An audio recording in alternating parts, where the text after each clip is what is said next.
Chapter 1. Unlocking the Indulgent System and Enjoying University Life. In Jiangshan University, within the confines of the male dormitory building 7, room 510, it was already 8 o'clock in the morning. Numerous classes had commenced, yet the 4 boys in the room remained ensconced in their beds, sound asleep, exhibiting no desire to rise and attend their lectures. Perhaps this was an essential rite of passage for every university student, skipping the early morning class. After enduring 3 arduous years in high school, the newfound freedom of university life made it nearly miraculous for anyone to resist the temptation to indulge. Suddenly, one of the boys jolted awake, sitting upright in bed. The unexpected voice in his head and the luminous screen before him startled Sue by into full alertness. Indulgent System has been successfully bound. This system aims to assist the host in enjoying a life of unrestrained freedom. Any indulgent behavior will be rewarded by the system. Furthermore, all indulgent expenditures will receive a random cashback ranging from 2 to 10 times. Note, the system operates with integrity. All earnings are of legitimate origin. Wow, is this the legendary Indulgent System? Subai exclaimed in delight. He then pondered whether his current act of oversleeping and skipping class could be classified as indulgence. As this thought materialized, the system chimed once more. Ding. Detected that the host has overslept and skipped class. Reward. Cash 1,000 yuan. He hastily glanced at the SMS notification on his phone.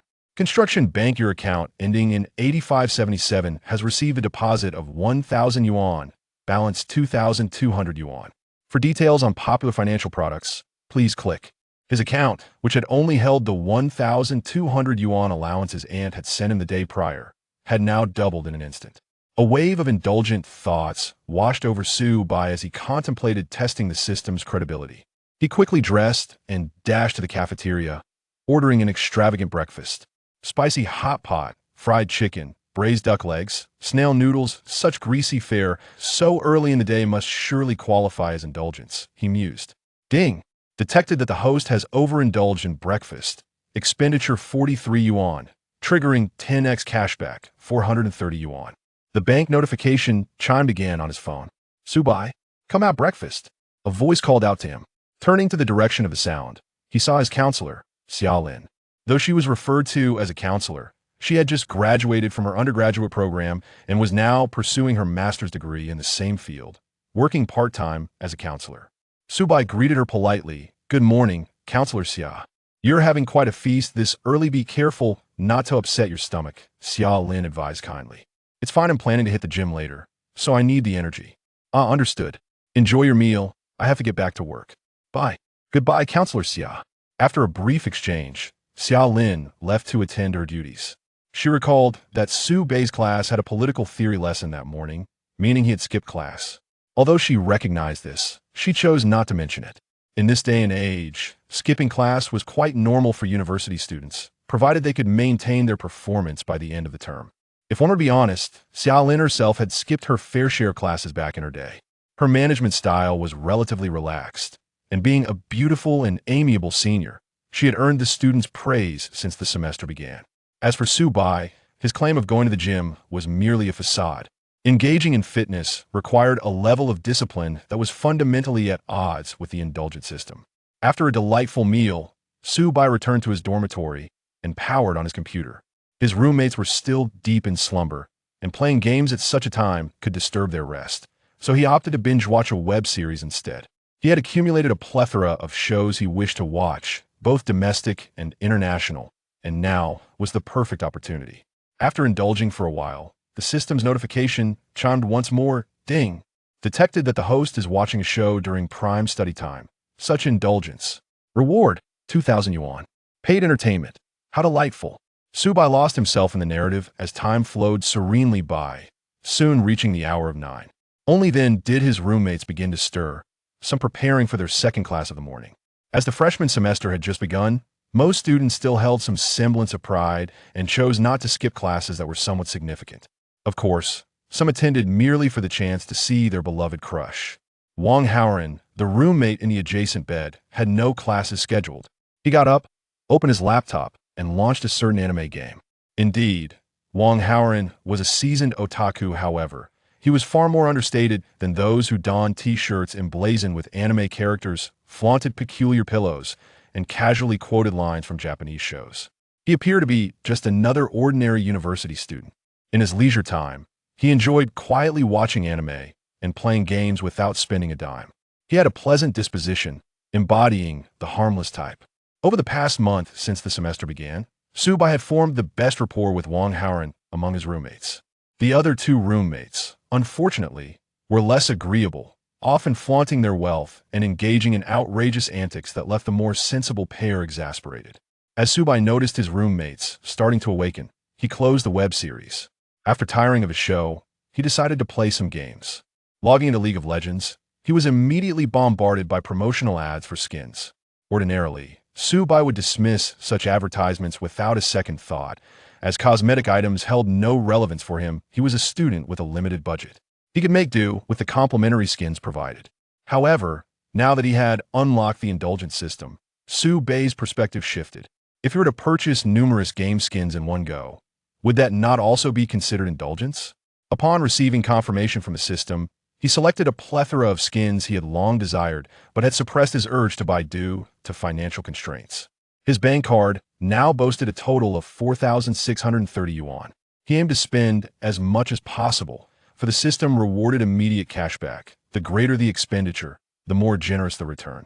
The Supreme Punch, Soul Lotus, and the limited time return of championship skin she bought them all. Ultimately, his total expenditure amounted to 4,396 yuan. Oddly enough, the figure felt rather auspicious. Ding! Detected that the host has indulged in purchasing game skins, triggering 5x cashback, 21,980 yuan. His bank balance soared to over 22,000 yuan. The speed at which he was accumulating wealth was astounding, Subai mused. Jiangxing University, a prestigious institution on the national 985 list, offered a popular computer science program. Graduates from their program often secured high-paying jobs in the tech industry, with monthly salaries rarely exceeding 22,000 yuan. Moreover, this was merely the income from one leisurely morning's escapade. With his principal amount increasing, Subai could now indulge in even more extravagant expenditures. Wealth would accumulate like a snowball, growing ever faster. Not to mention, the system indicated that with further indulgent actions, the rewards would extend beyond mere cash to luxury cars, high-end watches, villas, and even more extraordinary hidden features. Was this the life of a true tycoon? It seemed both divine and extravagant. Subai reveled in his excitement for a moment, but soon regained his composure, as he possessed a strong psychological fortitude. Setting aside thoughts of profit, he decided to immerse himself in the experience of his newly acquired skins. In their dormitory, the layout was such that the beds were raised above desks. Wang Haoren, having stood up to stretch, inadvertently caught sight of Subai's gaming interface and was taken aback. Whoa, when did you buy so many skins, by Gu? This must total over 1,000. Yeah, I just spent a little over 4,000. Wang Haoren stared in disbelief. What on earth was happening? Subai had always been a free-to-play player, just like him. How had he suddenly transformed into a spendthrift? Subai chuckled. I confess I'm actually a rich second generation. Wait, why did you say also? Wang Haoren suddenly realized, damn, so I'm the only poor one in our dorm. Before Subai could respond, Wang Haoren grinned and scratched his head. Well, that's fine. It's actually quite good to know that you have such means. It makes sense now otherwise. Those two in our dorm are so extraordinary that they skewed my perception of wealthy people. Subai merely smiled and remained silent. Encountering foolish individuals in university dormitories is quite commonplace, especially in a nation of 14 billion people. After all, how can the diversity of the human gene pool be demonstrated without encountering a few oddities? Brother Bai, you have no idea. Last night, while you were away, Chu Mingzhi and Shuai Tao got into another argument, said one of his roommates. Why? Subai inquired. It's about a woman, of course. Chu Mingzhi has a crush on a girl, and Shuai Tao insists she's just pretending to be virtuous, claiming she's no different from other girls behind the scenes. That's what sparked the conflict. But I remember that girl doesn't even pay attention to Chu Mingzhi, right? Subai recalled. Exactly. It's just unrequited love, and they can argue over her. That's truly incredible, he chuckled to himself. The phenomenon of infatuated individuals, often referred to as love-struck fools, is not uncommon in any era or location. However, The dormitory where the girl Chu Mingzhi is pursuing is quite intriguing. Among the 4 girls in that dorm, 3 possess striking appearances, each embodying a unique style. They are collectively known as the Goddess Dormitory. The girl Chu Mingzhi likes is named Chun Yuxing, who exudes a cool, aloof demeanor. Like them, she too is a freshman. Standing over 1.7 meters tall, she boasts long, graceful legs and an exquisite face that surpasses that of many celebrities. She is also studying computer science, and it is said that she published her own open-source project online during high school, garnering invitations from professors to join their laboratories as soon as the semester commenced. A true academic prodigy. Since military training, she has attracted the attention of countless faculty and students. Although she often wears an expressionless face, there are always admirers trying to win her favor. Yet, she coldly rejects all advances, asserting that she is not interested in romance and will not accept kindness without merit. Perhaps it is this very quality that makes Chu Mingzhi find her special. Xue Tao, on the other hand, believes Chun Yuxing is merely putting on an act. This line of thinking is quite normal. Everyone has a side that remains hidden. Su Bai, however, is indifferent to the conflicts among his roommates, simply enjoying the amusement. He soon redirected his attention back to gaming.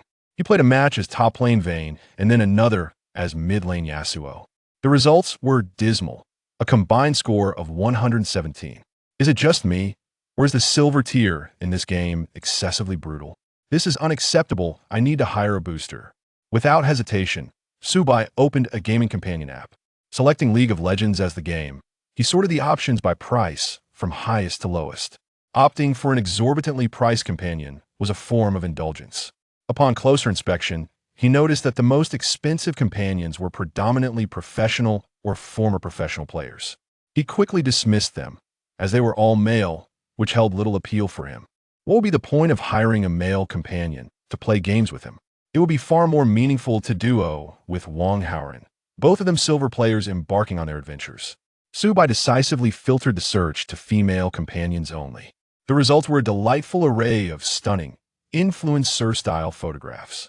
After browsing through the selection, Su Bai settled on a companion with the ID Yuxia. Unlike others, she did not post any misleading photos. Instead, she provided a voice introduction. Her voice was enchanting, conveying a youthful quality, yet possessing an aura of sophistication that stirred the imagination.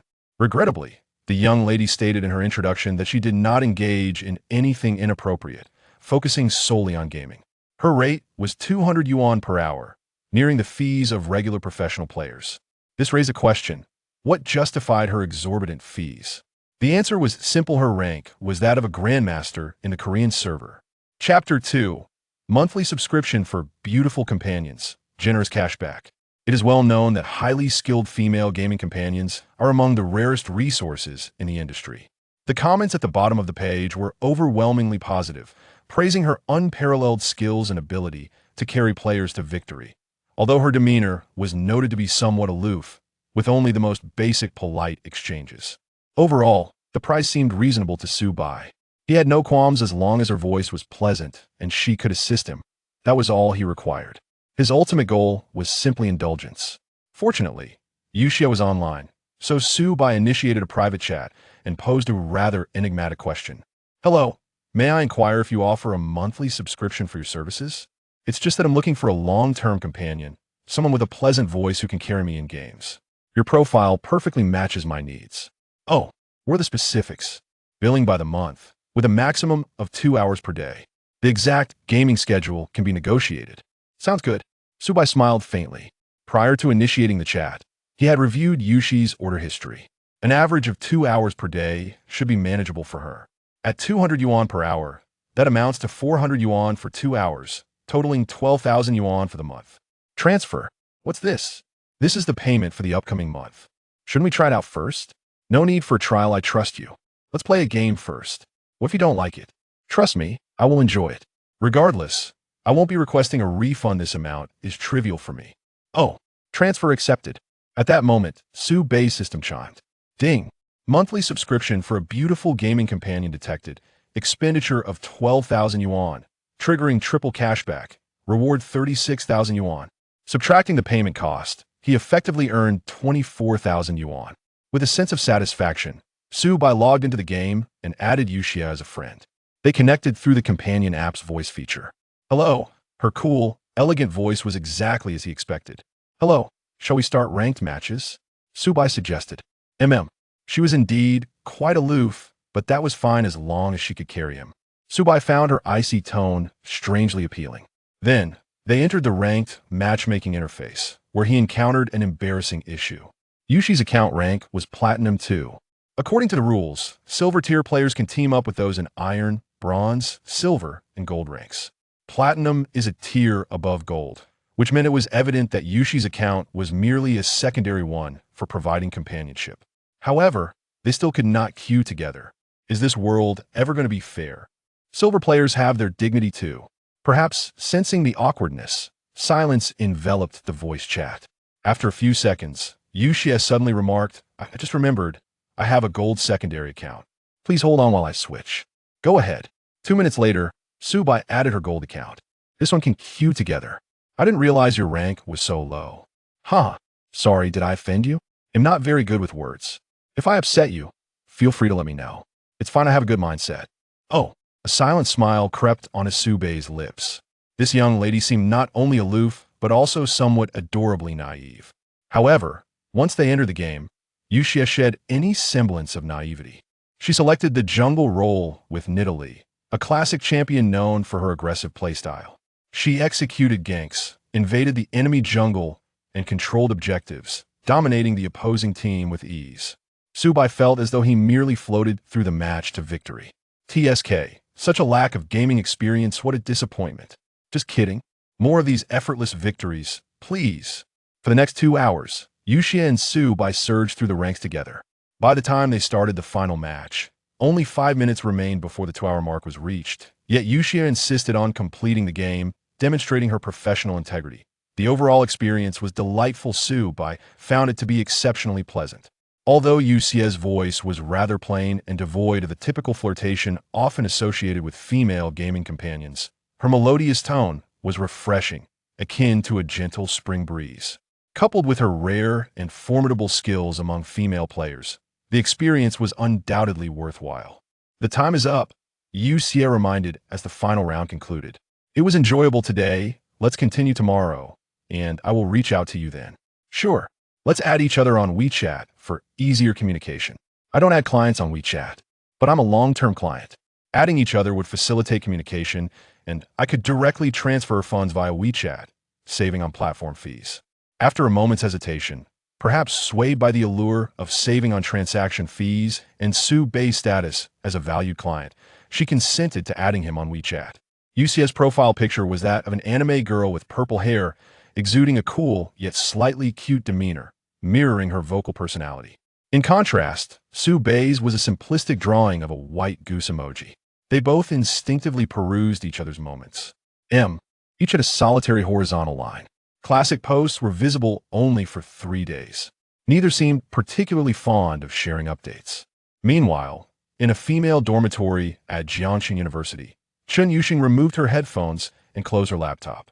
Her alluring long legs, enveloped in black stockings, glimmered enticingly. Chapter 3. The innate elegance of black stockings. Chun Yuxing is accustomed to wearing black stockings throughout the year.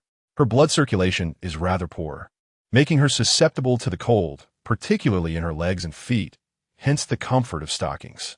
The choice of black, of course, stems from its practicality in resisting dirt. It may seem a trivial justification, yet for Chun Yuxing, a pragmatic and unconventional thinker, it suffices. To the eyes of others, she possesses an innate affinity for donning black stockings. The look is effortlessly harmonious, striking yet understated, alluring without being vulgar. As she closes her laptop, preparing to step out for a meal, she passes a mirror by her dormitory, catching a glimpse of her captivating visage that stirs the hearts of countless men. Her complexion bears a hint of weariness. Her mother's health deteriorates, and the hospital bills continue to escalate. Her savings have long been depleted, and now, the burden of her mother's treatment rests solely on Chun Yuxing's shoulders. To earn money, she assists in commercial projects brought in by her professors in the laboratory, receiving a modest salary. Yet, the expenses still outweigh her income, prompting her to leverage her gaming prowess by offering companionship services. The income from companionship is unpredictable. Orders do not come in at all times. Occasionally, orders arrive in the dead of night when she is already fatigued, yet she must suppress her drowsiness to fulfill them. After all, the next opportunity to earn is uncertain, and every chance must be seized. Today, fortune smiles upon her, as a wealthy individual has engaged her services for a month. Although the phrasing seems peculiar, in essence, she has secured a steady income. Chun Yuxing is elated, yet there lingers a sense of unease. This affluent client, who she has never gamed with before, has directly transferred the monthly fee to her. Initially, she suspects ulterior motives.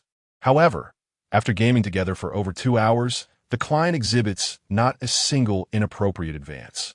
There are no probing questions about her personal life, no requests for photos of her legs, and not even the slightest hint of suggestive banter. Their interaction remains strictly within the realms of gaming, as he cheers her on, exclaiming in delight. Her overall impression is that of a cheerful and optimistic male university student. So, why would he spend over 10,000 on her? Could it truly be, as he claims, merely seeking a pleasant voice and skilled gameplay? After much contemplation, Chun Yuxing decides to dismiss her worries. Having received the monthly fee, she resolves to guide him to victory in their games. As long as he maintains this demeanor, it is undoubtedly a favorable situation for her, allowing her to earn a stable income of over 10,000 after deducting the platform's commission. What companion wouldn't relish such a quality client? Time to eat. She has classes to attend in the afternoon. Sigh, when will this relentless cycle of life come to an end? In truth, Chun Yuxing understands that relinquishing her principles would enable her to earn quick money effortlessly. With her looks, physique, and unblemished reputation, coupled with her status as a top student from a prestigious university, there are plenty of wealthy individuals willing to pay. Yet, she refuses to descend to that level. As long as she can earn money through her own efforts, she will not succumb to degradation. Unless, well, there are no unless. In male dormitory building 7, room 510, Subai shuts his laptop and turns to Wang Haoran. Shall we go eat? Let us go. It is only noon. Those who had classes in the morning have yet to emerge, meaning the canteen is still relatively empty. In half an hour, however, the place will be bustling, and even buying a soda will require standing in line. The nearest dining hall to male dormitory building 7 is the third canteen. Upon entering the dining hall, Subai makes a flamboyant move. Instead of heading to the usual first floor, he ascends the escalator directly to the second floor, where exquisite stir-fried dishes await. Although he indulged at breakfast, it is now lunchtime, and the morning's meal has long been digested.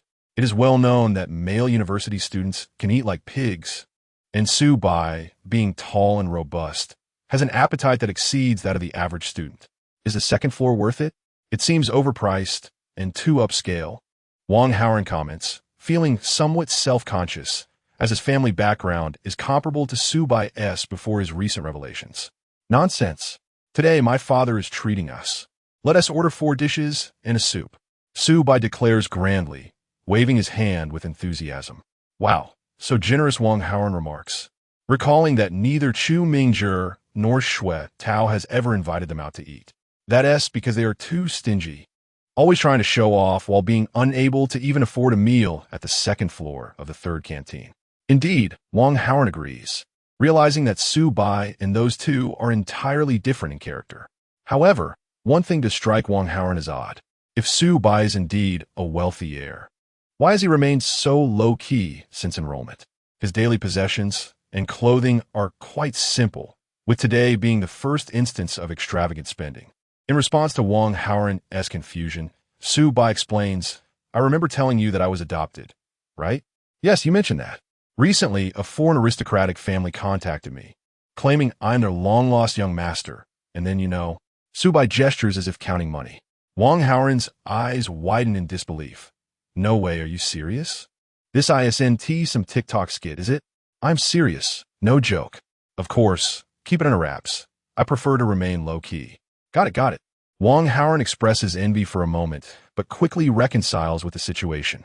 Such fortuitous happenings are purely a matter of fate. Subai is simply lucky, and as his friend, he can bask in the glow of this good fortune. At the dining table, the two order a hearty meal of 4 dishes: braised fish, human lamb, chicken stew with mushrooms, and shrimp with chives, complemented by a carrot and corn rib soup. These are all familiar home-style dishes, yet they far surpass the unpalatable offerings of the first-floor canteen. Naturally, the prices reflect this quality, totaling nearly $200. Their luck is not as favorable this time, only receiving a 2-fold cashback, netting them $200. However, this is still acceptable, as their previous cashback had been exceedingly generous, raising Su Bai's expectations. In the afternoon, they plan to explore more indulgent spending opportunities. Su Bai and Wang Haoran relish their meal, patting their full bellies as they return to the dormitory. Upon entering, they find Chu Mingzhi and Shui Tao engaged in a debate. The facts are clear. Everyone in the computer science department knows that the project personally brought in by Professor Luo is assigned to Chen Yuxing. She earns at least several thousand a month. She is certainly not short on money. Chu Mingzhi passionately defends his goddess, radiating pride as he extols Chen Yuxing's accomplishments. Why are you so proud? It's not like the professor values you. Shui Tao counters. Well, it's not so simple. Women often have high material expectations. A few thousand a month is hardly sufficient for clothing, bags, and cosmetics, all of which cost a fortune.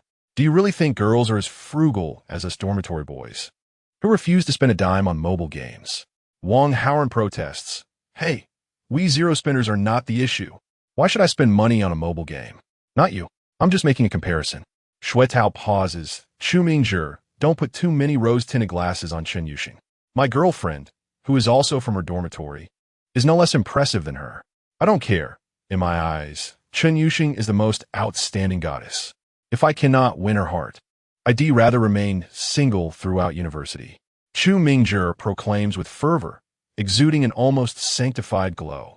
Wow, you're truly clinging to a lost cause. She doesn't even acknowledge you, yet you're here, holding on to your chastity? Shui Tao scoffs. Huh. The rejections I face are merely minor setbacks on the road to success. A man of true taste ought to admire Chen Yuxing. Only those lacking in prowess would settle for less. Who are you being so sarcastic towards? Shui Tao seethed with anger. Indeed, his genuine affection lay with another within the goddess dormitory, yet her admirers were countless. Aware of his own limitations, Shui Tao reluctantly pursued the only girl of ordinary appearance, Lu Yuan, in the dormitory. However, this so-called ordinariness was merely in comparison to her roommates. Among the broader female populace, she was undoubtedly a beauty, possessing considerable charm. It had barely been a month since the semester commenced, and several classmates had already found partners. His allure was truly exceptional. How could the insipid Chu Mingzhi dare to mock him? And as for taste, he incessantly prattled on about it, looking down on those from other locales simply because he hailed from the metropolis. Shui Tao was a local from Jiangsheng, a resident of a relocated household. His family owned 4 properties, garnering a substantial rental income each month. He received a monthly allowance of at least 10,000 yuan, and at the start of the semester, they had gifted him a brand new Magotan, a 20,000 yuan joint venture sedan. How many freshmen could boast such a vehicle? As for the quarrel between his roommates, Su Bai observed with a detached demeanor, purely a spectator. He envisioned a classic move and the infectious voice of a certain abstract streamer.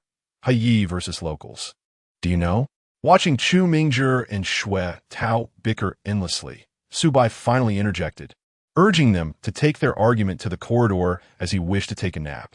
Su Bai, settle this for us. What do you think of Chen Yuxing? Shui Tao insisted, unwilling to relent. Yes, let Su Bai weigh in, Chu Mingzhi added, equally obstinate. Su Bai yawned lazily, not in the mood to discuss. I overindulged at lunch and feel drowsy. He covered himself with a blanket and promptly fell asleep. He had no desire to engage in their trivial disputes. Instead, he preferred to conserve his energy and contemplate how to indulge himself later in the afternoon. Chapter 4. The Apple Store. A sanctuary for cashback. Upon witnessing Su Bai's refusal to engage in critiques, Shui Tao and Chu Mingzhi momentarily conceded defeat. Their intention in seeking Su Bai's opinion was simply to assert their superiority. After all, they considered themselves the most outstanding individuals in their dormitory, and even within their class. They're concerned for Su Bai's perspective, despite his humble background, dressed in items from Taobao and wearing domestically produced shoes worth a mere 100 yuan, less than the cost of one of Chu Mingzhi's underwear, was perplexing.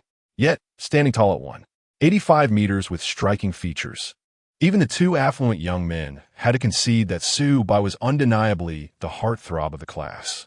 However, his demeanor often seemed too indifferent, rendering him almost invisible in class interactions.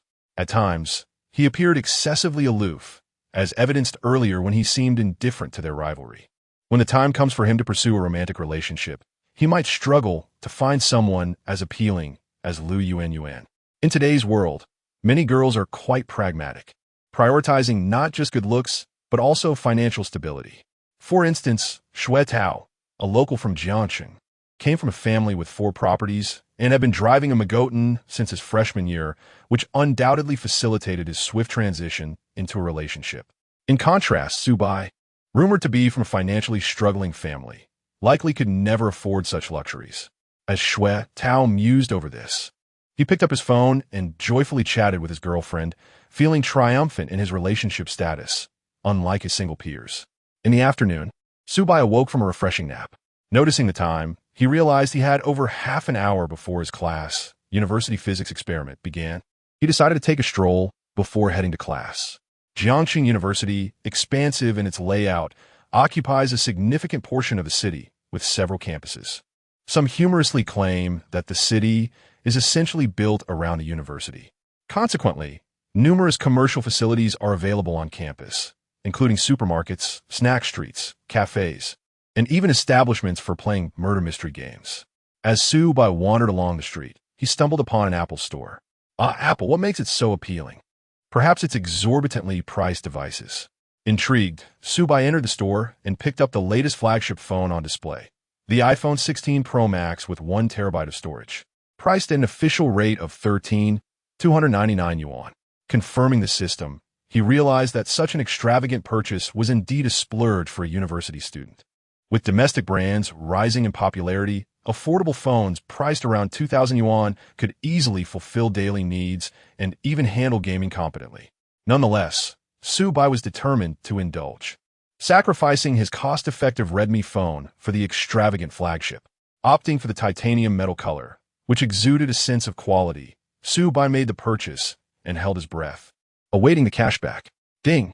Detected indulgent spending of 13,299 yuan, triggering 6-fold cashback, 794 yuan.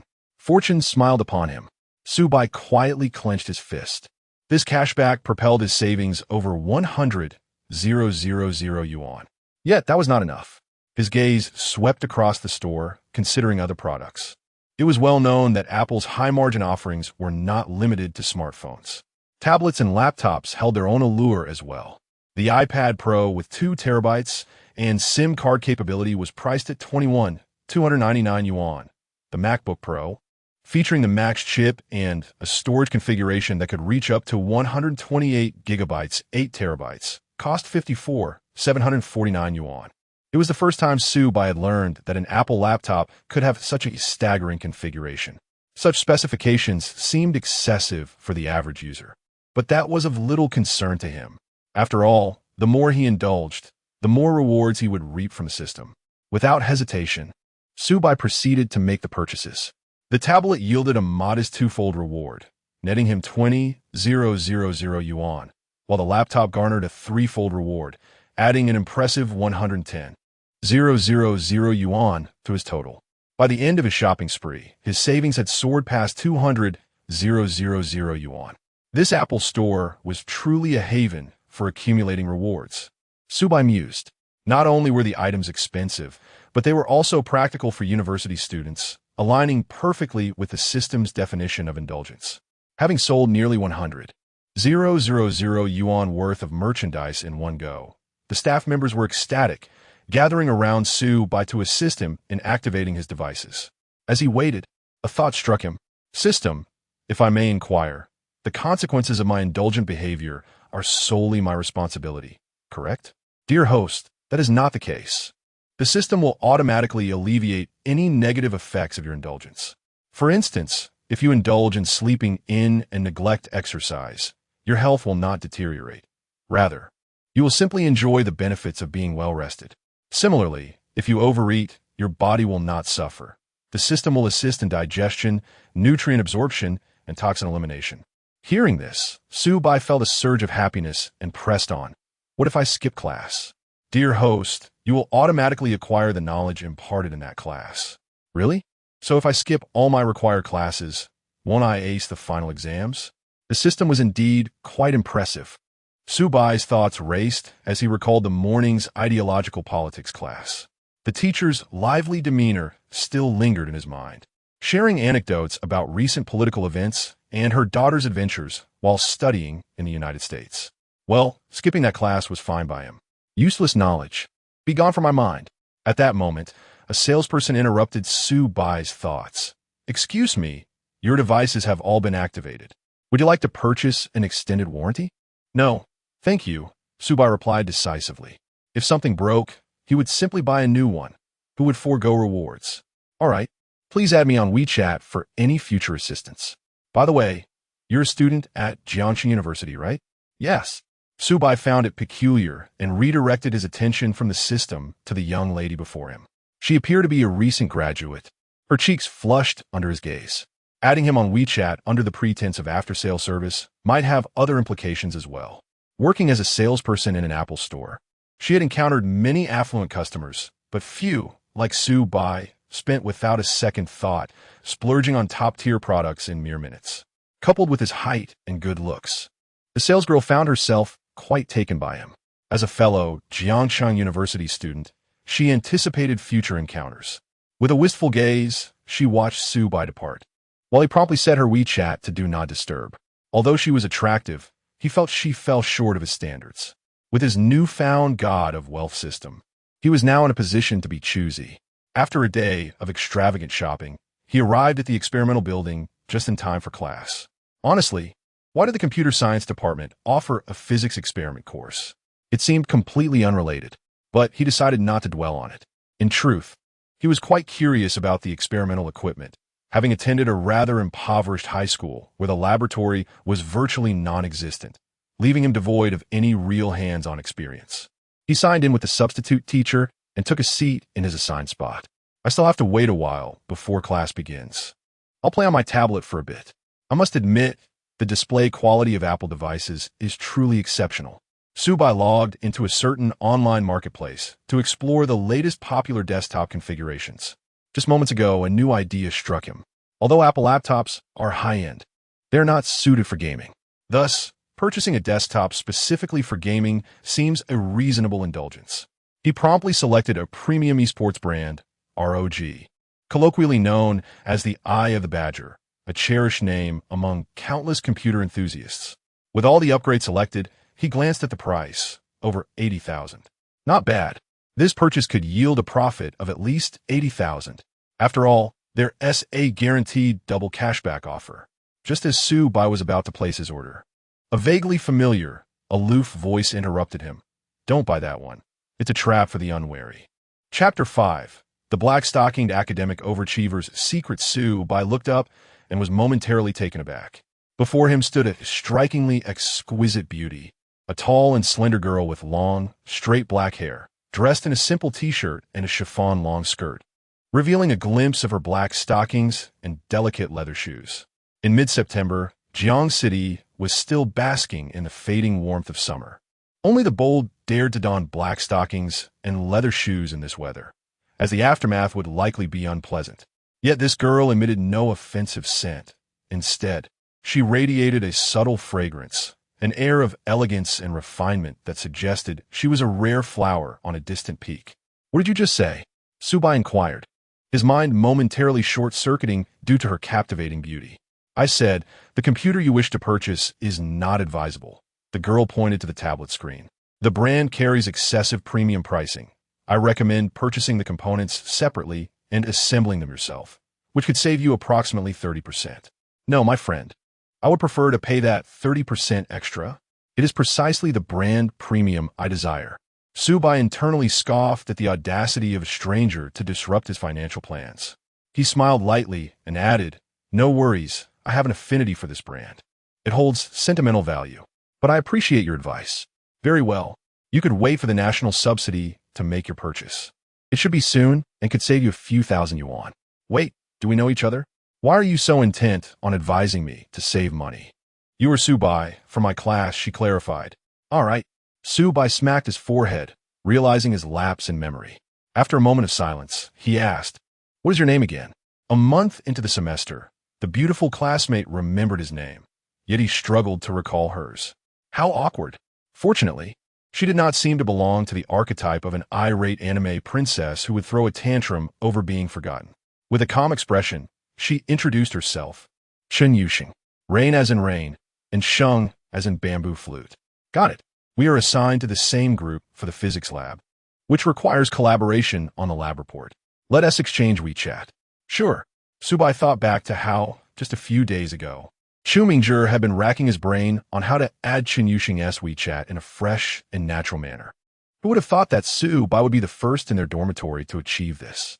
It was quite amusing. After all, in the year 5202, adding someone on WeChat had become an utterly commonplace occurrence, especially among university classmates, given the numerous collaborative endeavors, social interactions, and event payments that necessitated such connections. It was merely Chu Mingzhi's unrealistic romantic fantasies that made him believe each step of acquaintance needed to be adorned with pink bubbles. No wonder his classmates teased him with the nickname Master Hu, as he indeed possessed a peculiar charm. As Subai contemplated the amusing happenings in the dormitory, he nonchalantly opened his WeChat QR code for Chen Yuxing to scan. Wait, I've added you before? She asked, surprised. Is that so? I don't recall. What is your profile picture like? A purple-haired anime girl. Ah, let me find it. Both fell into a moment of silence. Chen Yuxing, with her long, delicate eyelashes fluttering, glanced at the white goose avatar she had just added that morning, then looked back at Subai. Even the typically aloof girl found it hard to maintain her composure, her cheeks flushing as she fidgeted with her toes. Subai, maintaining a positive demeanor, was the first to break the awkward silence. Why are you using your real name online? It's the postmodern age. One should have a bit of discretion. Who uses their primary account for such things? I've mentioned before, I never add clients on WeChat. You are the first, Chen Yuxing replied, her tone tinged with a hint of melancholy. How was I no ID subscribed by a classmate? Once those words were spoken, the atmosphere shifted inexplicably, becoming somewhat ambiguous. Subai quickly redirected the conversation. You should create a secondary account for such situations in the future. By the way, which part of the experiment will you handle? Hands-on work or data recording? I'll handle the data. My practical skills are rather mediocre. Aren't you working for Professor Luo? How can your practical skills be so lacking? In computer research, practical skills are generally not a requirement. Ah, I see. Another silence ensued. Subai believed he was emotionally intelligent, attributing the awkwardness to Chen Yuxing, who clearly exhibited her true self while gaming, outwardly cold yet somewhat silly. Her insistence that he refrained from purchasing the money-wasting I was a testament to this. Fortunately, the instructor at the podium announced the commencement of the lab session, bringing silence to the classroom as they entered the tedious phase of reading through the PowerPoint presentation and discussing the experiment's precautions. It is well known that university professors, particularly the elderly ones, are the hardest to endure in class, devoid of emotion and filled with technical jargon, reciting physics terms in an unintelligible accent reminiscent of some obscure county near Jiang City. Chen Yuxing, initially in a state of embarrassment, soon succumbed to drowsiness as the professor droned on monotonously. She had been severely sleep-deprived lately. Subai noticed her head bobbing before she eventually succumbed to sleep. Just then, the professor, scanning the room, caught sight of Subai and Chen Yuxing. The girl in the second-to-last row, please stand and answer this question. He tossed a piece of chalk that landed sharply on the desk in front of Chen Yuxing, startling her awake. She stood, staring blankly at the blackboard. Please summarize the precautions for determining the XX constant. Beneath the table, Subai discreetly poked Chen Yuxing's thigh, flipping the lab manual to a particular page and subtly moving it for her to see. Chen Yuxing understood immediately, glancing at the content before clearing her throat to respond. The precautions can be summarized in 3 points. The first is, the professor nodded approvingly. Very good, solid foundation. Please take your seat. This course contributes to your mandatory credits, so everyone should take it seriously. He resumed his monotonous recitation. Once the experiment introduction concluded and the practical operation phase commenced, allowing for student interaction, Chen Yuxing seized the opportunity to thank Su Bai. "Thank you. It was nothing," he replied. "You are truly impressive. You can endure such a dull class." "Actually, I wasn't paying attention either. I just happened to know the answer to the professor's question." "Oh." While the professor droned on, Su Bai's mind wandered. The system deemed this as indulgence and rewarded him with 1,000 yuan. It also activated a feature that eliminated the negative effects of indulgence, implanting relevant knowledge about the physics experiment into Su Bai's mind. Not bad. Now, at least he wouldn't be at a loss during the experiment. While other students were still flustered and scrambling for answers, Su Bai had already completed the experiment, with Chen Yuxing recording the data. The two would later collaborate on the lab report, wrapping everything up efficiently. It was quite a hassle. No wonder every graduating class had their fair share of complaints about the arduous university physics experiment. However, for Su Bai, it was inconsequential.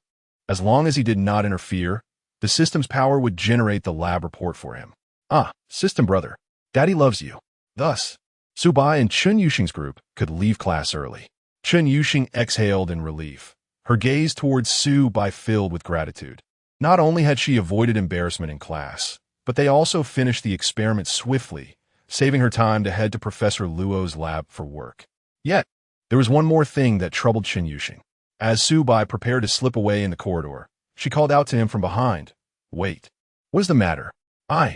Chen Yuxing hesitated for a long time before murmuring about the companionship thing. Su Bai could no longer contain herself and burst into laughter. "Haha, come on. You can't possibly think I'm the kind of person who would say, you wouldn't want your classmates to know you were doing companionship, Miss Chen, right? Rest assured, I'm not the type to gossip indiscriminately. I shall certainly keep your secret, as is my duty as a client." "Thank you." After a pause, Chen Yuxing, still feeling uneasy, asked, "Really?" Su Bai responded with a hint of exasperation. "Do you really need to beg me on your knees for reassurance? Please, I implore you. Don't tell anyone. I can do anything." Perhaps amused by Su Bai's exaggerated tone, Chen Yuxing rarely displayed a genuine smile. In that moment, Su Bai finally understood why her classmates referred to Chen Yuxing as expressionless, never smiling. It is indeed true that she seldom smiles. When she does, it is not frivolous. I tell you, this girl is irresistibly captivating when she smiles.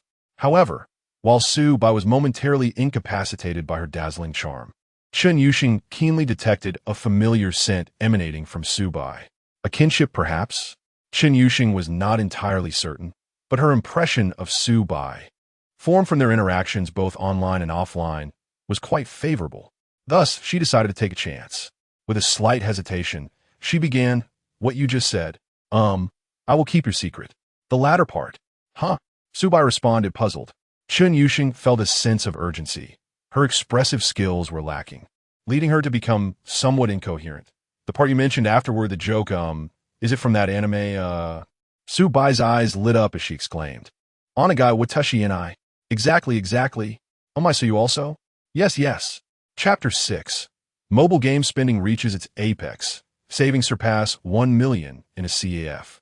Su Bai gazed at the girl across from him, who was animatedly discussing her iced latte. He found himself engulfed in self-doubt. Who claimed that Chen Yuxing was aloof? She was anything but. Just look at her chattering away incessantly. Her demeanor was strikingly different from the image his classmates held of her. Moments ago, Chen Yuxing had initiated a secret code exchange, and to Su Bai's astonishment, they discovered they were both ardent fans of a particular girl band anime. Subsequently, it was as if she had found a kindred spirit, and her desire to express herself surged forth. The corridors of the experimental building were not conducive to conversation, so they made their way to a nearby CAF. As they engaged in casual banter, Su Bai was astonished to realize that their shared interests extended far beyond just the anime. They had a remarkable overlap in their preferences for animated series, films, music, cherished books, and even leisure activities like gaming, watching abstract videos, culinary pursuits, and various gadget reviews. It was as if he had encountered a reflection of himself in this world. This revelation left Su Bai astounded. By all accounts, a cool and composed academic should possess refined tastes akin to those of a high society heiress, or perhaps indulge in the stereotypical pursuits of celebrity worship, gossiping about the entertainment industry and shopping for luxury brands with her friends. Yet here he was finding fragments of his own identity in Chun Yusheng. It was both amusing and exhilarating, for to be understood by another is a profound spiritual need, especially when that understanding comes from a captivating and elegant beauty. As they conversed, they simultaneously sipped their coffees, and the atmosphere suddenly grew quiet, enveloped in the leisurely ambience of the afternoon CF. Their gazes inadvertently met, only to shyly dart away. I need to head to Professor Luo's lab now, she said, her eyes lingering on Su Bai for a moment before she bit her lip, hesitating to speak further. With her bag in hand, she departed. In truth, Su Bai had questions left unvoiced. He was curious why, despite having an income from her lab work, Chun Yusheng still took on the role of a gaming companion. It wasn't a matter of disparaging that line of work. It just seemed that a typical university girl shouldn't need to exhaust herself like that. It appeared that Chun Yusheng was in dire need of funds. He decided to let it rest for now, as it might be a personal matter she wasn't willing to share. After finishing his coffee, Su Bai purchased some pastries to take back to his dormitory. This CAF, known for its exquisite style, was a trendy hotspot on campus, and its desserts were not inexpensive, perfectly suited for Su Bai's recent rewards. Upon returning to the dormitory, he shared the treats with Wang Haoren. Hey, do you want me to help you with your experiment report? Wang Haoren asked earnestly. Why the sudden offer? Su Bai inquired. I feel bad always mooching off your food and drinks. Let me help with some chores. Oh, and if you play the second game, I can help you grind as well. That Wang Haoren was genuinely good-hearted was undeniable. Many would take advantage and feel no gratitude afterward. However, the mention of the second game sparked a new idea in Su Bai's mind. Engaging in mobile gacha games was indeed a splendid avenue for indulgent spending. The most typical example being Genshin Impact, where opening a new card pool could cost around 25,000 yuan, and if luck was not on one S side, it might exceed 30,000. If there were 2 new characters in the current banner, the stakes would double. Su Bai opened his computer and logged into his Genshin account. He had dabbled in it when it first launched years ago, but found the game itself unappealing, despite the characters being beautiful. The issue was the exorbitant cost. Spending 600 yuan felt insignificant compared to his high school days when that amount could last him a month in the cafeteria. Times had changed. Since the system acknowledged mobile game spending as a form of indulgence, he decided to dive in wholeheartedly. Su Bai spent lavishly, executing a series of 10 consecutive pulls, depleting the entire card pool. His total expenditure exceeded 50,000 yuan. He even lost track of which characters he had acquired or their backstories. It mattered not. What was important was that the system triggered an 8-fold cashback, 400,000 yuan. Wang Haoren was left in awe. He had long heard tales of the wealthy indulging in mobile games, spending money as if it were second nature. Yet witnessing it firsthand was an entirely different experience. It felt as though he was observing 2 distinct games, one played by those who meticulously saved resources and another by those who simply splurged. Hey, does that overseas wealthy family still need a young master? Can I join? Wang Haoren jested. Forget it. This isn't a matchmaking hall. Su Bai retorted, logging out and sending his account details to Wang Haoren. After I'm done, could you help me with the game? I haven't played in ages, and I've lost track of the main storyline. Wait, aren't you going to experience the characters you just pulled? Su Bai shrugged. Experience? I've already quit. I can't be bothered with the new mechanics. Just watching you play is enough for me. Ah, if you won't mind, I would gladly call you father, Wang Haoren exclaimed, to which Su Bai laughed and sent him away, returning to his computer. Suddenly, a thought struck him. Wait, isn't there another 2 gacha games from that company? Wang Haoren's eyes lit up. Yes, indeed. Half an hour later, Wang Haoren was operating 2 windows simultaneously on his computer, managing Genshin Impact and another game, while also running a 3rd game on his phone. The fluidity of his multitasking left Su Bai astounded. Wow, you seem naturally inclined for this. He marveled. Wang Haoren humbly replied, I'm just familiar with the mechanics of these types of games. It's not too difficult. I did some grinding work during the summer, and this computer was purchased with the earnings. Impressive. Subai contemplated the possibility of establishing an online gaming studio, letting Wang Howard manage it while using his own funded accounts. This way, he would be fulfilling the indulgence requirement without merely wasting money. After all, he was hiring someone for grinding rather than just paying to play. But that was a matter for another day. For now, he would have Wang Howard handle the grinding for the 3 games. It was a mutual assistance arrangement between roommates, and for Wang Howard, having access to top-tier accounts would be a delightful experience. With the indulgence spending across the 3 games, Subai's savings had surpassed 1 million. In his view, the status of Apple as the cashback haven had been supplanted by the mobile gacha games, as devices could be used for a long time, while card pools updated within a month. For Subai, this represented a steady cash flow, remarkably simple and effortless. He merely needed to fund his friend to grind. After a few reminders, Subai instructed Wang Howard, "Remember to inform me when the card pools update so I can invest again."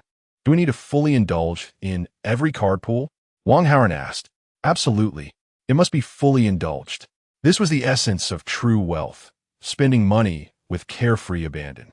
Notably, Subai remained low-key, eschewing ostentation, completely devoid of the airs of the wealthy. In stark contrast, his 2 other dorm mates, local and Shanghai-born, fell woefully short. Wang Howard couldn't help but reflect. Ding! Host's savings have exceeded 1 million. Reward: 1 luxury car lottery ticket. Please continue to strive for indulgence. A luxury car lottery ticket? Not too shabby. The urban area of Jiang City is quite expansive, and the public transportation system is not as convenient as that of first-tier cities. Having a vehicle is indeed advantageous, as taking a taxi can feel somewhat restrictive. Subai summoned the system to examine the details of the lottery tickets. Chapter 7. Driving a Mercedes GLE in freshman year, senior sister envious, as the name suggests. After using the luxury car lottery ticket, the system randomly selects a luxury vehicle priced between 300,000 to 3 million yuan, which will be legally and compliantly delivered to Subai. The more expensive the car, the lower the probability of winning, akin to the mechanics of mobile game gacha. Rare limited edition sports cars have an exceedingly low chance of being drawn.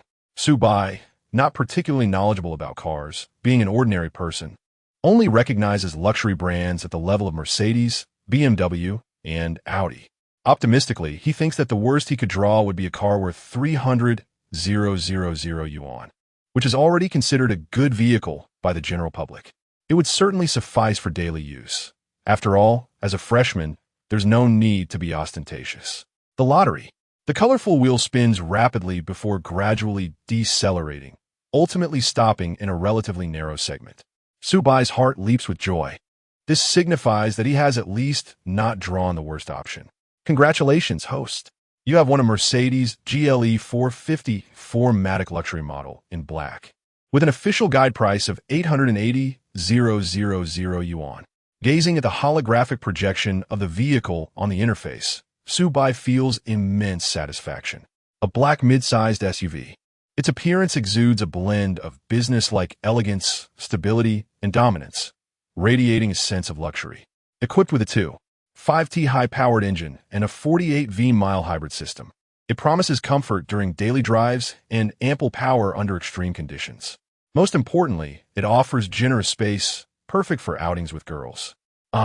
Mercedes has truly come to know the illustrious Subai. Before long, a friend request from a man with a Su profile picture appears on Subai's WeChat. Manager Waaah. Hello, Mr. Su. I am Gui Yuanheng, the sales manager at the Mercedes 4S dealership in Jiangxing University District. You can call me Xiaoguo. Supaida by E. Hello, Manager Waaah. Your reserve vehicle is ready for collection at your convenience. We will assign one of our star sales representatives to assist you throughout the process. When would you like to arrange a time? Supaida by E. Tomorrow morning, around 9:30, I'll come right after class. Tomorrow starts with an 8 a.m. lecture. In theory, Subai could skip it and enjoy a leisurely morning in the dormitory, earning a system reward of 1,000 yuan and knowledge infusion. However, this is not a feasible option, as the morning class is taught by a notably stern middle-aged female instructor known as the Extinction Teacher, one of the 4 notorious professors in the computer science department. Attending her class means a high likelihood of failing and facing a re-examination. Furthermore, attendance is strictly enforced, with even short breaks requiring check-ins. Truly excessive. The good news is that among the week's classes, only Thursday mornings involve enduring the extinction teacher's torment. The other mornings either have no classes or are skip-friendly.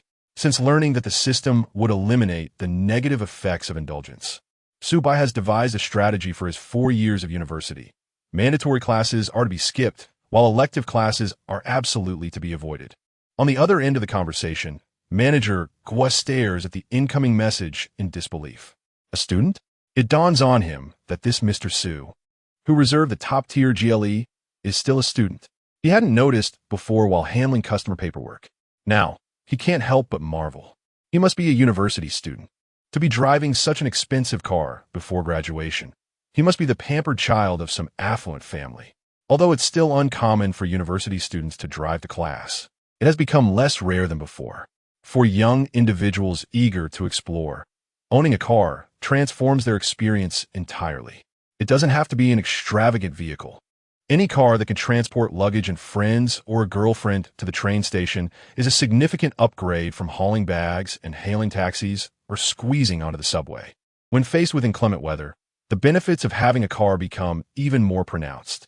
On a muddy, rainy day, would a goddess prefer to be picked up directly from her dorm, arriving at her destination fresh and dry, or wade through puddles to squeeze onto a crowded subway? The answer is evident. As for Mr. Su, who is about to take possession of the 880,000 yuan Mercedes GLE, if he possesses any other favorable qualities, he would undoubtedly stand out on campus. Manager Waaah can't help but feel envious. As a sales manager at the 4S dealership, he has achieved a decent level of success. Yet during his university days, he was a penniless fool, too timid to even speak to beautiful girls. To have the capital to enjoy life during one's prime youth is the greatest happiness. After a moment of envy, Manager Waaah composes himself and begins to prepare for tomorrow's reception tasks. Xiaozhou, come here for a moment. The girl he calls over is leaning against a Mercedes E-Class sedan, filming promotional material for a short video platform. Though not particularly tall, she possesses an incredibly voluptuous figure. Dressed in a white blouse and a black pencil skirt, every inch of her curve seems poised to burst from her attire. Her stunning legs are a striking contrast to the usual skinny models, appearing as a formidable weapon of allure. Her bosom, at a glance, appears to be at least a D cup. With a captivating appearance that resembles a temptress, her name is Zhou Jialu. Having just interned at this 4S dealership for a few months, she has already become the most popular sales representative. Her youthful beauty serves as a solid foundation for her popularity, but she does not solely rely on her looks to achieve results. Instead, Zhou Jialu, a graduate in marketing from Jiangshan University, possesses a robust professional background, a vivacious and generous personality, and a touch of boldness. Her business acumen is remarkably strong. In Manager Waaah's eyes, this girl is quite intriguing. She enjoys dressing beautifully and is enthusiastic about creating short videos for promotion. However, she maintains her integrity, refusing to allow any customer to overstep boundaries. In her own candid words, she relishes the thrill of being desired yet unattainable. Truly a little minx. As for boyfriends, she has never had one. None of the men she encountered sparked her interest. She insists that there must be a mutual attraction. She boldly states that if she ever meets someone she truly likes, the boy wouldn't even need to make the first move. She would pounce like a hungry tiger, leaving nothing behind. Since Zhou Jialu began her internship, her monthly sales figures have been impressive, truly deserving of the title of star salesperson. Manager Waaah, did you call for me? After finishing her segment, Zhou Jialu sachets over, her hips swaying enticingly. Yes, there's a customer arriving tomorrow at 9:30 a.m. Please attend to them. Is it a male or a female? A male, quite young. He might even be your junior. Zhou Jialu's interest peaks immediately. Do you have a photo? No. At least you should know his exact age, right? Let me check. The customer profile states he is 18. Wait, 18. Initially, Manager Waaah assumed the customer was nearing graduation, with his family purchasing the car for him. To discover he is merely a freshman is quite surprising. Am I a freshman? This calls for special treatment. Zhou Jialu licks her lips, her eyes glinting with anticipation. I absolutely adore teasing innocent little freshmen. Chapter 8. A romance with a poor handsome guy holds no future evening. Dormitory Building 7. Room 510. After class, Chu Mingzhi and Shui Tao returned to their dormitory. What on earth? Wang Haoran, why are you still playing yuan? I've seen you at it since morning. Shui Tao exclaimed in surprise. I took on a substitute gaming job. Wang Haoran replied nonchalantly. Since Bai Gu said to keep a low profile, he certainly wouldn't actively promote Su Bai's prowess. Oh, I see. Substitute gaming is great. It's a form of work study. Trying out part-time jobs during college is quite beneficial, allowing one to experience the hardships of society early on. Shui Tao inexplicably adopted a mature demeanor, as if he possessed vast life experience. In this day and age, money is hard to earn. We from 985 universities consider ourselves the elite, only to realize after graduation that even among highly educated groups, the income from working is just average, far inferior to income generated from assets. Indeed, not as good as your 4 properties, Chu Mingzhi quipped sarcastically. You bastard. Chu Mingzhi retorted. In reality, when discerning quality women, they not only assess a man's wealth, but also his inherent abilities. If one has wealth but lacks personal merit, they will be scorned by the goddesses. Regardless, I'm already off the market, unlike someone with such high standards. Shui Tao scoffed. Old Chu refers to the girls on campus, who are inexperienced and overly ambitious. Once in the real world, who cares about your work capabilities? Striving for promotions and raises doesn't compare to someone who owns a property and earns rental income. Conversely, the more one enters society, the more the girls. Such debates unfolded almost daily in room 510. Chu Mingzhi versus Shui Tao, a routine of love and conflict. How exhilarating. More thrilling than Boruto. Wang Haoran had long since grown accustomed to their banter, treating it as a comedic performance while continuing his gaming. Believe it or not, this fully leveled 6'5" character is truly enjoyable to play. After the 2 affluent boys grew weary of their verbal sparring, they paused and suddenly heard a burst of hearty laughter emanating from Su Bai's direction. Looking up, they saw Su Bai lazily sprawled on his bed, legs crossed, grinning like a fool at his phone. What is so funny? Shui Tao inquired. Nothing much, just a silly video from Bilibili. Wait a moment, Su Bai. Did you change your phone? The two had been engrossed in their debate, failing to notice the anomaly. It was only then they realized something was amiss. Su Bai had previously used a cheap domestic phone, but now he had suddenly switched to an Apple device. Chu Mingzhi leaned in for a closer look, astonished. Is that the latest Pro Max? That must be nearly 10,000 yuan. Given Su Bai's family situation, using such a high-end phone seems quite extravagant. Shui Tao chimed in with an audacious comment. Yes, but I recently made a small fortune and thought I'd treat myself. Su Bai casually explained before returning his attention to his phone, uninterested in their chatter. Having grown accustomed to Shui Tao's audacious remarks, Su Bai remained unfazed. To illustrate, would one truly care about a monkey-s opinion on them? Thus, Su Bai was indifferent to Shui Tao's views. Nevertheless, Shui Tao continued to prattle on about his opinions, insisting that Apple paled in comparison to Huawei, and that one should invest in a folding phone to truly impress. Meanwhile, Chu Mingzhi was a staunch Apple enthusiast, igniting a fresh round of debate between the two. Soon enough, they cast aside Su Bai's phone upgrade, for in this day and age, it was quite normal for a child from a poor family to save up for an Apple device. Changing to an Apple phone did not alter the fact that Su Bai remained financially challenged. As for Su Bai, he continued chatting with Chun Yuxing. Just moments ago, Chun Yuxing had shared an entertaining video with him on WeChat, and Su Bai felt compelled to express his thoughts. Their conversation flowed naturally, igniting a vibrant exchange. When two individuals share similar interests, the dialogue unfolds seamlessly.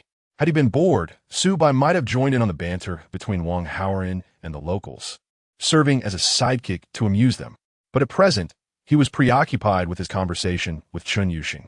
To be candid, Su Bai had always held a rather negative perspective on chatting with girls. Many boys, driven by desire, would approach girls, catering to their interests, discussing topics they enjoyed. From romance to blind dates, most scenarios unfolded in this manner.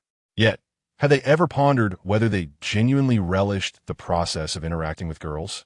Finding topics, emotions, and rhythms was solely the responsibility of the boys.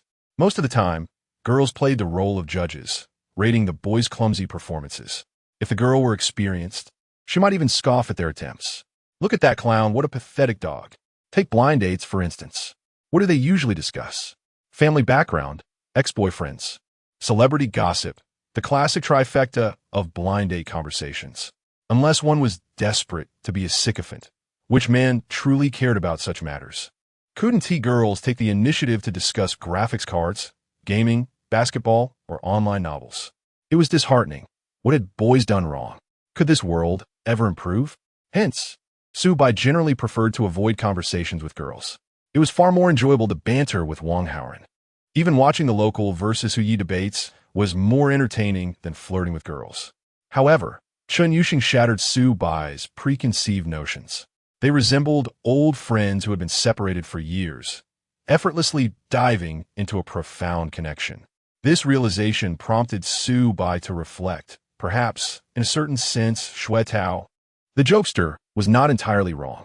Money was indeed an essential asset for contemporary men. If it weren't for the indulgence system binding him, Su-bai would never have spent 12,000 on a monthly gaming subscription, nor would he have uncovered Chun Yuxing's hidden dimensions, let alone cultivate the delicate bond they now shared. Quick, thank you, Tongzi Ge. As Su-bai became engrossed in their conversation, he glanced up to find that night had fallen. His stomach growled. Let us head out for dinner. After all, dining won't hinder our chat.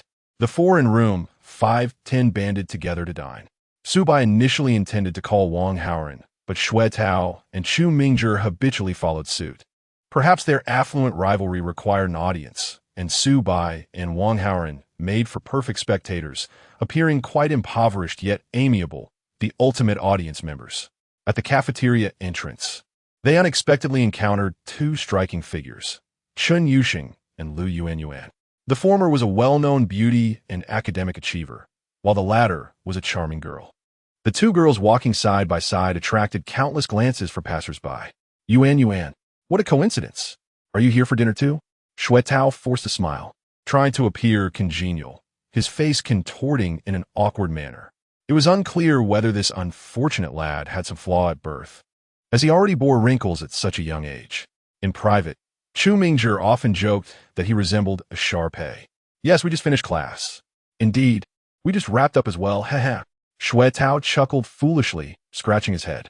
He always felt nervous in front of girls, especially with both Lu Yuan and Chun Yuxing present.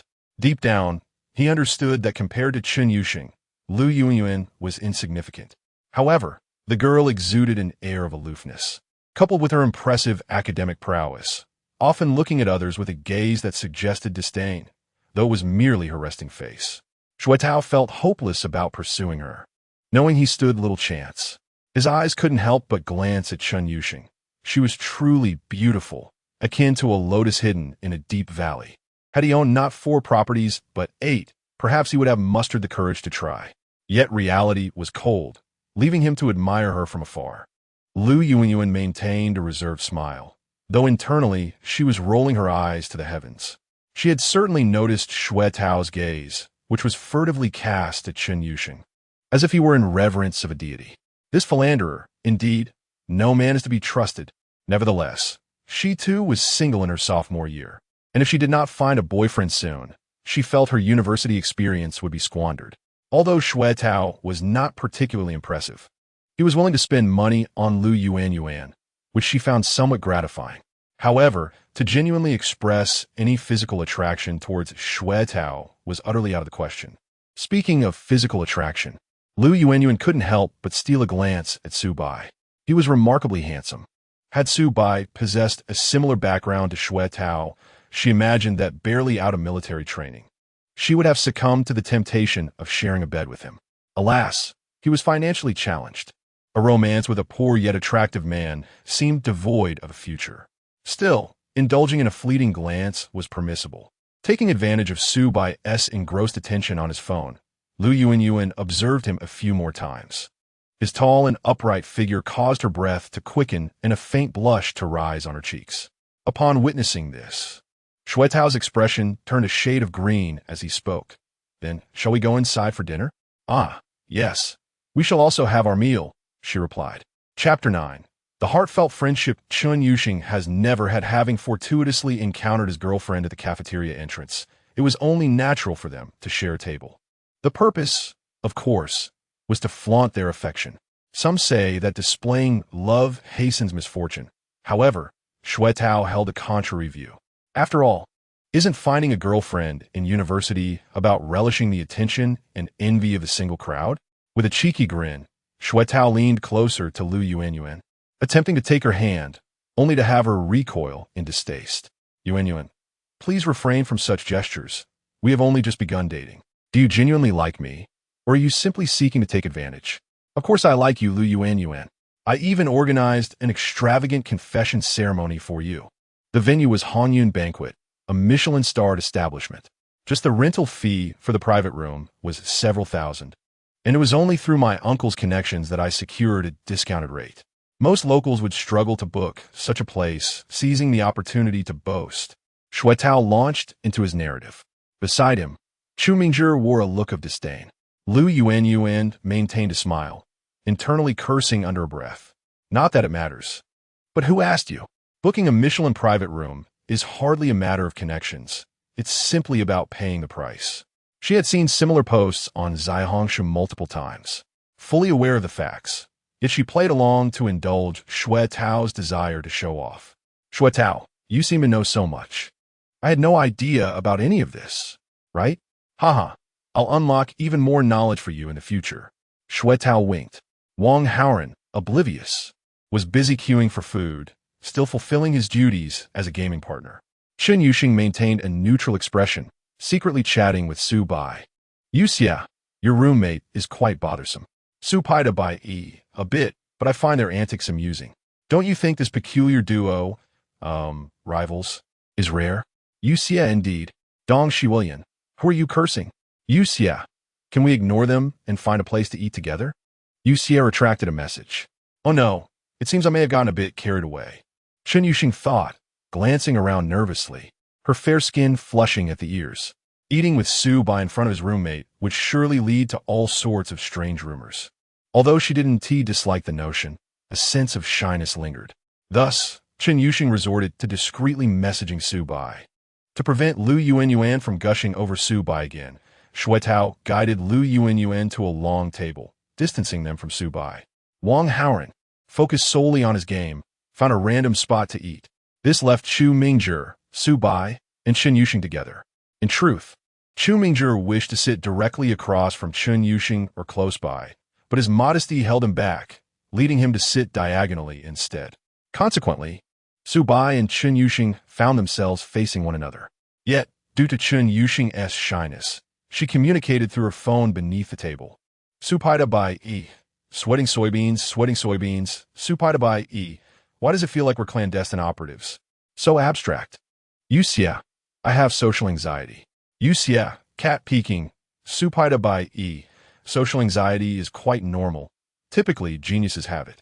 My lack of social anxiety is why my studies suffer. Yuxia, that's a flawed logic. Yuxia, besides, we all got into the same school. How can your studies be poor? Su Pai Bai, let's not delve into it. I merely scraped by on luck, while you, with your projects since high school, are in a different league. I feel like I could graduate without much effort, while you have boundless potential. Yuxia, it matters little. You have wealth. Su Pai Bai, who told you that? Yuxia, with such expensive electronics and over 10,000 spent on gaming partners, can you honestly claim you're not affluent? Su Pai Bai, you're not wrong. Yuxia, being wealthy is splendid. It alleviates the burdens of life. Su Pai Bai, daydreaming. Su Pai Bai, you seem to be in need of money. Su Pai Bai, how about this? If you truly need to earn, I can send you more gaming partner requests. Su Pai Bai, League of Legends is fine. Other games work too. Yuxia, I don't require pity. Su Pai Bai, on the contrary, it's not pity. I genuinely enjoy playing with you. I'm paying for the emotional value. Yuxiao. Across the table, Chun Yuxing wore a conflicted expression. Stealing a glance at Su Bai, she was instantly swayed by his wholesome, sunny demeanor. Indeed, He harbored no ulterior motives. Moreover, he was genuinely wealthy.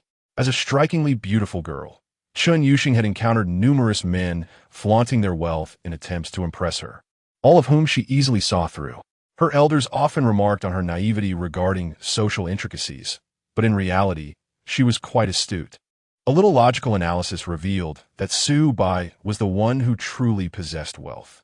He spent freely on his passions while maintaining a low profile regarding his expenses, never boasting among his peers.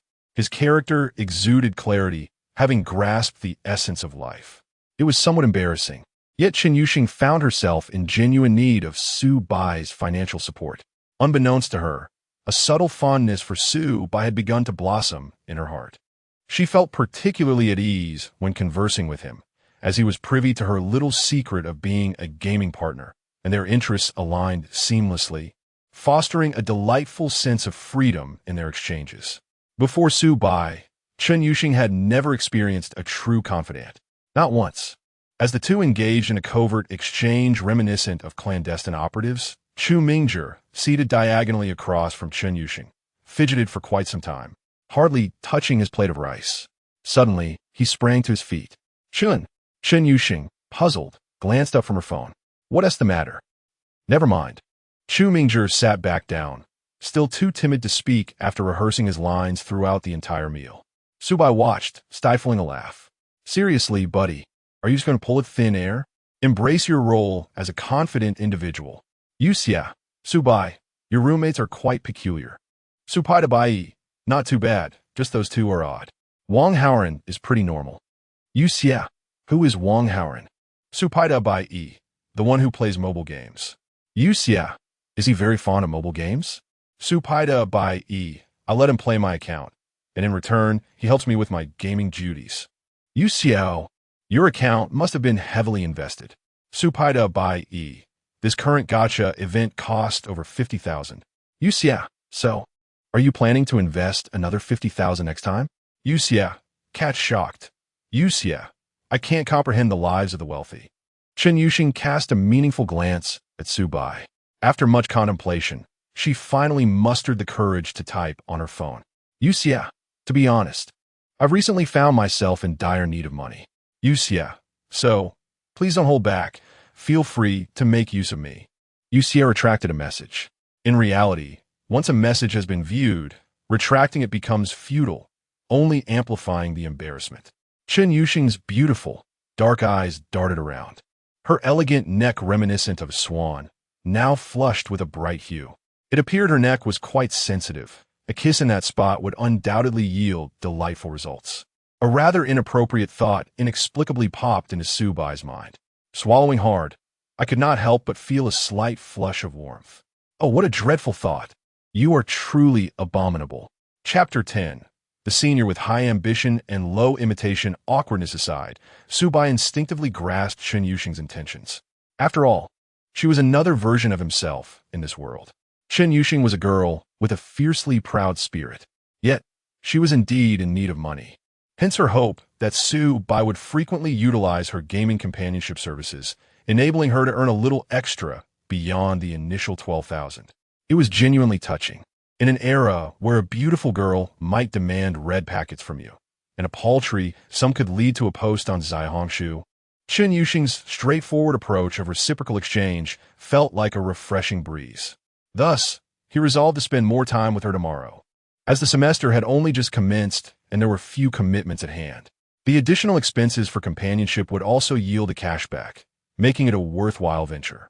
The night passed without incident, and the following day, at 7:30, Su Bai's alarm rang punctually.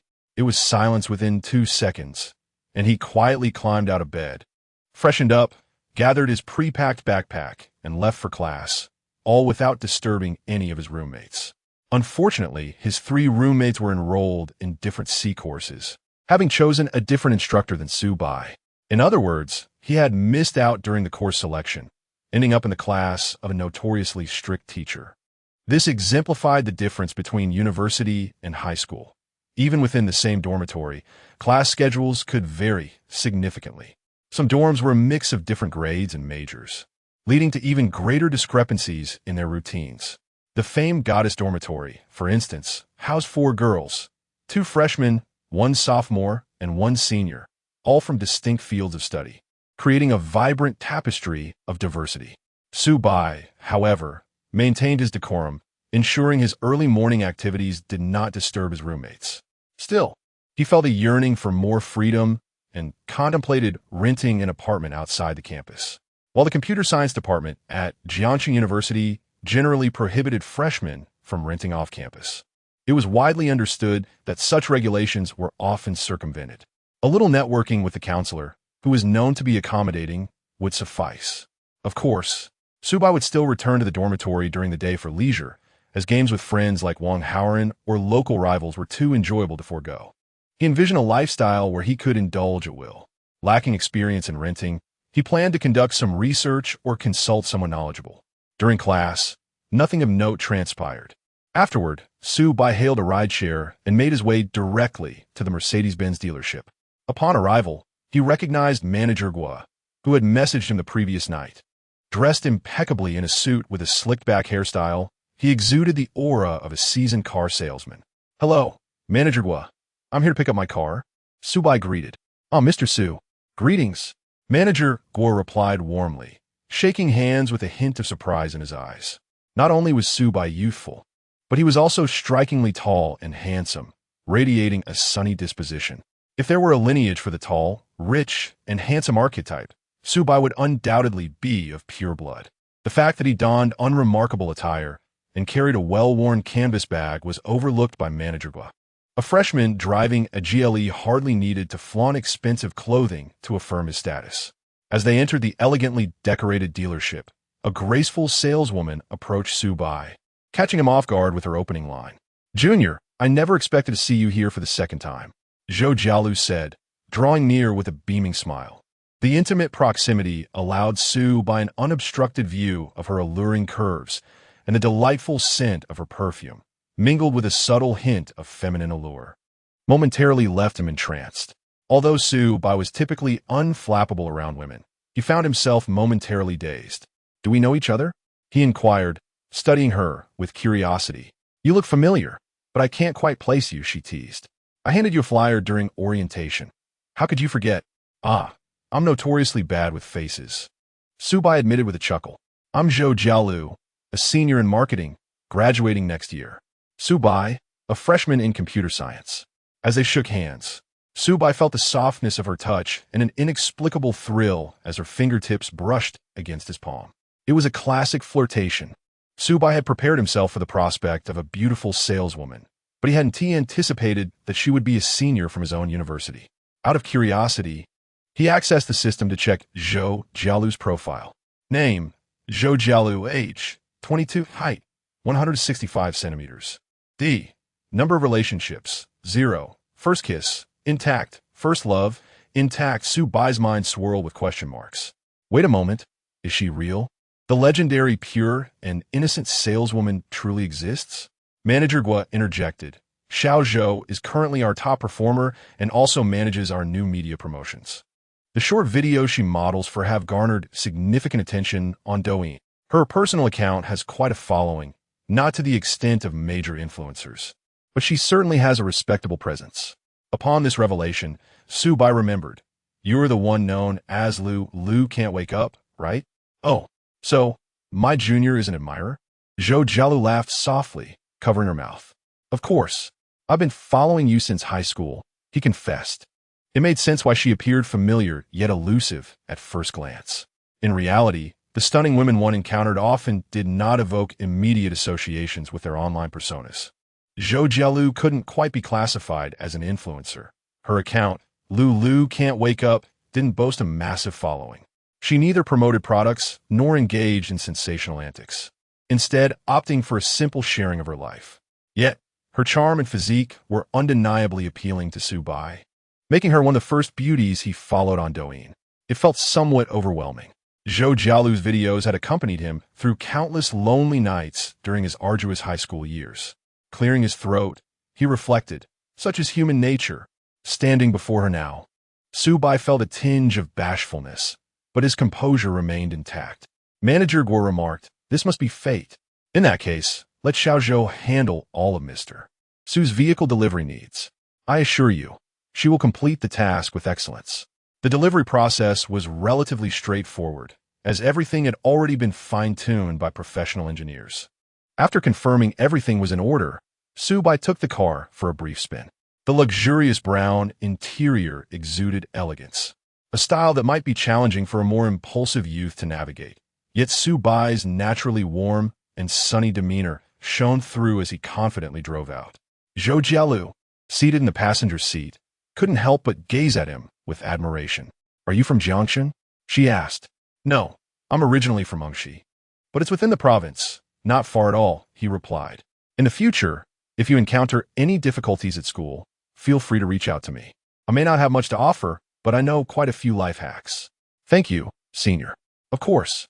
Su Bai tilted his head to glance at Zhou Jialu, who had merely leaned slightly towards him, her legs elegantly crossed, without any overt gestures. However, her ample assets, constrained by the safety belt, created an undeniably tantalizing visual spectacle. "What are you staring at, naughty junior?" she teased. "Your senior has a fantastic figure, don't you think? I look even better in person than on video. Your words suggest that you have indeed devoted considerable attention to my short videos. Indeed, I have watched those dance performances multiple times. Confess, have you ever engaged in any mischievous actions while watching the videos featuring your senior?" Zhou Jialu playfully prodded Su Bai's cheek with a finger. Just as she braced herself for the boy's flustered reaction, to her surprise, Su Bai boldly admitted, "Of course, I've done it many times, so many I can't even count. My current physical condition has deteriorated, and you, senior, must take some responsibility." At that moment, as they awaited the red light, Su Bai gazed at Zhou Jialu with sincere and fervent eyes, his handsome visage causing her cheeks to flush. This junior of hers certainly did not play by the usual rules. Chapter 11. With no place to put my right hand while driving, I use my senior instead. Ding. You candidly acknowledge your mistake in the face of your senior's teasing. It is only human to err, after all. Reward. Cash 10,000 yuan. Triggering special reward. Sigma Halo. Sigma Halo. When confronted with female temptation, your mindset remains as steady as a seasoned veteran. You can effortlessly control your primal desires. Conversely, women attempting to disrupt your mental peace will find it easier to be stirred by your emotions. Not bad. Su Bai silently nodded, appreciating that his brother understood him well. It is known that Su Bai has never liked being led by women, and this Sigma halo aligns perfectly with his character. However, he wondered how the other effect of the halo would manifest with Senior Zhou. Zhou Jialu playfully smacked Su Bai's arm, exclaiming, "Hey, that's annoying. You can't say such things in front of a girl. Only I am magnanimous enough to let it slide otherwise." "Otherwise what? Would my little red book be exposed?" "Well, that seems unlikely. After all, how could a girl bear to expose someone as handsome as me on Little Red Book?" Su Bai confidently asserted. "Rest assured, senior, I understand the limits of jest. Generally, girls are quite forgiving of me." "Junior, has anyone ever told you that you are quite narcissistic?" "No need for others to tell me. I have always known I am quite self-absorbed." "Ha ha ha, you little rascal. You are amusing." Before meeting Su Bai, Zhou Jialu had assumed he would be the type of a naive young boy. However, after their initial interaction, she found it was entirely the opposite. He displayed remarkable composure. His demeanor was effortlessly charming, and with substantial financial backing, Zhou Jialu felt that this junior was indeed extraordinary. Yet, when Su Bai gazed at her, Zhou Jialu felt an unusual ripple within her heart. How could this be? She had never encountered a man who could make her heart flutter. Typically, she remained emotionally aloof while captivating the men around her. She relished that process. Some in her circle referred to her as a flirt, but Zhou Jialu did not agree. She neither sought benefits from men nor engaged in casual affairs. So why should she be labeled as cheap? She simply enjoyed flirting. In her single state, flirting was not a crime. However, ordinary men lacked interest. Su Bai, however, surprised her. "This junior of mine brings me such joy. He is merely a freshman, yet drives an 880,000 yuan car, possesses both charm and an intriguing personality. He is far from an ordinary junior. I must strike hard." Zhou Jialu's instincts told her that Su Bai remained unaffected by her charms. Although he admitted to having made a mistake regarding a video of her, she figured it was merely flattery. Who could know the true circumstances? Senior, could you introduce me to this car? I'm not very knowledgeable. Of course, I am quite familiar with it. Zhou Jialu readily agreed, beginning to explain the features of the top-tier Mercedes GLE 4WD and some usage tips. Her explanation was clear, coherent, and impressively devoid of any pushy sales tactics. It seemed that Zhou Jialu could indeed become a star salesperson at this dealership, not merely relying on her looks and figure, but also possessing professional acumen. It was no surprise, considering the system revealed that Zhou Jialu had preserved her first kiss and first love. She had certainly never slept with any clients. Of course, if the opportunity arose, Su Bai would not mind being the first to achieve that milestone. He genuinely acknowledged his mistake regarding the video of her. Su Bai emphasized sincerity. The most significant feature of this car is that, despite not being bulky in size, it maximizes internal space, allowing for ample room for interaction when you eventually date a girl. At this point, Zhou Jialu paused, casting a suggestive glance at Su Bai, her eyes shimmering. Su Bai inquired, for example, what kind of interaction? Zhou Jialu smiled silently, removing her high heels and placing her leg, clad in sheer stockings, across Su Bai's lap. Look, Junior, this car features an electronic gear shift design, meaning there is no traditional gear lever on the center console, saving space and facilitating various fun interactions. Su Bai glanced down. Unlike the overly slender legs many pursued, Zhou Jialu's legs were ample and well-proportioned, each curve inviting exploration. The car's sound insulation was excellent. In the serene space, the gentle sound of the fabric of her stockings could be distinctly heard. Zhou Jialu's heart raced. This was indeed the first time she had engaged in such intimate contact with a man. She had never acted so boldly before. Su Bai's allure had captivated her, igniting a desire to witness the shy demeanor of her junior. When she placed her leg on him, her inner tension was more intense than during an important exam. Zhou Jialu anticipated Su Bai would turn crimson. However, the reality was quite the opposite. Su Bai remained unfazed, instead gripping Zhou Jialu's calf. Junior, you? Zhou Jialu's calves were particularly adorable, plump yet not excessive. Su Bai looked at her with a knowing smile. I learned manual transmission at driving school, and I'm used to shifting gears. This car lacks one, so let us have my senior fill the void. Oh, Su Bai's hand. A tingling sensation coursed through her, prompting a peculiar reaction. She attempted to withdraw her leg, but his grasp was firm. What immense strength! Her alluring face betrayed a mix of panic and shyness. She had intended to provoke her junior's heartstrings, but found herself caught in his charm instead. Senior, please stay still. The red light is about to change. If you keep moving, it will distract me while driving. You rascal, it's clearly you. Safety is paramount, Senior. Be good. Seeing Su Bai's unwavering grip, Zhou Jialu, realizing her inability to escape, reluctantly complied. Thus, Su Bai unlocked the skill of driving with one hand, taking the opportunity to thoroughly appreciate the exquisite model of her legs. Luxury car raffle tickets, accompanied by expert driving skills. The expert level corresponded to a decade of experience driving for superiors. Therefore, he was no longer the novice who had just obtained his license during the summer. Ding! The host seizes the opportunity to savor the exquisite model of legs in 3 dimensions, comprehending the beauty of human curves. Reward, cash 20,000 yuan. While maintaining his hold on Zhou Jialu, he drove around the vicinity of the dealership, deliberately taking extra laps. Initially, Zhou Jialu managed to maintain her composure, but as time passed, the sensations within her body grew increasingly peculiar. When she attempted to withdraw, she discovered her legs had become too weak to move. That wicked junior had her feeling this way, so, Senior, your reactions are quite pronounced. You are trembling. Could it be that you have never been touched by a man before? Su Bai teased. How could that be? I am quite experienced. Just not in the best state today. Yes, not in the best state. Still pretending to be tough? Su Bai found Zhou Jialu rather endearing. Other girls would eagerly feign innocence, while she boldly asserted her supposed experience to appear mature, all the while being a pure-hearted girl. All right, no more jokes. Senior, please sit properly. We must return to the dealership. The GLE returned to the parking space in front of the dealership. The technician responsible for maintenance awaited eagerly, greeting them warmly and inquiring if Su Bai had encountered any issues during the test drive. No problem. We can sign the contract now. Zhou Jialu excused herself to the restroom. The peculiar state she found herself in, combined with the fact that she had just gone for a test drive with Su Bai, inevitably sparked gossip among the staff at the dealership. Could it be that the ever-unapproachable Zhou Jialu has finally been won over by this charming young man?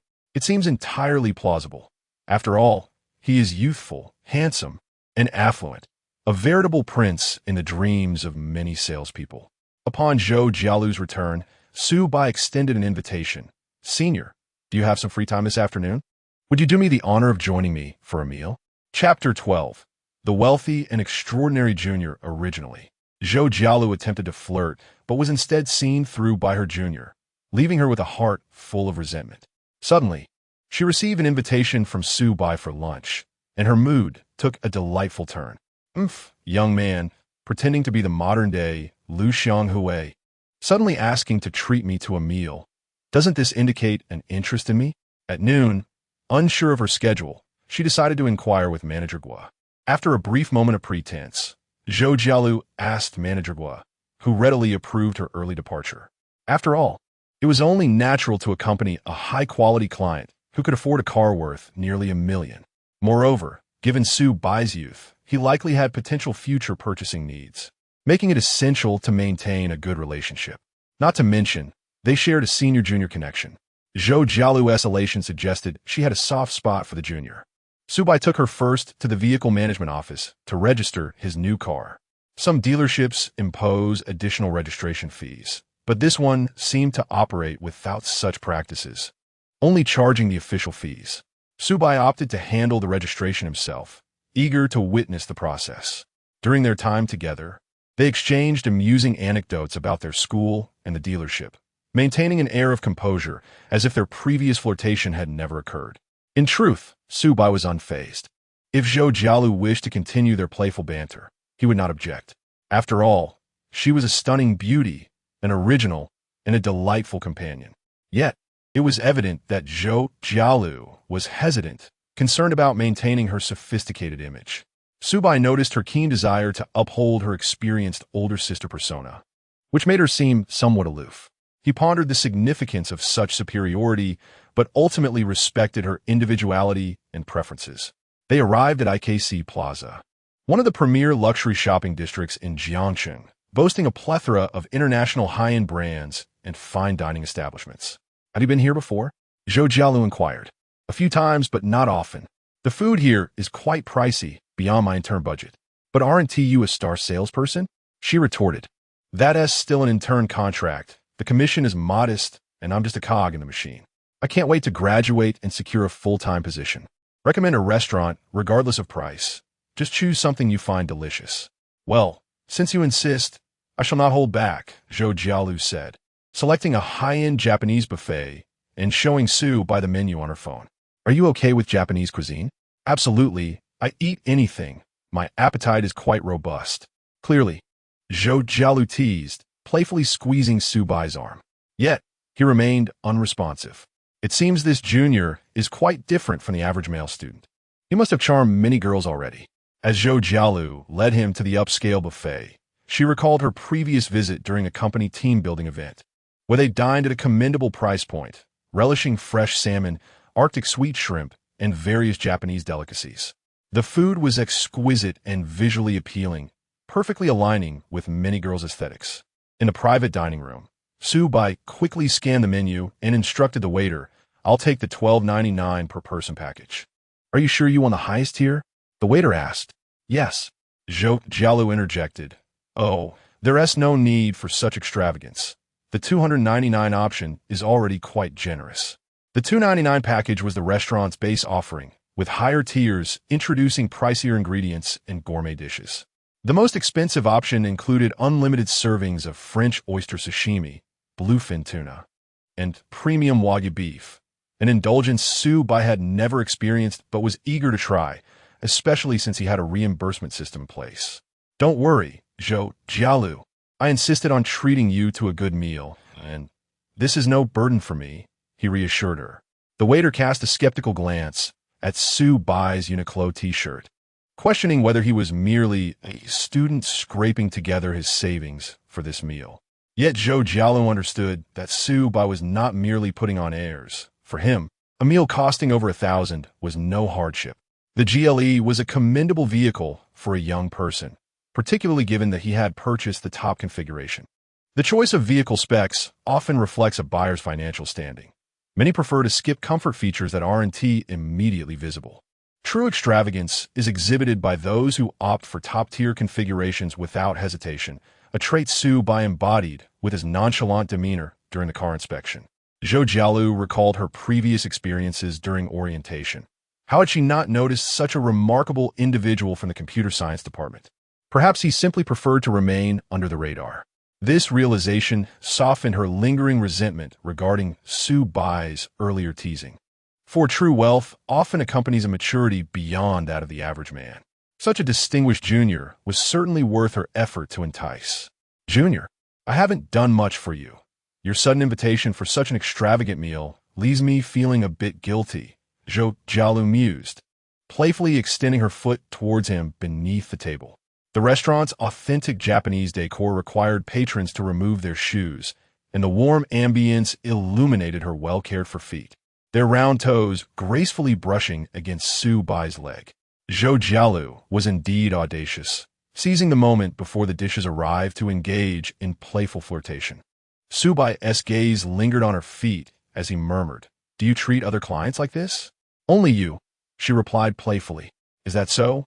Su Bai questioned with a teasing smile, leaning forward to slyly pinch her foot. Zhou Jialu immediately trembled and instinctively recoiled, her countenance flustered. Although Su Bai did not articulate his thoughts explicitly, Zhou Jialu comprehended his insinuation with clarity. How exasperating! Why does this junior possess such piercing insight? Why does the entire world perceive her, Zhou Jialu, as a mere frivolous flirt, while Su Bai alone discerns her genuine innocence? Ironically, he is the sole individual she yearns to entice, even going so far as to audaciously create opportunities for physical contact. A subtle emotional turmoil began to unfurl within her. Chapter 13. Lu Yuan's envy and Su Bai's adorable scholar. Soon, the dishes began to arrive. An enormous sashimi platter presented a visually stunning feast. Fresh sea urchins were neatly arranged, accompanied by caviar that was utterly appetizing. As for the expensive conch, it was sliced and cooked using a bridging technique. The chef wheeled in a pot, boiling the broth, and prepared the conch slices right before the customers, briefly dipping them to achieve the perfect doneness that retained their sweetness. The conch shells, as large as basketballs, were left intact, resting on dry ice to create an ethereal, smoky effect. Zhou Jialu was busy taking photographs. Such a scene was rare for her. Meanwhile, Su Bai, indifferent to capturing the moment, savored his matsutake soup served in an exquisite teapot, squeezing a hint of lemon before sipping, which was delightful and refreshing. For him, indulging in a Japanese buffet necessitated a palate cleanser, as his primary interest lay in the various seafood sashimi and high-quality grilled meats. Conversely, Zhou Jialu was less concerned about the ingredients and more focused on editing her photos for social media. "Senior, are your posts always this exquisite?" she inquired. "You must enjoy presenting a refined image. Who doesn't wish to showcase their glamorous side on social platforms?" Zhou Jialu sighed, acknowledging that most people seldom encounter such lavish experiences, while for her junior, it was merely an everyday occurrence. That is not entirely true. Dining like this daily might lead to skyrocketing cholesterol levels, Su Bai replied. "No worries. We're still young. With more exercise, we'll be fine. Perhaps I could help you burn off the excess nutrients?" Zhou Jialu winked playfully. Su Bai, with an air of resignation, remarked, "Senior, it seems you have a short memory. Did you not feel enough itchiness in the car just moments ago?" He feigned reaching for her leg, prompting her to plead, No, we're eating. We shouldn't fool around while dining. It disrupts digestion." After a playful interlude, Zhou Jialu finally captured the perfect photos for her social media. Following her standard 9-square grid format, she posted them, and almost immediately, numerous comments flooded in. "Wow, such a massive conch. It must be quite expensive." This backdrop, Is it the Japanese restaurant at IKC Plaza? So envious. Such a lavish weekday lunch. Here I am, munching on steamed buns in the cafeteria, tears of envy streaming down my face. How did you order the most expensive set? It seems completely unworthy. Another client dinner? After entering sales, senior, you've been living the high life every day? Zhou Jialu responded to each comment thoughtfully. Some were clearly stirring up trouble, which she chose to ignore or replied with a sarcastic smiley. She had long grown accustomed to negative remarks and vulgar attacks, a reality she faced since her high school days when her figure had already drawn attention. Rather than retreating due to gossip, she embraced her beauty and adorned herself splendidly. Let them spread rumors. No matter how much they slander, I still have countless admirers. At that moment, her roommate Lu Yuan also commented on Zhou Jialu's post. Sister Lu, looking fabulous today. Did you land a big client? Zhou Jialu smiled gently, opting to engage in a private chat with Lu Yuan instead. In their dorm, the two first-year beauties had only recently formed a mixed-gender living arrangement, having previously shared a room. Now, amidst the new dynamics, Zhou Jialu and Lu Yuan remained closer, often sharing their daily grievances in private rather than in their dorm group. Miss Zhou from AAA Academy area. I've caught the eye of a particularly handsome younger guy who treated me to over 1,000 yuan worth of Japanese buffet. Yuan. Ah? Yuan. He treated you? Don't you usually go Dutch with clients? Miss Zhou from AAA Academy area. This one is different. He is exceptionally wealthy. Miss Zhou from AAA Academy area. Honestly, I'm quite taken. Yuan. Ah. Is Sister Lu finally ready to dive into the dating pool? I'm so excited. Which lucky guy gets to savor Sister Lu's charms? Miss Zhou from AAA Academy area. Not quite ready to dive in. Who knows if he's even interested in me? Truth be told, Zhou Jialu was quite fond of Su Bai, whether it be in a physical sense or a rational consideration of his financial standing. A truly wise woman should guard her virtue and seize the moment when she encounters her destined partner. Yet, she felt as though her status was somewhat beneath Su Bai's. When he playfully squeezed her calf, she felt weak all over, even needing to excuse herself to the restroom to compose herself. She was surprised at her own sensitivity. In contrast, Su Bai seemed unaffected by her advances since their first meeting. Patience is key. Let's remain optimistic. Perhaps Su Bai is merely maintaining his composure as he gets to know me. With time, he may very well develop feelings for me. Meanwhile, in the cafeteria of Jiangxing University, Lu Yuan pondered the messages from her roommate, feeling a mix of emotions. She understood Zhou Jialu's expectations of a boyfriend. Youthful, wealthy, and preferably handsome. Finding someone who met all these criteria was indeed a challenge, as those who did were highly sought after and rarely lacked female attention. Lu Yuan felt a twinge of happiness, jealousy, and an indescribable melancholy. She too longed for a lavish meal. But Xue Tao was only willing to treat her to a 300 yuan dining experience. He often boasted about being a local. Yet only once they began dating did she realize his financial constraints. At least Xue Tao's status is relatively commendable in our circle, and he is willing to spend on me. Nowadays, many penny-pinching average guys balk at even buying a cup of milk tea. Regardless, Lu Yuan enjoyed newfound freedom in her relationship with Xue Tao, who continued to indulge her, allowing her to reap ongoing benefits. In stark contrast, Zhou Jialu's so-called wealthy young admirer might just be looking for a fleeting fling. At that moment, at their cafeteria table, Xue Tao animatedly shared car trivia with Lu Yuan, primarily about his Magotan. After all, his youthful success and ownership of a Magotan were key aspects of his persona. He began with praises for German engineering, followed by critiques of domestic cars. Lu Yuan felt her head spinning from the barrage of information. Irritated, she interrupted Xue Tao. Let's go out this weekend for some Japanese food. Japanese food? It's all show and no substance. It's better to stick with hometown chicken. Xue Tao's smile faltered. As he was currently facing a tight budget, a meal at a Japanese restaurant could easily exceed several hundred yuan, which was simply untenable. My roommates just went for a lavish meal. Look at this. It looks absolutely delectable. Xue Tao glanced at the photo, sweating profusely. Damn, this spread would easily cost over 1,000 per person. Come on, can't we be a bit realistic? Your roommates are all stunning. Why compare yourself to them? However, Yuan remained persistent. Shuetao had no choice but to dig deep for excuses to deflect her request. Just like the day before, this cafeteria lunch was another chance encounter between the two dorms. Wang Haoran continued to immerse himself in his gaming world, oblivious to the outside. Brother Bai's 6'5" main character is truly remarkable. Even without hands, one can conquer the abyss. Chu Mingzhi is caught in a cycle of self-reflection. Chen Yuxing sits alone in a corner, her face devoid of expression, exuding a subtle sense of sorrow. She wonders why Su Bai has not replied to her messages. Chapter 14. Impossible, she can't possibly have a boyfriend. From the very first class of the morning, Chen Yuxing had been messaging Su Bai. Memes, amusing videos, the latest gaming news. Yet, Su Bai did not respond to any of them, leaving her to wonder what he might be preoccupied with. Suddenly, it dawned on Chen Yuxing that she had sent numerous messages in quick succession. Could it be that she appeared overly eager? Hesitant, she refrained from sending more. Though she yearned to engage Su Bai in conversation, it felt like a delightful and relieving endeavor. Strangely enough, he was her gaming companion employer. She had never experienced such feelings in her previous engagements.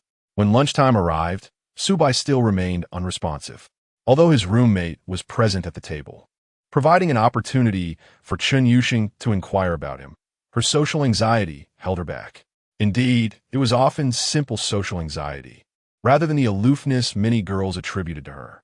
After much internal conflict, an idea struck her. If she could not decipher the situation herself and was too timid to ask Su Bai's roommate, why not consult the formidable AI? As a prodigy in computer science, Chen Yuxing was well-versed in the concept of AI models. Many minor dilemmas in life could be resolved with detailed insights from AI. Thus, she navigated to a popular AI question-and-answer website.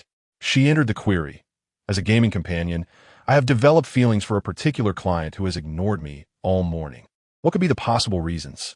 After a brief wait, answers began to scroll across the screen. The lack of contact from the other party could stem from various reasons. Here are some common possibilities and suggestions. 1. Objective reasons, sudden busyness, technical issues. Chen Yuxing's eyes widened as she read intently. Suddenly, her heart tightened upon encountering one particular point. Differences in relationship perception. He may only view you as an ordinary gaming partner, unaware of your feelings, thus lacking a habit of frequent communication. So that was it. Perhaps to Su Bai, chatting was not of great significance. It was merely Chen Yuxing who cherished it. In essence, this was merely a business transaction. Su Bai had stated that he had no ulterior motives. He was simply purchasing emotional value from her, namely, gaming companionship. This was a perfectly normal scenario. In other gaming arrangements, Chen Yuxing would have appreciated such a clear boundary. A transaction is a transaction. One should not muddle the definitions. Yet, why did she feel so disheartened? Deep down, she wished to be friends with Su Bai. She desired to have a connection with him that blurred the lines.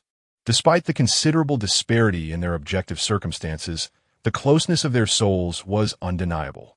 What did Su Bai truly think of her? Just yesterday, they had shared such joyful conversations at the CAF, and again after returning to the dormitory. With her thoughts spiraling, Chen Yuxing exuded an aura of melancholy. Her roommate, Yuan, glanced at her quizzically, dismissing it as perhaps a mere indulgence in a novel. She recalled that this seemingly aloof freshman occasionally read novels.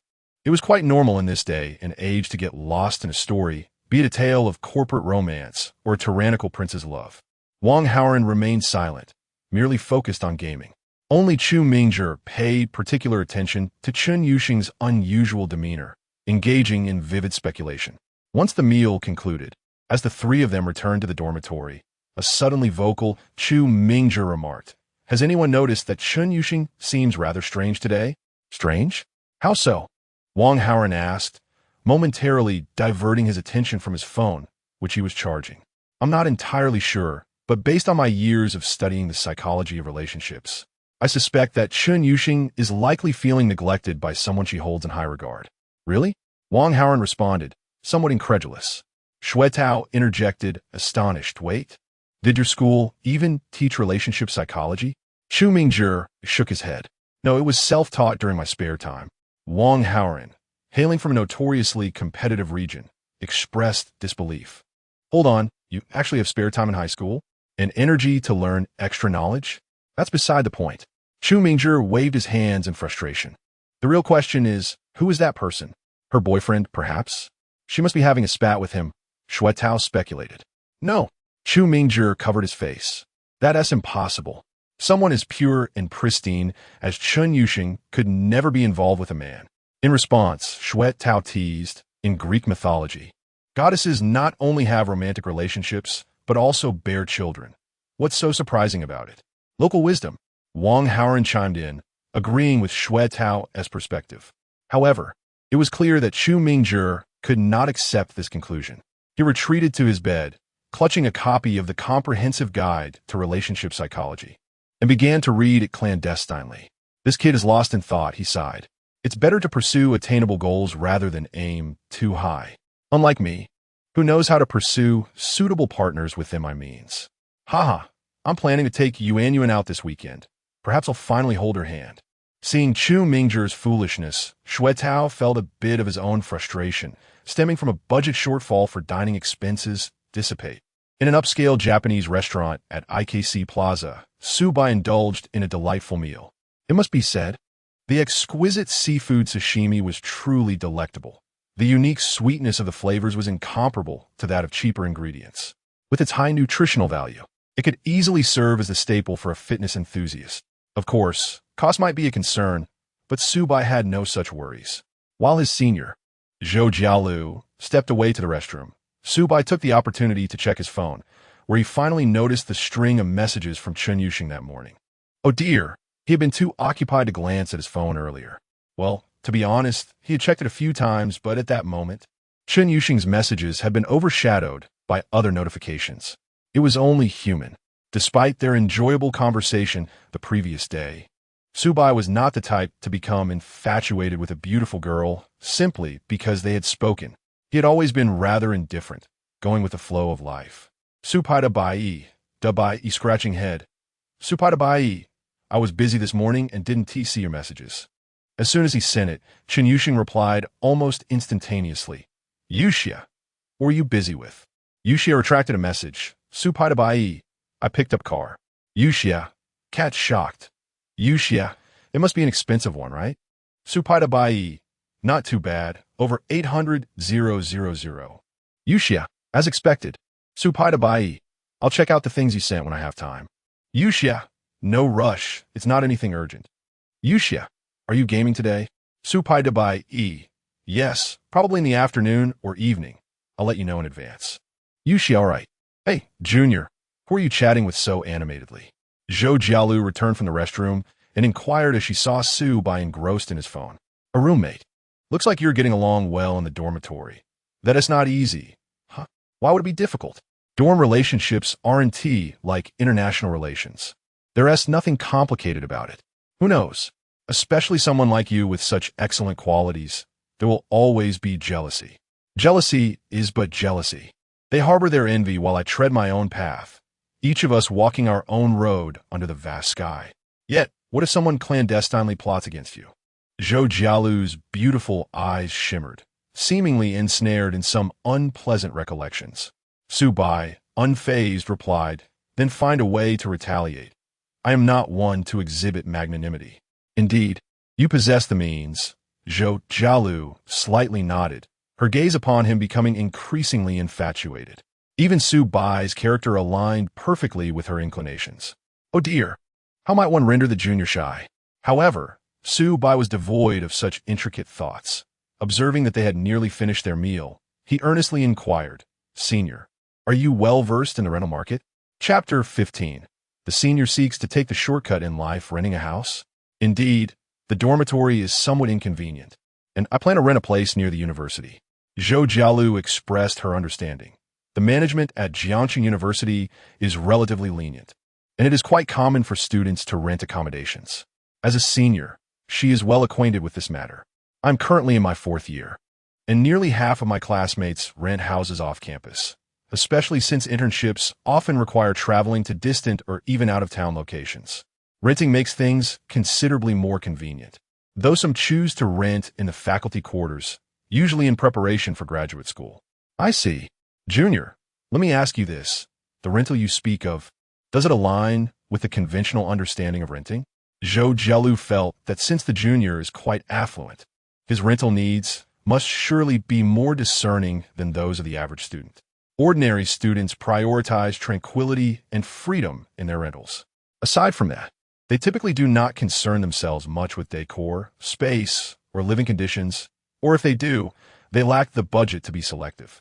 However, Su Bai is different. He possesses considerable wealth. Indeed, there's a distinction. Su Bai candidly admitted that his requirement is to reside in a property of the highest quality, preferably one managed by someone else, sparing him from excessive tidying. The usual rental practice of settling for a model apartment or a near-raw space to furnish himself is simply too cumbersome. If he were to undertake decorating, he would rather wait until his fortune reaches tens of millions and then purchase a luxurious home to personalize at leisure. For now, he intends to rent a fine property, and the rental may even offer a cashback incentive. After all, indulgence is about savoring the present. Zhou Jialu remarked, then you could simply stay in a hotel. Many hotels offer monthly rates with discounts, typically around 20 off depending on the brand and location. A hotel? That is not a bad idea. Su Bai pondered thoughtfully. He had read online that many newly affluent individuals prefer five-star hotels. He had yet to experience it himself, but was inclined to give it a try. He opened his phone, searching for luxurious hotels near the university on Yuan. After browsing, he found that JW Marriott looked quite appealing. Sorting by price, he scrolled to the bottom to view the most expensive options.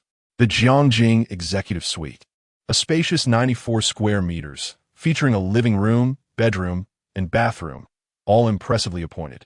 It grants access to the hotel's swimming pool, gym, and executive lounge. Priced at 678 yuan per night, it is currently the off-peak travel season, but prices will rise during the National Day holiday. This rate already surpasses the monthly living expenses of a significant portion of students. Nevertheless, Su Bai proceeded to book a week-long stay. The duration was limited to a week to qualify for the cashback incentive. Given the system's assessment of Su Bai, he could only book for a week at this time. As his lifestyle becomes more extravagant, the system will upgrade accordingly, increasing the potential cashback amount. Ding! The host has booked a luxury hotel, indulging in a consumption of 746 yuan, triggering a tenfold cashback reward of 460 yuan. Su Bai paid before Zhou Jialu without any pretense, making her heart race. Moments ago, he mentioned staying in a hotel to gauge whether he would commit to a long-term rental. Does that mean he intends to stay in the Jiangjing Executive Suite long-term? How extravagant!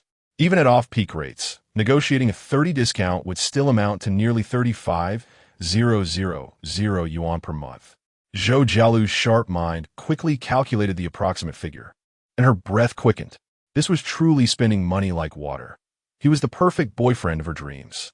Many so-called second-generation rich individuals with billions in family assets do not spend so liberally. After all, they are still students at university, and parents typically do not provide excessive funds. Not to mention that the economic situation has been somewhat sluggish over the past 2 years, leading many affluent individuals to have reduced budgets.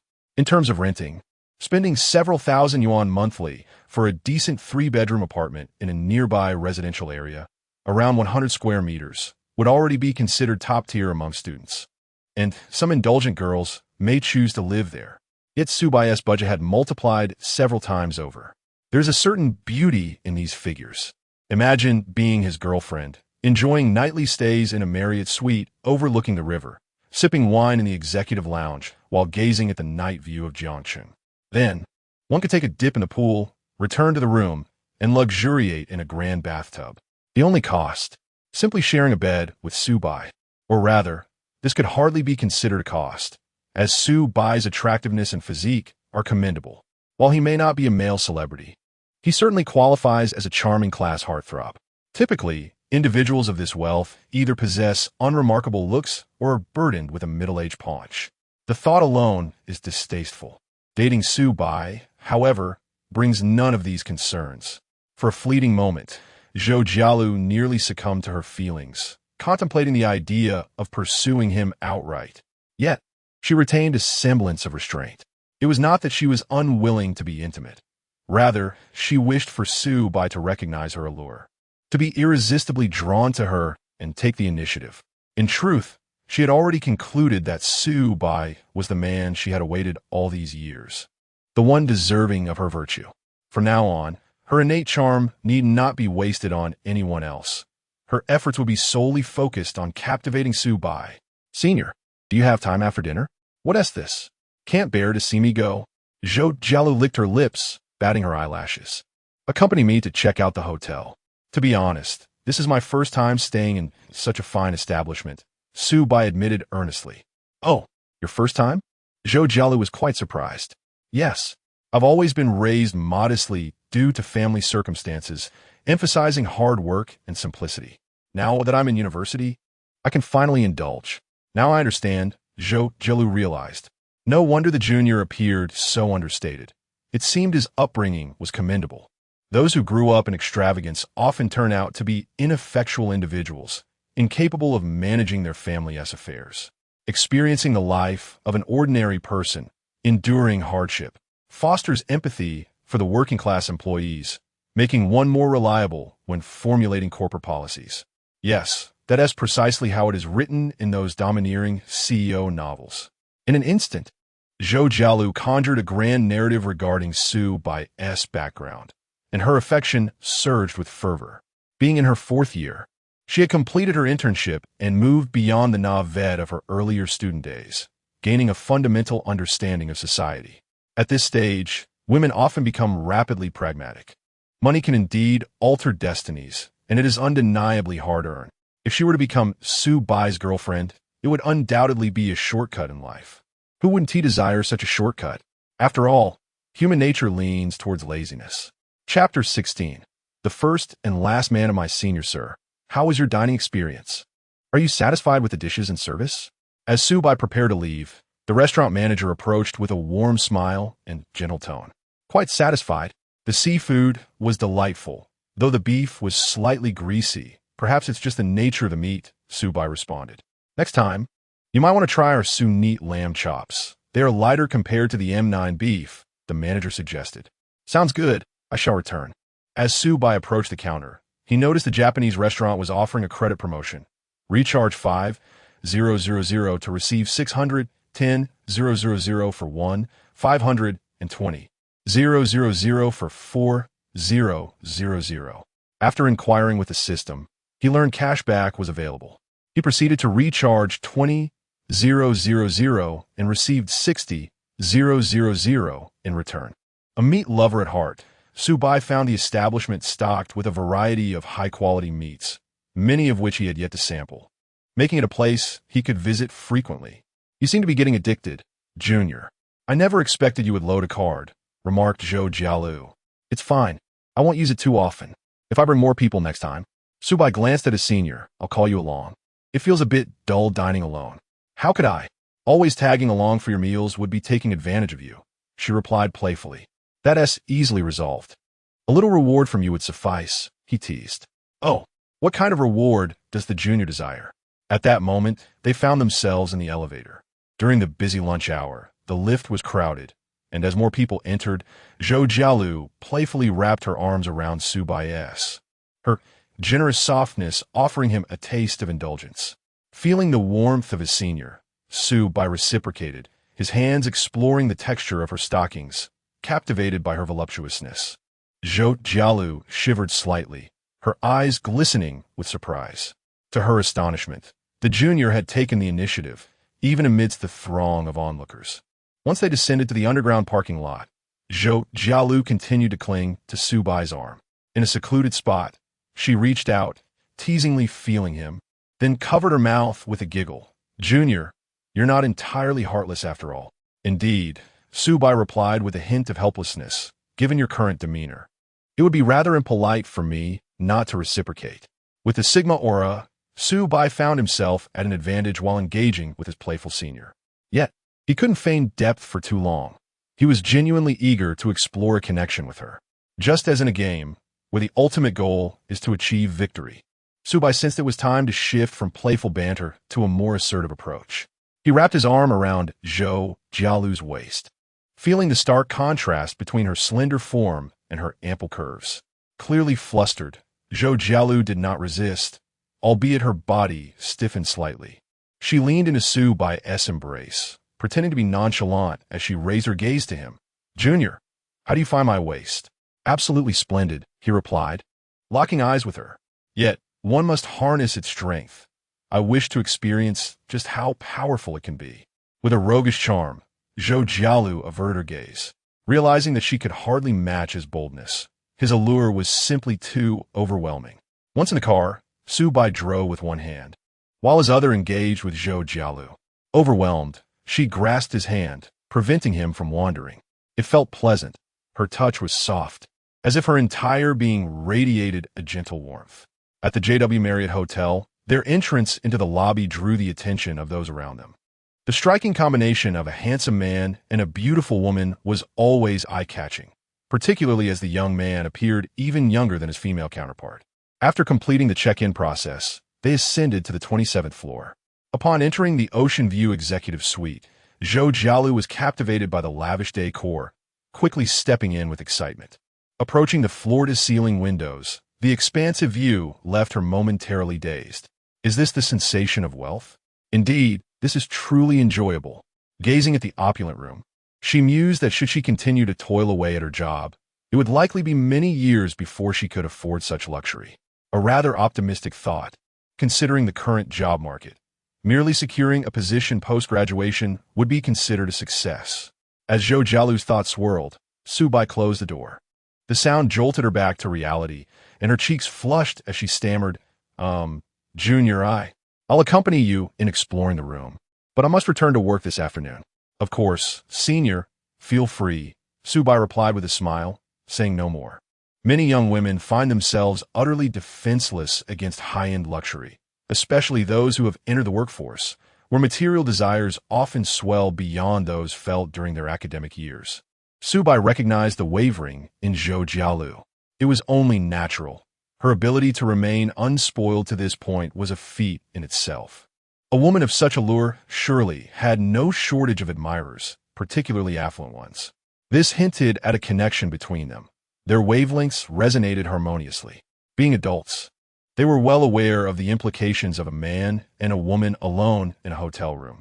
Zhou Jialu excitedly explored the suite, touching and observing everything, snapping numerous photos. "Is this really necessary?" Subai chuckled, bemused by her enthusiasm. "Of course, I could never afford such an extravagant room, so I must savor every moment." She exclaimed, "That's not quite the sentiment. If you enjoy it, there's no reason you can't come here frequently," he suggested as he approached her from behind, encircling her waist, his hands resting on her flat abdomen. Leaning down, he inhaled deeply, the fragrant scent mingling with her intoxicating allure. "Junior, what are you doing?" Zhou Jialu gasped, her heart racing as she turned to him, only to find him seizing her delicate face and kissing her. In an instant, Zhou Jialu's mind went blank. When she regained her senses, they had transitioned to the plush sofa, her body nestled against his. She bit her lip, her emotions swirling as she murmured, "Junior, you may not believe this, but this is my first kiss." "I believe you, why would I doubt it?" he replied. "Didn't you follow me on Douyin? Surely you've seen the comments. They all claim I'm a heartthrob. That's merely the opinions of others. I have my own judgment," Subai asserted, gently pinching her cheek, recognizing her shyness as a sign of innocence. A wave of delight surged through Zhou Jialu, akin to sweet syrup flooding her heart. She buried her face in his chest, whispering, "Indeed, Junior, you are my first man, and you shall be my last." Chapter 17. The innocent senior who learned to guard her affections at the dawn of love not yet. Dear friend, how can we leap from the first man to the last so swiftly? Just a kiss, and already it feels as if we might fast forward to a lifetime together. Subai could hardly suppress a chuckle. "What are you laughing at, you cheeky junior?" Zhou Jialu playfully swatted him, her touch gentle and harmless. "Oh, my dear senior, you are so innocent. It's evident you possess not a shred of experience." At this juncture, Zhou Jialu no longer shied away from confessing her feelings. This was a serious matter. Many men place great importance on their partner's past. She was uncertain whether Su-bai would be concerned, but for the sake of caution, she resolved not to lie for the sake of trivial pride. I admire this side of you, senior. With that, Su-bai cupped Zhou Jialu's face once more. Let us go out for a stroll, shall we? We have no pressing engagements this afternoon. Absolutely. After lingering in the hotel room for quite some time, both felt stifled and decided to venture onto the nearby streets. In contrast to the bustling IKC Plaza where they had lunched, this area was less opulent, yet boasted a few distinctive shops. Su-bai was intrigued by a newly opened Chinese bakery, its sign promising delicacies with moderate sweetness, devoid of cloying richness, and infused with enzymes to aid digestion. After indulging in a meaty lunch, it was indeed time to digest properly. Hand in hand, Zhou Jialu radiated happiness, her face tinged with shyness. Such emotions, adorning the visage of a captivating beauty, evoked envy from passers-by. If only I had a girlfriend as alluring as her, I would willingly trade a decade of my life.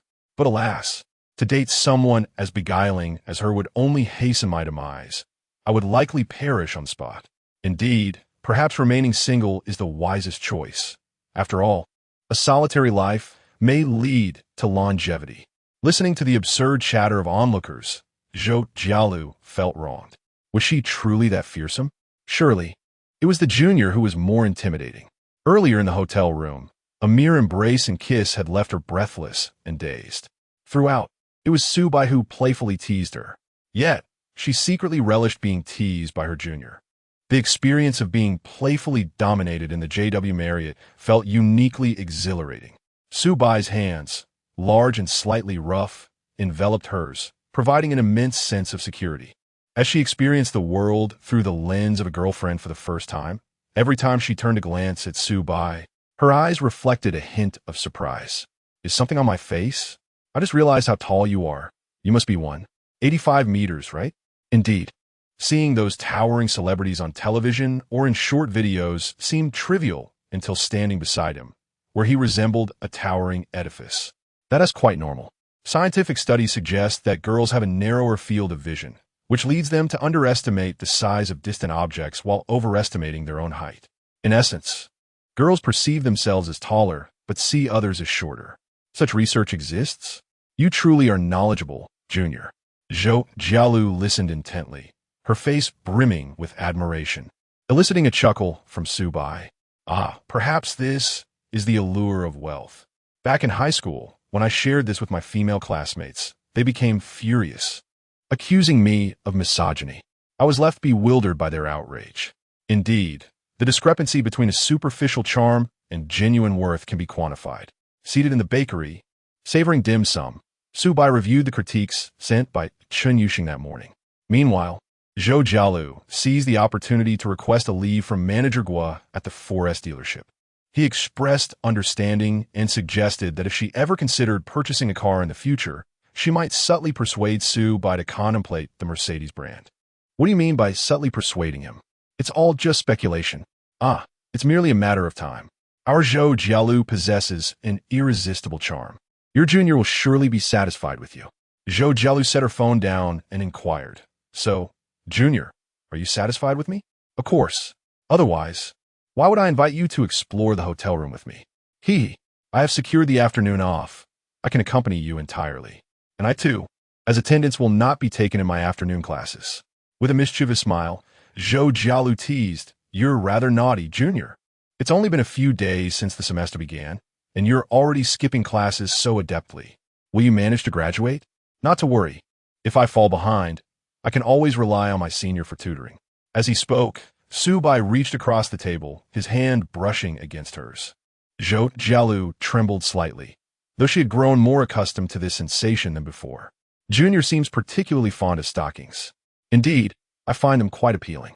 No wonder you're always so handsy.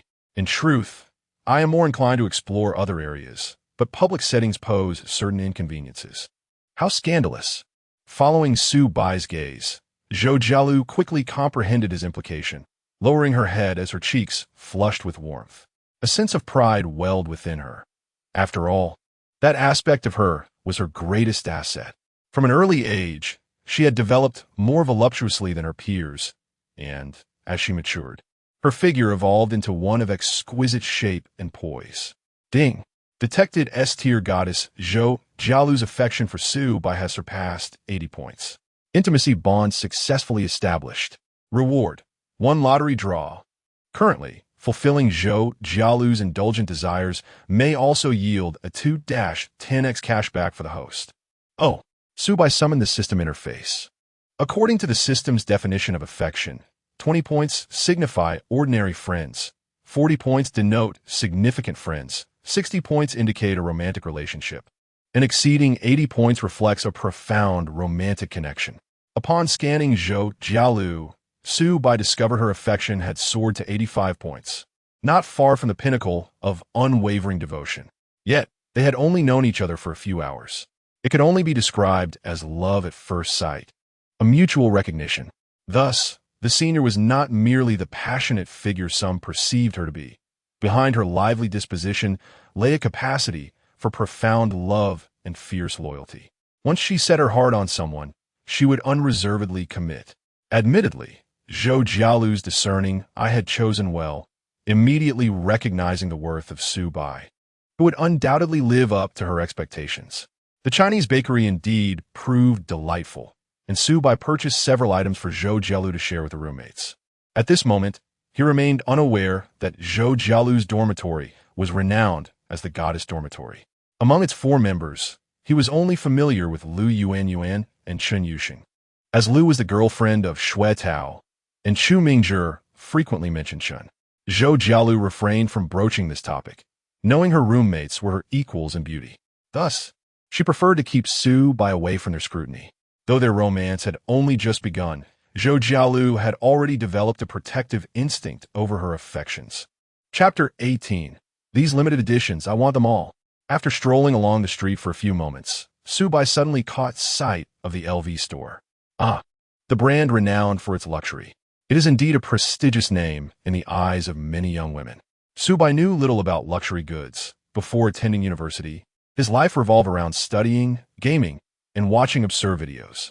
This is likely the case for many boys of his generation, forming the foundation of the diligent working populace. However, such men are often perceived as dull or even uninteresting in the eyes of women. The only reason Su Bai had a slight understanding of the LV brand was due to his idle time in middle school, where he was captivated by the novels of Gui Jingming that his deskmate brought to class. The lavish descriptions of luxury goods left a profound impression on his young mind. The simplicity of the LV name and logo made it memorable. Furthermore, a girl from his hometown, his childhood acquaintance who had attended school with him since kindergarten, had once rambled on during the summer about wanting to work and save money for an LV handbag. However, their friendship had abruptly ended in August for reasons unknown to Su Bai, leaving him unaffected. It was only upon seeing the LV store that this memory resurfaced. He recalled the new feature unlocked by the system moments ago. He had already tested it when buying snacks for a senior, spending over 100 and receiving 500 back. It was indeed functional. He noticed that Zhou Jialu was also gazing at the store, her eyes sparkling at the window displays featuring mannequins adorned with exquisite items. "Senior, shall we go in and take a look?" Su Bai suggested, wrapping his arm around her slender waist, expressing his intentions openly. "I'll buy you a bag." "Huh?" Zhou Jialu was momentarily taken aback, quickly shaking her head. "No need. My current bag is quite satisfactory, and I don't have a pressing need for an LV bag where there is no demand. One must create it. Come on." Su Bai temporarily ignored her objections and pulled her inside. "Welcome to LV. May I ask if you are purchasing for your girlfriend, sir?" A sales associate greeted them with a polite smile, avoiding the typical condescension one might expect. Su Bai's demeanor was relaxed and confident, distinctly different from those who merely window shop without intent to purchase. Despite his modest attire, one could no longer judge a person's financial status solely based on their clothing in this era. Moreover, the woman beside him was young, beautiful, and alluring, capturing the attention of the sales associate, who was accustomed to seeing attractive women. Zhou Jialu was a natural beauty, far surpassing the artificiality of many online influencers. The mere presence of such a captivating companion implied that Su-bai must possess considerable means. Indeed, let us choose a bag for her, Su-bai declared generously. Certainly, sir. May I inquire about your preferences? It will be helpful to know your budget as well. Our store boasts the most comprehensive selection of LV products in Jiangcheng, with options available across various price ranges suitable for young ladies. What do you think? Su-bai turned to Zhou Jialu. After a moment of contemplation, she replied without pretense. If we were to buy, it's best to choose something with high resale value, like the classic monogram. It would be convenient to sell secondhand. Haha, of course. You don't need to worry about that, Junior. Indeed. Furthermore, if there happen to be any rare limited editions available, we could consider those as well. Then let us go for the limited edition. It would satisfy my collecting obsession. Su-bai had a plan and turned to the sales associate. Show us the limited editions that are currently in stock, preferably those with low market availability. As for the budget, anything within $1 million will suffice. Understood, sir.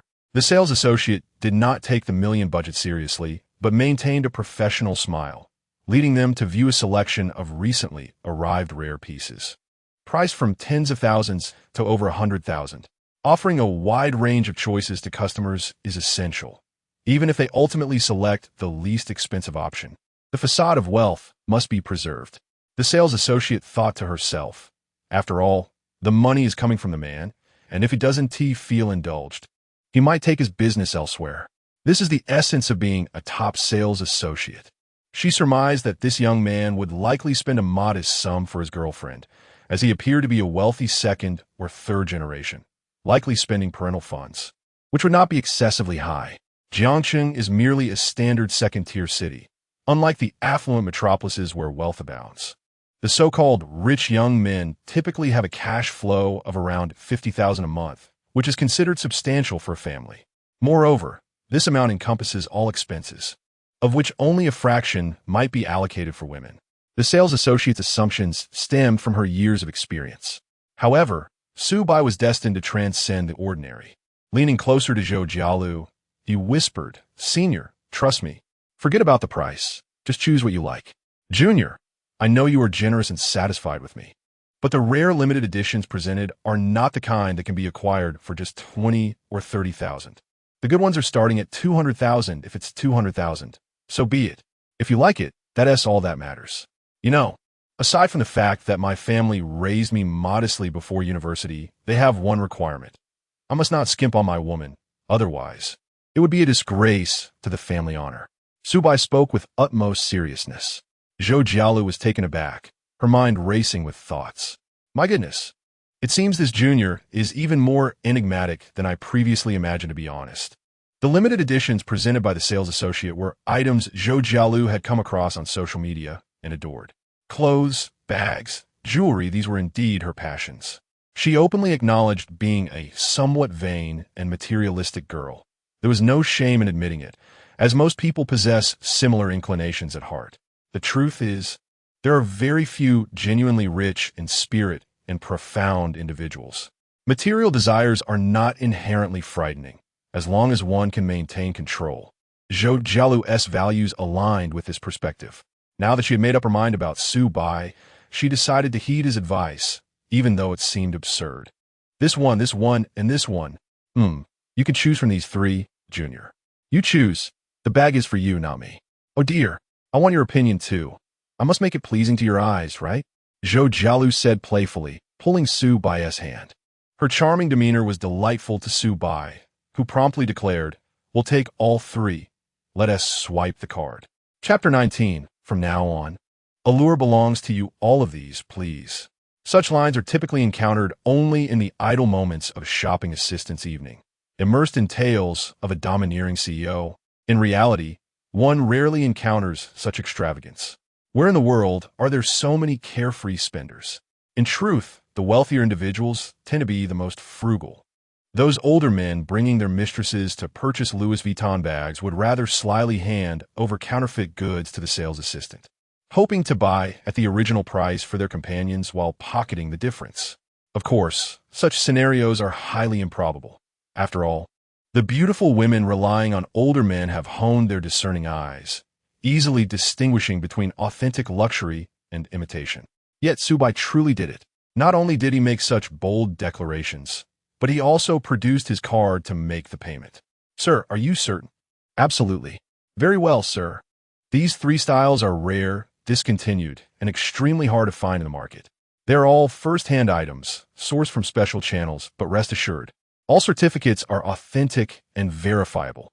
Based on the secondary market prices, they are approximately 160,000, 200,000, and 180,000, respectively, totaling around 540,000.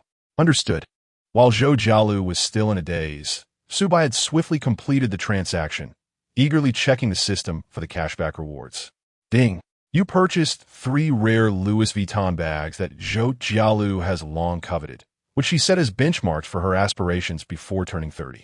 Little did she expect to achieve this so quickly.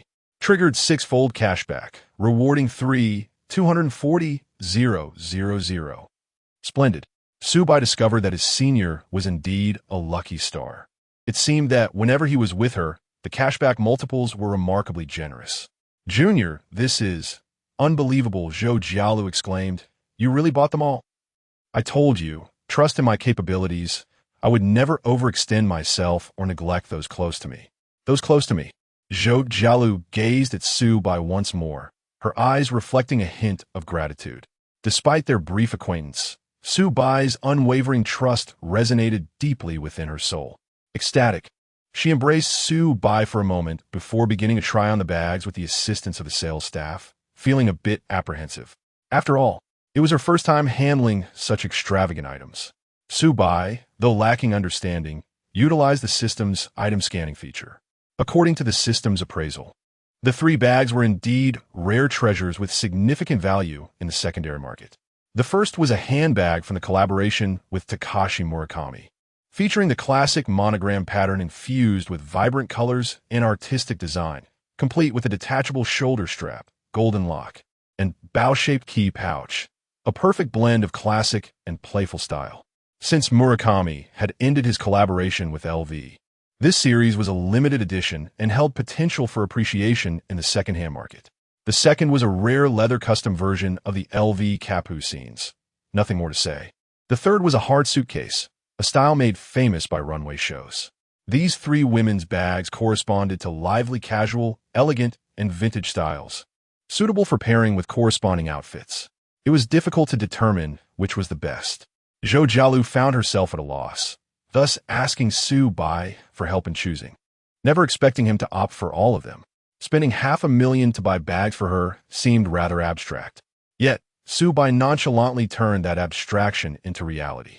In truth, Su Bai was not entirely devoid of emotion. Internally, he felt a twinge of excitement. Spending $500,000 at once was a first for him. More importantly, this transaction earned him nearly $3 million. Junior, did you know?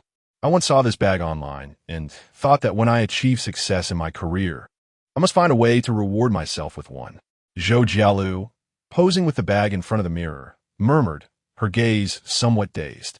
Then, feeling a bit bashful, she glanced at Su Bai. Am I being too frivolous? What's frivolous about it? Everyone should have aspirations, regardless of what they are. As long as they are lawful, they are commendable. You really have a sweet tongue. Junior, as she spoke, Zhou Jialu rose on her tiptoes, wrapping her arms around Su Bai's neck and bestowing a tender kiss. The intertwining of gentleness and allure left Su Bai utterly enchanted. The sales staff discreetly averted their eyes, unable to suppress their envy. Where could one find such a lavish and charming boyfriend? If it weren't for Zhou Jialu's overwhelming beauty and presence, the shop assistants might have considered making a move. While $500,000 in cash could be produced by anyone claiming to be affluent, spending that amount on 3 bags was simply outrageous, a scene most would never witness in their lifetime. After indulging in affection for a while, Zhou Jialu eventually became aware of the many eyes upon them and blushed. Gathering her things, she hurriedly fled the store. Just as they were about to exit, Su Bai suddenly spoke again, shattering the staff's perceptions yet again.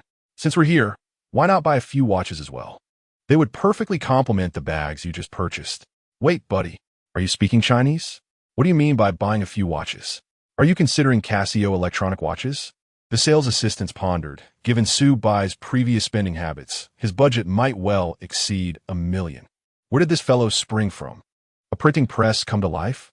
No one knew, but he certainly appeared handsome, and his demeanor was polite. Perhaps he was the scion of a prominent family. How terrifying. Does the young master need a maid? I'm available. You available?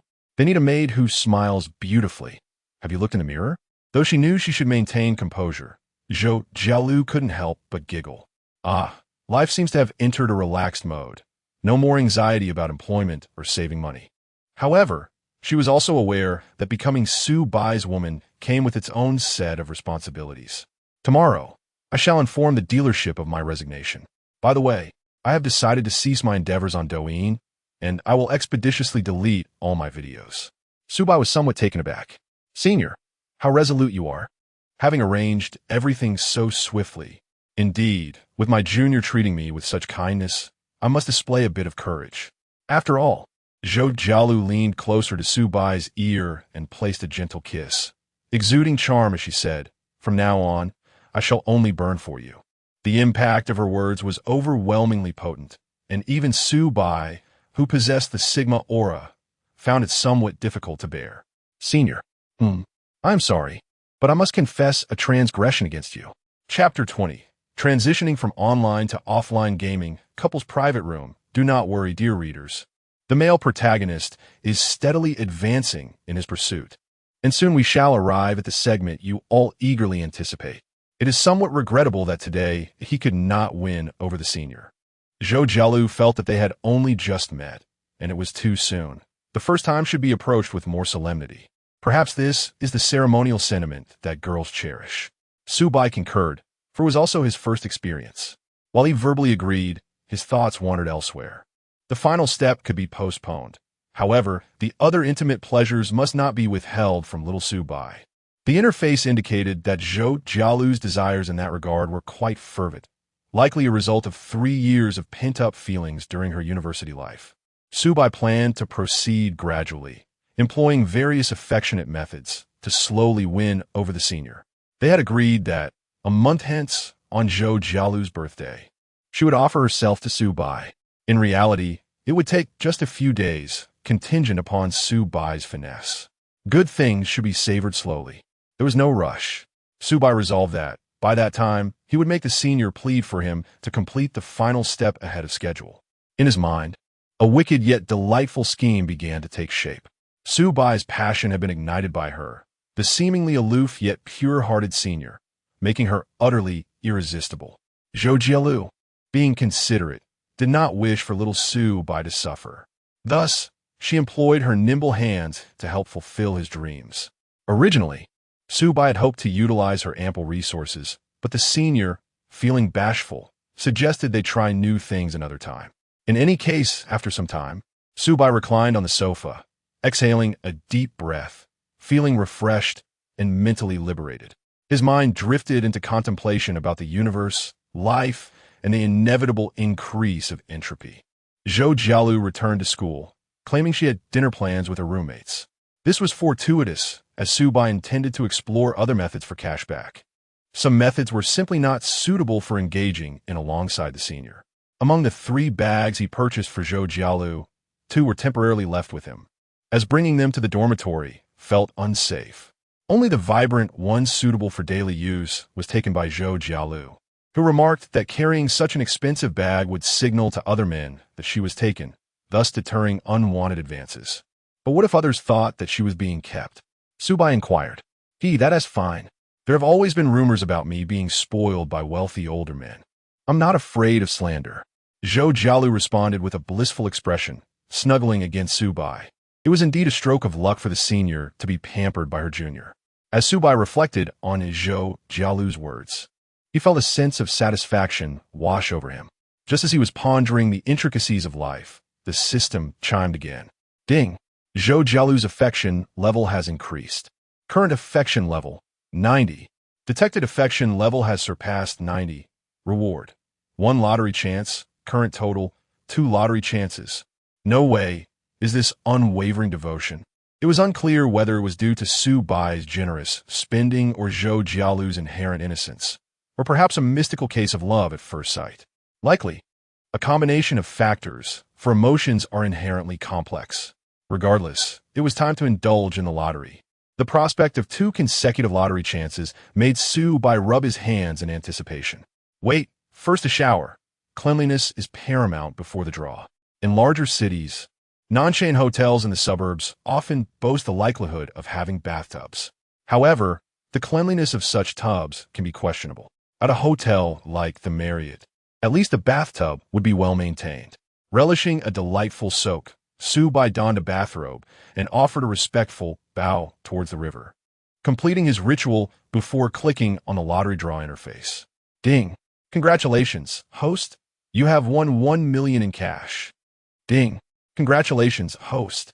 You have won a primary body enhancement potion. Note: the primary body enhancement potion will restore the host body to a completely healthy state, elevating all physical fitness indicators to the excellent standards of an adult male, with original strengths further amplified. This is splendid. The preceding year of intense study during high school had left Su-bai's body in a somewhat suboptimal condition. Chronic ailments such as gastritis, cervical spondylosis, and lumbar disc herniation were commonplace among high school students.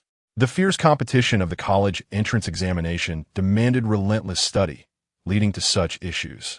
No wonder people say that today's university students are rather fragile. Given the high school lifestyle, it was inevitable that one would emerge with a frail constitution. This enhancement potion would be just what he needed to rectify his health concerns. As for the prospect of improving his physical abilities, Su-bai was quite eager.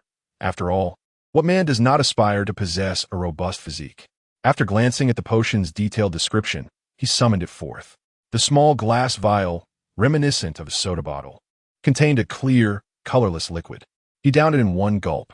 The sweet and refreshing flavor seemed to absorb instantly. Subsequently, Su-bai lay on his bed. There were no sensations of fever, expelling dark sludge, or cracking bones. He merely drifted into slumber, awakening about an hour later to find the world around him subtly transformed. His vision and hearing had sharpened, and a vibrant energy coursed through him, something he had not felt since before high school. After being consumed by relentless studying, his body had deteriorated daily. But now he felt as though he had returned to his prime. No, he was stronger than ever before. Gazing into the mirror, admiring his significantly improved physique, Su-bai struck a few poses reminiscent of a bodybuilder. He felt thoroughly pleased. In terms of fitness metrics, he certainly lagged behind true fitness enthusiasts. But overly exaggerated muscles did not appeal to him. A more balanced and aesthetically pleasing physique was preferable. Su-bai had no desire to develop a physique akin to Arnold's, preferring to maintain a certain charm. As twilight descended outside, Su-bai's stomach began to grumble. He ordered a Western-style dinner through room service, curious to try the flavors he had never sampled before. Since he planned to drive out for a leisurely stroll later that evening, he abstained from ordering wine. The classic Western meal consisted of an appetizer, soup, and steak, accompanied by bread. The exquisite ingredients paired with subtle seasonings were not particularly remarkable. Before he could finish his meal, a message from Chun Yushing arrived. Yushi, are you gaming tonight? Su-pai de beige. Yes, I'll let you know when I'm ready. Yushi, okay. Yushi, I'll find a place outside. It's inconvenient with my roommates in the dorm. Su-pai de beige. De beigeuk, Yushi, cat rolling. After considering his plans for the evening, Su-bai decided to stay at the hotel. His gaming laptop was still in the dorm, and he was too lazy to retrieve it. It would feel odd to play League of Legends on an Apple laptop, akin to reading web novels on a high-end e-reader with an ink screen. Thus, Su-bai searched the map and found an internet CAF conveniently located below the hotel.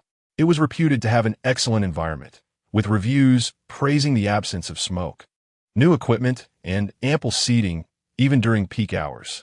Su-bai conjectured that the CAF's distance from the main campus of Jian University, coupled with its high prices, deterred students from frequenting it.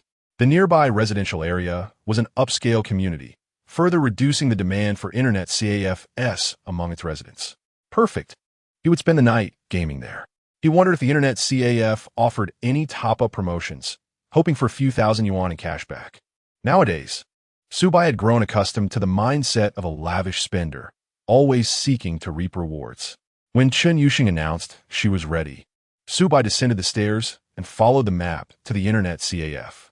Upon entering, he immediately spotted a familiar figure at the counter, engaged in payment. Their eyes met for a brief moment, and it was Subai who broke the silence first. Wait a minute. Are you seriously here to grind for ranks, so far from school? The very reason for coming here was to avoid running into acquaintances. Chen Yuxing's cheeks flushed slightly as she replied. And you? How did you end up here?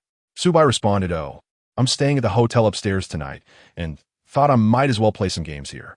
The mention of the hotel above sounded rather upscale. I imagine a night there must cost a fortune, perhaps over 1,000?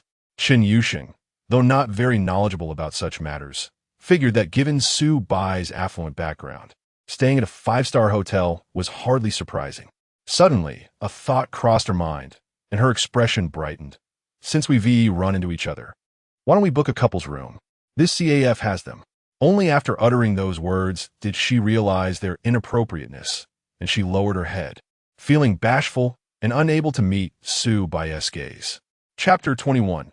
With all this wealth, why bother with traditional romance? What is so appealing about a couple's private room? It lies in the juxtaposition of 2 computers side by side in a small space, creating an atmosphere of great intimacy. With the door closed, no one else matters. Subai is aware that some classmates, particularly those with a penchant for gaming, prefer to rendezvous at an internet CAF for a sweet, dual gaming session as a couple. The bolder ones even save on the cost of a hotel room. This concept has evolved into a more sophisticated form known as esports hotels, though the prices have risen accordingly. Currently, Subai is untroubled by financial constraints, yet given Chen Yuxing's social anxiety, an esports hotel might be a challenge for her. Nevertheless, after a moment of hesitation, she follows Subai into the couple's room. This is largely due to Subai's upfront payment of 5,000 yuan. As the establishment is running a promotion where depositing 5,000 earns an additional 5,000. Subai intends to use the funds from this card for their gaming sessions in the future. Initially, Chen Yuxing resists, but Subai gently persuades her, stating that since he has hired her, he must provide suitable working conditions. Spending his money at the internet CAF is akin to a boss paying rent for office space. Perfectly reasonable. After a moment's contemplation, Chen Yuxing concedes that there's indeed no flaw in his logic. As a pragmatic young woman in a technical field, she values reason. So she reluctantly agrees to enter the couple's room with Subai. They power on their machines. Did you pick up the car this morning? Subai inquires. Yes. She replies. And what were you doing this afternoon?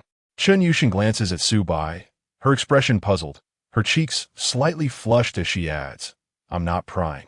I'm just curious. We can chat about anything else if you'd rather. Not all. It's perfectly normal for friends to share their daily lives. I was out shopping this afternoon and bought some pastries. I brought them along so we can have a snack while gaming if we get hungry, Subai explains, placing the pastries from a popular Chinese bakery on the table between their monitors. The delightful appearance of the treats is undeniable. Chen Yuxing visibly swallows hard, yet maintains her poker face. I'm not hungry. Oh, I'm logged in. Me too, let us start. Thus, their joyous gaming session commences. Time flies during their heated battles, and when Subai finally realizes it, their 2-hour gaming date is nearly over. The room service dinner they ordered was far from filling, and now, just past 9 in the evening, he finds himself surprisingly hungry. Reaching for the box of pastries, he discovers it is empty. What? When did you eat all of it? Subai asks in disbelief. Chen Yuxing, feigning innocence, murmurs, Sorry, I accidentally finished them all. There is no need to feel embarrassed. Did you skip dinner to come here? I had something. It must not have been enough. Perhaps. Are you really in such dire financial straits? Not exactly. It's not that I can't afford food, just been busy lately and lost my appetite. Your pastries were delightful. Chen Yuxing licks her lips, looking as if she hasn't eaten in days, a charming contrast to her typically composed demeanor. Subai's mind wanders. Then let me take you out for a late-night snack. Come on, let us go. Chen Yuxing initially considers declining, as a late-night snack means extra expenses.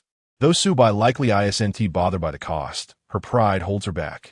Since her mother fell ill, she has been acutely aware of the harsh realities of life, and conversely, Subai has shown her considerable kindness. Good people shouldn't be taken for granted. nor should good men be treated as ATMs.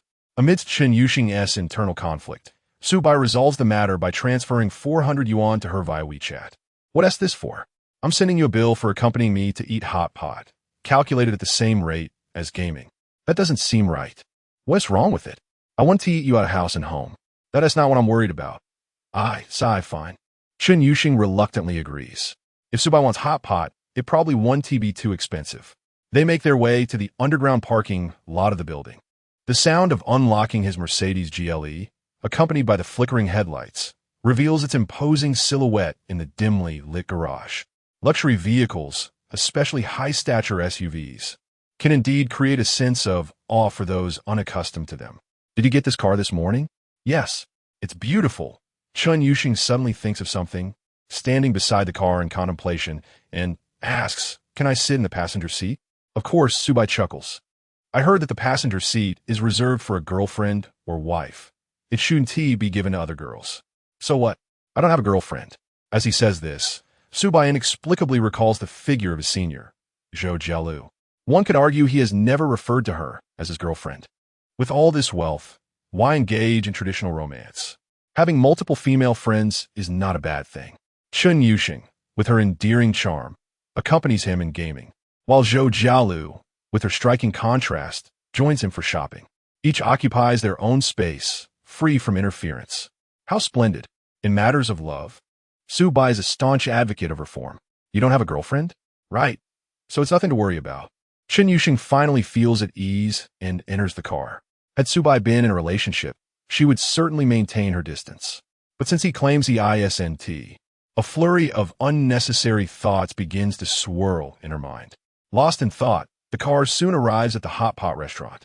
Standing before the grand entrance, Chen Yuxing quips, "Is this really a place for hot pot? It doesn't feel like it. What does it feel like? Like one of those overpriced, bland Western restaurants." "Haha, indeed." Su Bai laughs, "But I checked with a friend, and this place is reputed to be excellent. They serve a unique sour soup hot pot, a specialty from the Southwest that can help improve your appetite." Oh, upon entering the restaurant, Chen Yuxing immediately catches the tantalizing aroma of sour soup hot pot. Her stomach emits a longing sigh, craving fulfillment. Feeling a bit shy, and being her first visit to such an upscale dining establishment, she lowers her head, retreating into herself. Social anxiety can be quite overwhelming. "Don't worry, I'll order a lavish banquet from the menu. Everything that looks good," Su Bai assures her. High-end hot pot has become a trend initiated by the luxurious houses in Shanghai, and this wave has now reached Jiangxing. While the specific offerings may vary, such as the unique sour soup, the core elements sustaining the price remain unchanged. An upscale dining environment, impeccable service, and premium ingredients. Chapter 22. An exquisite work meal priced at 8,000 as Su Bai perused the menu. Chen Yuxing remained withdrawn, grappling with her social anxiety. It was only when several plates of seemingly extravagant seafood were served that she realized this hot pot experience was entirely different from her preconceived notion. Was such extravagance truly necessary? Besides, I desire this, and you are merely accompanying me. Why should you concern yourself with what I choose? Adjust your perspective, Chen. Observing Su Bai's feigned seriousness, Chen Yuxing understood his intent to divert her attention from the price. Reluctantly, she swallowed her apprehension and joined him in the meal. Soon, the broth arrived, its vibrant orange-red hue illuminated by the warm lighting, appearing particularly alluring. As the broth heated, the tangy and spicy aroma, infused with ginger, wafted enticingly into the air, making her mouth water. Watching Chen Yuxing's fingers twitch in anticipation, yet hesitating to indulge, Su Bai placed a plate of appetizers before her. "You should start eating. You should too. I had this seafood for lunch, so I'm not particularly hungry now. Just enjoy it." "Oh." Chen Yuxing glanced at the elegant blue and white porcelain tableware. The plate was large, yet the contents were modest, a small mound of golden fried delicacies. "Is this seafood?" "Indeed. Those are king crab legs, prepared as tempura. I thought it was pork cracklings." As she took a bite, her eyes sparkled with delight, her lips moving incessantly. Su Bai watched her with a warm smile until she became self-conscious of her enthusiasm. Yet, his expression remained gentle. "No need to pretend to be a lady around me. If you want to eat, then eat. Only when you're full can you have the energy to keep me company. Thank you. As meat and vegetables were added to the pot, Chen Yuxing gradually loosened up, her mindset shifting to a more carefree attitude. After all, having already finished Su Bai's dessert, her foodie nature was laid bare. There was no longer a need for pretense. Furthermore, the peculiar interests she and Su Bai shared, seldom revealed to others, converged at this moment. Enjoying a hot pot together seemed perfectly acceptable.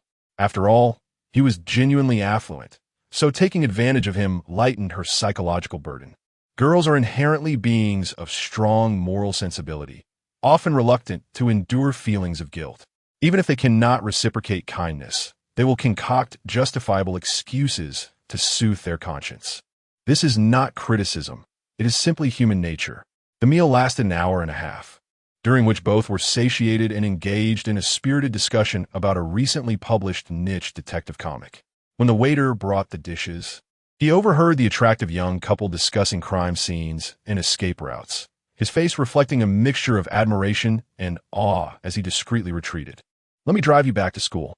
After the meal, Su Bai suggested as they approached his luxurious Mercedes GLE, disregarding her response and motioning for her to enter the vehicle. Chen Yuxing bit her lip and acquiesced. She had thoroughly enjoyed the meal, her stomach full, and now a wave of lethargy washed over her at the thought of squeezing onto the subway and walking back to campus. In this moment, faced with a spacious, comfortable, and opulent car, and the reassuring presence of Su Bai, the scales of her indecision tilted effortlessly. "Tomorrow's Friday. I have quite a few classes to attend during the day, so I'll probably just game at night," Su Bai remarked. "All right, I'll come by in the evening," Chen Yuxing replied with a nod. "What do you want for a late-night snack?"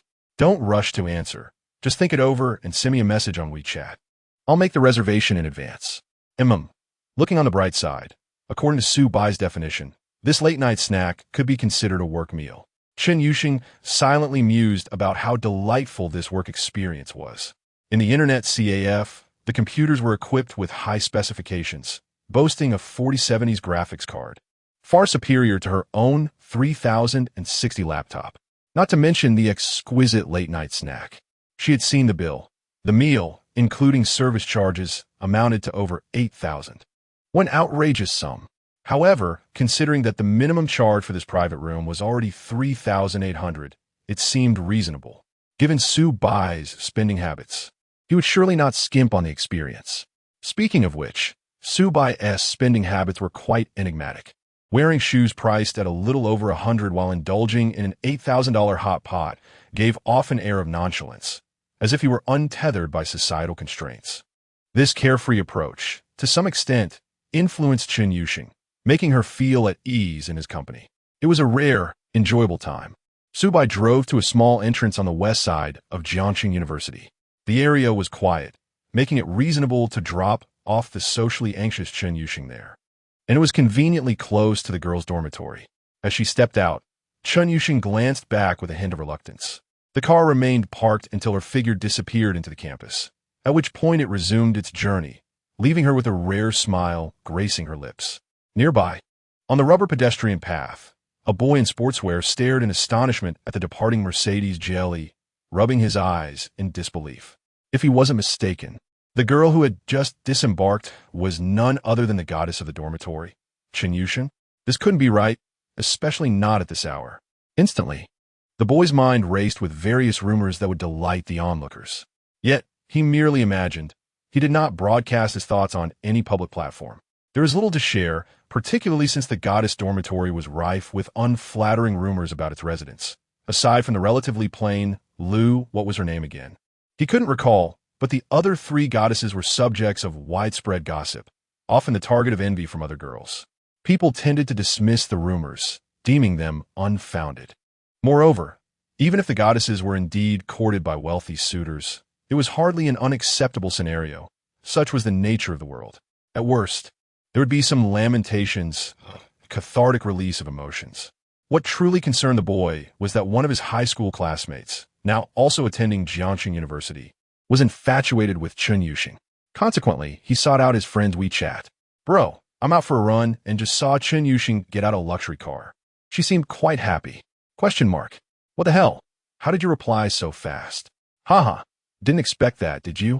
I installed a plugin on my phone that alerts me with a special sound whenever Chen Yuxing is mentioned in messages. Is this the prowess of the computer science department? Quite terrifying. The boy was astounded. His classmate quickly replied, "You must have seen wrong. How could Chen Yuxing return to school this late? She must be in the lab working at this hour." "No, man, I truly didn't miss-see. Did you take a picture?" "I didn't have time." "Without proof, you're just talking nonsense. I'm going to study. Don't malign my goddess." Seeing this, the boy shook his head with a resigned smile, muttering, sigh, hopelessly infatuated. Chapter 23. How wealthy is the senior's boyfriend? Some time ago, in the school cafeteria, Lu Yuanyuan, who had reserved a seat in advance, waved her hand to greet Zhou Jialu as she sauntered over. The graceful figure attracted the attention of countless onlookers. Lu Yuanyuan couldn't help but feel a twinge of envy. If only she were as beautiful as Zhou Jialu, she would surely have many high-quality boys circling around her, allowing her to leisurely select a suitable partner before graduation. Unlike her current situation, having encountered numerous boys during her freshman year, most of whom were either unattractive or from impoverished backgrounds. Well, to be fair, Xuetao was not exactly a charming option either, but he was tolerable for the time being, as there were no better choices available. Lu Yuanyuan believed that a girl's youth is fleeting, and one must seize the time to enjoy it while simultaneously seeking something better, a strategy she deemed the optimal solution. Xuetao was merely her chosen temporary stepping stone. However, it appeared that Zhou Jialu didn't even require a stepping stone. She claimed never to have met someone she truly liked. It seemed that stunning beauties had lofty standards. As Lu Yuanyuan pondered this, Zhou Jialu gradually approached, allowing Lu Yuanyuan to catch sight of the colorful bag she carried. Vibrant yet not gaudy, it exuded a unique artistic flair that complemented Zhou Jialu's lively and warm disposition. "Wow, senior, is that a new bag? It's beautiful," Lu Yuanyuan exclaimed. Zhou Jialu blushed at the compliment, revealing it was a gift from her boyfriend. Lu Yuanyuan's eyes widened in shock. "Wait, are you serious? Just a moment ago, I was wondering why you weren't dating anyone, and now I find out you have a boyfriend?" It was indeed true what the elders said. Jiangcheng had an air of intrigue. "Is it true? When did you get a boyfriend? This is quite sudden." I think it's sudden too. Let us sit down first. I'll grab some food, and we can talk," Zhou Jialu replied. "Okay, I'll be waiting for your update." Lu Yuanyuan nodded obediently, her face brimming with curiosity. Whoever had caught Zhou Jialu's attention and so swiftly progressed to a romantic relationship must be an extraordinary man. Before long, Zhou Jialu returned with a plate of greens, having opted not to buy rice after a filling seafood lunch with Su Bai, although she took pride in her curvaceous figure. She was mindful not to become overly plump. "Senior, I have to ask, your boyfriend must be quite wealthy, right?" Lu Yuanyuan's question was very much in line with her character. During their late-night chats in the dormitory, she had often mentioned her desire to find a rich boyfriend. In her view, financial stability was the core value of a man.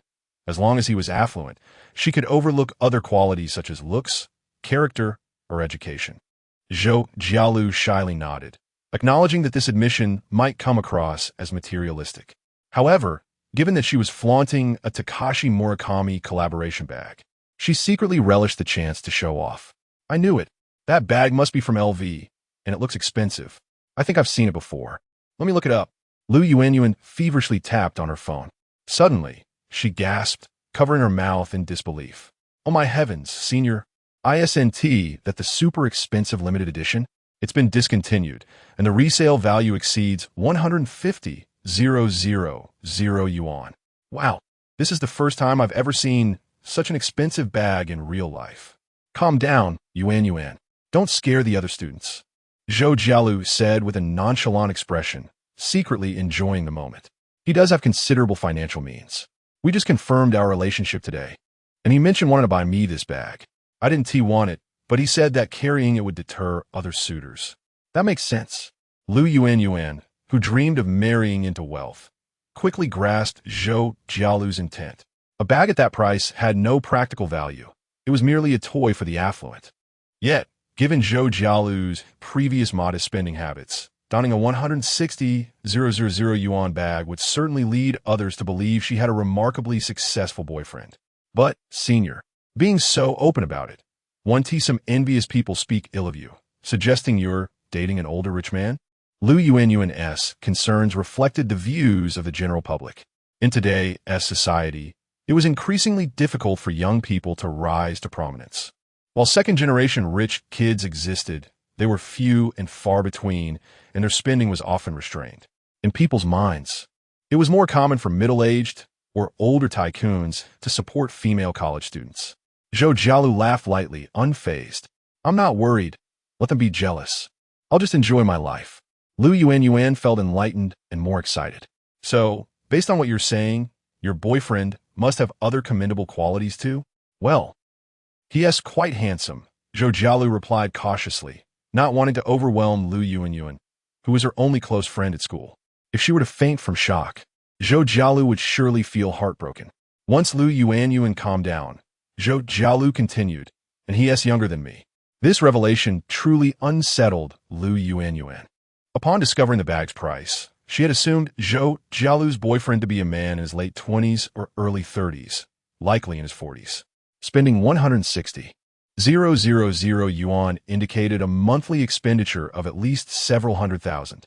Lu Yuan speculated he must be a significant company owner with a solid family background. However, Zhou Jialu's answer left her utterly astonished.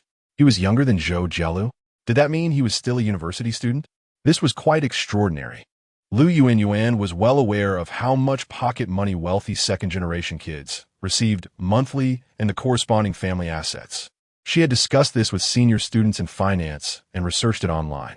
High-net-worth families typically allocated over 10,000 yuan for basic living expenses. However, beyond that, funds were not freely given. Parents would oversee expenditures or provide their children with credit cards under their names to keep spending transparent. The discretionary amount might extend to 50 or even 100,000 yuan, indicating that the family's income was certainly higher. But to think a rich second generation would spend 160,000 yuan on a girlfriend's gift?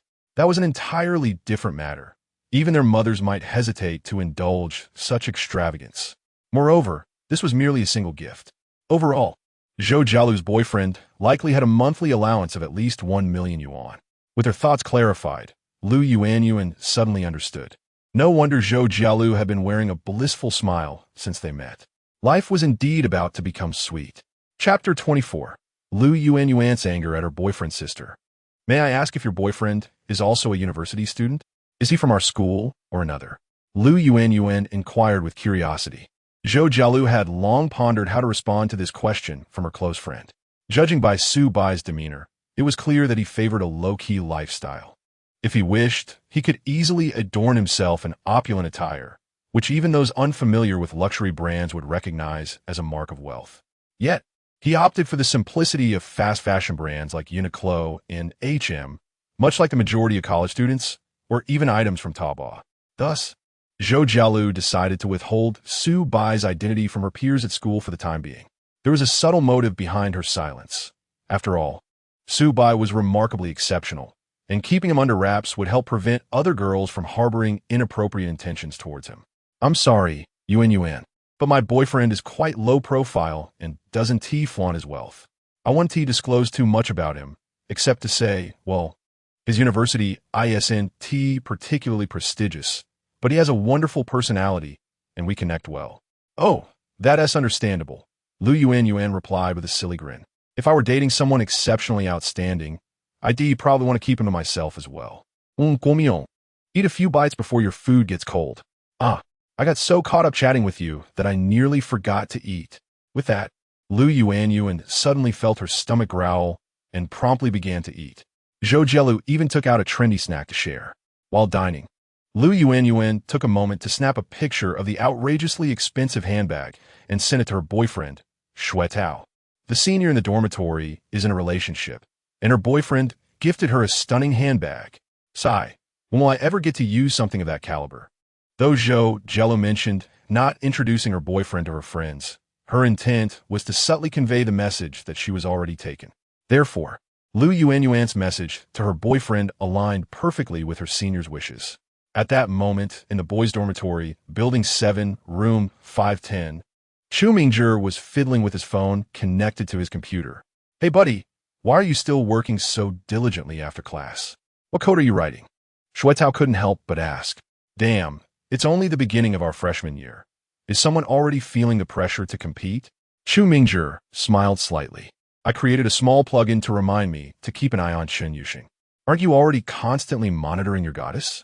If someone mentions Chun Yuxing in a group chat or private message, or if there's S-related content in their moments, the plugin will trigger a special alert sound. Chu Mingzhi stated earnestly. Timely information is crucial. Sometimes, seizing the right moment can lead to capturing the heart of the goddess. You're just avoiding the harsh realities. Shuetao rolled his eyes. You're taking this too far, he scoffed.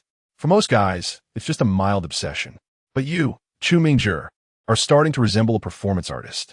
Opportunities are fleeting, he insisted. In college, wooing girls is fairly simple. If you're willing to spend money and provide some conveniences, it becomes much easier. For instance, having a car is a significant advantage. Driving a girl out for a day trip is so convenient, instantly setting you apart from other suitors. Take me, for example. I drive a Magotan, a spacious and comfortable mid-range sedan. At that moment, Wang Haoran, who was engrossed in his gaming on his desk, stifled a laugh. He had already predicted Shuetao's impending smooth-talking routine. Within 3 sentences, the conversation would inevitably shift to his beloved Magotan. Wang Haoran had come to understand the personalities of his 2 roommates quite well. Aside from being a local, Shuetao's most noticeable characteristic was his fondness for showing off his Magotan.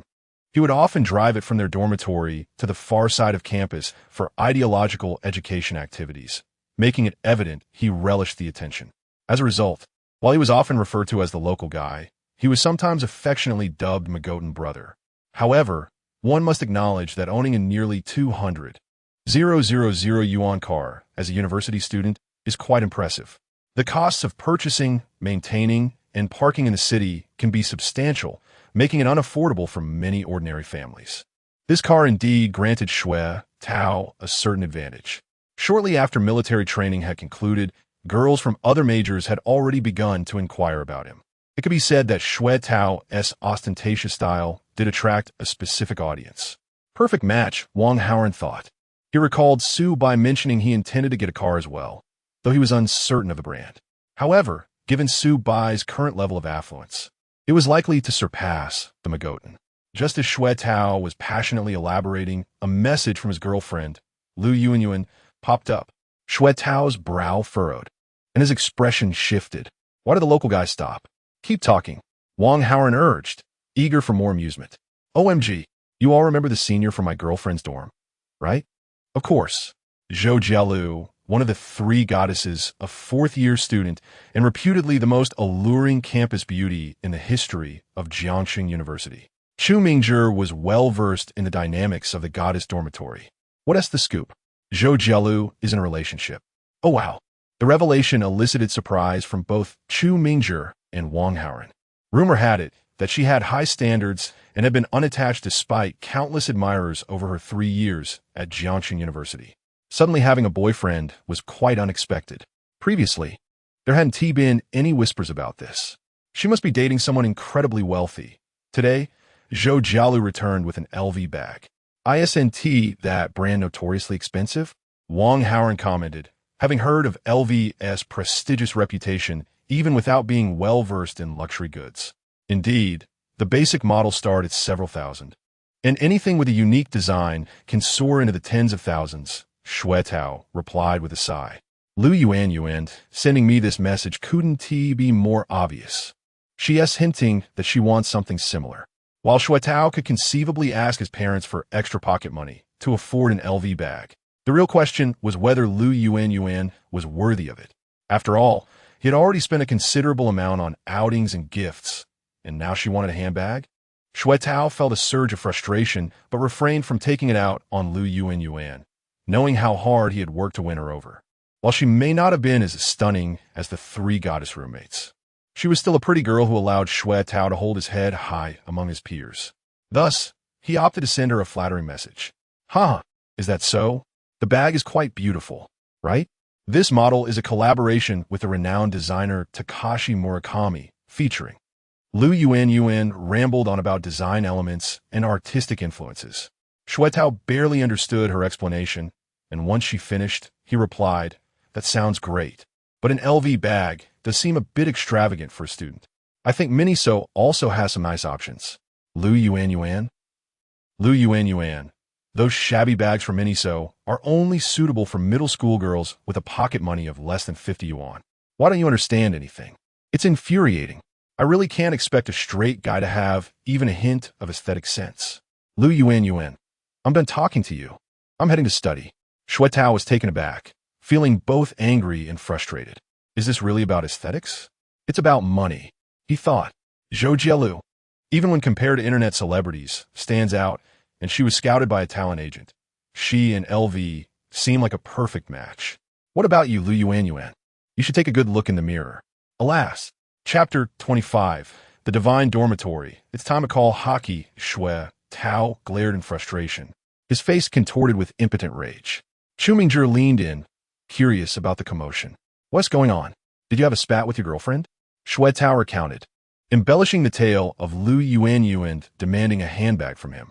With indignation, he exclaimed, "Nowadays, female university students generally settle for brands like Zara or CK, at most indulging in some light luxury, like Coach. Rarely do you see anything above 1,000. LV? Spare me." Absolutely right. Wang Haoran chimed in. Yuan has really lost touch, expecting a local to buy her an LV. Do they even have a means? While Shuetao might be a proud owner of a Magotan 330, in terms of liquidity, it was clear that Hu Yi was far superior. Chu Mingzhi offered his perspective. Indeed, the entry-level LV is far too common, almost pedestrian. Carrying one gives off an impression akin to that of certain industries, lacking taste, while the more aesthetically pleasing options are exorbitantly priced. Wow, Hu Yi, it's rare to see us in agreement, Shuetao exclaimed, slapping his thigh as if he had found a kindred spirit. Swiftly, he enlarged the handbag image on his phone to show Chu Mingzhi. However, he was met with a different kind of scrutiny. Chu Mingzhi adjusted his glasses, peering closely at the image with an intensity that betrayed his excitement. His voice trembled. This is the Louis Vuitton x Takashi Murakami collaboration, Speedy, Banduli Re 25. What on earth? Shuetao was taken aback. What kind of gibberish are you speaking? This bag is a limited edition, nearly impossible to purchase at retail. You can only wait for the secondary market or hope a store manager happens to have one. Chu Mingzhi explained, adopting a knowing look. Do you have any idea what the recent transaction price for this item is? Come on, man. Your expression is way too exaggerated. Even if it's a limited edition, how expensive can it be? It's just a handbag. Shuetao scoffed. Ah, you are utterly ignorant of the wealth of the affluent. Chu Mingzhi shook his finger. As far as I know, last month, this bag sold for a staggering 157,800 yuan, and it might have increased since then, conservatively estimating it starts at 160,000. 160,000. Are you kidding me? Shuetao was genuinely shocked. He had thought that luxury items were often purchased for a few thousand or even tens of thousands. But to learn that a mere handbag could command such a price was eye-opening. Is this money just blowing in the wind? I suspect that Zhou Xueji's boyfriend is a top-tier rich second generation. Even in Shanghai, he would be quite formidable. Chu Mingzhi analyzed, adding a subtle jab. After all, a bag like that costs more than your car. That's absurd. I drive a Magotan 330 TSI Deluxe with an official price of 179,900 yuan. How can that be cheaper than a handbag? Shuetao's voice suddenly rose, his face flushed with indignation, clearly touched a nerve. In truth, Chu Mingzhi's assessment struck a chord. The official price of 179,900 yuan had dropped significantly in the wake of the domestic electric vehicle surge. When Shuetao's parents took him to pick up the car during summer break, they had managed to negotiate a 35,000 yuan discount, leaving the final price at 144,900 yuan. Believe it or not, it's actually less expensive than Zhou Xueji's LV bag. Of course, when factoring in taxes and insurance, Shuetao's Magotan 330 would still narrowly win out. Yet what did that matter? The stark reality remained. Zhou Jialu's boyfriend belonged to a wealth and social class far beyond Shuetao's reach. Alas, compared to that man, I am merely a pauper, no different from Wang Haoran, Shui Tao lamented. Wang Haoran. Sweating profusely, Chu Mingzhi snorted, reveling in his insight. As I suspected, Zhou Xuejia is the type of girl with high material desires, one that ordinary wealthy individuals cannot satisfy. Huh. Thankfully, I have no interest in her. What difference does it make if you like her or not? She wouldn't look you away anyway, Shui Tao retorted. Stop rambling. Is that the crux of the matter? Chu Mingzhi replied solemnly. The key point lies in Chun Yuxing. She is definitely not that materialistic. Huh. Shui Tao lacked the energy to argue, realizing Chu Mingzhi had become utterly infatuated. As he mulled this over, Shui Tao felt a wave of melancholy wash over him. While he bantered with his roommates, he simultaneously messaged Lu Yuan, only to be met with silence. It seemed she was genuinely angry. Winning her back would require some effort. Surely he couldn't buy her an LV, could he? Yet, many girls often feel the need to match the material conditions of their close friends. How vexing. With no immediate solution in sight, Shui Tao begrudgingly opened his computer to play a brawl game.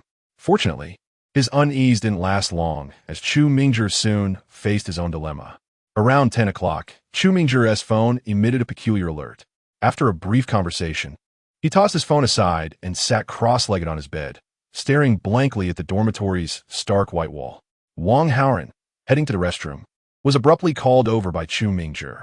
Haoran, what would it mean if Chun Yuxing returned from off-campus in a luxury car at this hour? Huh? Wang Haoran was taken aback. Shui Tao, intrigued, chimed in, what else could it mean? She must be dating someone, just like Zhou Xuejia. Oh no! Chu Mingzhi buried his head in his hands, wailing in despair. It's not like that. It's not like that. Right? We must analyze the specifics. We need to know just how luxurious that luxury car truly is. Is there a standard for this? Wang Haoran asked, puzzled. If it's merely a 34C entry-level luxury vehicle, she could have just taken a ride share. Seriously? Hui, how do you manage to comfort yourself so well? Shui Tao chuckled. Do you actually believe that? Chu Mingzhi replied coldly. It's not about belief. It's about my faith in Chen's noble and proud character. Shui Tao was left speechless. Kid, you're unbeatable. Noble and proud? Wake up. High school is over. Wang Haoran suppressed laughter, relishing in the drama. How fortunate we are in dorm 510 to have both Hockey Shui and Hockey Chu. What a combination. Then, there came a sudden knock at the door. Wang Haoran opened it to reveal a well-proportioned woman in athletic wear. It was their counselor, Xiaolin. Good evening, everyone. Xiaolin greeted with a warm smile. I just finished jogging on the field and thought I'd check in on you. Where's Su Bai? Is he not here? Chapter 26. The sleepless night of Xiaolin due to Su Bai's physique. Su Bai has yet to return. Perhaps he is out playing basketball. I shall inquire. Wang Haoran replied nonchalantly before messaging Su Bai to inform him that the counselor had come to check the dormitory. His intuition suggested that Su Bai would likely be spending the night away.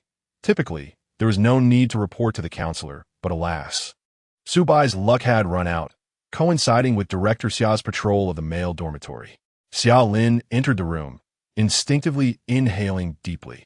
The dormitory exuded the distinct aroma characteristic of male residences, neither overwhelmingly foul nor particularly pleasant. The space was somewhat disheveled, littered with scattered personal belongings. Underwear and socks dangled from the bed railings. As a graduate student and a senior, she had encountered such scenarios during her undergraduate years while assisting the student council with dorm inspections. Thus her demeanor remained unflustered. In contrast, Shui Tao and Chu Mingzhi appeared exceedingly bashful. After all, Xiaolin was quite a beauty, surpassing Shui Tao's girlfriend, Lu Yuan. In allure, though not at the pinnacle of beauty, she was undoubtedly a goddess in her own right. Clad in form-fitting athletic wear, a light sheen of perspiration graced her skin from a recent jog. Her deep brown hair, tied into a high ponytail, revealed her elongated, fair neck and aesthetically pleasing, slightly rosy ears. Shui Tao and Chu Mingzhi found themselves hesitant to gaze upon her. Curiously, it was Wang Haoran, typically more reserved, who felt little discomfort. To him, women in the real world were all quite similar, far less intriguing than those from the realm of fantasy. Your hygiene is acceptable. Xiaolin advised Shui Tao and Chu Mingzhi. Make sure to tidy up regularly, especially the trash, as neglect can foster bacteria and lead to illness. Understood, Director Xia. They both replied, feeling a twinge of embarrassment at being seen in their untidy state by such a beautiful counselor. Wang Hao noted, not bad, Su Bai, huh? His bed is remarkably tidy. Director, that's not tidiness. He simply possesses fewer belongings. Chu Mingzhi interjected, eager to defend himself. My space may appear chaotic, but it's merely due to the abundance of items. Men's skincare products, English literature, a capsule coffee machine, and a ukulele. Oh, by the way, Director, can you play the ukulele? I do not play. Xiaolin shot an incredulous glance at Chu Mingzhi. Why was he suddenly listing these trivialities? He seemed like one of those socially awkward individuals trying to impress during a blind date. Don't let Su Bai's clean desk fool you. He is not much different from us. Shui Tao chimed in, perhaps inspired by Chu Mingzhi's remarks. All my dirty clothes need to be taken home to wash on the weekend. My family's washing machine does a much better job, especially since I have a car. A Magotan 330, making it quite convenient for locals to drive home. Oh, Xiaolin replied dismissively, mentally critiquing, who asked you? She couldn't help but lament that Shui Tao and Chu Mingzhi were indeed, just as her classmates had described, excessively showy. It was undeniable that their family backgrounds were quite affluent within the student body of Jiangshan University. However, they were still so young, parading about without a hint of humility, not the type of wealthy scions who flaunted money indiscriminately. All right, there is nothing else. When Su Bai returns, please remind him not to come back too late. Xiaolin stated before departing from the 510 dormitory. The group exhaled in relief. Phew, that counselor has quite a commanding presence. Although her temperament is amiable, she exudes an air of sharp competence. Chu Mingzhi pondered aloud. I heard Director Xia was heavily involved in student activities during her undergraduate years and excelled academically. She indeed possesses a leader's aura. Shui Tao, struck by a whimsical thought, suggested how impressive it would be to date Director Xia, considering she is merely 4 years our senior. Quite fitting, don't you think? Fitting. Chu Mingzhi scoffed. She is the epitome of an accomplished woman. How could she possibly be interested in a mere upstart? Damn it, are you mocking me? Just as a new round of banter between the locals and the newcomers commenced, Xiaolin, having finished inspecting other dorms, exited the building. After some contemplation, she decided to call Su Bai, feeling the need to give him a gentle reminder. After all, she had encountered him earlier in the cafeteria, where he mentioned skipping class for exercise. His late return now suggested he might be somewhat rebellious. In truth, students with rebellious tendencies were easily identifiable. For instance, in the 510 dormitory, the others exhibited varying degrees of trepidation in the presence of a counselor, while Su Bai remained unflustered and self-assured. Of course, Xiaolin did not genuinely intend to punish Su Bai, even if he did spend the night away. It was hardly a severe transgression. It was merely a nudge to remind him to be cautious and not stir up trouble. Xiaolin located Su Bai's WeChat and initiated a video call. After a brief wait, the call connected. The screen jolted slightly before revealing a swimming pool, adorned in a manner suggesting opulence, reminiscent of a luxury hotel-esque facility. Then, the view shifted to Su Bai, clad only in swim trunks, showcasing his tall, athletic physique. Director, is there something you need from me? Not particularly. I just visited the male dormitory and noticed you weren't there, so I wanted to check on you. Oh, I'm staying at a hotel tonight. I was swimming and didn't see your message. My apologies, Su Bai replied with a smile. I meant to let you know, but got caught up in the fun. He held up his room key in front of the camera. It's fine. Just take care of yourself and stay safe. Xiaolin quickly ended the call. Her hand instinctively pressed against her chest as her breath quickened, her ample bosom rising and falling. That young man possessed an extraordinary physique. The unexpected experience of witnessing Su Bai in his swimming attire had delivered a considerable visual impact. Xiaolin, an avid sports enthusiast, placed great importance on a man's physique. Su Bai's form was undoubtedly the finest she had encountered in her 4 years at Jiangshan University. Standing over 6 feet tall, his physique was perfectly proportioned, neither too lean nor resembling those overly muscular gym enthusiasts. What was even more remarkable was that Su-bai not only had an impressive physique, but was also handsome. Recalling the stunning image from the video call, Xiaolin swallowed hard. Thankfully, she had terminated the call in time. Otherwise, she would have surely embarrassed herself. How mortifying it was to almost lose composure in front of her student. However, according to Jiang University's tradition, the relationship between counselors and students was more akin to that of senior and junior rather than the traditional teacher-student dynamic.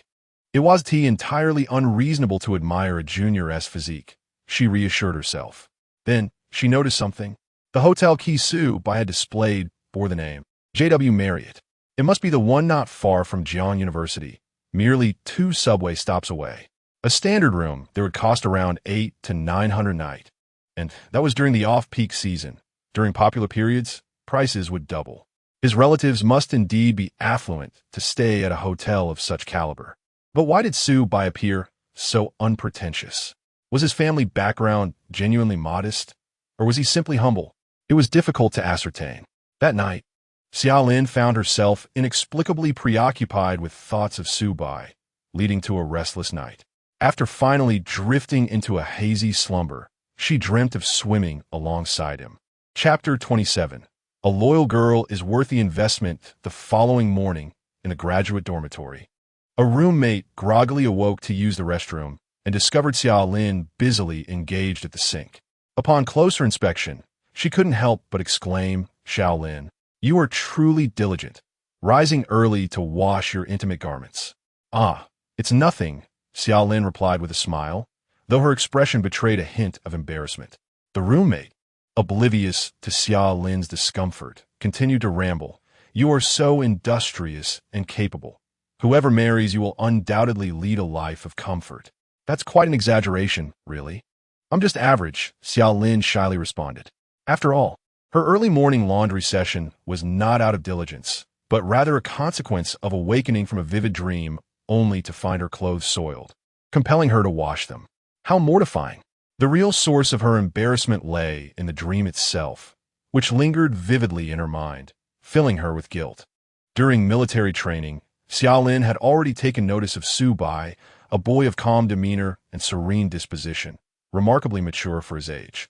In terms of appearance, he was undoubtedly the most handsome in their class and, by Xiaolin's aesthetic standards, the most appealing in the entire computer science department. His features were strikingly masculine, exuding a rugged charm, in stark contrast to the effeminate idols currently favored by the entertainment industry. He possessed a certain old-school, star quality reminiscent of Hong Kong's golden era. While observing the military drills, Xiaolin's gaze often fell upon Su-bai, who stood at attention, tall and resolute like a pine tree. Little did she expect that beneath his uniform lay a physique that was. As she washed her clothes, her thoughts wandered uncontrollably, her cheeks flushed. After hanging her garments, Xiaolin found herself unable to return to sleep, idly scrolling through her phone. By a twist of fate, she clicked into her private chat with Su-bai. His profile picture featured a cartoon of a large white goose, aptly named Crispy White Goose, suggesting a genuine fondness for geese. After a brief internal struggle, she began to type. Xiaolin in summer. "Su, you must return to school for class on time today. Please let me know when you arrive." Indeed, this was part of a counselor's duty to care for their students, ensuring Su-bai's safety. After a moment of self-convincing, she sent the message, only to be surprised by his prompt reply. "Crispy White Goose, got it. I'll be back around 9 for the second class, and will let you know when I arrive." Xiaolin in summer. Sounds good. Xiaolin in summer. "You woke up quite early, Su." Crispy White Goose. "I swam last night and got tired, so I went to bed early." Xiaolin in summer. "Haha, that's great. Early to bed and early to rise is good for your health." Xiaolin in summer. "You carry on? I must head to the research group now." Crispy White Goose. Waving goose. Crispy White Goose. "Thanks for your hard work, Xia." At that moment, Su-bai just leaped out of bed, stretching luxuriously. He felt invigorated, brimming with energy after enjoying a swim at the Marriott pool the previous night. He had even encountered 2 young women who attempted to flirt with him, but he had declined their advances, sensing a certain unsavory undertone. Additionally, Su-bai had scanned them using his system, and upon seeing their astonishing number of romantic encounters, he felt a renewed clarity in his decision to rebuff their overtures. Ultimately, Subai preferred fresh and clean experiences. What man doesn't? After his swim, Subai visited the administrative floor, ordering 2 cocktails at the lounge. They were quite enjoyable, possessing a low alcohol content, leaving him only slightly tipsy. Upon returning to his room, he initially intended to rest for a while, but ended up falling asleep instead. He estimated he had drifted off around 11 and slept soundly until 7:30 in the morning, achieving an unparalleled quality of slumber akin to that of an infant. This was sufficient evidence that the system had effectively enhanced Subai's physique through the primary body strengthening solution. He had enjoyed a full 8 hours of sleep and could no longer doze off. This was the ideal state of being he aspired to. Either excessive or insufficient sleep indicated potential issues with one's health. Furthermore, the system stated that the strengthening solution would amplify Subai's existing strengths. Yesterday, he had been somewhat perplexed about what those strengths entailed, but now, as he glanced down, enlightenment dawned upon him. Alas, it was early morning, and there was no one to assist him, likely because his senior was still asleep. Thus, Subai left a message for Zhou Jialu and proceeded to swim once more. After his swim, he enjoyed a lavish buffet breakfast. The hotel breakfast was indeed bountiful. He had heard online reviews cautioning against overindulgence. But Subai had yet to experience the sensation of eating excessively for several consecutive days. He intended to savor that experience in a few days' time, as this week-long stay at the Marriott served to assess the comfort of long-term hotel living. Moreover, he aimed to utilize this time to spend, earn cashback, and accumulate funds, thus broadening his options for future accommodations. While having breakfast, Zhou Jialu replied to his message, stating her intention to resign from the 4S dealership and come to the hotel to see Subai. Crispy white goose, I'll come pick you up then. When do you think you'll finalize everything? Jialu, very soon. Resigning as an intern isn't that complicated, especially since I informed the manager last night. And all the necessary paperwork is prepared. Crispy white goose. Thumbs up, goose. Crispy white goose. Your decisiveness is impressive, senior. Jialu, oh, I just didn't want to delay and give you too much to think about. After all, in luxury car sales, once you're in a relationship, continuing feels inappropriate. Crispy white goose. Quite true. Jialu, I'm quite devoted. From now on, my tenderness belongs solely to you, Junior. Indeed, a girl as devoted as Zhou Jialu is a rarity in this era. Admittedly, her loyalty stemmed primarily from Subai's wealth and his willingness to spend on her without hesitation. Yet, many girls, even when entangled with affluent men, remain restless, seeking to leverage such connections to ascend to a higher social echelon. Some even engage in relationships with wealthy suitors, enjoying their material support while simultaneously lamenting the mundanity of their lives, straying with other men. Do not be deceived into thinking wealthy individuals are immune to infidelity. Some gold diggers possess a truly deplorable character, lacking a sense of service and gratitude. No matter how well treated, they can always find excuses to justify their disloyalty. In stark contrast, Zhou Jialu, through both Subai's observations and the system's assessments, proved to be genuinely pure-hearted. Only those girls who remain loyal and consistently provide emotional support will earn Subai's investment. By 8 o'clock, Subai was ready, driving his Mercedes GLE to the 4S dealership he had visited the previous day. This time, however, his objectives and mindset were entirely different. Chapter 28. Purchasing a car for the senior sister, the frugal and home-loving senior sister at the Mercedes-Benz 4S store. As Zhou Jialu, who was about to resign, was surrounded by several female colleagues, the tranquil morning atmosphere of the store was filled with their hushed gossip as they inquired about her boyfriend's situation. Each of them wore an expression of genuine concern. After all, who among the saleswomen here hadn't he fantasized about being whisked away by a wealthy suitor? Embarking on a life of luxury without the need to work? The nature of the job often led to such aspirations, especially since many of these women had once enjoyed innocent campus romances before graduation, only to find their ideals transformed under the weight of reality. It wasn't that they no longer cared for their college sweethearts. Rather, their desires had swelled, seeking more than just emotional sustenance, but demanding higher material standards. In school, with government subsidies for meals and housing, their expenses were minimal. But once they entered the workforce, they realized that even renting a modest apartment could be a significant financial burden. In Jiangcheng, the situation was still manageable, but in larger cities, a room in the suburbs could easily start at $1,000 or $2,000 a month. Not to mention the subsequent expenses of buying a house, a car, or raising children, each a considerable financial obligation. Thus, the news that Zhou Jialu's boyfriend was still a student elicited envy from her colleagues. She had both youth and financial security. "Is that Subai truly as tall and handsome as you say?" asked Feng Liyun, a heavily made-up saleswoman who had missed work the previous day and thus had met Subai before Zhou Jialu joined. Feng Liyun had been responsible for shooting promotional videos for social media, a position now taken over by Zhou Jialu. There was little she could do. Zhou Jialu was undeniably more attractive in every regard. Truth be told, Feng Liyun felt a sense of joy at Zhou Jialu's success in capturing the affections of a wealthy young man. If this girl were to become a permanent fixture at the store, it would truly be a tragedy for her. She couldn't imagine how long she would be overshadowed.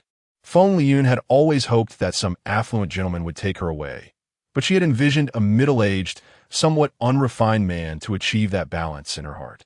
Indeed, I happened to be on duty yesterday and couldn't take my eyes off him for quite a while. I just thought he was good-looking, nothing more, right, Jialu? You won't be upset, will you? One of the saleswomen joked. Not at all. It's not illegal to admire a handsome man. Zhou Jialu replied with a playful smile.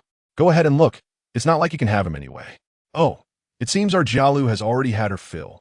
How much did you indulge last night? Are you satisfied? Stop it. In public, really the girls teased as they bantered. At that moment, Subai, tall and striking, strode into the 4S store, instantly silencing the chatter of the girls, his presence commanding their attention. It was a common occurrence. When an attractive man approached, groups of chatting women would suddenly quiet, stealing glances until he was out of sight, after which they would excitedly resume their conversations. Good morning, everyone.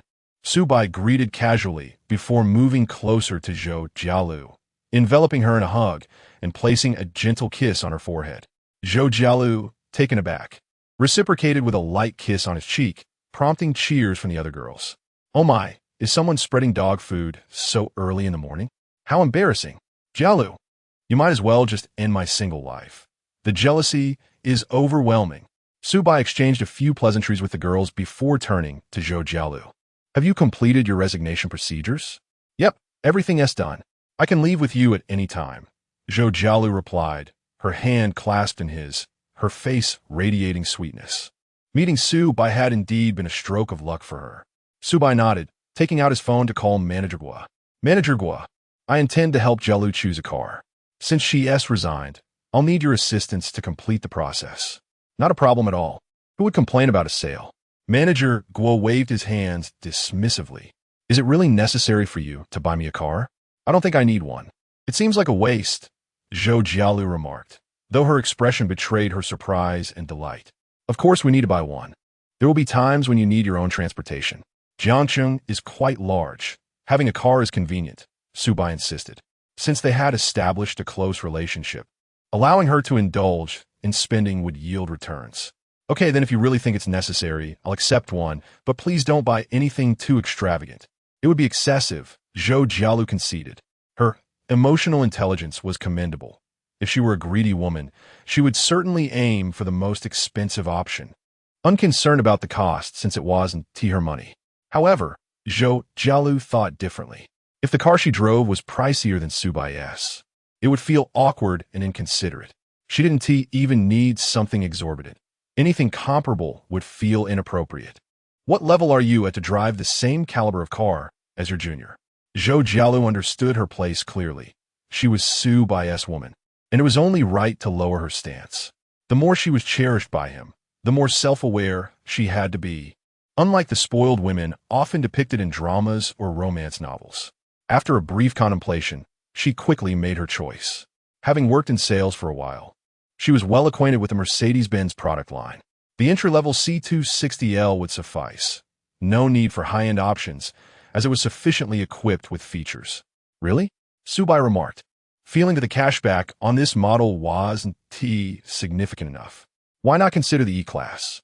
It appears more appealing. No. The E-Class is nearly 500,000 after the price reduction. That's unnecessary. If it weren't for worrying about losing face in front of you, I'd be perfectly fine driving a 30,000 yuan car. It's just a means of transportation. Zhou Jialu playfully stuck out her tongue, her innocent demeanor radiating charm and allure. Unable to resist, Su Bai pinched her cheek. Senior sister, you are quite frugal. Of course, I'm yours now. It's only right that I help you save money. She replied cheerfully. Manager Guo maintained a professional smile while internally scoffing. For heaven's sake, just finalize the purchase and leave already. Must you indulge in such sweet talk? The envy of single folks is unbearable. Despite his complaints, the process of acquiring the car was swift, as the C260L, a classic entry-level luxury vehicle from Mercedes-Benz, was readily available. Furthermore, since Su Bai was paying in full, there was no need to navigate loan processes. Once the insurance was settled, they were nearly done. By 9 o'clock, Su Bai and Zhou Jialu were already on the road, heading toward the JW Marriott Hotel. Watching the two brand-new cars exit the 4S store with elegance, Feng Liyun felt a pang of longing. He was undeniably handsome. The moment she laid eyes on Su Bai, her heart fluttered, and she wished to seize the opportunity to flirt. Yet, she lacked the confidence to do so in front of Zhou Jialu. Oh well, who could blame Jialu for her luck and beauty? I'm so envious. Chapter 29. Why does Su Bai deserve to sit beside her? As an automobile saleswoman, Zhou Jialu is quite adept at driving. The two vehicles parked side by side in the underground garage of the JW Marriott, forming a rather perfect match. The C260L exudes elegance, while the GLE radiates dominance. Su Bai, embracing Zhou Jialu, gazed at the two cars with immense satisfaction. His senior sister spent a total of 280,000 yuan on this vehicle and won an 8-fold cashback of 240,000 yuan. Indeed, his senior sister is his lucky star. It seems that whenever Su Bai finds himself in a situation requiring substantial expenditures and cashback opportunities, he must bring Zhou Jialu along. Should the senior sister use a temporary license plate first, or will she accompany you to register it this morning? Don't you have a mandatory class? Yes, but I could easily take a leave. No need for that. There's no rush. You go to class first. I can just stay at the hotel, play on my phone, watch dramas, and 1 TB board. Zhou Jialu began to show her obedient side again.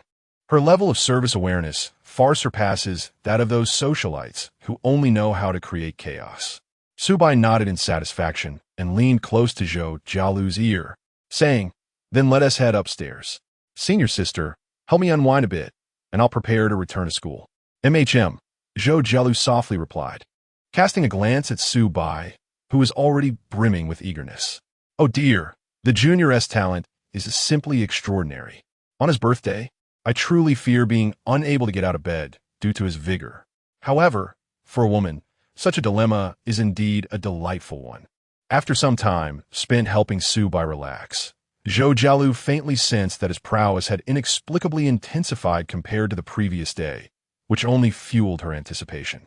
At this rate, even if the junior has patience, she might not be able to wait until his birthday and might find herself unable to resist taking a step further with him.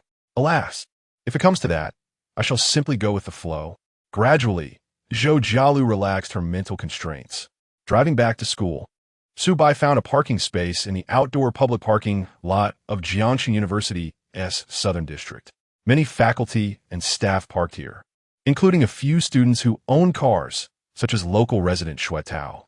The dormitory area is situated to the north, while the classrooms are to the west, making it a 10-minute walk from the parking lot. Shared bicycles are available, so it's no bother.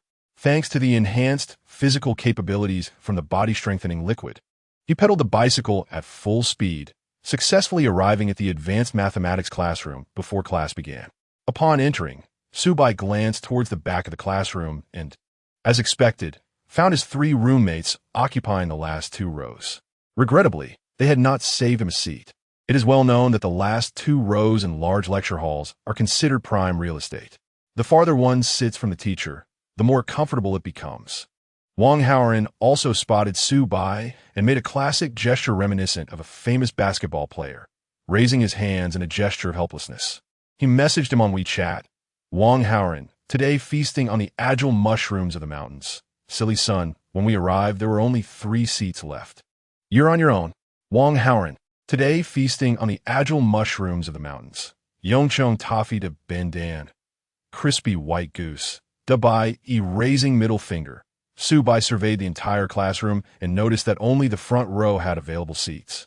However, sitting in the front row would mean becoming an interaction target for the old professor, subjected to his relentless questioning.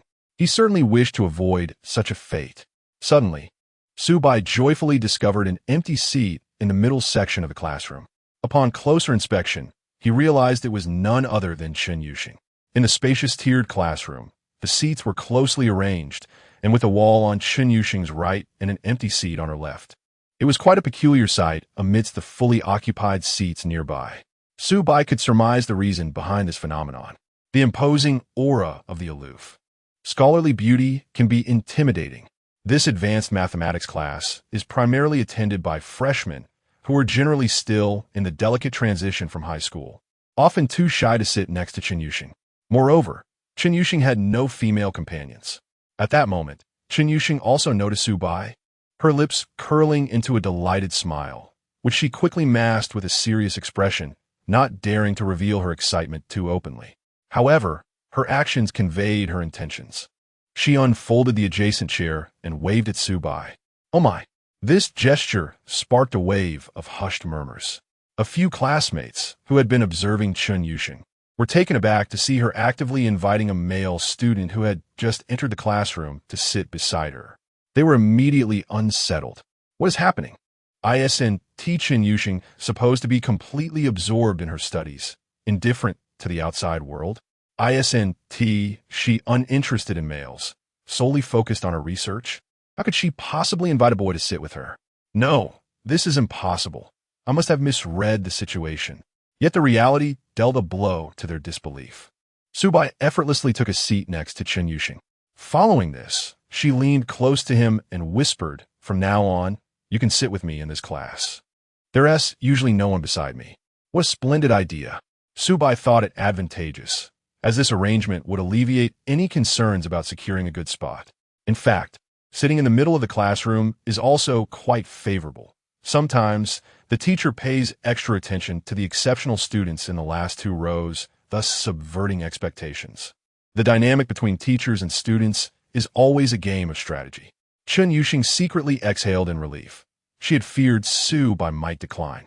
Yet, she relished every moment spent with him, finding it incredibly comforting. They could chat discreetly during class, sharing amusing things they encountered online. Chen Yuxing, in essence, was somewhat of an internet addict, lacking interpersonal interactions in the real world. Or rather, she had little interest in ordinary socializing.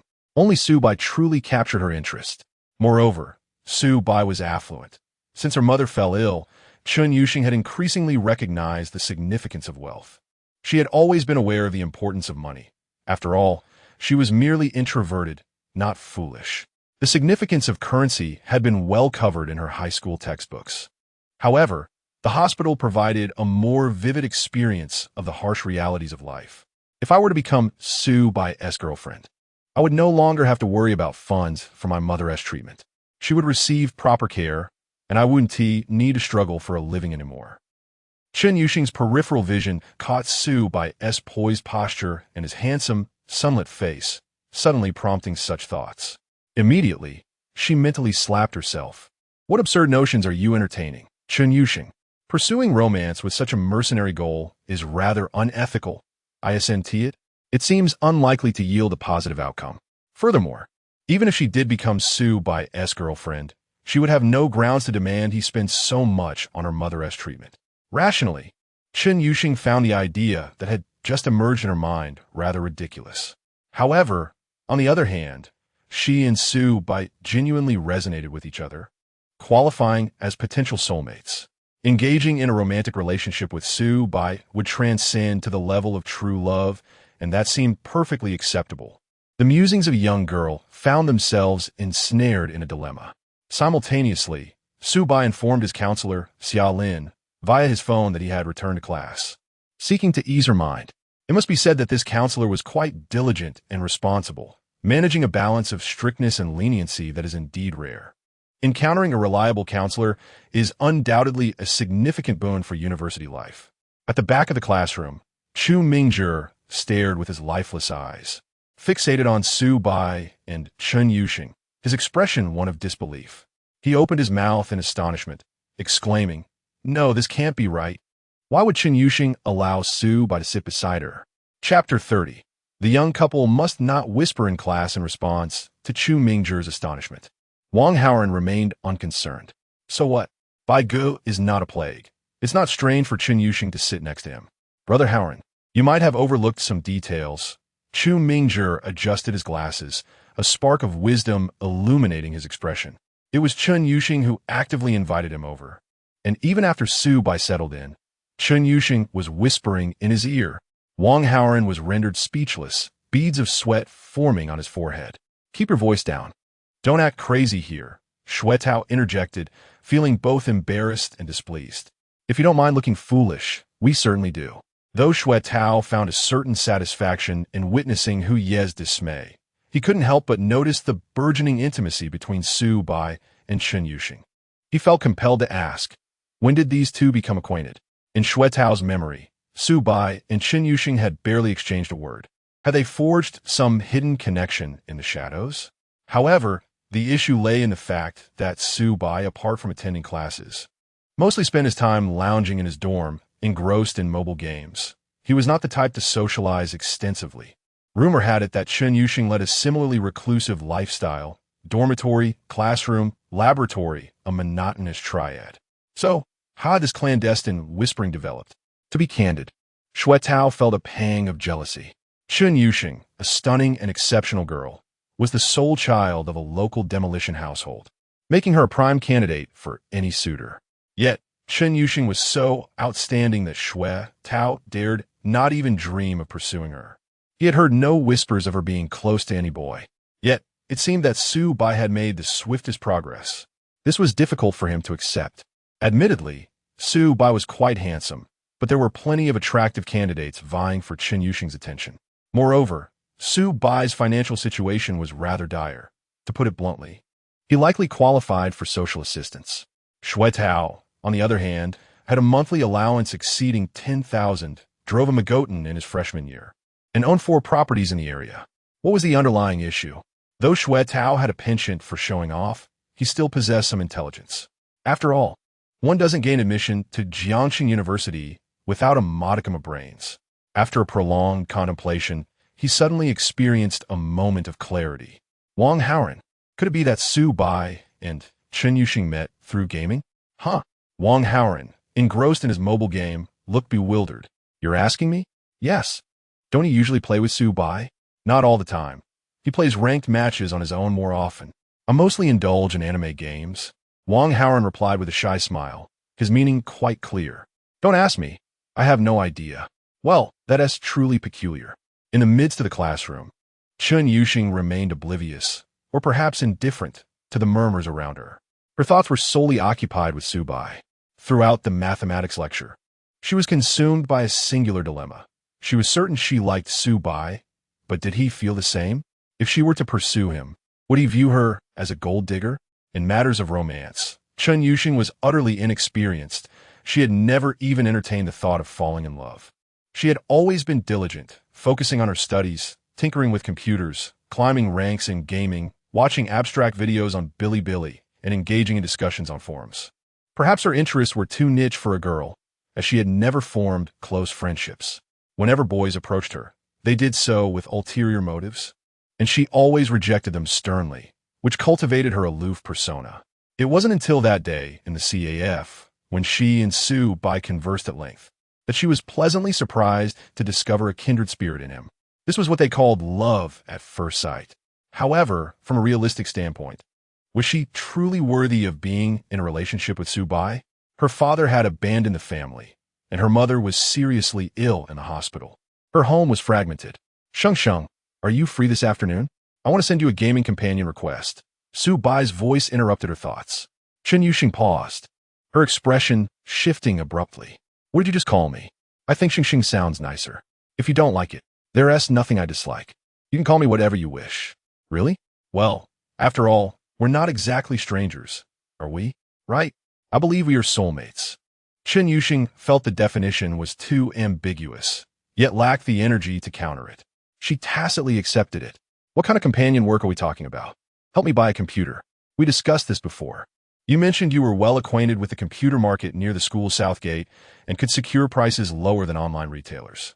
Yes, so? Assist me in assembling a gaming computer with a budget that surpasses the value of a certain extravagant piece of machinery. Recalling this made Chen Yuxing realize that it was her suggestion concerning Su Bai's computer purchase that had sparked their first conversation. In other words, their acquaintance had begun with her initiating a chat. She was taken aback. This was quite peculiar, given her social anxiety. Perhaps this was fate at play. All right, no problem. Chen Yuxing agreed readily. The payment will be at the rate of 200 per hour. Due to the sensitive nature of their conversation, which was a secret shared only between Su Bai and Chen Yuxing, she felt slightly bashful and moved closer to him, their proximity nearing an intimate whisper. Ahem. The teacher at the podium could no longer tolerate the distraction. The couple by the window, please be mindful of your conduct. Do not whisper during class. Curious gazes from their classmates turned toward them. Chen Yuxing's face flushed crimson, her mind blank as she lowered her gaze to her fingers, silent as a statue. The color from her neck to her ears was a vivid red, utterly enchanting. As for Su Bai, he grinned and offered an apology. Understood, teacher. I acknowledge my mistake. His unabashed demeanor was refreshing. One could describe him as sunny, while others might label him shameless. Perhaps it was precisely his lack of embarrassment that attracted Chen Yuxing. Many classmates shared similar thoughts. The scene before them felt entirely fitting for a couple, handsome and beautiful. Even after the teacher's admonition, Chen Yuxing did not distance herself from Su Bai. Instead, once the moment passed, they resumed their whispers. At the back of the classroom, Chu Mingzhi suddenly struggled to his feet, clutching his chest and stumbling toward the exit. Brother, what's wrong? Wang Howard inquired. I need some fresh air. My heart aches. I can hardly breathe, Chu Mingzhi gasped. Chapter 31. Chen Yuxing's affection surpasses 80. Su Bai conceives a bold idea to prevent a potential incident. Wang Howard gallantly accompanied Chu Mingzhi to the infirmary. His demeanor clearly indicated that he was affected by the intimate behavior between Su Bai and Chen Yuxing. If left unchecked, it could lead to trouble. The young man was physically fine, merely suffering from a weak spleen and stomach, and was advised to refrain from staying up late. In the university clinic, the doctor smiled warmly as he put away his stethoscope and withdrew his hand from taking Chu Mingzhi's pulse. He added, less late-night adventures. Chu Mingzhi, just to be safe, let's do a routine blood test. If you're still unwell, I'll prescribe some moxibustion therapy. If all is well, we'll be on our way. Wang Howard was puzzled. Doctor, are you practicing traditional Chinese medicine or Western medicine? It didn't matter. The important thing was that Hu Yi was not seriously injured, which was a relief. Sitting on the bench outside the emergency room, Chu Mingzhi appeared vacant-eyed. Suddenly, he muttered, why does Chen Yuxing treat Su Bai with such warmth? Well, matters of the heart are unpredictable. Don't dwell on it too much. Wang Howard offered some comfort, but his thoughts were entirely different. He understood Bai Ji's hidden capabilities. Wealthy, kind-hearted, and handsome, he was clearly a perfect match for Chen Yuxing. At the southern gate of Jiangxing University, the computer market was evidently in decline. In an era of flourishing self-media, everyone was aware that unscrupulous merchants would exploit the unwary. Half the customers were novices, while the other half were seasoned veterans. Terms like i9, level CPUs, military-grade motherboards, and server-grade memory were tossed around. Yet they were essentially electronic waste assembled to resemble high-end computers, deceiving the uninformed. A computer costing 600 yuan could be sold for 5,600, yielding a heart-wrenching profit. Today, anyone who regularly watched educational videos would typically avoid being swindled in such places. However, Chen Yuxing was an exception. She possessed a profound understanding of both hardware and software principles as well as market prices. Having assisted Professor Luo with procurement, she was adept at securing bargains. effectively bypassing various middlemen to obtain prices even lower than those found online. No wonder Professor Luo praised this new student to everyone. She was indeed impressive, capable of coding, managing procurement, and possessing a straightforward character, entirely devoid of greed. Su Bai even suspected that Professor Luo might be exploiting her talents. Thus, Su Bai did not need to think. He simply followed Chen Yuxing, admiring her bargaining skills. Undoubtedly, Chen Yuxing was socially anxious, yet she exhibited a decisive demeanor when it came to her preferred field of study. Occasionally, she would turn to Su Bai to inquire about his needs and negotiate with the computer parts vendor accordingly. Before long, they had compiled an entire configuration. They gathered the parts at a store that frequently collaborated with Professor Luo's laboratory for assembly and testing. Hey Xiao Chun, this computer doesn't look like it's for laboratory use. With all those RGB lights, Professor Luo might think you're gaming in the lab, remarked the kindly shop owner, munching on sunflower seeds. It's for gaming, Chen Yuxing replied, glancing at Su Bai. The affection in her eyes did not go unnoticed by the shop owner, who merely chuckled and appraised Su Bai. Not bad. This young man looks sharp. If he can afford a computer worth tens of thousands, his family must be doing well. Oblivious to the shop owner's scrutiny, Su Bai remained focused on Chen Yuxing assembling the machine. She was quite skilled, certainly more adept than him. Why do you keep looking at me? She asked playfully. Watching you assemble the computer is fascinating. Honestly, before I met you, I never imagined I would assemble a computer with a girl. It's quite cool. Enough chatter. Come help me. The two collaborated to disassemble the partition and tighten screws, their fingers inevitably brushing against each other, an atmosphere of burgeoning intimacy enveloping them. Chen Yuxing's mind was abuzz with Su Bai's words. It seemed that in his eyes, she held a special place as well. Soon, the computer was assembled and powered on. Next came the installation of the operating system and necessary drivers. Once everything was set, it was time to run a benchmark to assess the computer's prowess. The resulting score exceeded Su Bai's expectations. Why is it so high? He inquired, puzzled. I set up an overclocking configuration for you, which will yield better performance than the standard parameters. That sounds impressive. It won't explode, will it? Not at all. The power supply and cooling systems are more than sufficient. After all, your budget was ample, and I sourced only the best components. Chen Yuxing exuded confidence. Previously, Su Bai had considered purchasing a gaming rig that would cost around 70 to 80,000, but Chen Yuxing deemed it unworthy. The configuration she assembled totaled a staggering 100,000, yet undeniably boasted superior performance. Its aesthetic was stunning, embodying the beauty of technology, truly a dream gaming rig for any man. After paying, Su Bai procured a cardboard box lined with protective foam to carry the computer to his vehicle. The heavy desktop tower felt weightless on his shoulder. He then lifted a top-tier monitor, along with all the peripherals like the keyboard and headset, completing the ensemble. In total, he spent over 100,000, anticipating a cashback of around 500,000. Where to now? Chen Yuxing asked. It can't be the dormitory. The power supply there won't suffice for this setup. Of course not. I'm currently staying at a hotel nearby. I'll take it there, and once I find a long-term place, I'll move it again.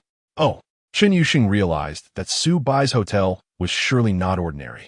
Indeed, they arrived at the JW Marriott. Chen Yuxing recognized the brand and knew it was expensive. However, upon entering the Riverside Suite with Su Bai, she felt little awe at its opulence. This stood in stark contrast to her reaction when entering with Zhou Jialu. After all, Chen Yuxing had no interest in luxurious material possessions. Her concerns lay elsewhere. Had the room been adorned with AI research cards, she might have reacted with the same excitement as Zhou Jialu. After helping Su Bai set up the computer, she suddenly became aware that she was alone with him in his hotel room. Chen Yuxing was always cautious about being alone with men in enclosed spaces. Yet with Su Bai, it felt utterly natural, her guard completely lowered. Being a person of rigorous logic, this phenomenon indicated that Su Bai's status in her heart transcended mere friendship. Perhaps, as Su Bai had suggested, they were soulmates. Alas, she had irreversibly fallen for him. Chen Yuxing mused sorrowfully. Ding, ding. Detected S-level goddess, Chen Yuxing's affection for Su Bai has surpassed 80 points. Intimate relationship, binding, successful. Reward. 1 lottery draw. Now, spending on Chen Yuxing will satisfy her indulgent desires and can yield a 2 to 10 times cashback for the host. Oh, this has also exceeded 80 points? Subai was not surprised. He genuinely felt a spark with Chen Yuxing. However, given her strong sense of pride and the hidden complexities of her background, he knew he must tread carefully and proceed gradually. To one's astonishment, feelings blossomed so swiftly, transforming into an unforgettable romance. Thus, Subai gently coaxed, Sheng Sheng. I have a bold idea, chapter 32. The girl's shyness surpasses 1,000 words. What are you going to do? Chen Yuxing instantly felt a surge of anxiety. Instinctively, she took a half-step back, clutching the sides of her chiffon dress, presenting a pitiful demeanor. If Subai were to make an unreasonable request, it might not be entirely out of the question to consider it. Peculiar and audacious thoughts flickered in the girl's mind. However, in the next moment, Subai uttered words that caught Chen Yuxing entirely off guard. How about upgrading your equipment as well? This way, you'll be more comfortable when gaming with me in the dormitory. Is this what boldness entails? What's wrong? It's nothing. Chen Yuxing inexplicably felt a twinge of annoyance, biting her lip, appearing rather foolish.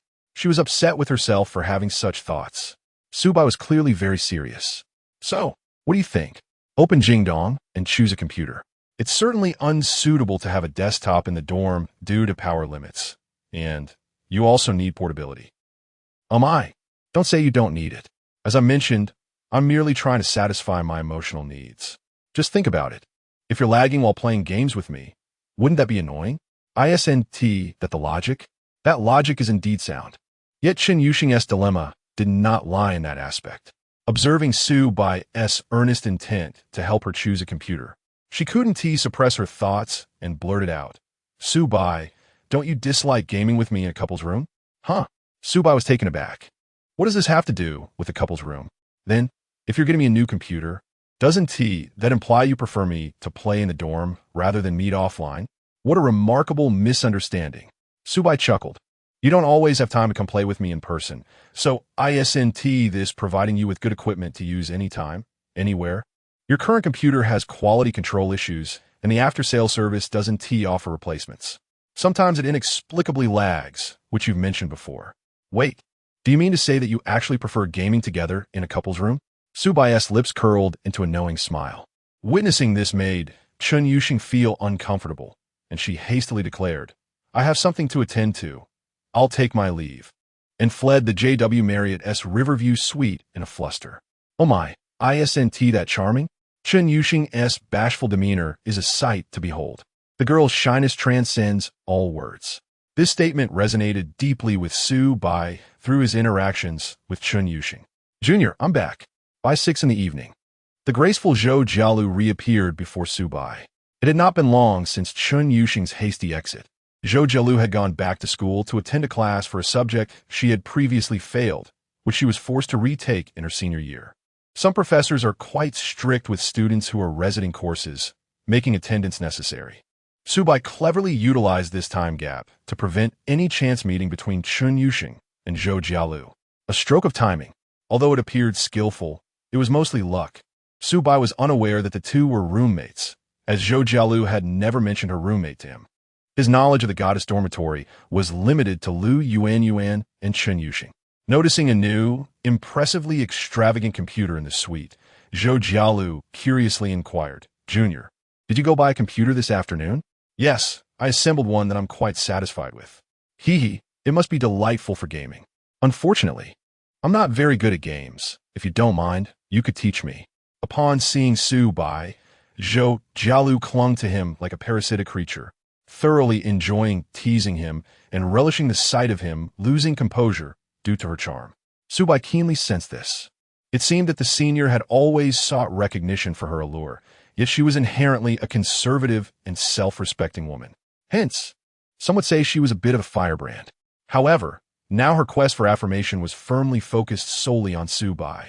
The sense of happiness was palpable. Thus, Subai indulged in the senior's attention, reclining comfortably on the sofa while opening a beverage from the hotel room's fridge. Zhou Jialu examined the elegant Evian water in its glass bottle, a staple in various artistic works depicting lavish lifestyles. Each 330 milliliters gift pack bottle was priced at 200 yuan. As for the taste, it was indeed pleasant, but was it truly worth the price? That's debatable. After enough of that, the two descended to find a nearby Cantonese restaurant for dinner. They had been indulging in rather greasy meals lately and needed a change of flavor. Although the system would mitigate any negative effects of indulgence on Su Bai, his palate still craved a variety of delectable cuisines. Alright, the truth is, Su Bai simply enjoyed treating himself. Food lovers are like that. When wealth permits, they wish to taste everything. During dinner, Chen Yuxing sent a cat emoji. Su Bai refrained from excessive chatter and directly informed her that they would commence gaming at 8. He estimated that Zhou Jialu would certainly head back by that time. Sure enough, before it was even 7:30, Zhou Jialu announced her intention to return to the dorm to chat with her friends and excused herself. Primarily, she feared that lingering too long would lead to laziness and an unintended evening with the junior. After a bath, Su Bai logged on precisely at 8. Today, Chen Yuxing was notably quiet in the game, not even using the open mic, only speaking briefly on occasion. Clearly, she was still in a withdrawn state. This was entirely normal. According to the system, Chen Yuxing had completely developed feelings for Su Bai. For a girl with her temperament, an infatuation would inevitably lead to a significant emotional upheaval. All she needed was some time. As the saying goes, good things come to those who wait. Su Bai genuinely liked Chen Yuxing. After 2 hours of gaming, just as he logged off, Chen Yuxing messaged him on WeChat. Yuxia, are you angry? Supita Bai, Yuxia, oh. Yuxia, I'm not angry either. Yuxia, well, I wasn't too angry at all today. I just had a sore throat, so I spoke less. Supita Bai, understood, Dabai, cheers, Supita Bai, I placed an order for the ROG Gun God 8+ for you. Sent to the nearest Sanyao Express station to your building. It should arrive tomorrow morning. Remember to pick it up when you get the message. Oyuxi, Yuxia, thank you.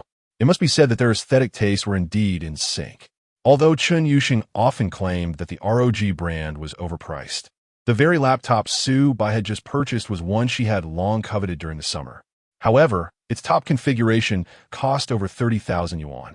There was no need to waste money like that. She should save it for her mother's medical treatment instead. Su Bai truly treated her exceptionally well. Coupled with his playful teasing earlier that afternoon, it was evident that Su Bai understood Chen Yuxing's feelings. Why did he have a hint of a scoundrel-esque charm? But still, she truly liked him. Chen Yuxing silently lamented as she snuggled into bed, chatting with Su Bai on her phone. At that moment, the goddess dormitory was unusually complete with all 4 members present. In addition to the 2 goddesses entangled with Su Bai and Lu Yuan, who had her own ties with Su Bai, the 4th member was Jiang Qiran from the broadcasting and hosting department. Chapter 33. Is the Su Bai you mentioned the same one? Jiang Qiran may not be particularly tall, yet she possesses a face so exquisitely beautiful that it evokes a protective instinct in any man. Having practiced dance since childhood, her demeanor exudes a certain enchanting grace. Her petite and delicate figure, complemented by modest curves, is undeniably alluring. Thus, she transcends the archetype of a mere innocent goddess, embodying the contemporary ideal of pure allure. With a youthful, pale, and slender visage, her classmates often resort to similar descriptors when discussing Jiang Qiran. A vibrant smile perpetually graces her face, and her every expression radiates youthful exuberance, reminiscent of a charming character from Japanese anime. In fact, among the 3 deities residing in the goddess dormitory, Jiang Qiran has the most admirers. Chen Yuxing is too frosty, while Zhou Jialu possesses an overwhelming allure that is difficult to navigate. Only Jiang Qiran seems approachable. Even the most ordinary boys cannot help but fantasize about the possibility that Jiang, the campus flower, might uncover the beauty within them and ignite a spark of connection. At this moment, Jiang Qiran has just concluded a club activity. Ordinarily, the clubs at Jiangcheng University initiate recruitment only after the National Day holiday. Yet as an art student, Jiang Qiran managed to sneak into the anime club alongside her senior from the broadcasting and hosting department, primarily engaging in amateur voice acting, where she has gained considerable popularity. Oh dear, I'm so tired. What is that delightful aroma? Clad in a JK uniform and pleated skirt, she stepped inside, immediately enveloped by the rich scent of food. Lu Yuanyuan exclaimed, "The senior has brought back food again. Come share with us." Wow, the senior is so kind. Just yesterday she brought us snacks. Yes, this time it's fried delicacies made with special healthy oil, so you won't gain weight easily, Zhou Jielu added, her tone laced with a hint of pride. After all, just like yesterday's treats, these goodies hail from a trendy local eatery in Jiangshan, not exactly within the budget of an average student. Now, she considers herself quite fortunate, receiving a monthly allowance of 100,000 yuan, with Su Bai showering her with various luxurious items. Frequently, she brings small snacks to bribe her roommates and foster good relationships, as jealousy is a natural human emotion that, if allowed to fester, can breed malice. Those with high emotional intelligence adeptly transform such negativity into something inconspicuous. Well then, I shan't hold back. Thank you, senior. Jiang Qiran, though tempted, is cautious about maintaining her figure and typically refrains from indulgence at night. However, the treat Zhou Jielu brought is just right for her. To her surprise, despite the low-fat preparation, the flavor is quite delightful. She has long desired to try this, but the restaurant is located far from Jiangshan University, in a bustling commercial district, and it is notoriously expensive. For instance, fried mushrooms, an otherwise commonplace ingredient, sell for merely a few yuan elsewhere, yet this establishment charges 58. Reflecting on her impression of Zhou Jielu since she enrolled, Jiang Qiran notes that her senior has usually been quite frugal. It seems she has suddenly adopted a new style. Deep in thought, Jiang Qiran's face betrays no emotion. Occasionally, some girls disparage her, labeling the new campus flower as a green tea type.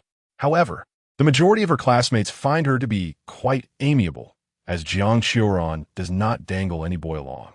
In reality, it is merely that Jiang Qiran possesses a profound depth of thought, disinterested in the typical antics of a green tea girl.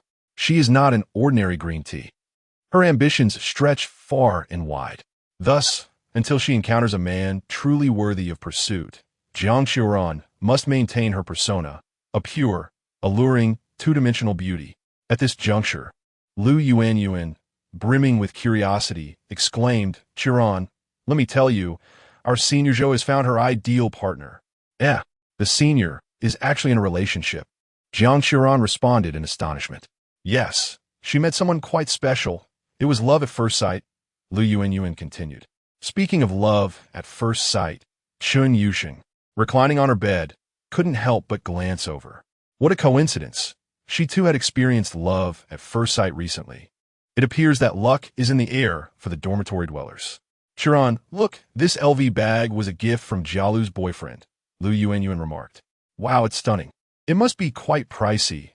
Jiang Qiran feigned innocence, appearing utterly unaware of luxury goods, perfectly aligning with her carefully crafted persona. Meanwhile, her inner self was screaming in excitement. The Louis Vuitton x Takashi Murakami collaboration Speedy Banduli Re 25. In terms of aesthetics, rarity, and price, it epitomizes the dreams of young women. When Lu Yuanyuan revealed the bag's price of 16,000 yuan, Jiang Qiran masterfully displayed her shock. Her eyes widened, lashes fluttering. Heavens, senior, your boyfriend is incredibly generous. Indeed, he treats me rather well. Zhou Jielu blushed to the compliment. If only they knew that Su Bai had purchased 3 bags of the same caliber for her, totaling over 500,000 yuan, they would surely be astounded. To be frank, Su Bai's financial prowess is indeed remarkable, fully satisfying Zhou Jialu's vanity and further validating her choice. Having known him for just a few hours, she had already given him her first kiss. While it may seem overly eager for a man as exceptional as Su Bai, a girl ought to pursue him. The 3 girls chattered animatedly, while Chun Yusheng silently observed. She genuinely could not comprehend how a bag could be worth such an exorbitant amount. It seemed like pure intellectual taxation. Yet, this absurd spending habit inexplicably reminded her of Su Bai. If Su Bai were to buy her a bag, she would undoubtedly refuse, preferring instead a graphics card. Ugh, why would Su Bai buy her a bag? They are merely, soulmates, not a couple. With this thought, Chun Yusheng opened JD. calm, searching for the interface of a 30,000 yuan laptop. She would be receiving it tomorrow. The anticipation brought her joy, as she indeed has a fondness for electronics. Were it not for the need to support her mother's medical treatment, she would have indulged in purchasing various electronic gadgets to tinker with in the dormitory. Senior, when will you introduce us to your boyfriend? Lu Yuanyuan inquired, her curiosity piqued about what a wealthy individual looked like. Perhaps another time. We are still in the early stages, and he is quite low-key, disliking ostentation. Oh, I see. The senior fears that with so many beautiful girls in our dormitory, we might compete with her for her boyfriend. What nonsense! Don't say such things. Zhou Jialu blushed. Jiang Xiran teased. Rest assured, Senior, we're all good friends. We would never compete with you. Exactly. Senior, you are underestimating us. Lu Yuanyuan chuckled. Already have a boyfriend, and Xiran isn't planning on dating just yet. As for Yuxing, she has Su Bai. Ah, me? Chen Yuxing was momentarily taken aback by her roommate's comment, quickly denying it. I am not. I don't have. I and Su Bai are merely ordinary friends. Hey, what else have I missed? Jiang Xiran exclaimed excitedly. Could it be that the icy academic Chen Yuxing is also on the verge of finding love? Today, she had sat next to a boy in class. A first in history, as I heard from the computer science department. Oh, it seems there's something brewing. No, there's not. Don't listen to their wild speculation. Chen Yuxing retorted awkwardly, then buried herself under the covers, retreating into silence. At this moment, Zhou Jialu's expression subtly shifted, as she feigned nonchalance and inquired, which Su Bai are you referring to? Chapter 34. The senior's jealous Su Bai is just a freshman. In the same class as Yusheng, Lu Yuanyuan remarked, oblivious to the unusual demeanor of Zhou Jialu. Yet, in Zhou Jialu's heart, a sudden pang was felt upon hearing Lu Yuanyuan mention Su Bai's name. She only knew that Su Bai was a first-year student in the computer science department, unaware that he and Chen Yuxing shared a class, and even more oblivious to the closeness of their relationship, which allowed them to sit together in lectures. Typically, attending classes together doesn't imply much. After all, they are university students, not elementary school children who giggle at boys and girls walking together. The crux of the matter, however, lay in the fact that Chen Yuxing was no ordinary individual. She had always maintained a distance from any male classmates. Moreover, the evident shyness that enveloped her when Su Bai's name was mentioned was unmistakable, so apparent that even the blind could perceive it. In principle, Su Bai kept a low profile at school. Perhaps some girls were drawn to him due to his looks. But Chen Yuxing did not seem like the type to be merely captivated by superficial beauty. Could it be that Chen Yuxing had discovered Su Bai's wealth? This was an unsettling notion for Zhou Jialu. An internal storm brewed within her, yet she refrained from asking further questions, realizing that any inquiry would be too revealing. For now, she wished to keep her relationship with Su Bai a secret from others on campus. Oh dear, Su Bai appears rather impoverished, yet he is undeniably handsome. If only my boyfriend Xue Tao could be as striking. Lu Yuanyuan continued her lament. Xue Tao is not only unattractive, but has a dreadful personality too. I merely glanced at Su Bai a couple of times in the cafeteria, and look how it affected him.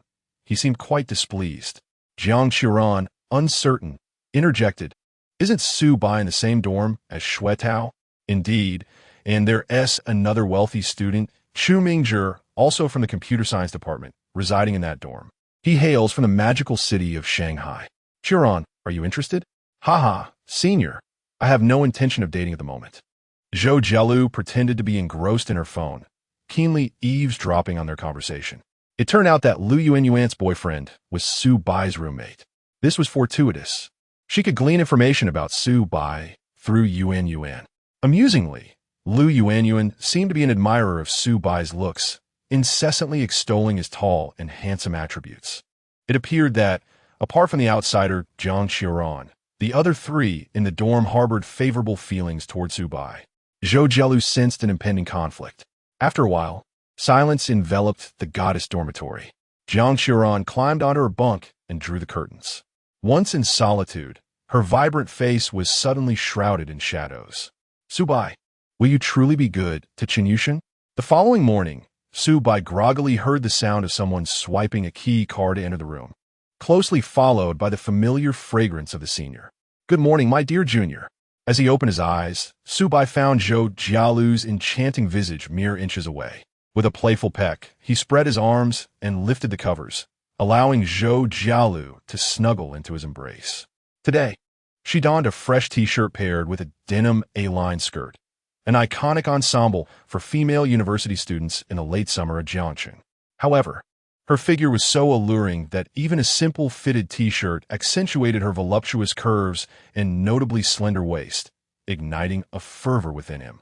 At this early hour, it was undeniably challenging to resist. After a brief embrace, Zhou Jialu, aware of the effect she had on him, mischievously smiled. "Junior, would you like some assistance?" "Yes, indeed." Details omitted. In the spacious and luxurious bathroom, Subai refreshed himself, feeling invigorated. Through the mirror's reflection, he noticed Zhou Jialu leaning against the doorframe. Watching him, he inquired, "Senior, do you have something to say to me?" "Oh, my junior, how astute you are. Please, there's no need to be reserved with me." "Well then, do you know Chen Yuxing?" "Of course. I game with her," Subai replied candidly. "She lives in the same dorm as I do." "I see. No wonder it's the goddess dorm. So, when you were gaming with Chen Yuxing last night, you were actually nearby?" "Ah, it feels rather thrilling to think of it that way." Subai was acutely aware that he was not the kind of man who would be exclusive. After binding himself to the wealthy system, his harem instincts were further ignited. Drying his freshly washed face, he gazed playfully at Zhou Jialu, awaiting her next words. Feeling shy under his gaze, Zhou Jialu could no longer contain her thoughts and nestled back into his arms, snuggling against him as she said in a teasing tone, "If you want a game and need a partner, I can join you. I'm willing to learn any game you like." My goodness, look at this service attitude. Those who restrict their boyfriend from gaming simply because they themselves don't enjoy it should take a page from Zhou Jialu. Subai chuckled. "I'm genuinely touched by your willingness, but the situation isn't quite what you think. When I play with Shang, it's not me leading, it's her guiding me. She is exceptionally skilled at gaming." Oh, Zhou Jialu could even perceive admiration in Subai's eyes. Indeed, boys often idolize girls who excel at gaming, especially when they are as attractive and academically accomplished as Chen Yuxing. Notably, Subai's endearing reference to Chen Yuxing as Shang was far more intimate than what the other dorm mates used. "Are you feeling a tinge of jealousy, senior?" "Just a smidge. Only a tiny bit." Zhou Jialu's cheek pressed against Subai's chest, her tone laced with a hint of melancholy. However, before Subai could respond, she lifted her head, her beautiful eyes gazing tenderly at him. "I've long been prepared for this. A man as exceptional as you could hardly be tied to just one woman. I merely hope to hold a unique place in your heart." "Unique, indeed. Senior, you're my first love." "Really?" "Absolutely. My first love, my first kiss, all belong to you." Suddenly, Subai recalled something and laughed heartily. "And there was that first. You know what I mean?" "What do you mean by that?" Subai pulled out his phone, opened Douyin, and showed Zhou Jialu his history. "You were the first beautiful influencer I followed on Douyin. Back then, your personal account was still quite obscure. You merely shared your life and occasionally posted dance videos with minimal exposure. Yet, I was young and didn't quite understand why I found you so captivating. Thus, I made my very first mistake while watching your videos." Subai's earnest confession left Zhou Jialu stunned, her face flushed. After a prolonged silence, she stammered, "Junior, how could you be so mischievous? Thus, the bond between us can be deemed fated. I am your ideal type, and you are mine. Perhaps calling you my white moonlight isn't quite right." After a moment of contemplation, an epiphany struck him, and his eyes sparkled as he found a fitting description. "Senior, you are my naughty moonlight. How infuriating." Zhou Jialu was utterly amused by Subai, laughing uncontrollably, her laughter a delightful symphony as they playfully tussled. By the time they regained their composure, Subai had lifted her onto the bed. The two individuals gazed into each other's eyes at close range, and then, almost instinctively, they revealed sweet smiles. "It is truly wonderful to have met you." Chapter 35. Subai has truly given so much. "Junior, what are the plans for today?" After a moment of intimacy, Zhou Jialu inquired. Subai pondered for a moment and replied, "There are no specific arrangements today, We can go with the flow. We don't need to return to school until tomorrow afternoon. Then what is the purpose of going back tomorrow afternoon? She asked. We have a class meeting to attend, but shouldn't take long. After the meeting, we can have dinner at school. The time in between is all yours, he said, playfully pinching Zhou Jialu's nose. With a smile, she leaned in and said softly, I, too, have no other plans this weekend, so I'll focus on accompanying you. All right, but when I return to school tomorrow afternoon, Senior, you should stop by your dorm as well. Don't neglect your friends for romance. Otherwise, they might accuse you of prioritizing love over friendship, he teased. Hee, that is only because your allure is too tempting, she replied, suddenly realizing something. Subai meant for her to stay over tonight, which made her cheeks flush. Truth be told, she yearned to stay, to lie in the same bed with him, to fall asleep in his embrace and wake up to his handsome face. Who would cherish such a moment when newly in love? However, she feared that acting on her desires would lead to more than she intended. She preferred to save her first time for a more memorable occasion. After a moment's thought, Zhou Jialu decided to test Subai's intentions. Junior, would you welcome me to stay here tonight? Of course. I will be delighted if you wish to. Subai responded, catching her gaze and laughing. Are you worried that I might lose control and take you right away? Well, I must admit, I do have a slight desire to. She gazed dreamily. If you can't resist, it's fine to indulge. No, we must prepare properly to give you an unforgettable first experience, Subai asserted decisively. Zhou Jialu was a rare gem, loyal and considerate. It deserved to be celebrated in style. Moreover, he planned to create a grand atmosphere, infusing their time with rituals and extravagant gestures, maximizing the experience. Yet, seeing her dazed expression, it was clear she was struggling to suppress her feelings. Thus, Subai proposed, the first time is akin to a battle. And before the official engagement, there can be rehearsals, such as familiarizing ourselves with each other's bodies and honing our skills. Not just yours, but mine as well. Huh? The innocent Zhou Jialu was momentarily bewildered. However, realization dawned upon her a second later, and she playfully feigned annoyance while acquiescing to his whims. The entire day was spent in their hotel room, either engrossed in television dramas or indulging in rehearsals. Zhou Jialu found herself becoming addicted. In the presence of a man she truly adored, she felt the stirrings of desire. Subai's hands seemed to possess a magical touch that she relished. When a couple is in harmony, it becomes a mutual pleasure. There is a stark contrast between acting alone and engaging with a partner. Subai understood this deeply. Previously, he would watch videos of Zhou Jialu satisfying himself. Now, enjoying her companionship up close was a realization of youthful dreams. After tiring of their indoor activities, they decided to explore the nearby area, leisurely enjoying each other's company. During their evening stroll post-dinner, Subai led Zhou Jialu into a Chanel boutique. He intended to buy her several outfits, ensuring they matched her exquisite bags. Great! Junior, you choose for me. I'll wear whatever you like, she exclaimed, thrilled. For her, shopping for clothes was far more engaging than for bags, as it offered endless possibilities for combinations. However, Subai shook his head. Senior, you pick. I'll simply admire.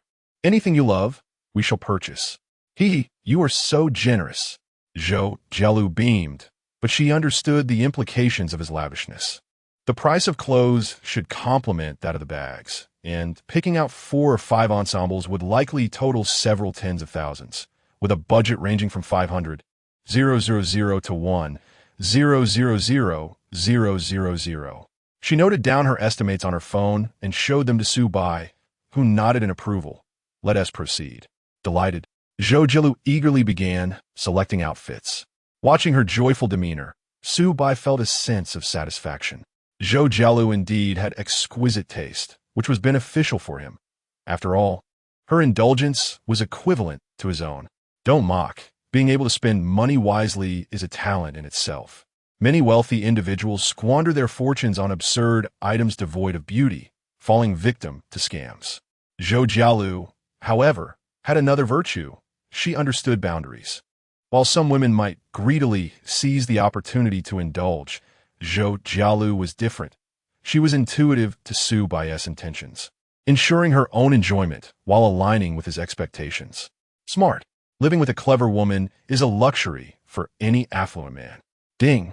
Detected Zhou Jialu purchasing a set at Chanel, totaling approximately 680,000, triggering a 9x cashback, rewarding 120,000. Detected host S savings exceeding 10 million, rewarding an additional lottery draw. Su Bai settled the payment for the clothes in one go, pondering whether he could score a significant cashback multiplier. To his delight, this expenditure had indeed elevated his savings beyond the million mark. While this sum is trivial compared to true elite wealth, it was ample for a carefree freshman to enjoy life to the fullest. After their shopping spree, it was getting late. Su Bai returned to the hotel, opened his computer, and prepared to team up with Chun Yuxing in a gaming session. The new computer he bought her had already arrived, and she had even recorded an unboxing video in her dorm. From their earlier chats, it was clear that she was thrilled with her new acquisition despite having previously advised him against reckless spending. Now that she owned it, she cherished it immensely. Are you about to game with Yuxing? Yes, I'll speak up. Don't worry. I want to let her know there's another woman in your life. Zhou Jialu teased. Your awareness is impressive. Of course. Junior, you spent over $1 million on me these past few days. It's unrealistic to expect exclusivity from such a powerful man. Regardless, I'm yours. Just your fleeting moonlight, haha, and I'm already quite satisfied. With that, Zhou Jialu planted a sweet kiss on Su Bai, retreating into the bedroom and closing the door to let him focus on gaming in the living room of their riverside suite. Su Bai found himself momentarily dazed. More than Zhou Jialu's thoughtfulness, he was astonished that he had already spent $1 million on her in just a few days. Adding it up, it was indeed true. Bags, clothes, and a Mercedes-Benz C-Class. $1 million. How long would an average person need to save that amount? In Jiangcheng, the average monthly salary for university graduates hovers around 5,000 yuan. In recent years, the economic climate has been unfavorable, leading to sluggish wage increases. If we consider an average monthly salary of 8,000 yuan, supplemented by 2 months' worth of year-end bonuses, the annual income totals 112,000 yuan, which would require nearly 9 years of frugality to accumulate. Even for a star salesperson at a 4S dealership, who enjoys substantial commissions post-confirmation, it would still take at least 5 years to save a similar amount. How many 5-year spans does one encounter in a lifetime? Moreover, for young women, these are the most precious years of their youth. With such calculations in mind, Zhou Jialu finds no fault with Su Bai and other girls indulging in video games. It seems quite understandable. After all, Su Bai offers far too much. Chapter 36. The first night, embracing a girl in the bedroom. Zhou Jialu pressed her ear against the door gap, faintly hearing Su Bai's excited voice as he played games outside. It was entirely consistent with her impression of how boys typically behave while gaming. It appeared that the freshman also shared common traits with his peers, which made Zhou Jialu find him endearing. After all, Su Bai often seemed overly mature and composed. It was rather delightful to witness glimpses of youthful exuberance. When it came to gaming, Zhou Jialu humbly acknowledged her inferiority to Chun Yuxing, who had established her prowess in gaming since the beginning of the semester. Hence, she decided to let Su Bai play with her, embracing the notion that one should not be overly greedy, at least in terms of fashion, shopping, and the rehearsals. Zhou Jialu felt confident in her superior abilities.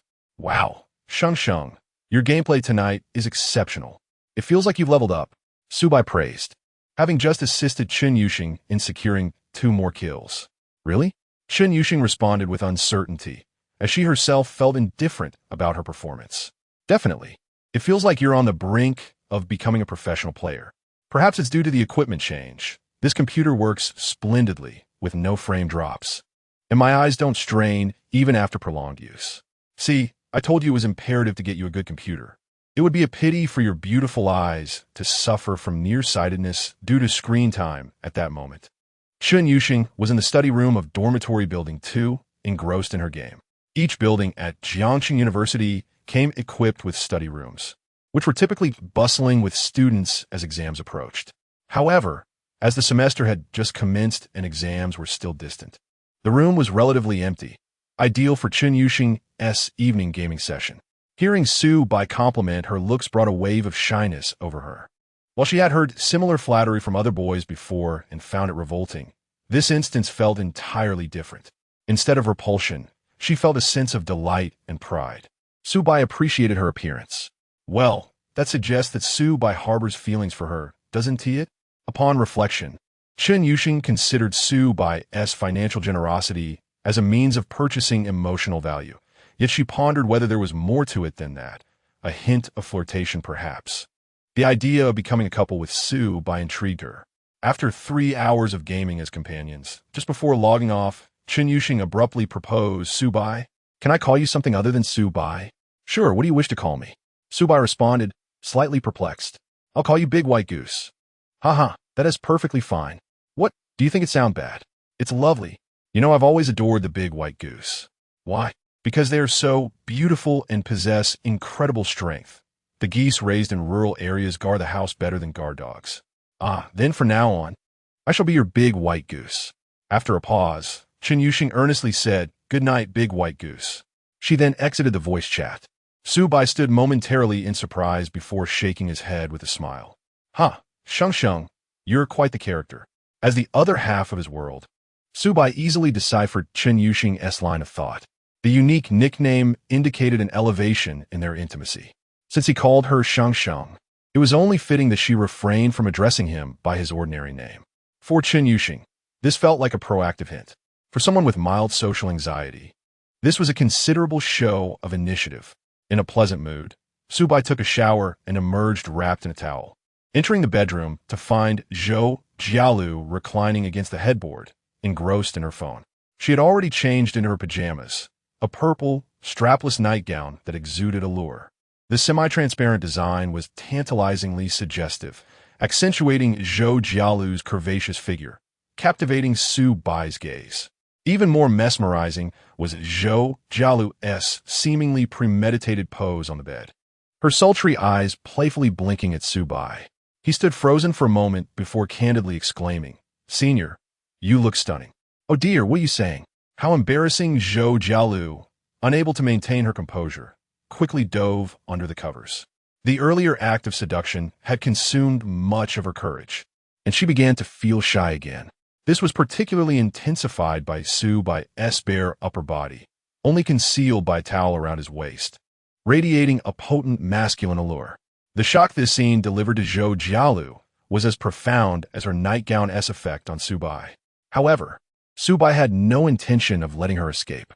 With agility, he dove under the covers and initiated a new round of their playful antics. Beep. The system has detected an excessive frequency of rehearsal activities. This is truly indulgent. Even for a first romantic endeavor, such behavior is excessive, granting an additional lottery opportunity. Looking at the system panel, Su Bai noted he had accumulated 3 lottery chances. He planned to save up for a few more, awaiting the perfect moment for a grand draw. At this moment, he held Zhou Jialu, who lay atop him and was visibly fatigued. Having been thoroughly engaged in their playful endeavors for quite some time, he had lost track of how many rounds they had gone through that night. When one is particularly joyful, clarity of thought tends to fade. Now, Zhou Jialu felt dizzy and utterly soft from head to toe. How could this be? She had triumphed over Su Bai several times during their playful exchanges, yet it felt as if his energy was inexhaustible while she was nearing her limit. Little did she know, the system automatically negated any adverse effects of indulgence on Su Bai, ensuring he remained in peak condition regardless of their activities.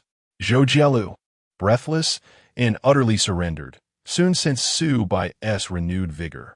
Amid her surprise, a sense of inexplicable pride blossomed within her. The junior truly adores her. Senior, are you aware of Chen Yuxing's financial situation? Su Bai suddenly inquired. I haven't discussed it with her, but as her roommate, I've observed enough to form some conjectures. She seems to be in need of money. Indeed, only those of us who share the same dormitory can subtly sense this. She rarely expresses it outwardly. What might be the reason for her financial struggles? I'm not entirely sure, but we suspect it could be due to a family member's serious illness or perhaps debts. I see. This aligned with Su Bai's suspicions. Observing Su Bai deep in thought, Zhou Jialu teased, You're embracing me, yet inquiring about another girl? You scoundrel. You're her roommate. My inquiry indicates my trust in you. Regardless, you're still a scoundrel. Zhou Jialu playfully swatted Su Bai, adopting a charming demeanor. Sigh. This senior truly knows how to charm. Su Bai feigned indignation. It seems the intensity of our playful antics is still insufficient. Please no. I have no strength left, Zhou, Jialu pleaded. Oh, Junior, spare me. Are you still calling me Junior while begging? Zhou Jialu adjusted her emotions and shyly called out. Husband, this utterance resonated deeply within Su Bai, sending warmth to his very core. Ignoring the senior's pleas for mercy, Su Bai insisted on rehearsing once more. And only then did he feel satisfied. At this point, Zhou Jialu could no longer withstand a moment. She mumbled incoherently a few times, clinging to Su Bai's arm, and soon drifted off into a sweet slumber. Coincidentally, Su Bai also began to feel drowsy, and he embraced the senior, closing his eyes. This marked Su Bai's first experience of holding a girl while sleeping, an exquisite sensation. Chapter 37. Stealthily purchasing a nightgown as dawn broke, Zhou Jialu gradually roused from her slumber. Though she described her fatigue, it was more akin to the refreshing sensation that follows an invigorating workout. Habitually, she rolled about in bed, only to find herself atop a warm, sturdy body. The alluring scent of male pheromones instantly stirred her awake, prompting her to open her eyes. It dawned on her that she had spent the night with her junior. With a playful grin, Zhou Jialu gazed at Su Bai's face, which was mere inches away, her heart swelling with affection. Reflecting upon the past week, she recalled her anxieties about whether she would secure a permanent position after graduation, the uncertainty of job hunting, and the dilemma of pursuing further studies. Indeed, Jiangxing University was a prestigious 985 institution, yet the job market for liberal arts majors, particularly in marketing, was dismal. The past 2 years had seen rampant layoffs in positions suited for liberal arts graduates, leaving little room for new hires. Yet in the span of just a week, she found herself sprawled on a luxurious hotel bed worth nearly 2,000 a night, beside a man who had lavished over $1 million on her within just a few days of their acquaintance. Still a student, Zhou Jialu possessed a limited edition handbag worth hundreds of thousands, an upscale Chanel ensemble, and a sleek Mercedes C260L. Could it be that she was dreaming? An inexplicable surge of anxiety gripped her as she reached out to pinch Su Bai's cheek. Phew, Junior, does your face hurt? Not at all. What's the matter? He replied, still groggy. I suddenly feel overwhelmed with happiness and fear that all of this might just be a dream. Su Bai, just awakening, took a few moments to process her words before bursting into laughter. What is so funny? Am I that amusing? Senior, you are just too adorable. He chuckled, causing Zhou Jialu to retreat beneath the covers in embarrassment, only to have Su Bai playfully tug them away. Their playful banter naturally transitioned into a morning routine. Previously, Zhou Jialu had heard some female friends discuss the expectations of married life, including the notion of demanding financial contributions from their husbands, or even infidelity stemming from unmet desires. At that time, she found it hard to believe that such matters could be so compelling. Yet, having now experienced the joys of intimacy with someone she cherished, she understood. After a while, Su Bai playfully patted Zhou Jialu's round backside, teasing, "This nightgown looks fantastic on you. But I have to ask, don't you feel embarrassed wearing this in the dormitory?" After all, Zhou Jialu was inherently innocent. It was hard to imagine such a shy girl donning attire that flirted with scandalousness in her dorm. In response, Zhou Jialu smiled coyly, "Of course not. Hee. Let me tell you a secret. I actually bought this while shopping yesterday when you were off getting ice cream. The store was nearby." Su Bai was taken aback. "How'd I miss that?" "You were busy with your ice cream, and I slipped into the Chanel store just around the corner," she explained. "Wow," Su Bai exclaimed. "What a crafty senior you are." Upon reflection, the scenario made perfect sense. A luxury boutique nestled near a shop selling intimate apparel. What better way for a wealthy man to indulge his partner? By gifting her both luxury items and essentials for later use? Zhou Jialu nestled closer to Su Bai, her adoration evident. As they cuddled, both their stomachs growled in unison. It was time to order breakfast. The previous night's dinner had been light, focused on health, and they had gone straight to sleep post-rehearsal without a midnight snack. Su Bai decided to order dim sum from a nearby Cantonese restaurant, effectively solving both breakfast and lunch. He made sure to include pig liver soup with goji leaves, as both he and Zhou Jialu needed a nutritious boost. Though the system would mitigate any negative effects of indulgence, he felt a psychological void that needed addressing. After all, choosing nourishing foods was ultimately beneficial for the body. In the afternoon, Zhou Jialu took the lead in departing the hotel. Su Bai had to return for a class meeting and needed a moment to prepare, at the very least to wash away her scent before meeting Chen Yuxing. Thus, Zhou Jialu dutifully granted him the solitude he required. Upon entering the underground parking garage and sliding into her Mercedes C260L, Zhou Jialu's phone rang. It was her roommate, Lu Yuan. "Hello, Jialu, where are you right now?" "I'm still out, but should be back at school shortly." "Is something wrong?" Zhou Jialu detected urgency in Lu Yuan's voice, hinting at an unexpected situation. "Do you remember Zhang Kong from the finance department? The one in the student council who was persistent with you?" "Of course, what about him?" "Last night, he somehow found out you didn't come home, and he has gone off the deep end, insisting he must see you. I've been messaging him to keep him calm. He originally wanted to come to our dorm, but I suggested a different location." "Yes, we should definitely change the venue. Meeting outside the dorm is not ideal." Zhou Jialu took a deep breath, her demeanor calm and composed. Yuan, thank you for your help. It's invaluable. Tell him to meet me at the parking lot in the South District of the school. I'll clarify things there." "Got it, senior. I'll head over right away." After hanging up, Zhou Jialu shook her head in exasperation. Zhang Kong was someone she had worked alongside in the student council, and though they shared a colleague-like relationship, he had always been a bit pretentious. Upon their first meeting, his lecherous gaze had betrayed his indecent intentions. As he persistently pursued her, claiming she should capitalize on her youth and beauty, implying that he was the perfect opportunity for her. However, Zhou Jialu felt no attraction toward him and had firmly rejected his advances multiple times. Yet, he remained undeterred. This time, he must have heard rumors from other girls about her new relationship and her late nights away from home, which likely fueled his fury. As Zhou Jialu arrived at the South District parking lot, she spotted Zhang Kong standing by the roadside, his face a mask of impotent rage as he spoke animatedly to Lu Yuan, who wore a disapproving expression of her own. "I've told you countless times. Zhou Jialu will never find anyone better than me. You all should have kept a closer eye on her. And now look what has happened. She has been swept away by some random guy." Zhang Kong fumed, rubbing his temples in frustration. Lu Yuan couldn't help but laugh at his outburst. "Dude, are you for real? How can you say she won't find someone better? You clearly underestimate our Jialu. Isn't it obvious? A girl from a rural area, studying a non-lucrative major, barely making it through school, an average 985 graduate in Jiangsheng, is nothing special."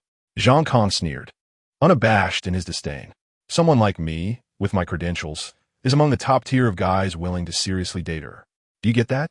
Sure, maybe some wealthy men wouldn't mind a short-term fling with her, but that's a completely different dynamic.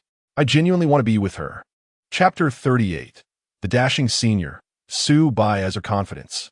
As Zhang Kong spoke, he patted the engine hood of the car behind him, an aging BMW 320.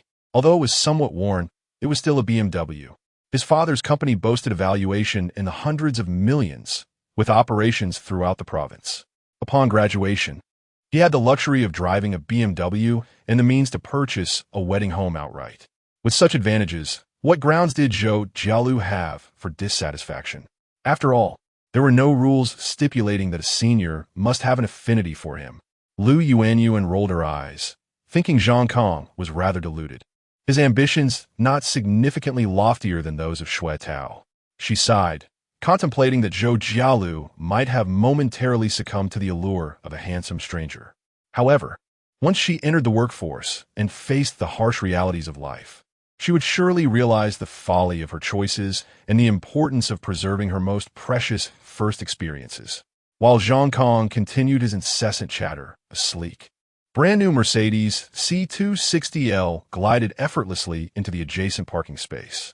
Although parked slightly askew, the maneuver was executed with a certain grace.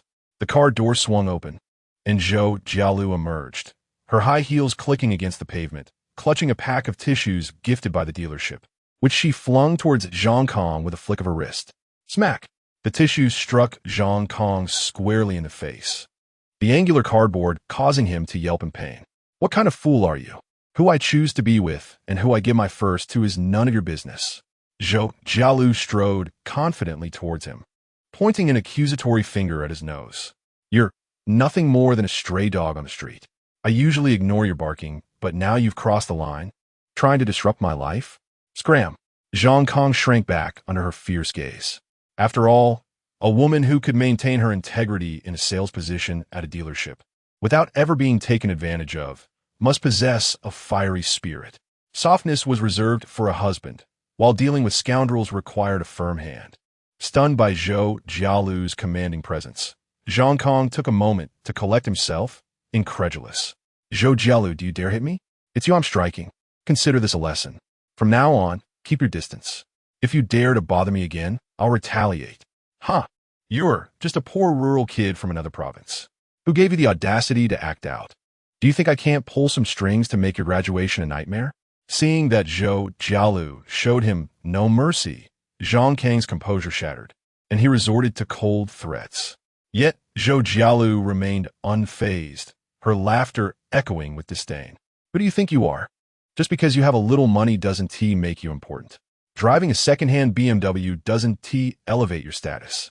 You really believe you're someone of significance? With that, she lifted her LV handbag, brandishing it before him. Your car wouldn't even fetch enough to buy this bag. Zhang Kang's smirk faltered as he recognized the handbag. It was the same one a charming girl had mentioned at a bar last month, and he had accompanied her to the LV counter to admire it. His initial thought was that it must be a counterfeit. However, glancing at Zhou Jialu's ensemble, adorned in a full set of exquisite Chanel, he felt a sinking sensation. Could it be that Zhou Jialu's boyfriend was, in fact, a man of considerable means?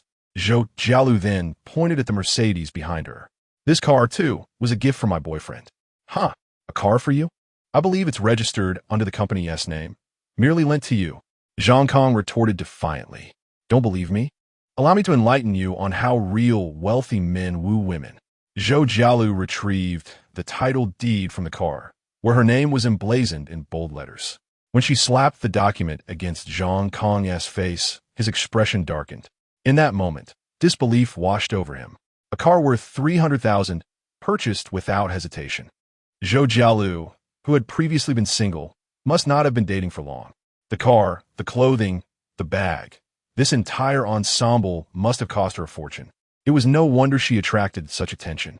If Zhang Kong dared to spend his parents' money in such a manner, he would likely face dire consequences. His countenance shifted rapidly, a tumult of defeat and jealousy swirling within him. Clenching his teeth, he spat, Zhou Jialu, I knew it. You're nothing but a gold digger, ignoring me solely because I lack wealth. And what of it? Zhou Jialu shot back, completely unfazed by his vitriol. I am indeed materialistic, but I am loyal to my husband, never straying or playing games. Meanwhile, you Zhang Kong, think I'm unaware of your flirtations with your student council subordinates and your escapades at bars? You are the real charlatan here.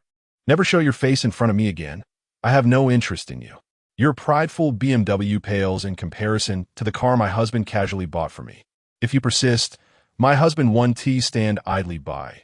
I assure you, his temper is far more volatile than mine. With that, Zhou Jialu turned her back on Zhang Kong, elegantly sliding into her car. His face drained of color, he was left utterly speechless. The implications of her words weighed heavily upon him. A man of such substantial resources undoubtedly wielded significant influence. He realized that a mere flick of his rival's finger could spell disaster for his family's business. With that thought, Zhang Kang's bravado crumbled, and he found himself drenched in cold sweat. The fleeting notion of revenge against Zhou Jialu extinguished. He feared the repercussions.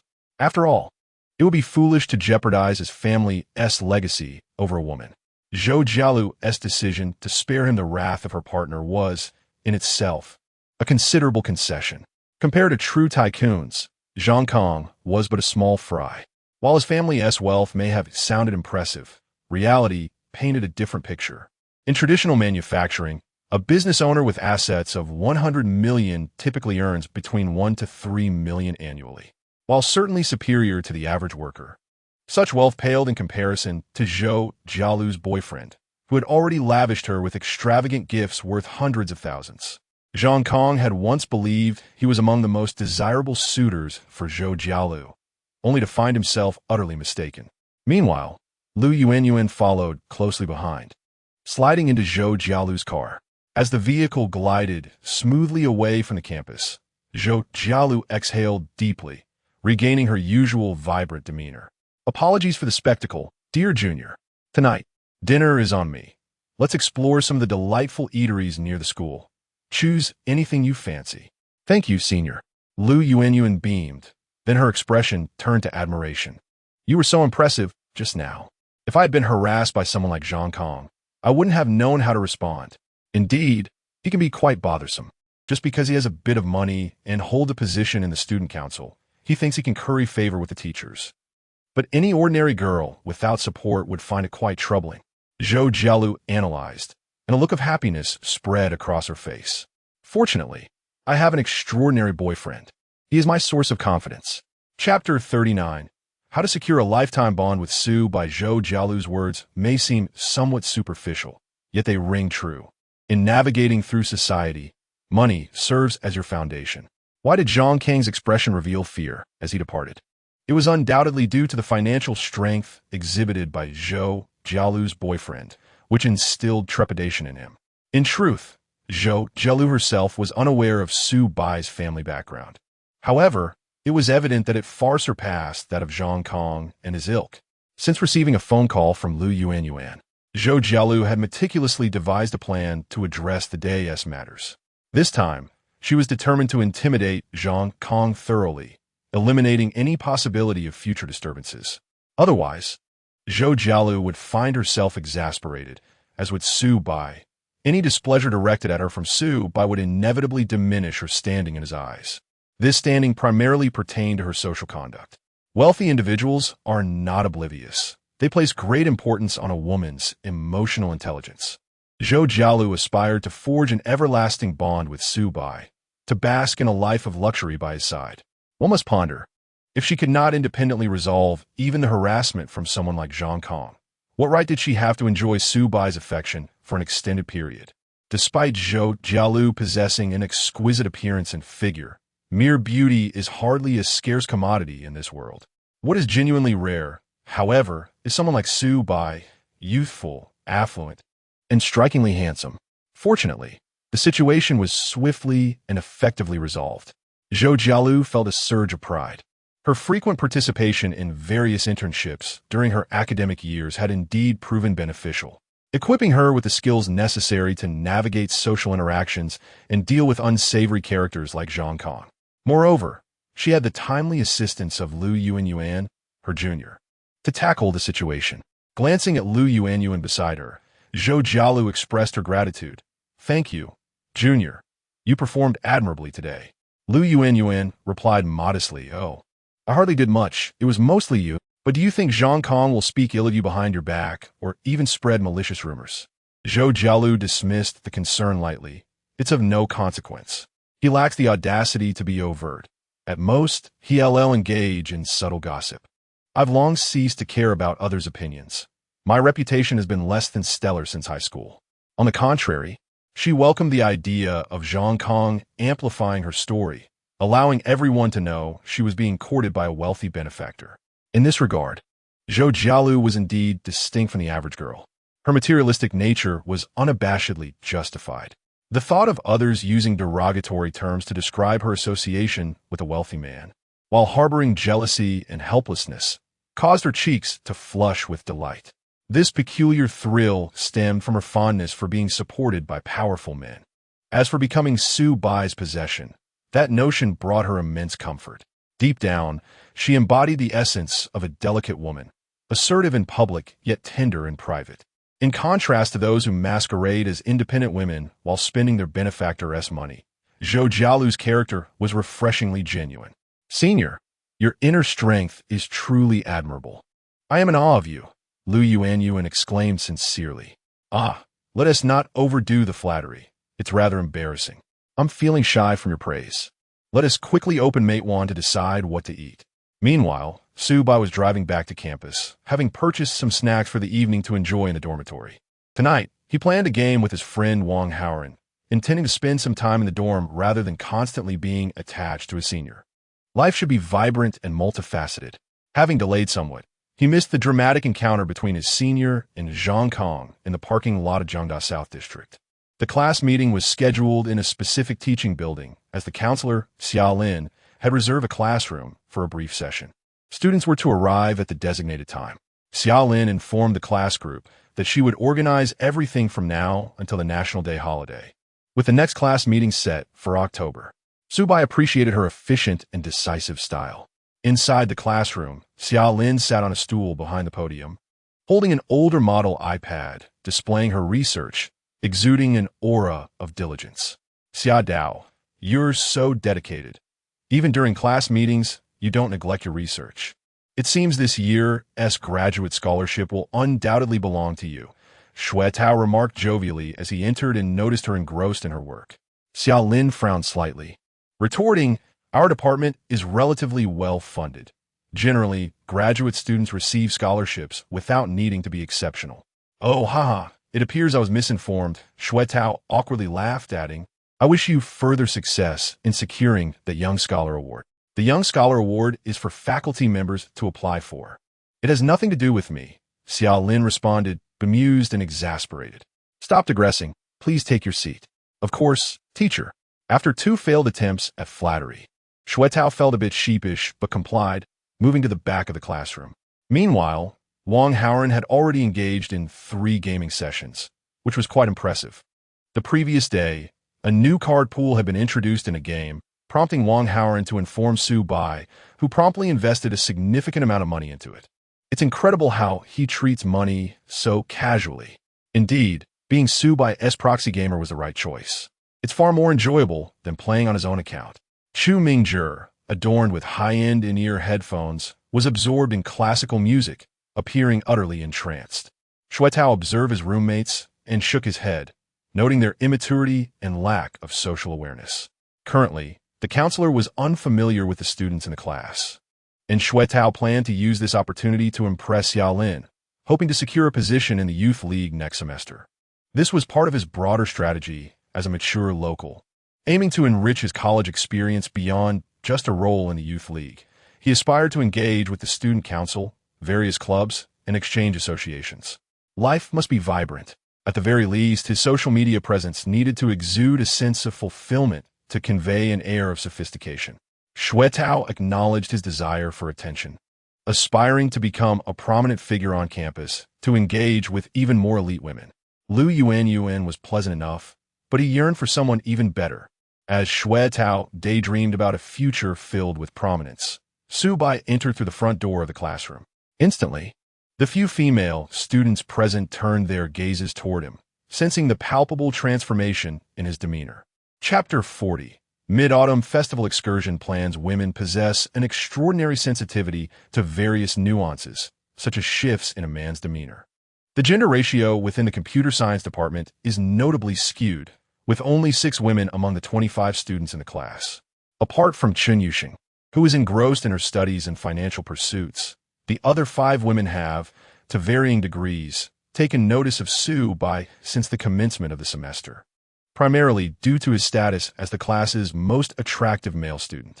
However, their observations have led them to conclude that Su Bai's financial standing is rather modest, and he possesses a somewhat reclusive personality, preferring to remain in his dormitory, occupied with his pastimes. Consequently, the women's interest in him has waned, as female university students generally aspire to a vibrant and fulfilling lifestyle, which is typically facilitated by men of considerable means.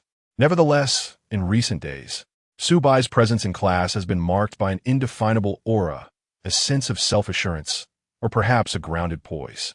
Chen Yuxing glanced at Su Bai, contemplating sitting beside him, but the 6 women in the class were seated together, and she hesitated to stand out. Good afternoon, Director Xia. Yes, good afternoon. Xia Lin scrutinized Su Bai, her gaze inexplicably lingering on his physique, causing a dryness in her throat. For 3 consecutive days, Su Bai had been residing off campus, sending her brief video clips each night to confirm his presence at the hotel, a form of reassurance. While this seemed innocuous, Su Bai, whether intentionally or due to a lack of fastidiousness, included certain elements in his videos. He was often seen at the swimming pool, fresh from a shower, or in the executive lounge, clad in a bathrobe that subtly revealed his robust chest muscles. In essence, the scenes were luxurious and upscale, complementing his remarkable physique. These nightly videos left Xia Lin sleepless and dreaming of Su Bai, envisioning her student in her dreams for several nights in a row, which she deemed inappropriate. Now, face to face with Su Bai, Xia Lin recalled those fragmented and surreal dreamscapes, her cheeks flushed with a blush. Adding to her discomfiture, Su Bai was wearing a fitted athletic t-shirt that accentuated his broad shoulders and erect posture, imbuing him with a particularly virile aura. Xia Lin found herself drawn to observe him, yet simultaneously felt a sense of guilt, creating a conflict within her. Ding! Detecting an increase in Xia Lin's favorability. Current favorability, 51. Su Bai had discovered the information regarding Counselor Xia Lin's favorability 2 nights prior, immediately after sending her a self-portrait video as a safety report. Since then, her favorability had been gradually increasing. The same phenomenon occurred again the following night, leading Su Bai to speculate whether Director Xia harbored romantic feelings for him. Before leaving that day, Su Bai reviewed his chat history with Xia Lin, identifying a pattern. All 3 self-portrait videos featured luxurious hotel settings and prominently displayed his physique, which had been enhanced by the body strengthening fluid. Consequently, Su Bai chose to wear clothing that accentuated his figure. As he had anticipated upon meeting Xia Lin, she exhibited a palpable emotional response, and her favorability increased to 51. Only 9 more points were needed to reach the threshold of her willingness to engage in a romantic relationship with him. Wait, Director Xiaoyu? Observing Xia Lin's composed and dignified demeanor, Su Bai found it surprising that she was a connoisseur of physical form. This was advantageous, he mused. He had heard that Xia Lin hailed from a scholarly family with a significant background that extended beyond Jiangsheng to a higher echelon. Given her origin in the city of Modu, her status likely surpassed that of Chu Mingzhi, the young dandy from Modu. Cultivating a relationship with Xia Lin would be beneficial. If her favorability continued to rise, reaching 80 or higher, and she became a designated consumption target, the Indulgent system would offer an additional avenue for consumption rebates. After all, indulgence entailed deriving genuine joy and pleasure, which varied from person to person. Therefore, amassing a collection of confidants with diverse styles would contribute to Su Bai's wealth accumulation. Indeed, it was all for the sake of earning money, which was not shameful.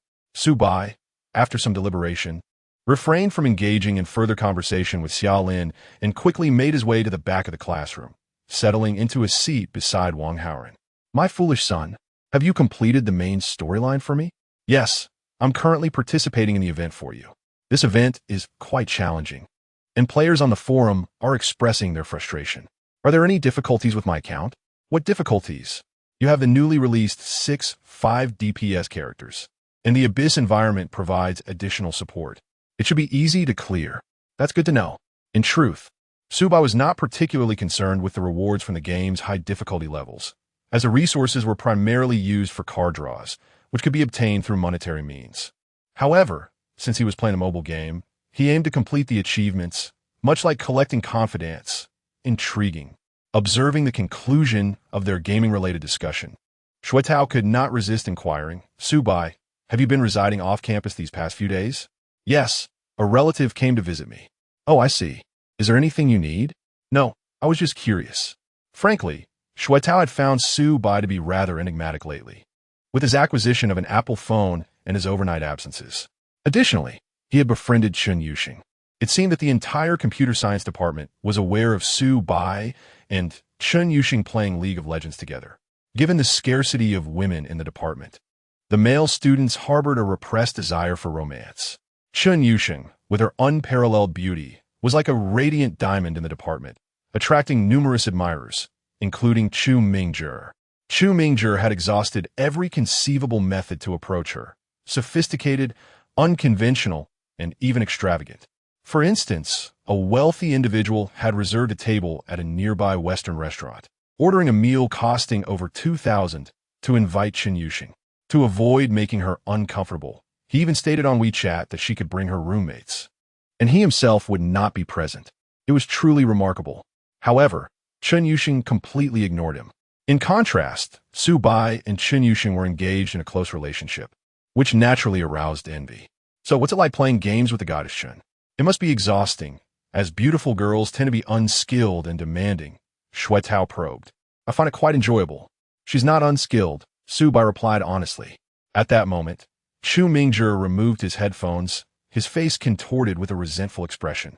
Su Bai, I know you're in the silver division, and silver players are known for their uninhibited love of freedom. But promise me that when you play with her, you'll take care of her and let her win a little, okay? I'll try my best. Su Bai was at a loss for words. Apparently, no one in the class was aware that Chen Yuxing was a challenger in the Korean server. Observing Chu Mingzhi's constipated expression, Su Bai found it difficult to comment. It seemed that he had been influenced by melodramatic literature. Fortunately, Xia Lin soon announced the commencement of the class meeting. After addressing a few minor matters, Director Xia initiated a discussion on the most important item on the agenda for the day. During the upcoming Mid-Autumn Festival holiday, the university is organizing a freshman autumn excursion vlog event. Students who remain on campus during the Mid-Autumn Festival can choose to form groups with other students and explore the areas surrounding Jiangcheng, filming and editing their experiences into a vlog. The university's Youth League Committee will then collect and evaluate the vlogs, awarding cash prizes to the winners and granting credit for quality practice. Chapter 41. The Academic Overachiever's Companion. 3 days and 2 nights what? Earning money while traveling during the Mid-Autumn Festival, and even earning credits? Upon hearing this, the students instantly became electrified. The previously dull class meeting that had lulled them to fatigue suddenly invigorated them all. There are numerous attractions near Jiang City, and many had already planned to enjoy their time off. After all, the holiday for Mid-Autumn Festival coinciding with the weekend grants them a mere 3-day break. Those whose homes are far away hardly consider returning. This is a perfect opportunity to travel, perhaps capturing a vlog along the way, and, if fortune favors them, they might earn both money and credits. Even if luck is not on their side, they would not incur losses, as they were already set to have fun. Noticing the enthusiasm ignited among her classmates, Xia Lin announced, I have contacted a class from the School of Arts to collaborate with our class for this activity. I will create a large group on WeChat shortly, where you can find partners to form teams at your leisure. Those wishing to travel to the same destination can team up accordingly. Of course, ideally, each team should not exceed 8 members. If anyone wishes to take on the role of team leader, feel free to message me privately. Wait, we're actually having a social event?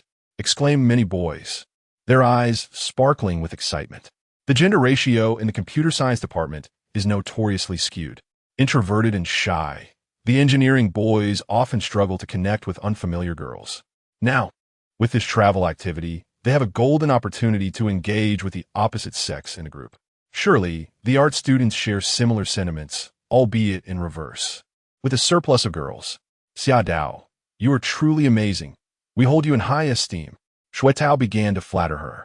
Enough with the flattery. Save your energy for conversing with the girls in the group, Xia Lin chuckled. Come on, buddy. You already have a girlfriend. Why are you so excited? Chu Mingzhi quipped. Shui Tao shot him a defiant look, retorting, who says having a girlfriend means I can't socialize with girls from other classes. We're simply going out to have fun.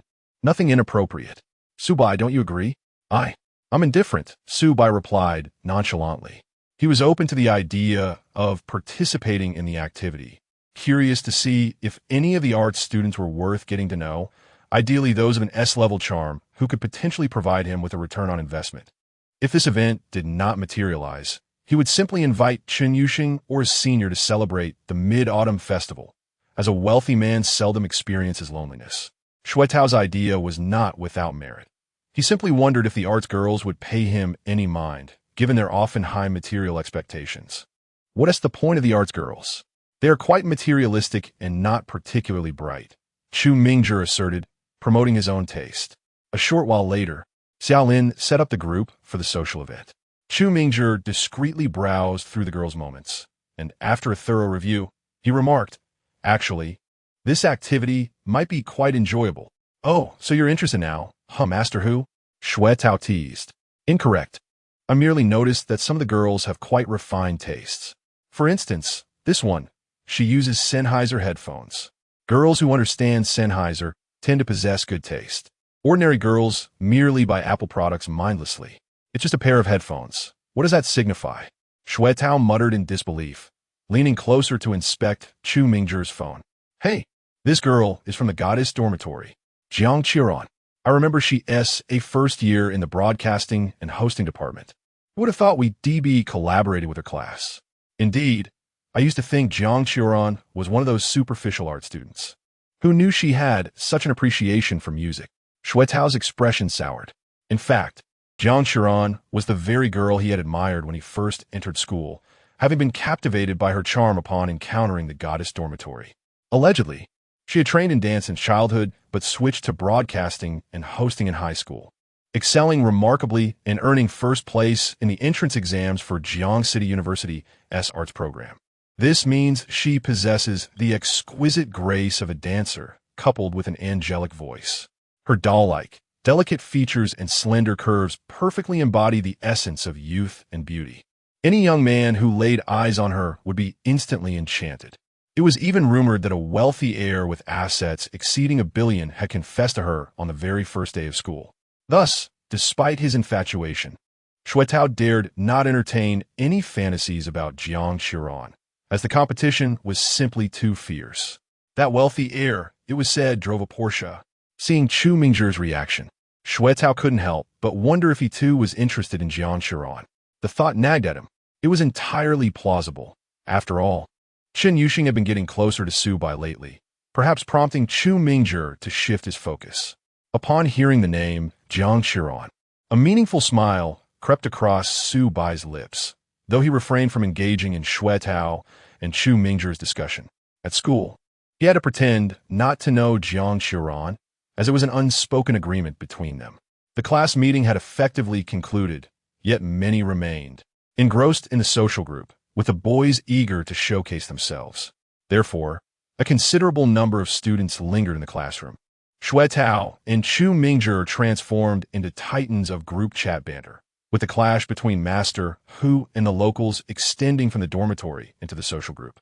Before long, keywords such as local four-set house, first year driving a Magotan, executive family from Shanghai, and scholarly lineage inundated the chat. The atmosphere was vibrant and cheerful. Su Bai couldn't be bothered to change his group nickname. He was going with the flow. Rain stops. Big White Goose, are you going? A message from Chen Yuxing came through. It was succinct, yet Su Bai understood its implications.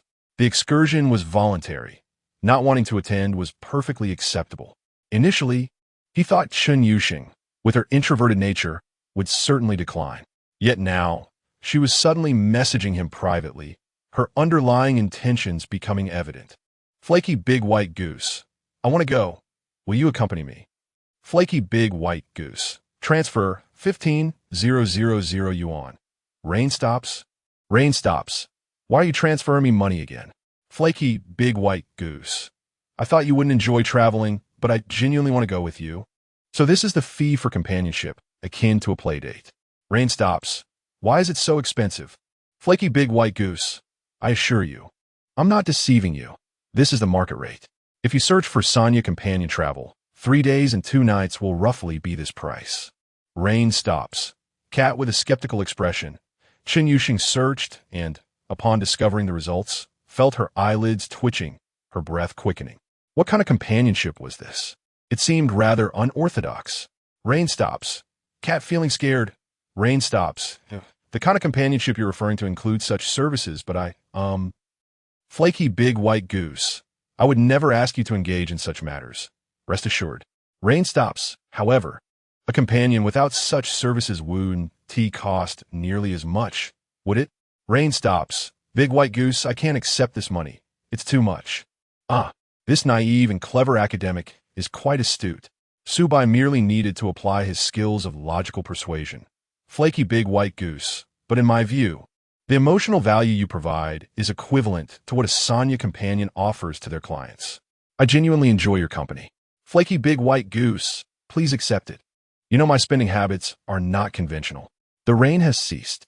However, I believe that, I do not require your opinion. I only desire my own. Very well then.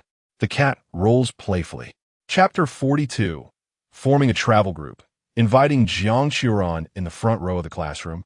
Chun Yuxing clutched her phone, her expression a mixture of hesitation and excitement.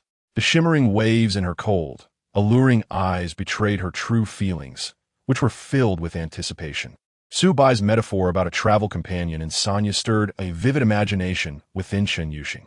Rather than feeling repulsed, she found herself eagerly awaiting the possibility of some flirtation during the upcoming journey. With a fresh deposit of 15,000 yuan in her account, she felt a sense of relief about her mother's medical expenses for the following month. This meant that Chun Yuxing could afford to reduce her visits to the laboratory and take some time to rest. Working in the lab was quite exploitative. Those in the know understood the reality. Professors received hefty sums for corporate projects, yet the portion allocated to students was minimal. Taking advantage of undergraduates who lacked alternative income sources, they mercilessly drove down wages. Some overly competitive students even volunteered to work for professors, even at a loss to themselves. Under the influence of these eager students, Professor Luo's laboratory required a minimum number of hours logged each week before providing any compensation.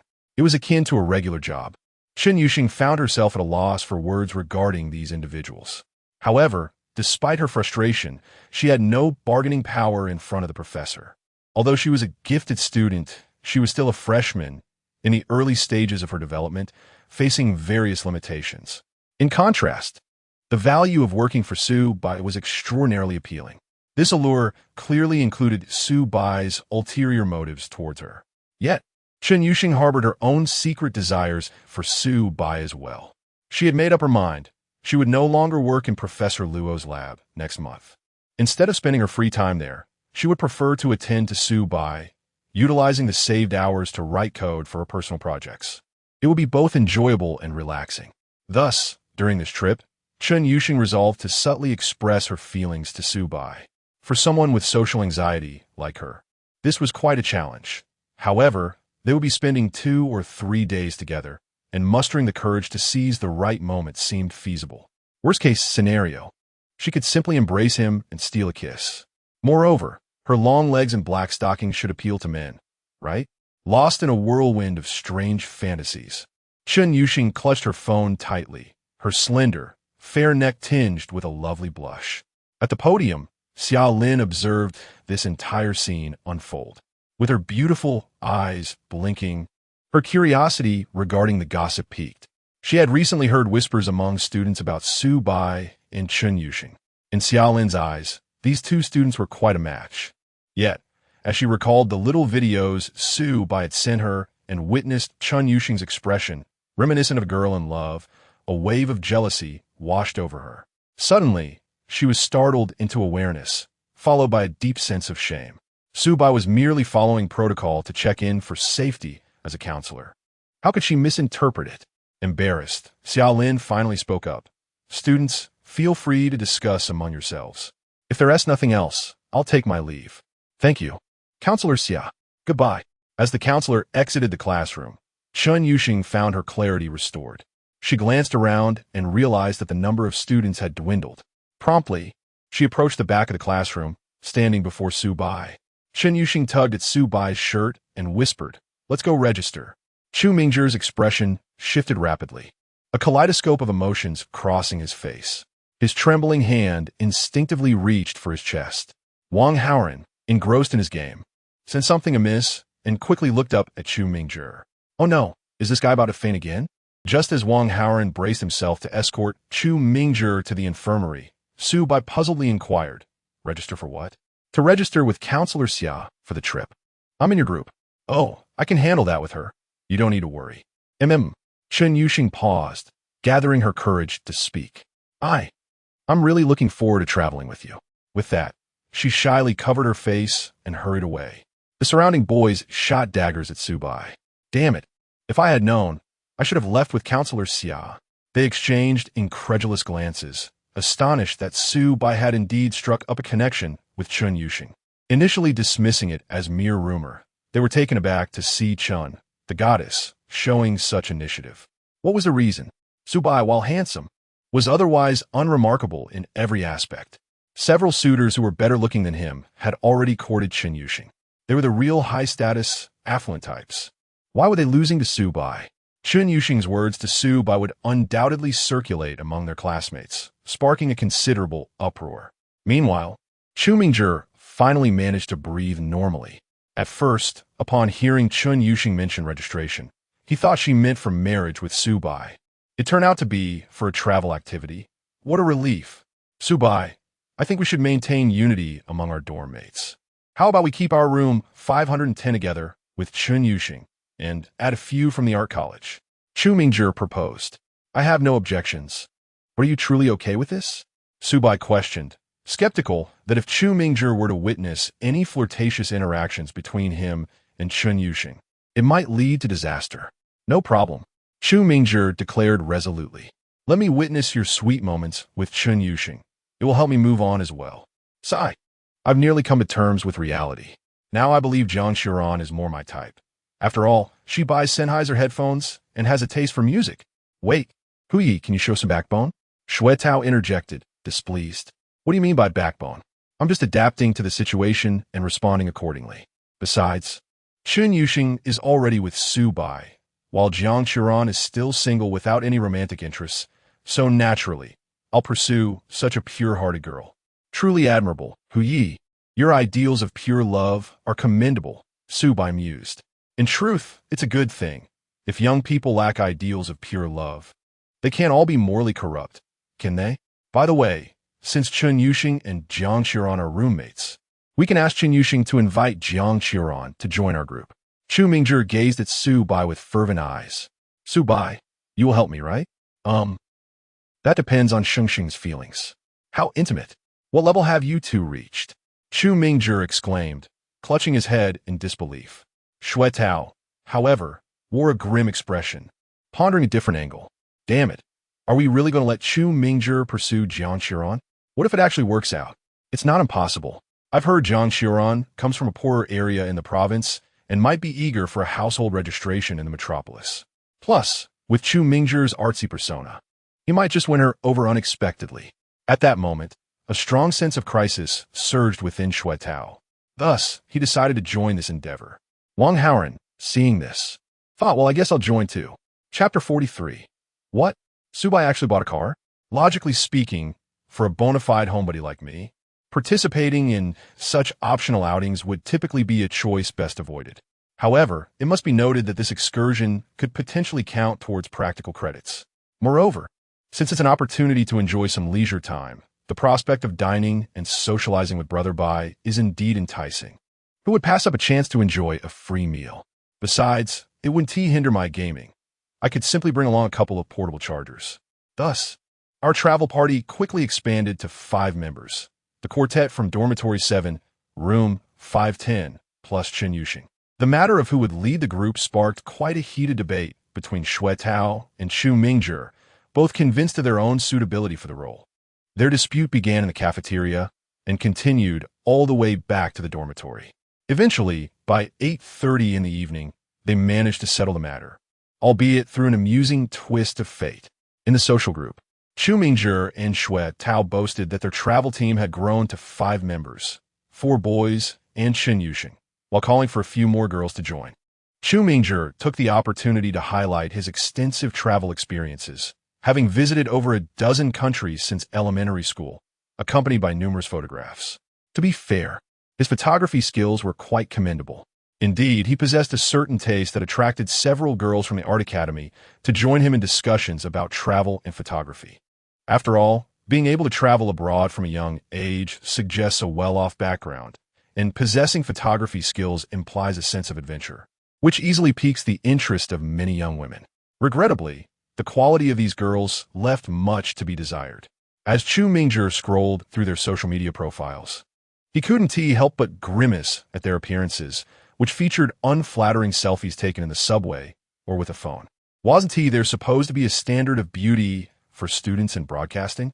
He was taken aback by the reality. Is it really that exaggerated? Wang Haoran, feeling bored, leaned in for a look, only to find that they weren't entirely unappealing.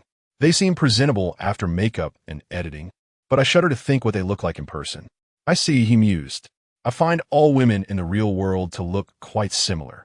I must be face-blind, he remarked, expressing the typical sentiments of a homebody. Shuai Tao joined in, glancing over the pictures before exclaiming, "Hey, why are they all adding you for casual chats instead of joining our travel team?" "I'm not sure. It's perplexing," replied Chu Mingjie, equally baffled. Despite engaging with several girls, whenever the topic of travel arose, they politely declined, citing other commitments. "What do you think, Brother Bai?" Wang Howard inquired. Su Bai pondered for a moment before languidly suggesting, "I suppose they find our group rather peculiar. 4 boys with Chun Yuxing, who has an aloof, scholarly aura that often makes it difficult for her to connect with other girls." The group nodded in agreement, acknowledging the validity of Su Bai's analysis. Though Su Bai usually maintained a low profile, he occasionally exhibited a surprising clarity of thought. "I'll be damned. It's definitely your misfortune, Brother Hu," Shuai Tao grumbled, taking up the mantle of group spokesperson. "Fellow classmates, the standout feature of our team is that we plan to embark on a self-driving tour. After all, the attractions around Jiangsheng are not well suited for group tours, and public transport is rather inconvenient. Thus, self-driving is truly the most fitting option. I happen to possess a Volkswagen Magotan 330 that is readily available for use. It must be noted that while Shuai Tao's local pride was somewhat ostentatious, it did yield results. One girl with a profile picture of a sticky rice dumpling chimed in, "Is it true you have a car? That's wonderful. We'd prefer not to squeeze onto the subway, especially during the Mid-Autumn Festival when it's certain to be crowded. A self-driving tour would be ideal." Shuai Tao perked up and quickly sent a private message to this girl. After a brief exchange, he learned her name was Wan Xinyan, and she had a twin sister named Wan Xinyue, both enrolled in the same broadcasting program at Jiangxi University, a rather rare occurrence. The sisters were accustomed to acting together and were deliberating on which group to join for a more enjoyable outing when they stumbled upon Shuai Tao boasting about his Magotan 330. It's not common to find a male student with a car in college. Although not particularly luxurious, it was still decent. As a means of transportation for their excursion, it sufficed. Thus, Wan Xinyan accepted Shuai Tao's friend request. After a brief exchange, she found him quite enthusiastic, albeit somewhat lacking in intellect. Lack of intelligence can be advantageous, she thought. However, Wan Xinyan soon posed a concern. "If we join, that would make it 4 boys and 3 girls. Can we fit in one car?" Shuai Tao, having anticipated this, replied, "Not a problem. I plan to rent another vehicle. One of our roommates also drives, so he can take the wheel. 2 cars for 7 people will be quite manageable." Wan Xinyan expressed her satisfaction. "That's great. Shuai Tao, you've thought this through. Most boys aren't as mature as you." Flattered by her compliment, Shuai Tao became giddy, grinning foolishly to himself. "Hee. Do you think these twins might both fall for me? Have you been watching too much Liu Bei?" "As if they'd both be interested in you," Chu Mingjie retorted, dousing his enthusiasm with cold water. In any case, our travel team had begun to take shape. With 7 members confirmed, they could easily accommodate a couple more girls, considering 2 cars could hold up to 10 people. As he observed Shuai Tao's smugness, Chu Mingjie felt a pang of discomfort. Why had this fool managed to steal the spotlight? Did his youthful travels across 17 countries and his artistic flair in photography not hold any allure for the ladies? Well, it mattered not. Chu Mingjie had another pressing task at hand: invite Jiang Qiuran to join the team. Truth be told, he felt quite uncertain. After all, he had no connection with Jiang Qiuran, who was constantly surrounded by admirers, earning her the title of the most popular goddess in the dormitory. Yet, it was precisely because this task seemed daunting that Chu Mingjie was determined to tackle it. This would surely overshadow the local boy's appeal. Just as Chu Mingjie's ambitions were igniting, Su Bai, who had been silent for a while, suddenly spoke. "Just now, Sheng mentioned that Jiang Qiuran asked her if she could join us for the Mid-Autumn Festival outing. I assured her on behalf of everyone." "Wait, what? She actively wants to come?" Chu Mingjie's face contorted in disbelief. "Oh, should I refuse then?" Su Bai raised an eyebrow. "Refuse? No way. Welcome, welcome," Shuai Tao exclaimed, casting a curious glance at Su Bai. While unsure why Jiang Qiuran had shown interest in joining, it was undoubtedly a positive development. Shuai Tao welcomed it wholeheartedly, as Jiang Qiuran was, in his eyes, the epitome of perfection. Chapter 44. Seeking guidance from the counselor in the dead of night, the presence of two enchanting members from the goddess dormitory, along with a pair of delightful twin beauties, rendered this journey an unparalleled source of anticipation. Even if one could not win the affection of Jiang Qiuran, the allure of Wan Xinyan and Wan Xinyue was equally tantalizing. Just moments ago, Shuetao had glimpsed their photographs on Wan Xinyan's social media, both embodying a refreshing and charming beauty, youthful in appearance yet notably ample in their endowments. Truly, they could be deemed as lowly with a generous twist. Lost in reverie for a while, Shuetao suddenly recalled a pressing matter and inquired of Su Bai. Su Bai, if memory serves, you obtained your driver's license during the summer, correct? Indeed, Su Bai replied. Shall we rent a car for the trip, and you can take the wheel? Ah, you've been plotting this all along, haven't you? Shuetao teased. Plotting? I prefer to think of it as mutual assistance among roommates, Su Bai retorted. After all, we have 4 lovely companions joining us on this excursion, a rare opportunity indeed. Understanding the playful tone in Su Bai's words, Shuetao felt a twinge of embarrassment and defended himself. Yet, Su Bai dismissed any further banter, waving his hand. No worries, I comprehend your intent. However, let's forego the rental. I recently purchased a vehicle, which we can use for our adventures. What? You bought a car? Shuetao exclaimed, doubting his ears. Could this penniless fellow truly afford a car? The exchange between Shuetao and Su Bai piqued the interest of Chu Mingjie, who had already donned his beloved Sennheiser headphones but promptly removed them, exclaiming, Brother Su, purchasing a car is no trivial matter. Such a significant expenditure warrants a discussion with the group. It's just a car I had my eye on, Su Bai responded nonchalantly. Inwardly, he mused that Chu Mingjie was hardly his father, and thus he felt no obligation to consult him. As predicted, Chu Mingjie continued with a serious demeanor. Acquiring a vehicle requires careful consideration. With the current surge in new energy vehicles, young people should gravitate towards them. However, there are many intricacies involved. A car symbolizes one's essence. For instance, if a young person opts for a conventional gasoline vehicle, it could project an air of antiquity. Who are you calling antiquated? Shuetao shot back, indignant. Some of us are fortunate enough to have a decent ride. Besides, these electric cars are still quite new and prone to malfunctions. The craftsmanship of German engineering is tried and true. A man who drives a Magotan is truly mature. Afterward, Shuetao redirected his inquiries toward Su Bai. Oh, I recall you mentioned coming into some money. Surely, it was that fortune that enabled your car purchase? Something like that, Su Bai admitted. What kind of car? A sizable SUV, Su Bai replied. Ah, that's quite commendable. Given that you're courting the goddess Chun, having a vehicle is indeed convenient.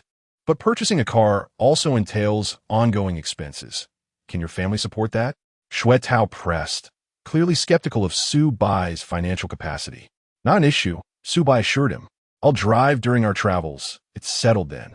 He answered simply before slipping on his headphones and diving into a game with Wang Haoren. Having been frequently carried to victory by Chen Yuxing, he was eager for an authentic experience of competition tonight.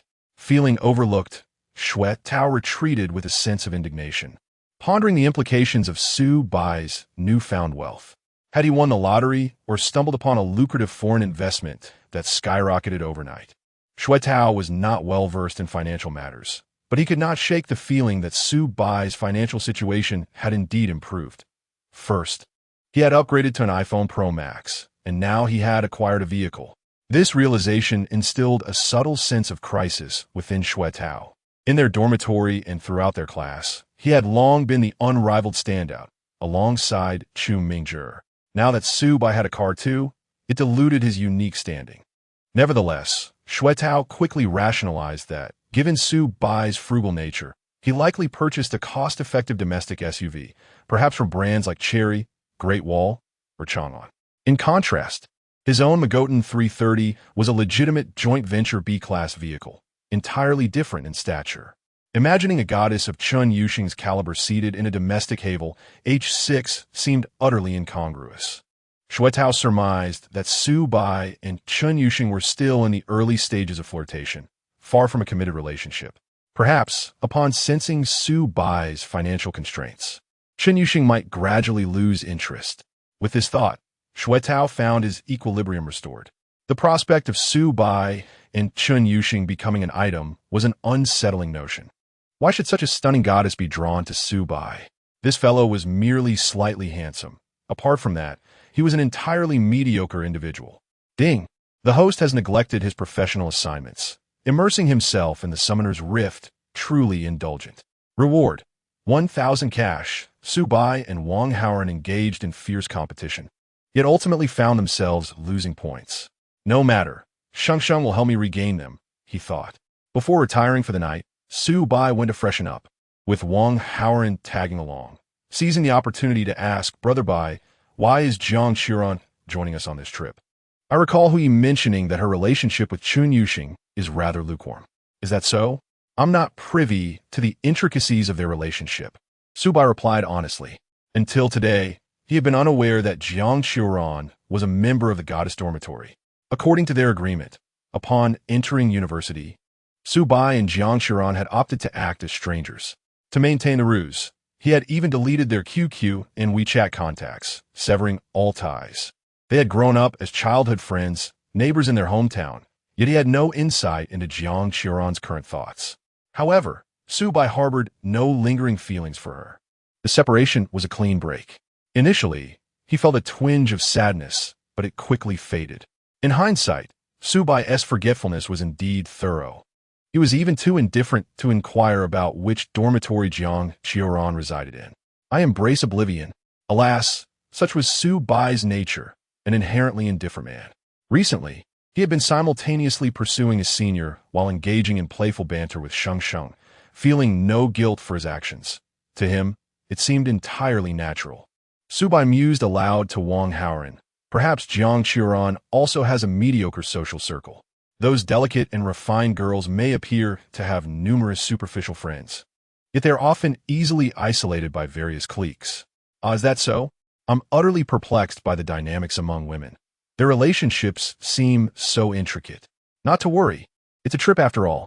The more, the merrier. We shall eat, play, and enjoy ourselves without hindrance. Indeed, Su Bai climbed onto the metal bunk bed in their dormitory. Lying back to scroll through his phone, finding a surprising sense of comfort, more so than in a hotel. This prompted a moment of introspection. Was he truly the type to feel uncomfortable in luxurious surroundings? That seemed unlikely. Deep down, Su Bai yearned for a life of extravagance. What man doesn't aspire to be remarkable, to flaunt his success? Not to mention the thrill of treating a senior at a luxury goods store. Basking in the adoration of the staff as he spent generously, those moments felt exhilarating. Yet, there was an inexplicable discomfort associated with hotel stays. This conundrum seemed to delve into philosophical territory. After much contemplation, Su Bai resolved to seek the counsel of another. His choice of discussion partner was rather unconventional. He opted for his counselor, Xia Lin. The system panel indicated that Xia Lin's fondness for Su Bai had surpassed 50, establishing a solid foundation for their discourse. After all, it is unlikely that any counselor would engage with a student on peculiar philosophical quandaries without a degree of affinity. Moreover, it was commonly said that Xia Lin was a paragon of beauty and wealth, hailing from a family of considerable means. Based on Su Bai's observations, her demeanor and the items she utilized exuded an air of luxury, coupled with a refined taste that surpassed even that of the most discerning individuals. Her style was far removed from the ostentatiousness typically associated with local affluent individuals. Thus, among the young women available for discussion, Xia Lin was the most fitting candidate for this particular topic. Supaida Bai E, Counselor Xia, I am grappling with a perplexity and would like to discuss it with someone. Do you have a moment to spare? Xia Tian de Lin, I am available. Please share what perplexes you. Supaida Bai E, logically speaking, residing in a luxurious hotel is a dream for many. However, after trying it for a few days, I find myself somewhat weary of it. It is, after all, a nearly 2,000 per night riverside suite. Xia Tian de Lin. Chapter 45. Sending a selfie to Director Xia, Luxurious Service Apartments, Graduate Student Dormitory. Xia Lin glanced at the message from Su Bai on her phone, unable to suppress a smile. Is this even a coherent statement? Are you tired of staying in luxurious hotels? Ordinary people can hardly afford such amenities. However, considering Xiaolin's background, Su Bai's remark, though seemingly absurd, was not entirely baseless. From a young age, Xiaolin had accompanied her parents to five-star hotels costing over 1,000 a night, and she had experienced even pricier accommodations. There was a time when her mother returned to her hometown while her father was on a business trip. During that summer vacation, they stayed at the Hilton for half a month. Xiaolin had quite the authority to comment on Su Bai's grievances.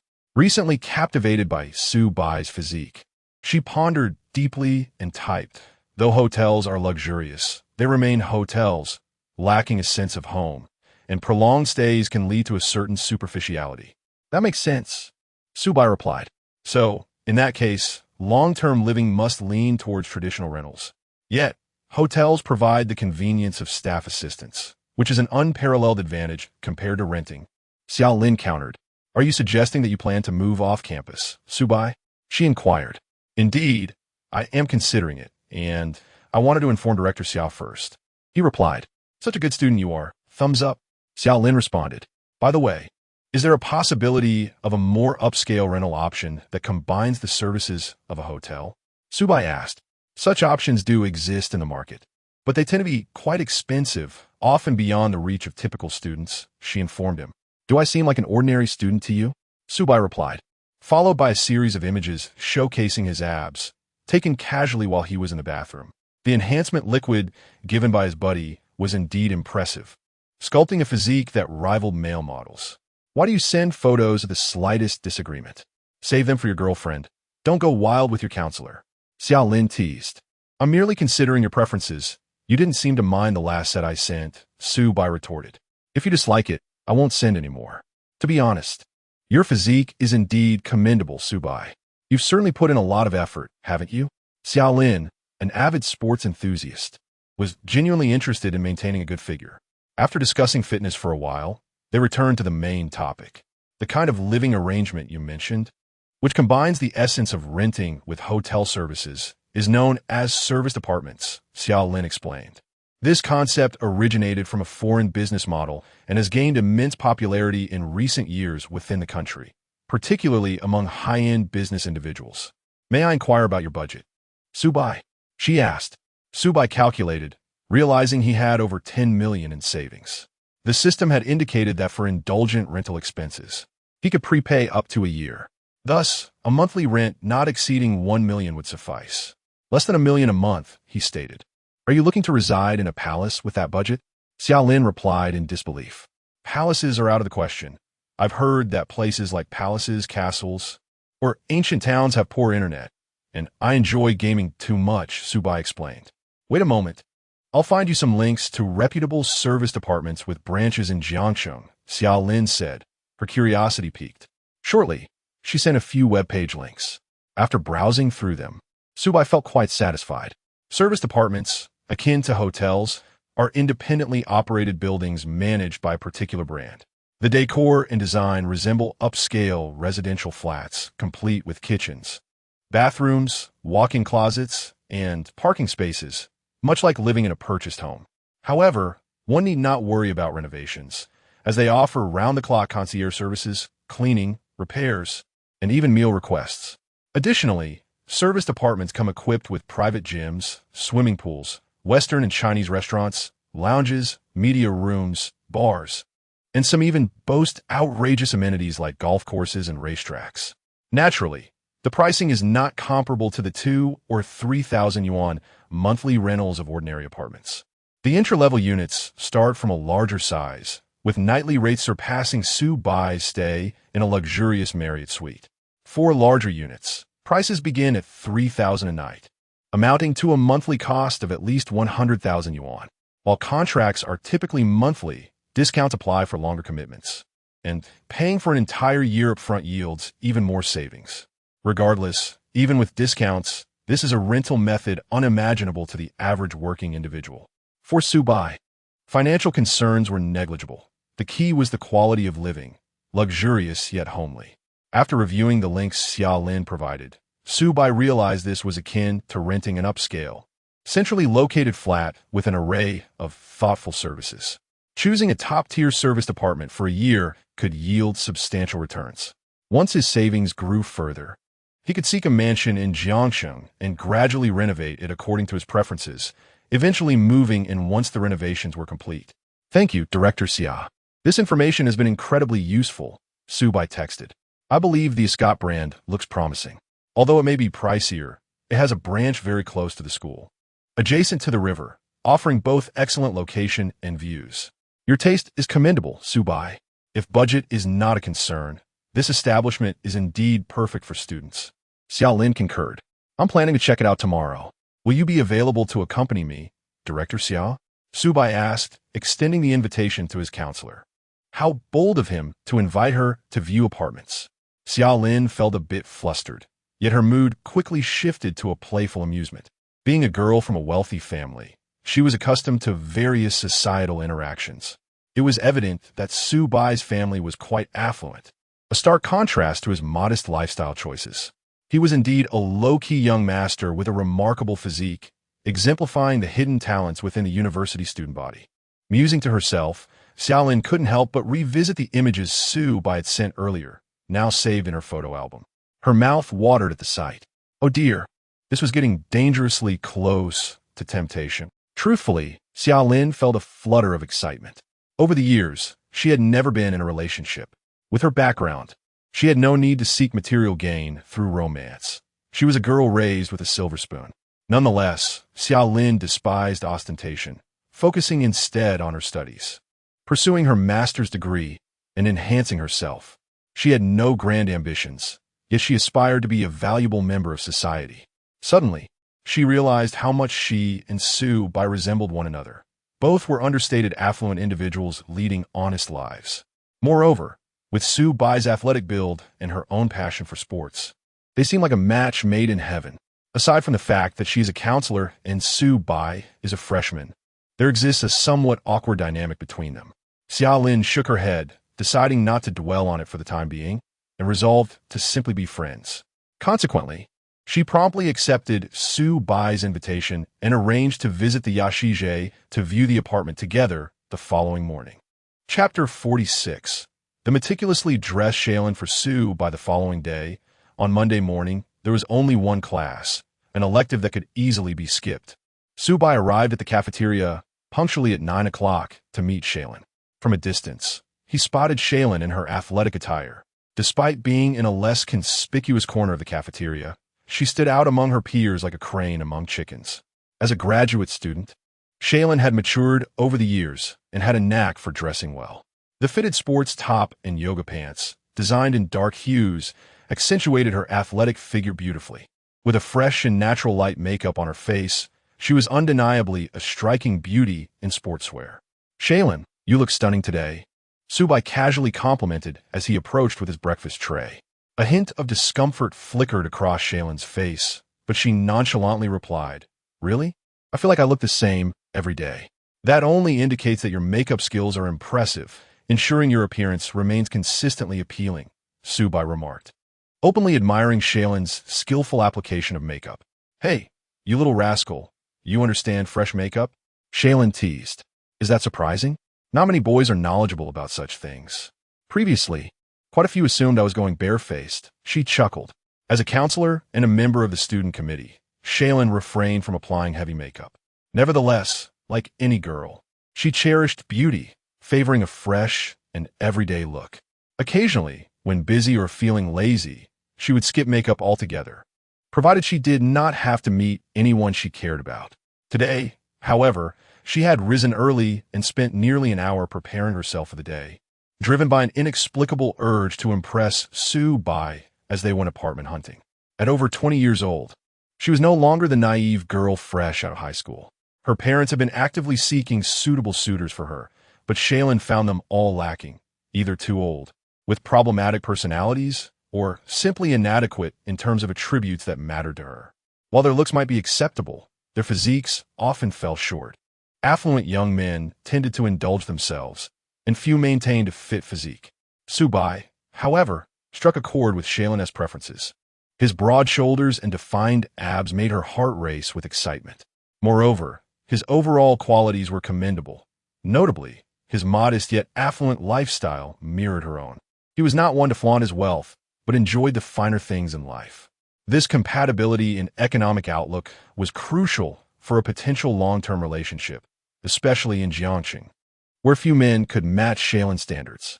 Considering the constraints of physique and age, finding someone like Su Bai was indeed rare, a precious resource Shailen was keen to seize.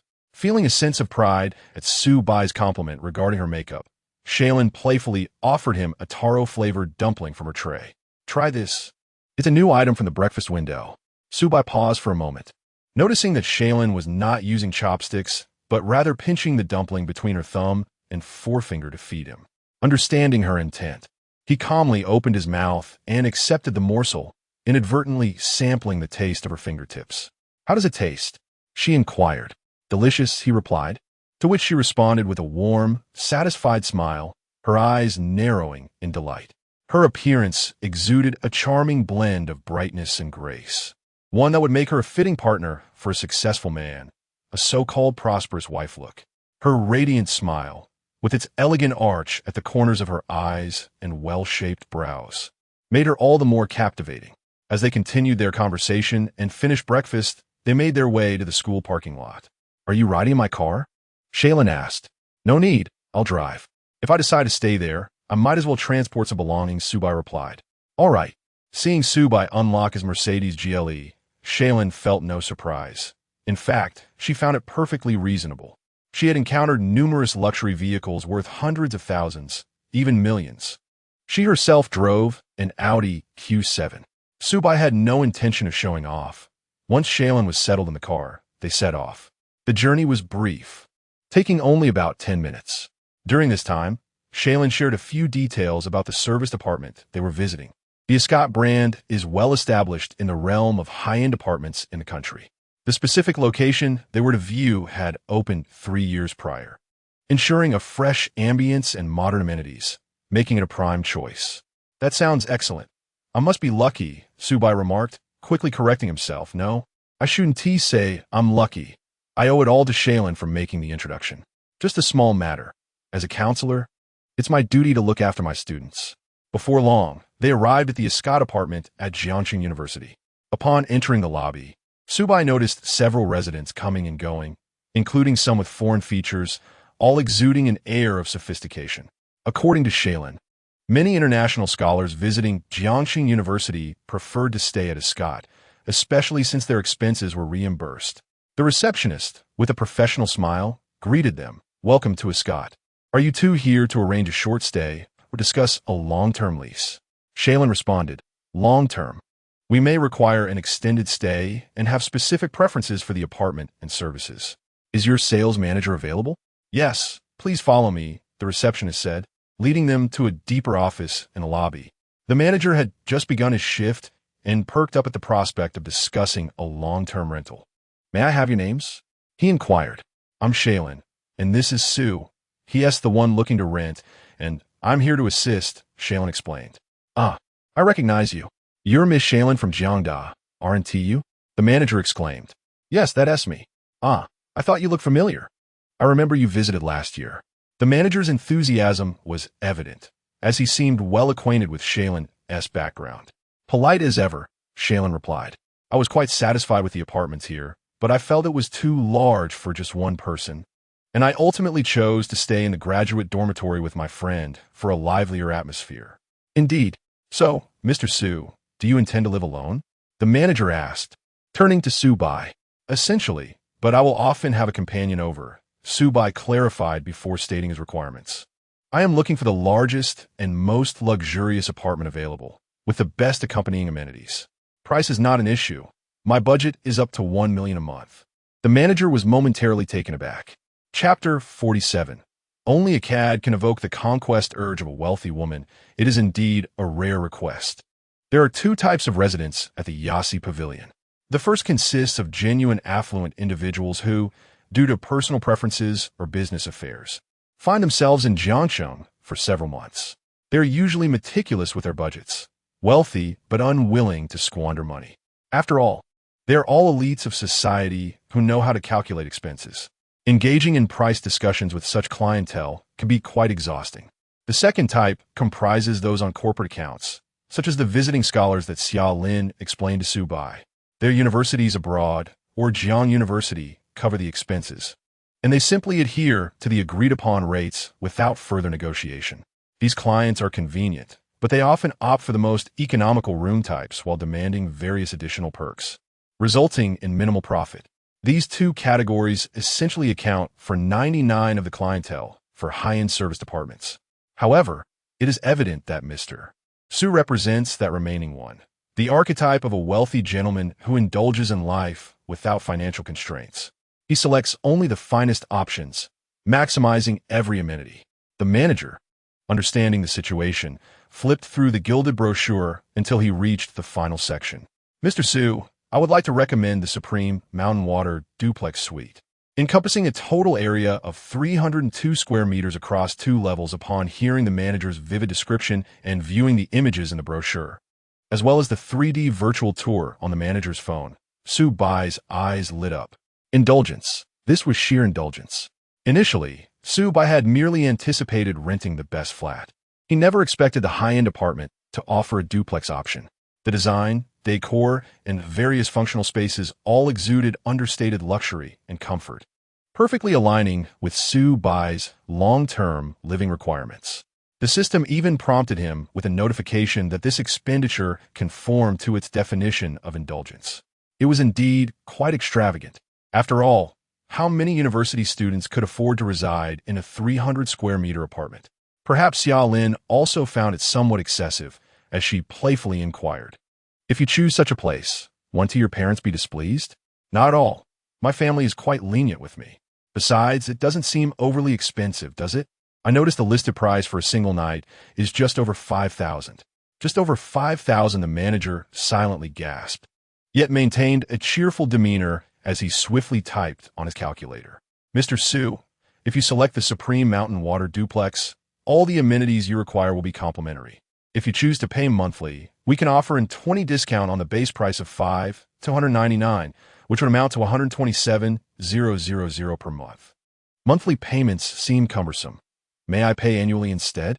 A one-time payment would relieve me of future worries." "Certainly, if that is your preference. We would be more than willing to accommodate it." The manager's mind raced as he added, "Please hold on. I will contact the regional headquarters to inquire about any available discounts for annual payments." In truth, this duplex was quite challenging to rent out. Wealthy individuals in Jiangxing are still relatively scarce compared to first-tier cities, and most local tycoons prefer to invest in villas in the countryside for leisurely pursuits. Such business-style luxury apartments in the city center appeal to a younger demographic, and the question remains, how many young individuals possess that much disposable income? The manager stepped out to make the call. Su Bai could have simply insisted on a 20% discount, as paying more often yields greater returns. However, he felt that would be too ostentatious, especially in front of Director Xia. She was clearly the type of refined and educated wealthy woman who would disdain excessively flamboyant behavior. When courting, one must cater to the tastes of the beloved, engaging in lofty ideals with Chun Yusheng and discussing finances with senior classmates, while maintaining an air of sophistication in front of Xia Lin. "Su Bai, living in such a spacious apartment, do you not feel lonely?" Xia Lin casually asked, though her underlying concern was regarding the female companion Su Bai mentioned to the manager. Who might he bring along? The image of Chun Yusheng flashed in Xia Lin's mind. Her instincts hinted that there was something between them, but Chun Yusheng appeared to be quite conservative, likely not yet having developed that level of intimacy with Su Bai. This young man speaks of a female companion, implying a certain playfulness. A typical university male would likely call it bringing a girlfriend home. Female companion evokes an impression of someone who changes with each encounter. Quite the caddish notion. Yet, Xia Lin's fondness for Su Bai remained undiminished. There is something alluring about a cad. The thrill of conquest brings a sense of achievement. As a sports-loving wealthy woman, Xia Lin's inner self was quite wild. Although she herself preferred not to engage in casual affairs. At 22, she remained untouched. She was drawn to men like Su Bai, who exuded a lion-like charisma. In response to Xia Lin's question, Su Bai grinned and replied, "If Director Xia is willing, you are welcome to visit often." "All right, if you say so. I will take you at your word." I truly hope you do.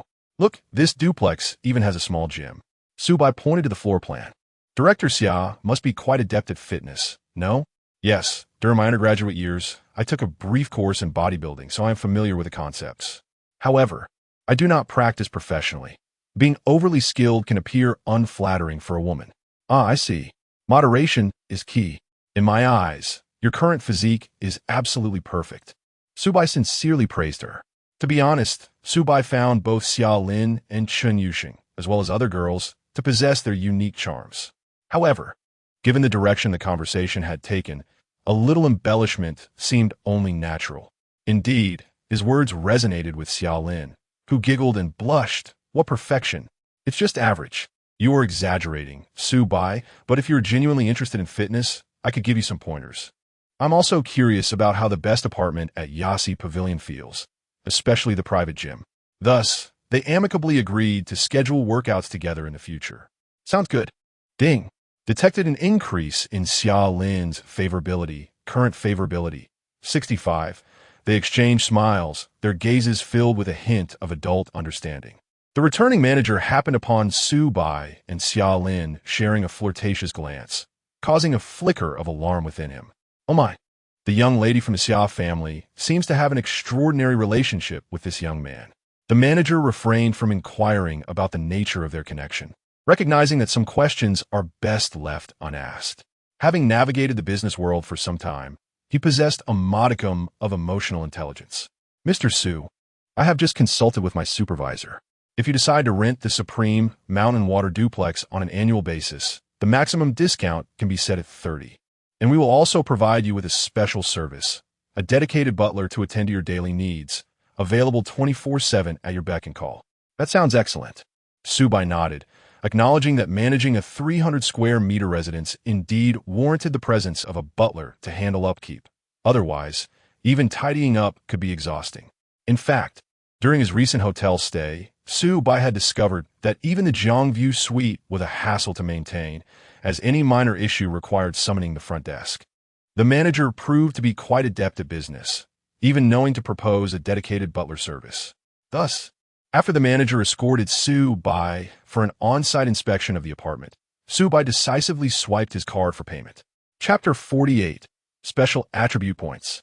Audemars Piguet Royal Oak Ding. Payment successful. The retail price of the Supreme Mountain Water Duplex apartment is $5,299, totaling $348 yuan. The manager, exercising his discretion, graciously rounded it down, resulting in a final payment of $33 million. Celebrities who spend the entire year in hotels reportedly incur expenses of merely several hundred thousand. The accommodation chosen by Subai is nearly double the price that celebrities enjoy. The manager, seasoned in the world of business, has undoubtedly witnessed countless substantial transactions during annual corporate receptions. Yet, he had never encountered a young university student like Subai, who, without batting an eye, swiped over $1 million. It was truly unprecedented. What particularly moved the manager was Subai's calm and composed demeanor. What kind of illustrious family could nurture an 18-year-old boy with such poise? In actuality, it was the system that instilled confidence in Subai. Ding. Detected that the host has indulged in consumption. Long-term rental of the Supreme Mountain Water Duplex. 1-year term. Expenditure. 33 million yuan. Triggering tenfold cashback. Cashback. 3 million yuan. Subai felt a surge of joy, having drawn the maximum multiplier for cashback, instantly elevating his savings to over 20 million. With continued indulgence, he might soon consider acquiring a grand villa. If one disregards the system's cashback, an annual accommodation cost of 33 million is indeed extravagant. Of course, the living experience is unparalleled, far surpassing that of luxury hotels. Not only is the apartment high-end and sophisticated, but its design is also homely enough to ensure a restful slumber, complemented by the integrated leisure and entertainment facilities of Yascott Square.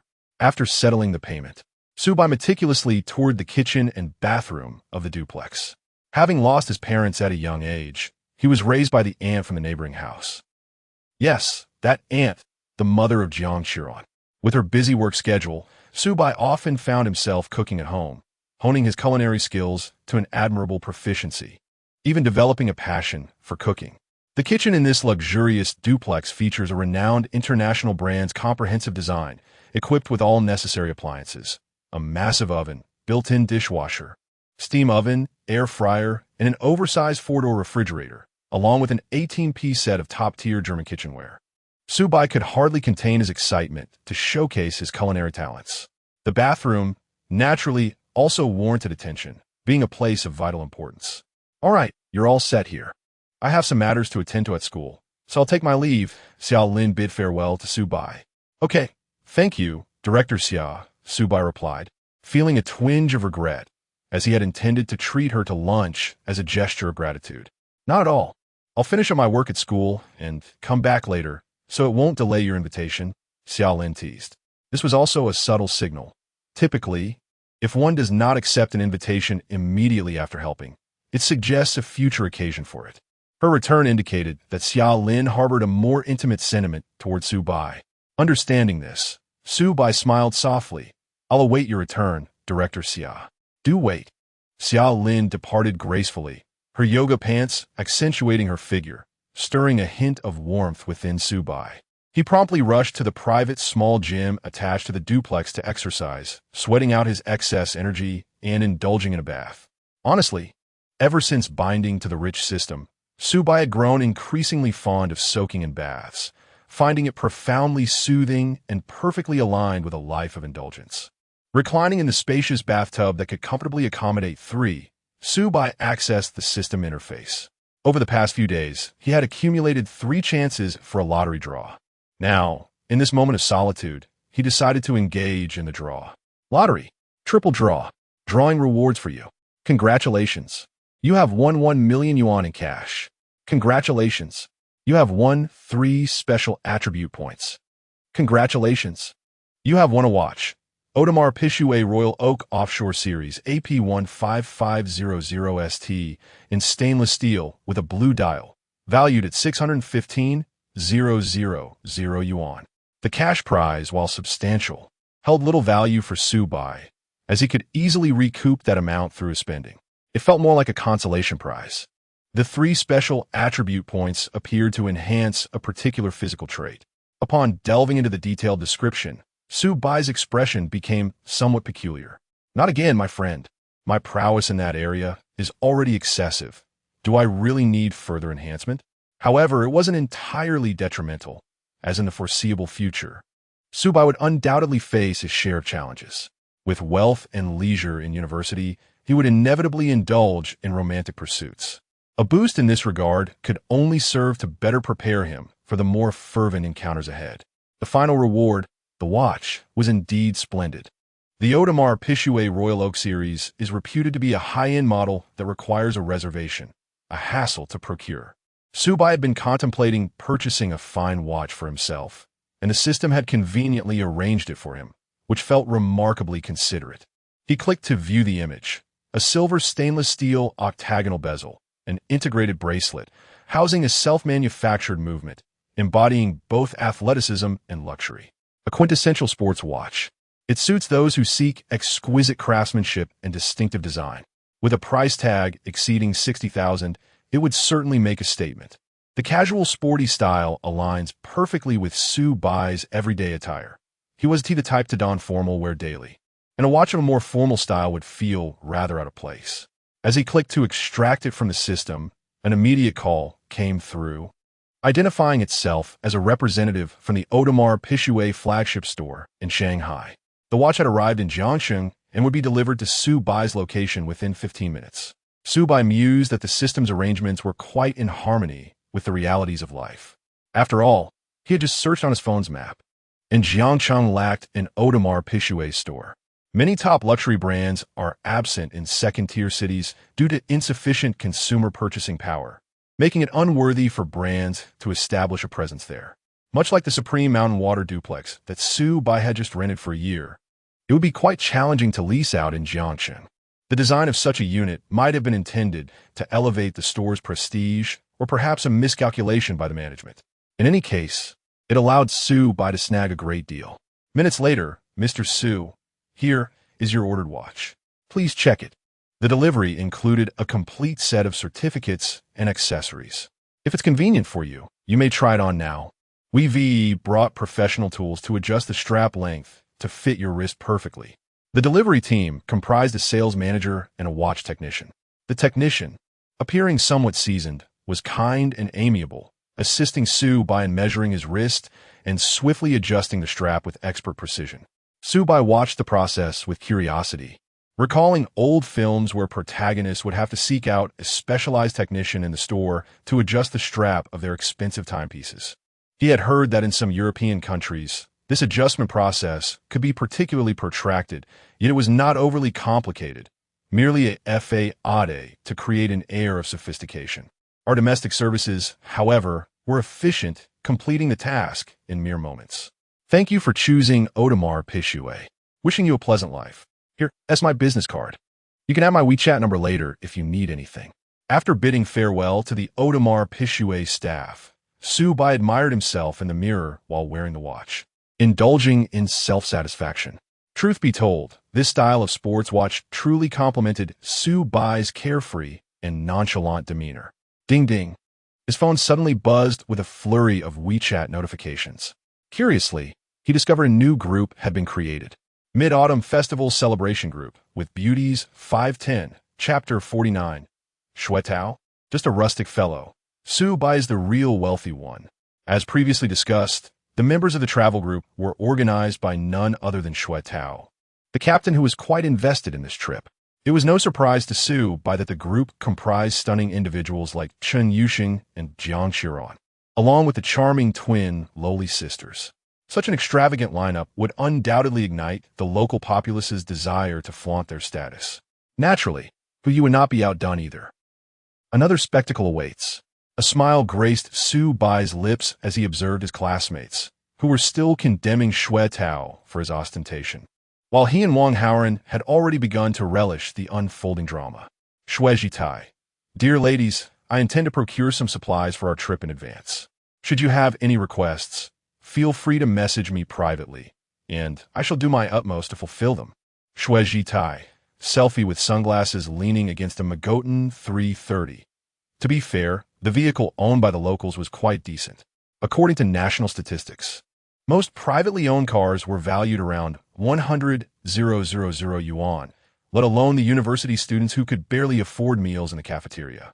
However, every time Shuetao flaunted his wealth in the group, he gave off a villainous aura, rather irritating to say the least. The key point was that he managed to win over Lu Yuan with his car and ample pocket money, much to the dismay of many male students. They didn't wish to confront him directly, fearing he would label them as bitter losers for being unable to attract a girlfriend. In the engineering department, where they were only freshmen, finding a partner was indeed a rarity. Not long after Shuetao's message, one of the twins, Wan Xinyan, responded, Red bean paste glutinous rice ball. Really? Shuetao, you are so considerate. Red bean paste glutinous rice ball. Could you help us prepare some snacks? Hee. My sister and I have a bit of sweet tooth and might indulge on the way. Green bean paste glutinous rice ball. Shy. Green bean paste glutinous rice ball. Not too many, please. Red bean paste glutinous rice ball. Thank you. Brother to Shuetao. Shuejitai. Excited, drooling. Shuejitai. I promise to complete the task. Wang Haoren. Click the link to claim the Genshin Impact Early Access Livestream Benefits XWS34YU. Wang Haoren retracts a message. Wang Haoren. Sent it by mistake. My apologies. Shuejitai. Playing Genshin Impact, Nose Picking. Snow in Hokkaido. Sennheiser Autumn Product Review Episode 2. Shuejitai. Hui. Why are you posting your headphone reviews again? No one cares. Snow in Hokkaido. Jiang Xiran. Level 25 Broadcasting Host. Jiang Xiran. Level 25 Broadcasting Host. What is happening? Why am I suddenly being mentioned? Confused. Snow in Hokkaido. Nothing. Su-Bai was thoroughly entertained, observing the group's antics. How amusing. However, it seemed the locals suddenly remembered him. Shuejitai. Su-Pai to Bai. Where are you wandering? When you have time, come back and accompany me to the supermarket. Goodness. You want to charm the ladies at your own expense and drag me along as a laborer? At this moment, Su-Bai was still wrapped in a bathrobe. He stood up, took a selfie in front of the mirror, showcasing his tall stature, the subtle outline of his muscles, and the upscale bathroom decor. He selected another photo from his album, taken during a recent workout. He posted both pictures in a mid-autumn festival group chat with the ladies. Supai bai. Image. Supai bai. I'm busy, you can go by yourself. Shueji Tai. Meanwhile, in the school parking lot, as Shui Tao prepared to depart, he saw Su Bai's photos and his expression shifted dramatically, revealing a grimace. His initial inquiry had merely been a casual remark, aimed at reinforcing his image as the commanding leader of the group.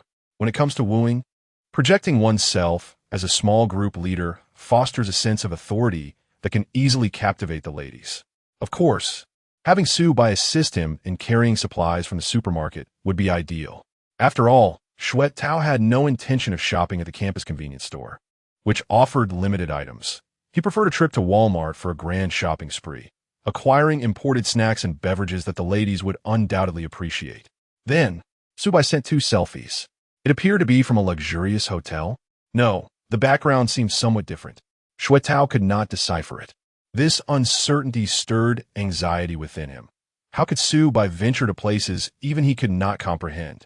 According to Su Bai, he had recently come into some fortune, prompting him to indulge in material pleasures. Clearly, he was showing off in the group, likely motivated by the presence of several beautiful women, contradicting his usual low-key demeanor. Shui Tao sneered, finding Su Bai's actions rather childish. The 4 campus beauties in the group were well-versed in the ways of the world.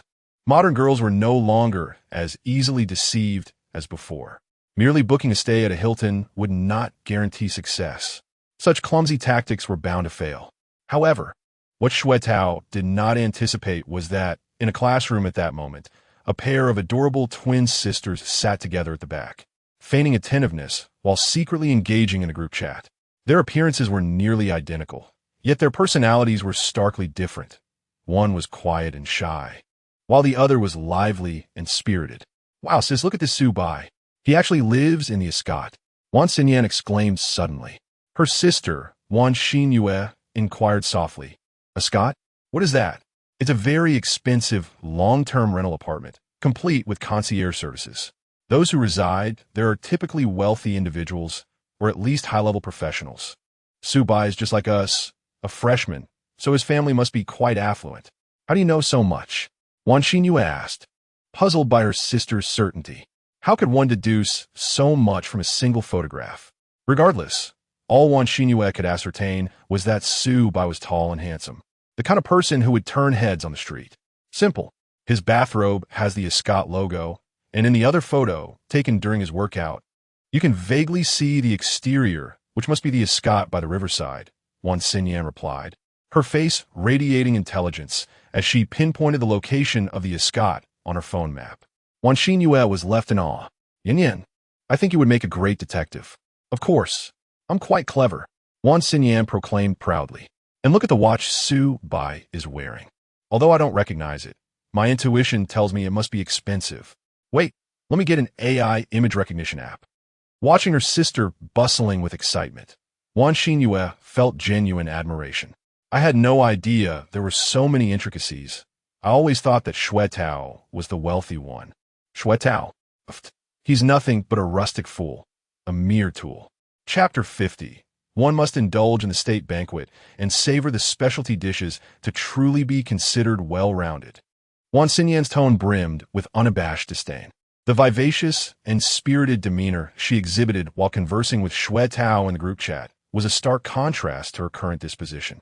This duality is quite typical. Young women often don multiple personas when interacting with different individuals. Wan Xinyan had joined Shui Tao's travel group upon discerning that he was a naive soul eager to flaunt his material wealth to win the affection of girls. She and her sister coincidentally found themselves in need of such indulgences. A self-driving tour, with someone attending to their needs, is far more comfortable than traveling in a coach on a group trip, after all. The experiences of travel vary immensely. A significant portion of young people express aversion towards traditional domestic tourism, primarily due to their reluctance to spend lavishly. Nowadays, the array of services related to travel is remarkably advanced. With a generous budget, one could fly first class and be attended to by a high-end escort upon arrival, returning to a five-star hotel to engage in games of poker with a stunning companion. Indeed, who would not relish the idea of traveling? However, joining Shui Tao's entourage does not imply that he would easily win over the twin sisters. Perhaps Wan Xinyue is a bit naive, but Wan Xinyan has been astute in navigating social dynamics since childhood, particularly in her interactions with men. A few playful pouts and a couple of sweet voice messages would send Shui Tao into a tizzy. Ah, what a useful tool he has become. Nonetheless, Wan Xinyan's genuine interest lies with Su Bai. She diligently operated an AI image recognition application, only to be momentarily struck dumb by the results. Her sister leaned in, her eyes widening in astonishment. The watch brand Audemars Piguet had a base valuation of 500,000. Wow! Wan Xinyue was taken aback. How could a classmate from the same school possess such an extravagant timepiece? Is this AI recognition software reliable? Could it be a counterfeit? Wan Xinyue found it hard to believe. After all, donning a fake watch to appear affluent is not uncommon. Perhaps it is authentic, perhaps it is not. I lack expertise in watch appraisal, Wan Xinyan replied. Despite her cunning nature, she and her sister hail from humble rural backgrounds. They even borrowed money for their broadcasting studies. The decision to pursue an artistic path stemmed from their average academic performance. This was the only avenue to enroll in Jiangxing University, the best in the province, where the likelihood of encountering exceptional young men was significantly higher than at an ordinary university. Indeed, the sisters' aim in attending university was to target a sufficiently wealthy second-generation heir. Given their intelligence and background, achieving a prosperous life through hard work alone seemed exceedingly challenging. Conversely, their naturally alluring appearances and figures provided them with an advantage in the marriage market. At this moment, Wan Xinyan thoughtfully analyzed, setting aside the authenticity of the watch. If Su Bai resides in the Astor Mansion, he is undoubtedly a hidden tycoon amongst our cohort. Let me first ascertain the truth of this matter. Wan Xinyan opened WeChat. Coincidentally, she noticed a friend request from Shui Jitai. Her brows furrowed in annoyance. This Shui Tao is quite oblivious. She had already ignored his friend request twice, yet he persisted. This is indicative of low emotional intelligence. In the realm of adulthood, many matters adhere to unspoken societal norms. Clearly, young Shui is still a child. Ignoring the friend request once more, Wan Xinyan clicked on the cartoon White Goose avatar in the group. She proactively chose to add him as a friend. After a brief interval, her request was accepted. Pastry White Goose. Hello, what can I do for you? Pastry White Goose. White Goose confused. Red bean paste glutinous rice ball. Hello, Su Bai? I noticed your photos, and you seem quite athletic. Red bean paste glutinous rice ball. Coincidentally, our itinerary for the mid-autumn trip includes a hiking segment, and my sister and I would like to purchase some hiking gear. We hope you can accompany us shopping and help us select some items. Red bean paste glutinous rice ball. If you have time, we would greatly appreciate your assistance. If not, no worries, we can reach out to you online for some questions. Please. Red bean paste glutinous rice ball. Little rabbit emoticon at that moment. Su Bai, having just changed his clothes and prepared to meet Senior Zhou Jialu, was momentarily taken aback by Wan Xinyan's message. Wait, dear girl, I merely showcased a little, purely to call out a local for their pretentiousness. How did you deduce that I am adept at sports? Su Bai felt that this young lady might simply be using that as an excuse to invite him out shopping. Could she be a seasoned gold digger, discerning his capabilities from merely those two photos? Contemplating this, Su Bai opened Wan Xinyan's moments. Oh my, quite impressive. It turns out the notion of youthful beauty is indeed a reality. The two-dimensional world was not mere fantasy. Although these twins' beauty may not quite reach the level of campus flowers like Zhou Jialu or Chen Yuxing, their physiques are strikingly rare. To draw a culinary analogy, the former represents a state banquet, while the latter epitomizes local delicacies. One must indulge in both to achieve a truly fulfilling experience. Su Bai decisively accepted the invitation. Pastry White Goose. Sure, I'll accompany you both shopping. How about tomorrow afternoon? Red bean paste glutinous rice ball. That works for us, will be free. Pastry White Goose. Then let us set a specific time later. I have some matters to attend to, so I'll take my leave for now. Pastry White Goose. white goose running, red bean paste glutinous rice ball. All right, you handle your business. Thank you. Today, Senior Zhou Jialu was once again lounging at the JW Marriott Hotel, completely unbothered by boredom. Zhou Jialu had a personality that was easily satisfied. She did not demand emotional support from her boyfriend, but thrived on material indulgence, responding to such gestures with obedience, warmth, and thoughtfulness. Upon Su Bai's return, she was engrossed in a web series. Hearing the door open, Zhou Jialu immediately perked up, her full bosom quivering with excitement as she rushed to Su Bai, only to suddenly display a bashful demeanor as she lowered her head, wrapping her arms around his waist and nuzzling her nose against his chest. "Junior, I missed you so much. Only one night apart, and you already miss me?" Su Bai chuckled. "Of course I do, but I'm not complaining. Staying in such a splendid room is incredibly enjoyable. I just feel like something is missing." As she spoke, Zhou Jialu's fingers traced across Su Bai's abs, descending lower. Oh, this little vixen. Since being with Su Bai, her seductive charm remained unabated. Previously, she reveled in flaunting her allure to captivate others, deriving psychological pleasure from their envy. Now, however, her focus was solely on Su Bai. For an 18-year-old boy just stepping into the world of romance, this was overwhelmingly intense. "Then let me provide the nourishment you crave."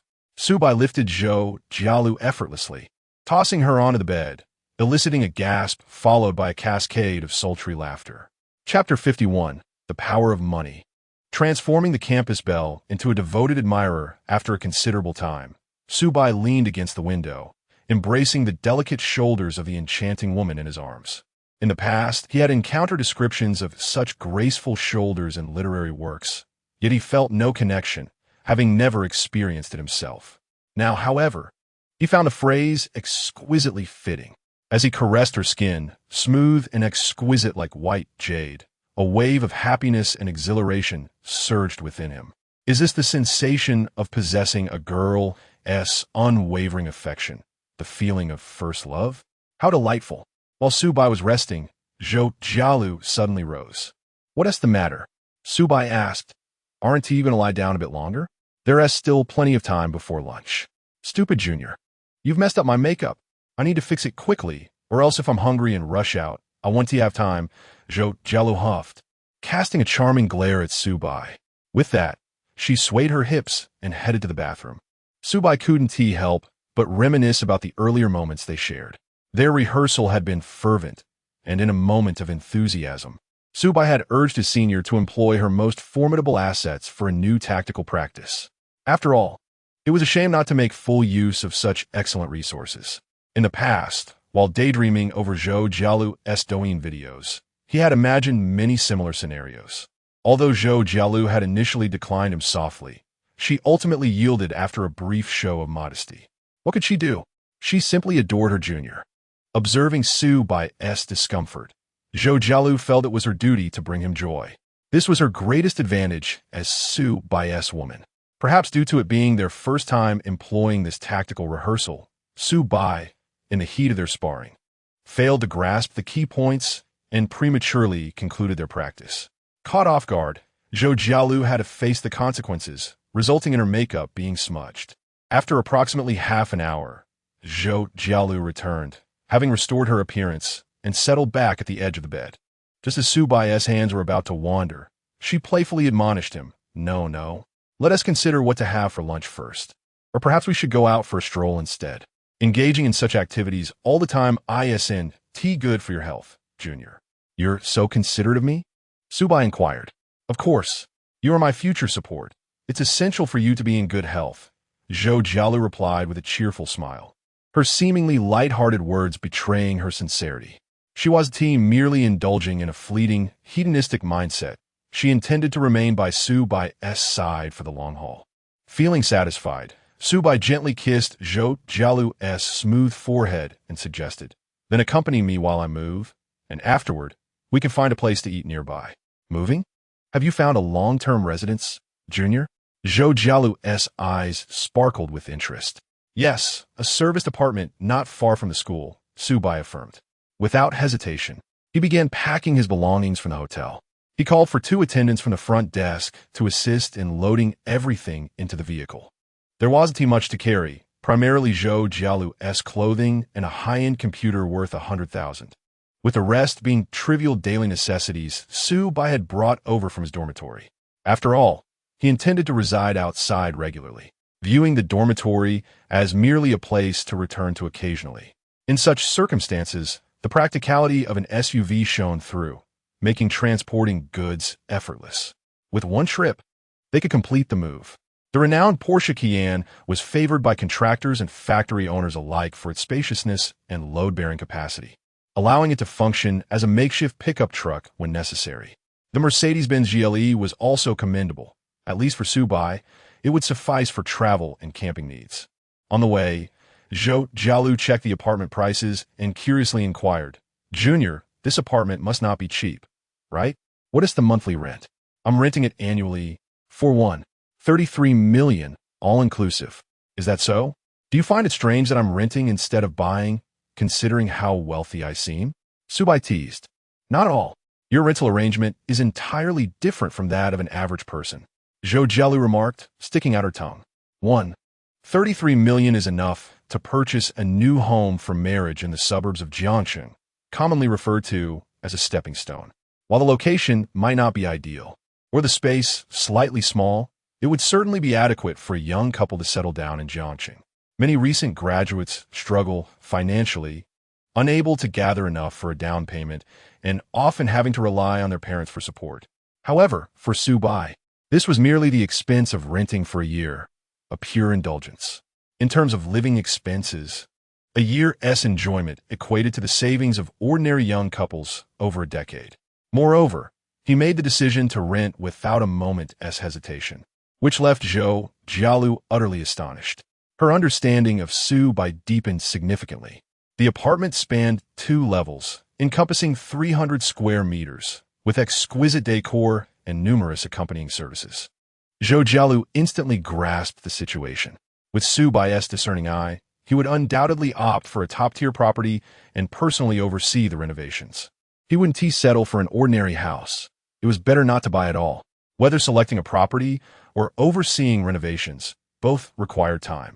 In the short term, the Escot's dual-level apartment was indeed an excellent choice, primarily for its convenience.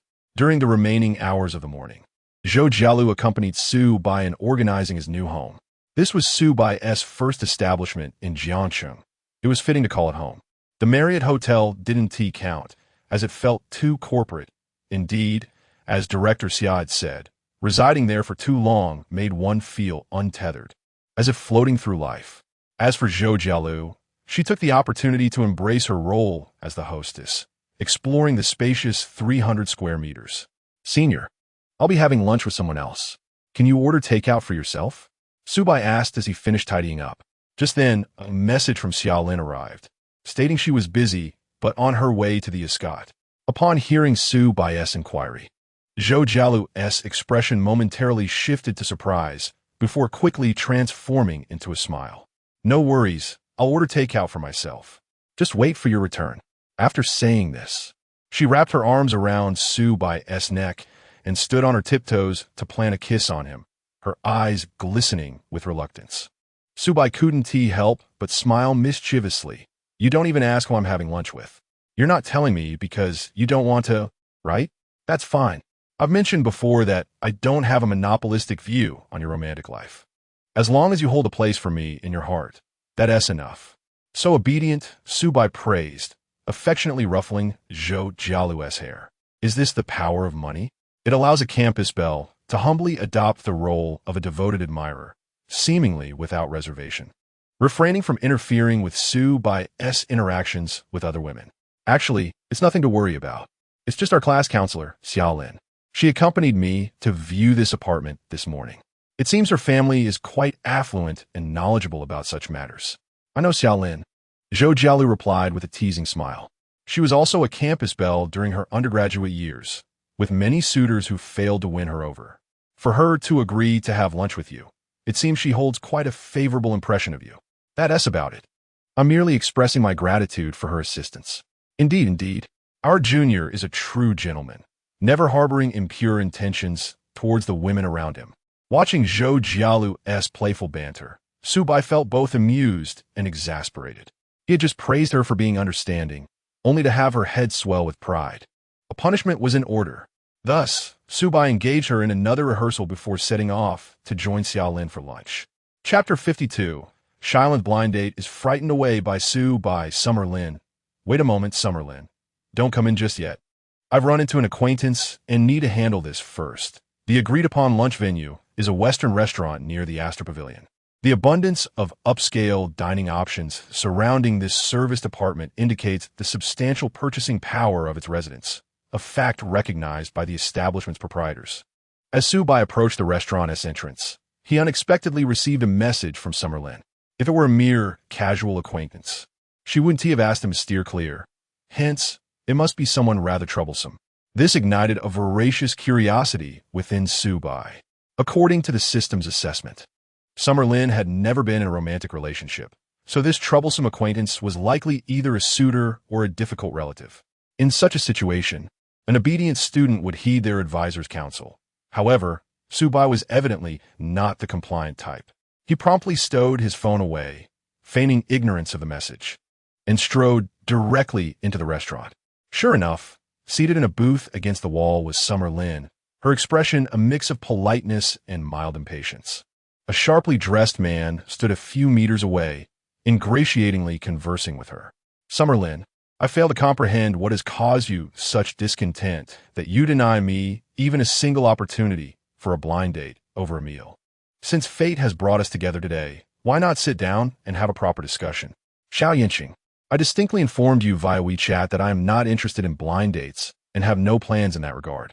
The intermediary's haphazard arrangements cannot be blamed on me. Summer Lin replied coolly. The man smiled wryly. Let's not be so resolute in our words. Why not sit down and get to know each other? Yes, you. Your impression of me will differ. I possess a solid overseas educational background and have been in the business world for several years, so I'm certainly quite accomplished. I have already stated my disinterest. My aversion to blind dates has nothing to do with your accomplishments, Summer Lin retorted, exasperated. This man was introduced by one of her aunts, and while he was indeed quite impressive, his overly formal demeanor and mundane personality were completely unappealing to her. Moreover, at 33, he was a full 11 years her senior. She could hardly fathom her aunt's rationale, considering her own mature appearance and demeanor, which made her resemble a poised, affluent woman in her mid-20s. However, given her family's affluence, there was no need for her to settle for an older man. If given a choice, who would T prefer youth? As their conversation reached an impasse, Su Bai arrived, plopping down across from Summer Lin before tilting his head to regard Xiao Yinqing. Director Xia, may I ask who this gentleman is? Xiao Yinqing felt a pang in his chest as he bitterly thought, young man, you appear to be of age. Why do you greet every man as uncle? Surely, I do not appear that old. It's simply that you exude a mature and steady demeanor, Su Bai replied with a grin. I have an uncle who looks about your age. Oh, no, rather a similar age. His child is already 5 years old, but in terms of composure, he cannot compare to you. You clearly seem like a high-ranking executive in a large corporation. Hey, you little rascal. Xiao Yinqing's irritation eased slightly as he turned to Summer Lin, inquiring, is this young man your relative? He instinctively assumed Su Bai was some distant cousin of Summer Lin's, given Su Bai's carefree demeanor and apparent familiarity with her. Generally, unfamiliar men would often feel intimidated in her presence, as she possessed the refined air of a well-bred lady, rich in scholarly elegance, which most men found daunting. To his surprise, Summer Lin smiled and introduced Su Bai, my student. He has accompanied me today to take care of some matters. Student? I recall you just became an advisor, so he must be a freshman? Xiao Yinqing's guard went up. Given Summer Lin's style, would she truly bring a student to such a romantically charged Western restaurant? He was aware of the establishment's pricing, which started at a minimum of 500 per person. A decent bottle of wine would escalate the bill further. While Summer Lin's family could easily afford it, a student. Could it suggest an inappropriate relationship? The thought crossed Xiao Yinqing's mind that Su Bai could very well be a kept man by Summer Lin. Indeed, I just started school not long ago, and I'm grateful for Director Xiao's guidance. Today, he is accompanying me to look at some long-term rental apartments at the Astor Pavilion. Oh, by the way, Uncle, what is your relationship with Director Xia? Are you two dating? And no, haha, I'm merely the blind date arranged by Director Xia's family. Oh, then perhaps you should reschedule with Director Xia for another day. We have plans to enjoy some drinks and watch a movie after this meal. She likely won't have time for you today. Xiao Yinqing's countenance soured considerably. Summer Lin seized the opportunity to add, he is correct. As an advisor, I must fulfill my commitments to assist my students. Indeed. Well then, I shan't intrude further. Until we meet again. Xiao Yinqing hastily made his exit. Su Bai's sharp tongue was quite impressive. Despite his sunny and harmless appearance, he was remarkably assertive in driving the man away. Typically, a mere-kept man would not exhibit such fortitude, as it would imply overstepping boundaries on Summer Lin's behalf. Yet, throughout the exchange, Summer Lin maintained a subtle, affirming smile, occasionally casting appreciative glances his way, indicating their relationship was indeed somewhat intimate and that Su Bai possessed considerable merit. A freshman, residing at the Astor Pavilion, adorned with a royal oak watch, he certainly could not be of humble origins. Xiao Yinqing noted the watch on Su Bai's left wrist. While he could not identify the specific model, the starting price for Audemars Piguet's Royal Oak collection was well over 300,000. Summer Lin was affluent, yet her character would never allow her to purchase such extravagant gifts for a kept man. It even suggested the possibility that Su Bai's family might possess greater wealth than hers. The thought of Su Bai sharing a meal with Summer Lin, drinking wine, and later watching a film together filled Xiao Yinqing with jealousy and indignation, causing his expression to distort. No, he needed to investigate this young man's background. But then again, he couldn't be too overt. Inciting the ire of a powerful figure behind Su Bai would be unwise. Perhaps it would be better to discreetly inquire within their social circle, as that would minimize the risk of offending anyone. Meanwhile, in the restaurant, a waitress clad in a server's uniform began to uncork a bottle of red wine. Summer Lin had already ordered a set menu for Su Bai. He glanced at the wine list, utilizing the system to assess the flavor profiles of each selection, ultimately choosing one that appeared to suit his palate. He was uncertain if it would be to his liking. He had always enjoyed the taste of red wine, but had only sampled the more affordable varieties available at supermarkets. As the waitress deftly handled the decanter, Summer Lin's enchanting eyes sparkled, and her mature, melodious voice broke the silence. Su Bai, you are quite audacious. Having scheduled our afternoon itinerary without my consent. Did I? I don't recall making any plans with you to watch a movie this afternoon. Chapter 53. Only the wise woman is fit to be a good wife, and Mother the waiter poured 2 delicate glasses of wine, placing them beside Xiao Lin and Su Bai. Xiao Lin picked up the goblet, gently swirling it, her posture impeccable, a skill honed under the guidance of her elders. The grace in her every movement was something far beyond what could be taught in a socialite training class. It was cultivated from childhood. Moreover, Xiao Lin's demeanor was notably more reserved than that of typical socialites, which explained the adulation she received from her suitors. Even among the new generation of affluent young women, many lack both the refinement and beauty that Xiao Lin possesses. Within the realm of the affluent, she stands out as an exceptional candidate for marriage, characterized by her diligent work ethic and gentle temperament. As she swirled her red wine, Xiao Lin regarded Su Bai with evident interest. Going to the movies is merely a ruse to brush off that annoying uncle, Su Bai remarked nonchalantly, feeling somewhat irked by the director's persistent attention. Why refer to him as uncle? He's barely in his 30s, a decade older than me. Is it truly a problem to call him that? Nowadays, there's a generational gap every 3 years. Even freshmen in high school refer to me as uncle. Who do I turn to for justification? Su Bai shrugged innocently. That's true. Xiao Lin laughed, amused by Su Bai's wit. She found in him a rare sense of relaxation, not the pretentious kind often displayed by the bourgeoisie, but a genuine, carefree spirit. Living alongside someone like him would surely be a joy. The appetizer soon arrived, a molecular gastronomy salad.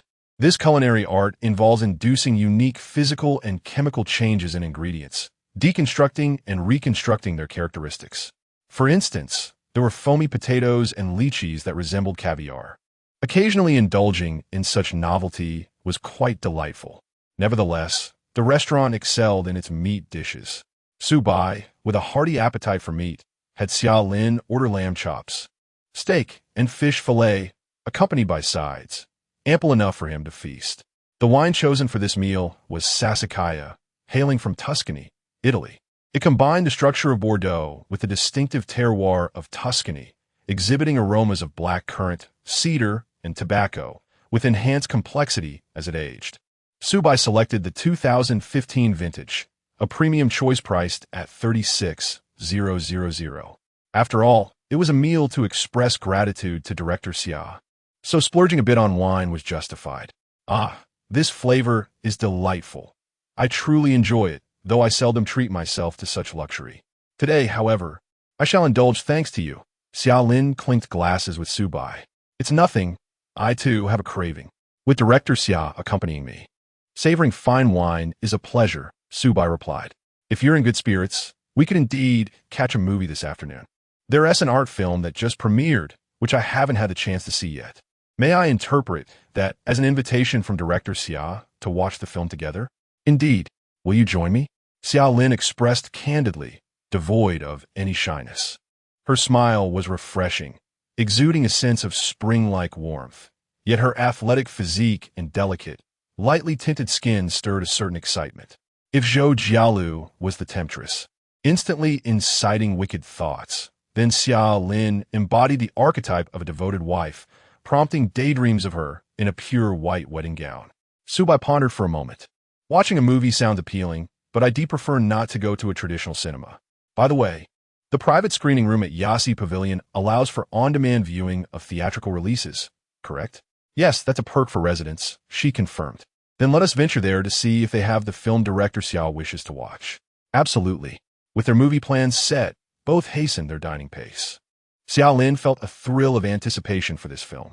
Her upbringing had been rather strict, preventing her from overtly pursuing or seducing men. Yet the intimacy of a private screening room provided an ideal setting for two to share a moment alone. Su Bai felt similarly. After successfully dismissing the bothersome suitor, Xia Lin's fondness for Su Bai had risen to a respectable 68 points. If she could elevate it further, surpassing 80 points, she would become one of the system's coveted cashback beneficiaries. Su Bai was curious if there might be more lucrative cashback opportunities tied to Xia Lin's family business. Should he invest? Their meal concluded. The bill totaled over 40,000, with 36,000 being solely for the wine. It must be said, high-end beverages indeed constituted a significant portion of such expenses. Su Bai paid with his card, earning triple cashback, netting him an impressive 80,000.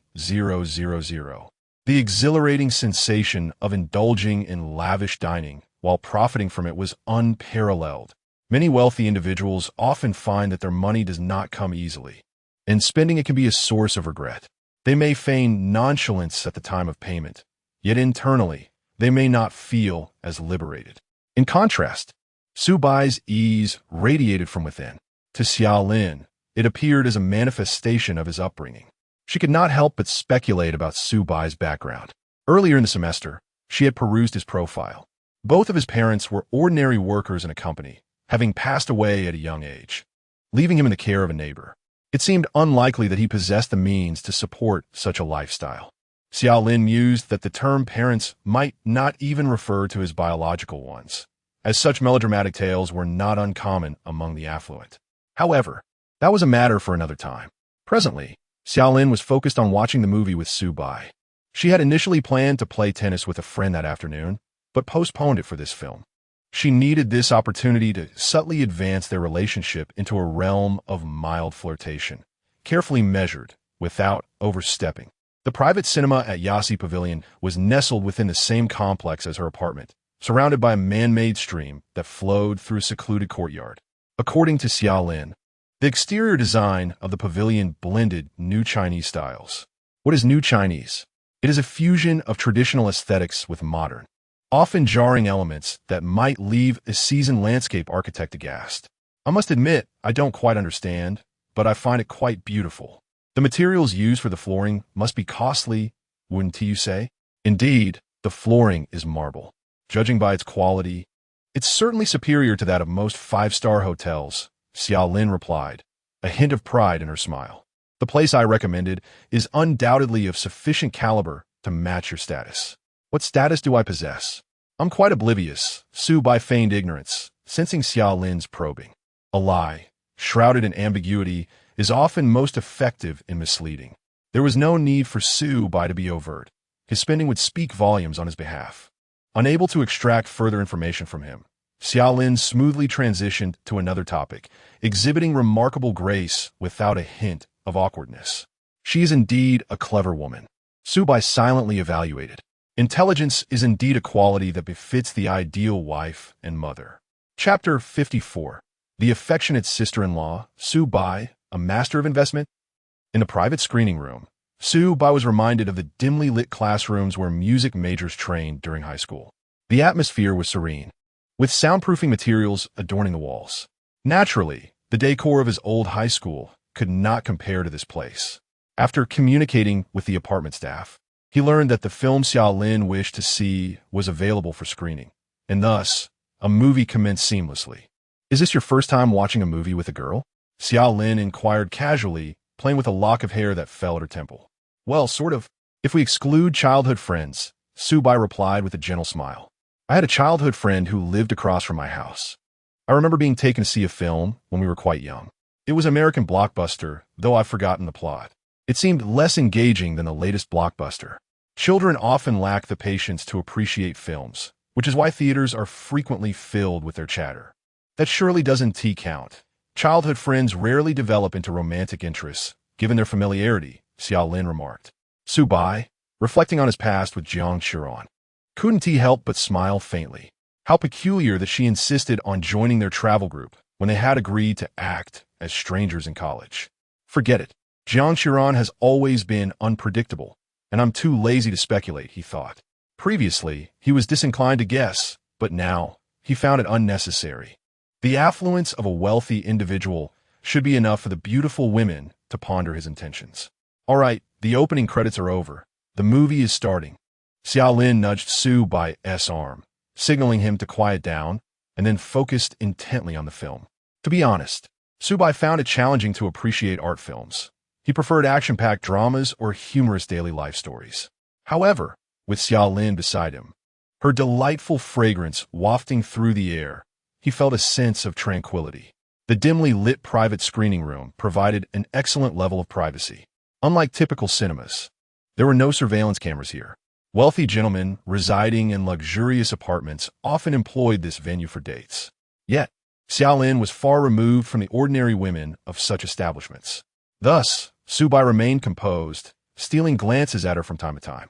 Xiao Lin's refined features, illuminated by the flickering screen, were captivating.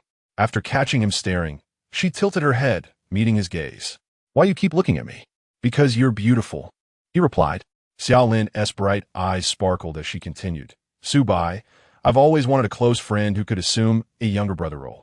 Someone to share fun moments and deep conversations with. Alas, the boys I've met are all rather superficial. Do you find me profound in your eyes?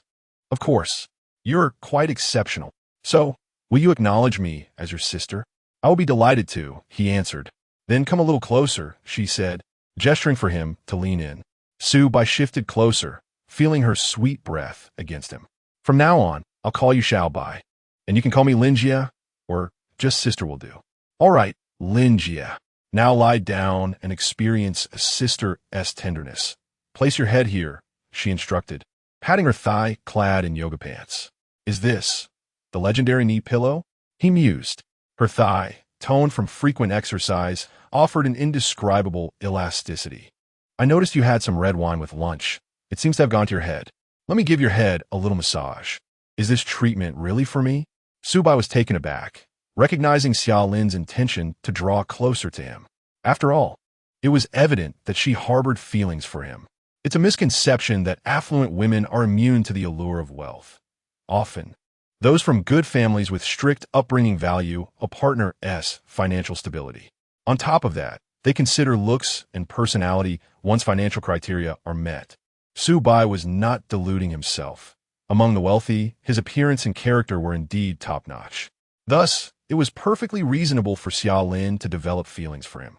However, he anticipated that her method of establishing intimacy would involve a knee pillow and a head massage. Truly, she embodied the essence of a devoted wife. After a few moments of massaging, Su Bai let out a contented hum. Was that too hard? Not at all. It's just right, very comfortable, he honestly replied. Lin Jia, have you learned massage techniques? Yes, my mother taught me, saying that when I marry, I should take good care of my husband and provide him with a sense of warmth at home to maintain a long and happy marriage. As she spoke, Xiao Lin playfully pinched Su Bai's nose. This is a treat for your future husband. You're lucky. Su Bai chuckled, not saying much more.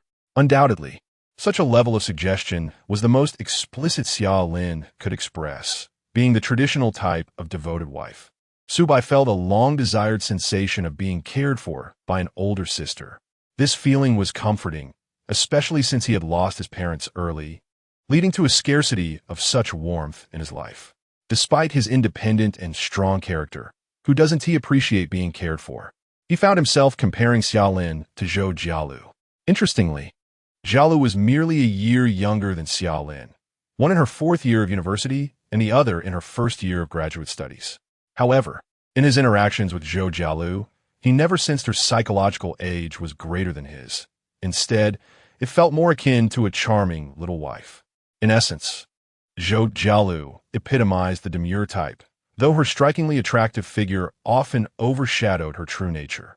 Xiao Lin, conversely, exuded reliability as the older sister. Highborn lady versus demure beauty. He mused, but didn't team matter. Eventually, they would both belong to him.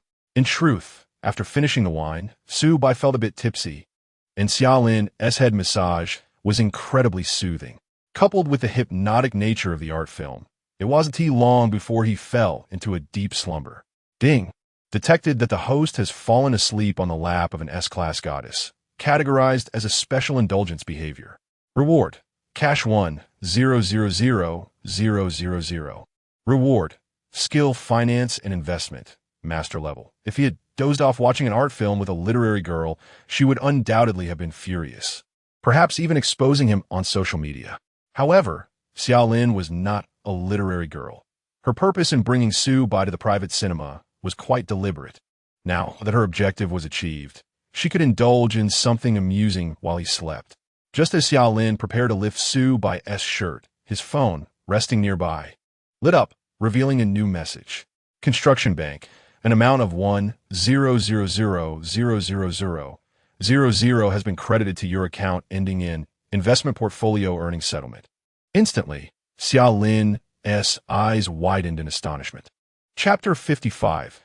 Let me reacquaint myself with the scent of my senior. Xiao Lin swore to the heavens that she had not intentionally peered at Su Bai's phone. She harbored no ill habit of invading others' privacy. It was merely an accidental glance, a moment of subconscious curiosity. However, the content she inadvertently encountered set her mind racing. An investment portfolio settlement. This indicated that the young man dabbled in investments, and it appeared that the scale was quite substantial. A profit in the millions suggested that the capital involved must be in the tens of millions, if not potentially reaching 100 million. It was evident that a typical freshman could not possibly possess such a colossal sum of money. Xiao Lin contemplated a possibility.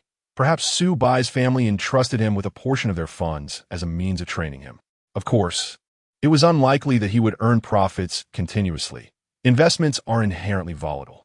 Yet, this at least demonstrated Su Bai's capabilities. In elite families, the stewards are not fools. They would not entrust their wealth to someone lacking competence. This also clarified why Su Bai's pocket money seemed so abundant. For promising juniors, affluent families have always been generous, often exceedingly so. The matter of genes is such that the potential of offspring is akin to a lottery. No matter how prestigious a lineage, it cannot guarantee that a child will blossom into an exceptional individual. When a capable one does arise, they are inevitably lavished with care. Su Bai likely found himself in such a situation. Xiao Lin's imagination ran wild, transforming this newly acknowledged younger brother into a financial prodigy. Instantly, Her gaze upon the slumbering Su Bai became gentler. She felt an overwhelming sense of correctness in her decision to forge a closer bond with him. What? You ask why Xia Lin desired to assume the role of an elder sister? One must understand that a talent like Su Bai, with his extraordinary gifts, is likely to play the field for several years before contemplating marriage. Although Xia Lin, with her traditional disposition, felt a tinge of melancholy about this, she resigned herself to accept it. After all, good men are in high demand. She could hardly demand that Su Bai marry her at such an early stage. Such a request would only provoke his rebellious tendencies, diminishing his fondness for her. Having been raised in a prominent family, Xia Lin had witnessed similar scenarios numerous times.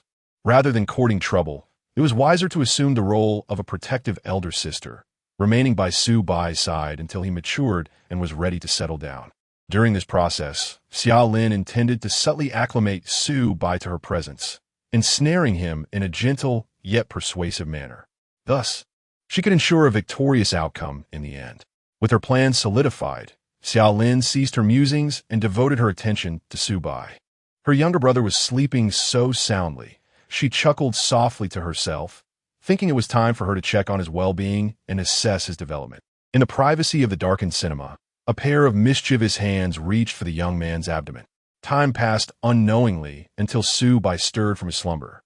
Upon opening his eyes, he was met with the sight of Xia Lin gazing down at him, her face adorned with a beaming smile. I actually fell asleep. How long have I been out? The movie has already concluded. Gently pinching Su Bai's ear, Xia Lin urged him to rise, playfully lamenting that her legs had grown sore from being his pillow. Haha, my apologies. It's quite all right. Caring for you is my duty as your elder sister. As she spoke, Xia Lin helped Su Bai adjust his collar. The sensation was utterly delightful for him. Su Bai reveled in the moment, though he regretted that Xia Lin had to return to school, bringing their outing to a temporary close. After parting ways with Xia Lin, Su Bai became aware of changes within the system. First, having fallen asleep on Xia Lin's lap, he received a special indulgence reward. While 1 million in cash was not particularly significant, the real treasure lay in the skill, finance and investment master level. A surge of profound knowledge and experience flooded his mind, eliciting a wave of joy within him. Su Bai had no need to rely on finance for income, as the realm of finance bore risks. However, the indulgence reward came with zero risk, making it a truly lucrative endeavor. Yet, to become a wealthy benefactor inevitably required interactions with various upper-class individuals. Su Bai had little understanding of the upper echelons, but the system's rewarded skill would rectify this shortcoming. Armed with a master-level expertise in finance and investment, he could effortlessly engage in business discussions with the elite, navigating conversations with ease. This skill was exceptionally beneficial, invigorating Su Bai's intellect. Xia Lin, in the future, if you encounter any problems on or off campus, or if you wish to share your feelings, do not hesitate to confide in your elder sister. Upon reading the message on his phone, a smile spread across Su Bai's face. It was truly comforting to have an elder sister looking out for him. Su Pai da Bai, I shall not hold back then. If I find myself struggling with sleep, I will seek out Sister Lin. That nap was incredibly refreshing. Xia Lin, is that so? I too found it quite pleasant. While conversing with Xia Lin, Su Bai strolled through the plaza of the Yashije apartment, returning from the private cinema to his residence, the Shanshui duplex. As soon as he stepped inside, Zhou Jialu leaped into his embrace, clearly having heard the elevator's arrival and rushed to the door in anticipation. This action reminded Su Bai of a pet cat, eagerly awaiting its owner's return home. Junior, isn't it a coincidence? I just woke from a nap when you arrived. Indeed, quite the coincidence. I too enjoyed a brief slumber. Really? Zhou Jialu's expression suddenly shifted. She sniffed the air dramatically and leaned closer to Su Bai. Detecting a different scent on him, her face clouded with suspicion. What is the matter? You smell of another woman. That's only natural. I had dinner with Director Xia and then watched a film. It was so dull that I fell asleep. Oh, so you were sleeping against your advisor, were you? Zhou Jialu pouted, her voice laced with jealousy. Su Bai remained unfazed. I wasn't aware. I simply slept soundly. Perhaps Director Xia did something while I was asleep? Who can say? After all, with my charm, it's quite normal for someone to take advantage. Ah, no. My dear Junior has been tainted by another woman. You're no longer pure. Woe is me. Zhou Jialu lamented, adopting a pitiful demeanor that called for consolation. Subai's mind raced. Then it's simple. Just help me reacquaint myself with the scent of my senior. Huh? Zhou Jialu was momentarily taken aback by Subai's unexpected response. In truth, she was merely playfully feigning anger to elicit some affection from him. Who could have anticipated that Subai would utter such audacious words? How we do that? Zhou Jialu began to blush, a sense of foreboding creeping in. Why, with this, Subai replied, extending a hand. Kulme, use it to refresh the areas where my scent seems off. The mere thought of such a scenario sent a shiver down Zhou Jialu's spine, as it felt utterly perverse. One must understand that, at her core, Zhou Jialu was a traditional woman and could hardly bear the weight of such a proposition. Yet Subai leaned closer, whispering devilishly in her ear, "Make me feel good, and afterward we can go out shopping, and I'll buy you a necklace." Oh dear, Junior, you're incorrigible. Zhou Jialu shot him a playful glare, exuding charm. She then began to unfasten the clasp at her back. Chapter 56. The most wonderful possession of the senior sister, secured in advance. Combined edition, 4K words, with a new approach to the exercise. A wave of soft sensations enveloped Subai, complemented by an extraordinarily stunning visual effect. He experienced a bliss akin to the ascension of the soul. The alluring senior sister, with her bashful demeanor, was simply enchanting. Ding! It has been detected that the host is enjoying the senior sister's service. This is truly indulgent. Reward, cash 50. 000. Alert! Zhou Jialu's current emotional state has reached a critical point. Critical? Subai could not help but closely observe Zhou Jialu's condition. She was serving him in an incredibly tempting manner, yet she appeared even more excited than he was. A rosy hue spread across her cheeks, and beads of sweat glistened on her skin, a classic case of fragrant perspiration. Her body pressed ever closer to Subai. Finally, she could no longer contain herself and leaned into Subai's ear, exhaling warm, fragrant breath, her voice trembling as she said, "Junior, I can no longer suppress my inner emotions. I want to give myself to you in advance." Zhou Jialu's sincere gaze, intertwined with a hint of daze, took Subai by surprise. Oh dear, wasn't there supposed to be some sense of ritual and romance? Subai understood that this was merely a typical quirk of a girl. After all, in the past few days, Zhou Jialu had already indulged him greatly, only stopping short of taking the final step. To his astonishment, she was the one who could not hold back first. The reason was rather simple. In these short days, the intense closeness had deepened Zhou Jialu's appreciation for Subai's financial prowess, as well as her awareness of his popularity among the ladies. Not only the aloof academic elite Chen Yuxing, but even the reserved and dignified young Lady Xia Lin showed interest in Subai. Zhou Jialu was confident that her looks were on par with theirs. It was difficult to determine who was superior, for each had their merits. However, when it came to family background and talent, she fell far behind. In both aspects, she had nothing to boast of. Thus, Zhou Jialu resolved to seize the opportunity. Abandoning her youthful fantasies about first times, she opted for a pragmatic approach. Seize the moment, right now, and become Subai's first woman. Any man would hold a certain fondness for his first woman. Although they had only been together for less than a week, Zhou Jialu decided to offer herself, which might seem a tad hasty. However, Subai's exceptional qualities rendered this decision not rash, but rather decisive. Zhou Jialu wrapped her arms around Subai's neck, sharing an ardent kiss, her hands tugging at his clothing. The atmosphere turned wildly intense. "Junior, take me. I no longer wish for any special sense of ritual. Your presence in my life is the grandest and most exquisite ceremony." As she whispered sweet nothings, Zhou Jialu pulled Subai into a tender abyss. Ding! Detected an increase in affection for S-class goddess Zhou Jialu 4, current affection level, 95. Reward, 4 lottery chances. You have acquired the most precious possession of the S-class goddess for the first time. Reward, special skill, Master of Technique. Master of Technique. As a novice, you will automatically gain abundant experience in a certain aspect, and your skills will receive a significant enhancement. even surpassing the strongest male actors in history. Su Bai was overjoyed at the prospect of 4 lottery chances, and then more good news followed.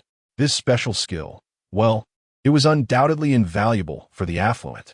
Furthermore, Su Bai already possessed a remarkably high special attribute, implying that his inherent capabilities were formidable.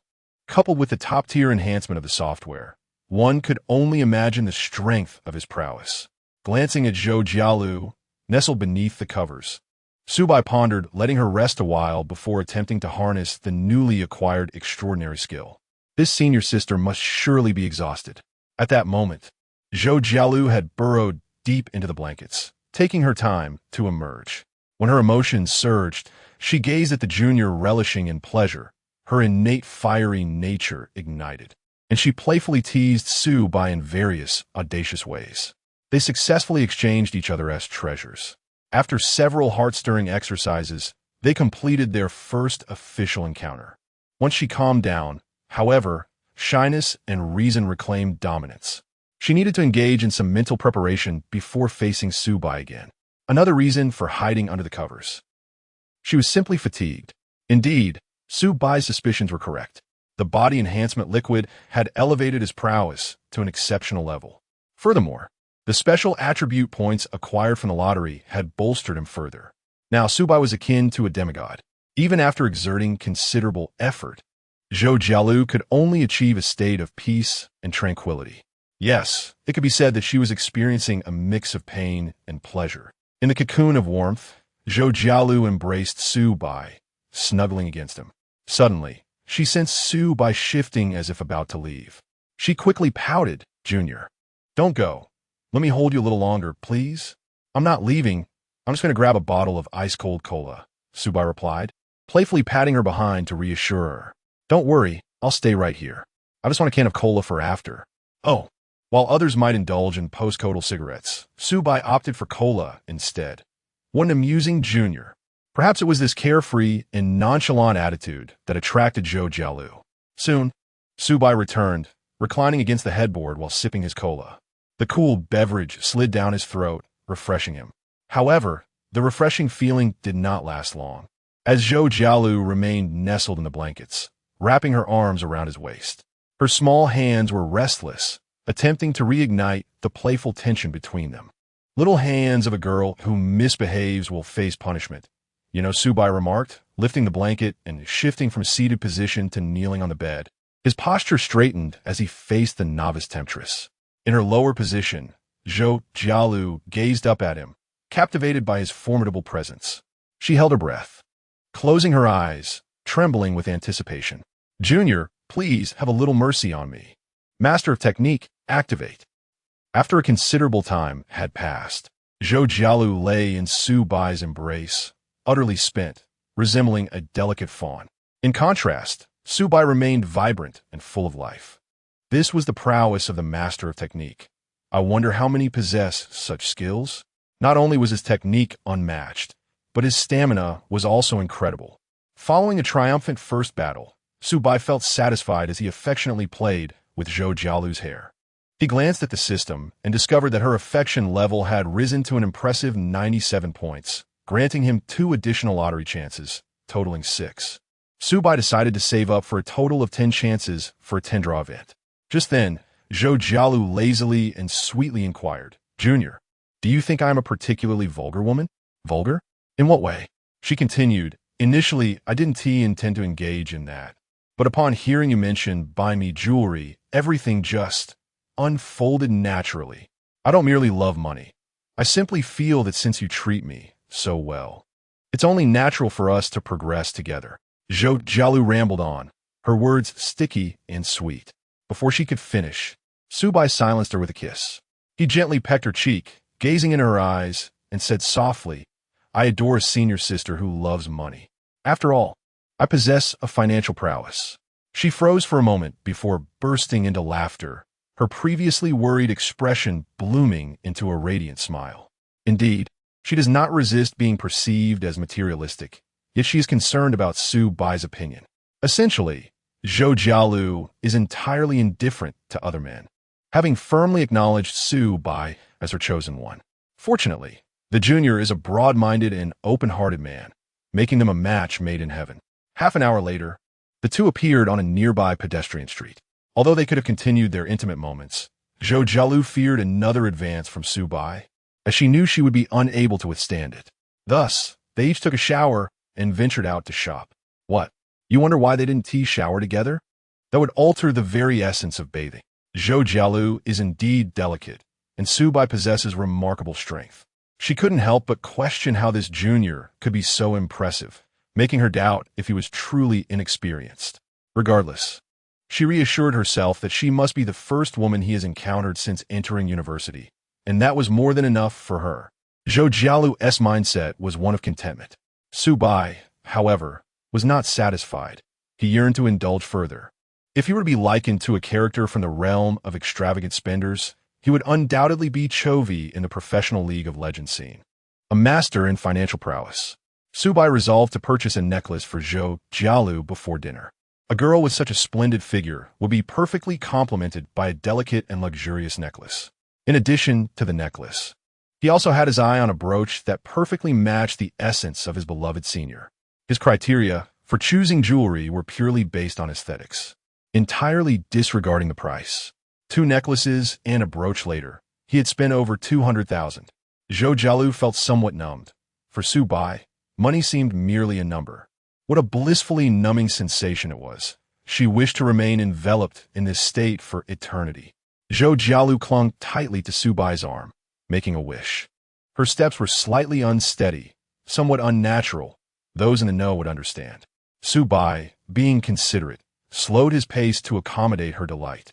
With ample time left, Su Bai noticed a high-end barbershop nearby, where the stylist appeared exceedingly professional. With an upcoming trip with the campus beauties in a few days, Su Bai decided to elevate his image. Although he was already somewhat handsome, his hairstyle was rather ordinary. Having been cut at a school shop for a mere 20 yuan, a mundane affair, lacking any distinctive design. His attire was also somewhat plain. While he did not chase after brands, who wouldn't he wish to appear more dashing and assertive? He shared his thoughts with Zhou Jialu, who immediately brightened up and proposed. Why don't I take charge of your image makeover? First, a haircut, then shopping for clothes. Trust me, I'll ensure your charm ascends by 2, no, 3 notches. 3 notches? That would have me debuting as an idol. Su Bai teased. The junior already had a good foundation. Indeed, many of today's male idols in the entertainment industry merely relied on packaging. Zhou Jialu, however, held a dismissive view on this. As she was not the type to be enamored with the entertainment world, watching dramas and variety shows purely for amusement. If given the choice, she would much prefer to revolve around her husband. Upon entering the barbershop, the head stylist, Tony, glanced at Zhou Jialu's attire and Su Bai's watch, immediately greeting them with a beaming smile. Good day, sir. Welcome to La Lavina Custom Styling. We're the most upscale and professional styling service in Jiangxing. May I inquire if you seek a complete personal image transformation? Indeed, you may consult with her. I'm not versed in this. Just devise a plan, and I will approve it, Su Bai replied. The stylist quickly formed a mental profile of Su Bai's character, someone who, while wealthy and averse to trouble, possessed a strong sense of self. Having worked in the service industry for a long time, he adeptly discerned customer personalities. Many affluent men were often led by the nose by women, or even manipulated according to their preferences. However, Su Bai was evidently not one of those. His companion, alluring yet spirited, radiated an aura that suggested she was not easily trifled with, yet her eyes sparkled with affection for him. The stylist promptly refrained from pitching superficial packages and engaged directly with Zhou Jialu, quickly concluding, Sir, with your tall and robust physique, we recommend a ruggedly handsome American-style haircut, which is low maintenance, just a bit of styling gel before heading out. Additionally, we will refine your eyebrows to enhance your sharp and commanding presence. For clothing, we suggest an American collegiate style for casual outings, when paired with formal attire. It will exude an impressive, sophisticated rogue vibe. It must be said, this high-end stylist was quite trend-savvy. He brought forth a tablet, using AI-assisted modeling to create a 3D virtual image of Su Bai, showcasing the anticipated effects of the new hairstyle. Su Bai observed and nodded in satisfaction. Let us proceed with that. After a meticulous 40-minute haircut, Subai stood before the full-length mirror, momentarily dazed. Indeed, for those with a good foundation, changing one's hairstyle could yield results akin to cosmetic surgery. The senior beside him was utterly captivated. The stylist's skills were undeniably impressive, crafting layers that added depth to Subai's hair. The price, however, was exorbitant, costing Subai over 1,300 yuan. Thankfully, male customers required less hair and minimal upkeep, whereas female customers would see the prices skyrocket. Had it not been for the extravagant system he was bound to before, Subai would never have considered such a salon.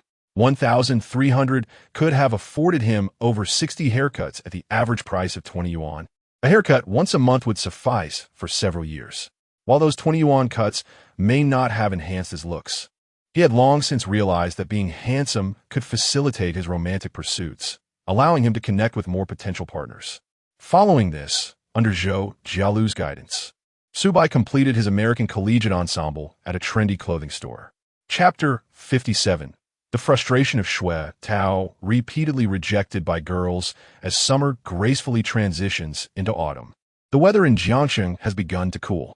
It is the perfect time to acquire autumn attire. Unlike the ostentatious outfits favored by the nouveau riche, Subai yearns for something more youthful and vibrant. This niche trendy brand truly captivates him. The garments, crafted from premium materials, are priced starting from 2,000 to 3,000. It could be considered a light luxury brand.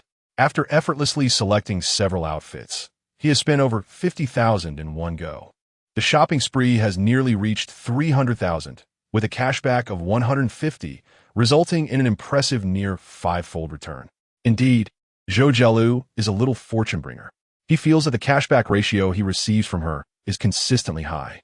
While Subai revels in the joy of enhancing his handsome image, Shui Tao finds himself engulfed in despair in dormitory building 7, room 510.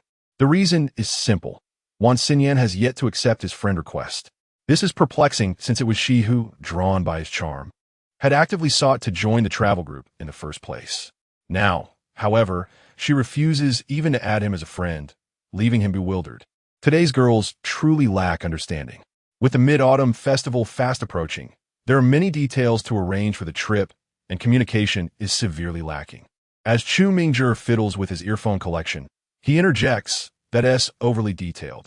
Let me ask you, what specifics cannot be discussed in the group and must be addressed privately?" "Ah, you just want to privately flirt with her? But the girl has no interest in you and sees right through it." Chu Mingjie mocks mercilessly. Shui Tao, exposed by Hu Yi, feels his face flush with embarrassment, retorting defiantly, "What do you mean I want to flirt with her? I just wanted to connect. What era are we in?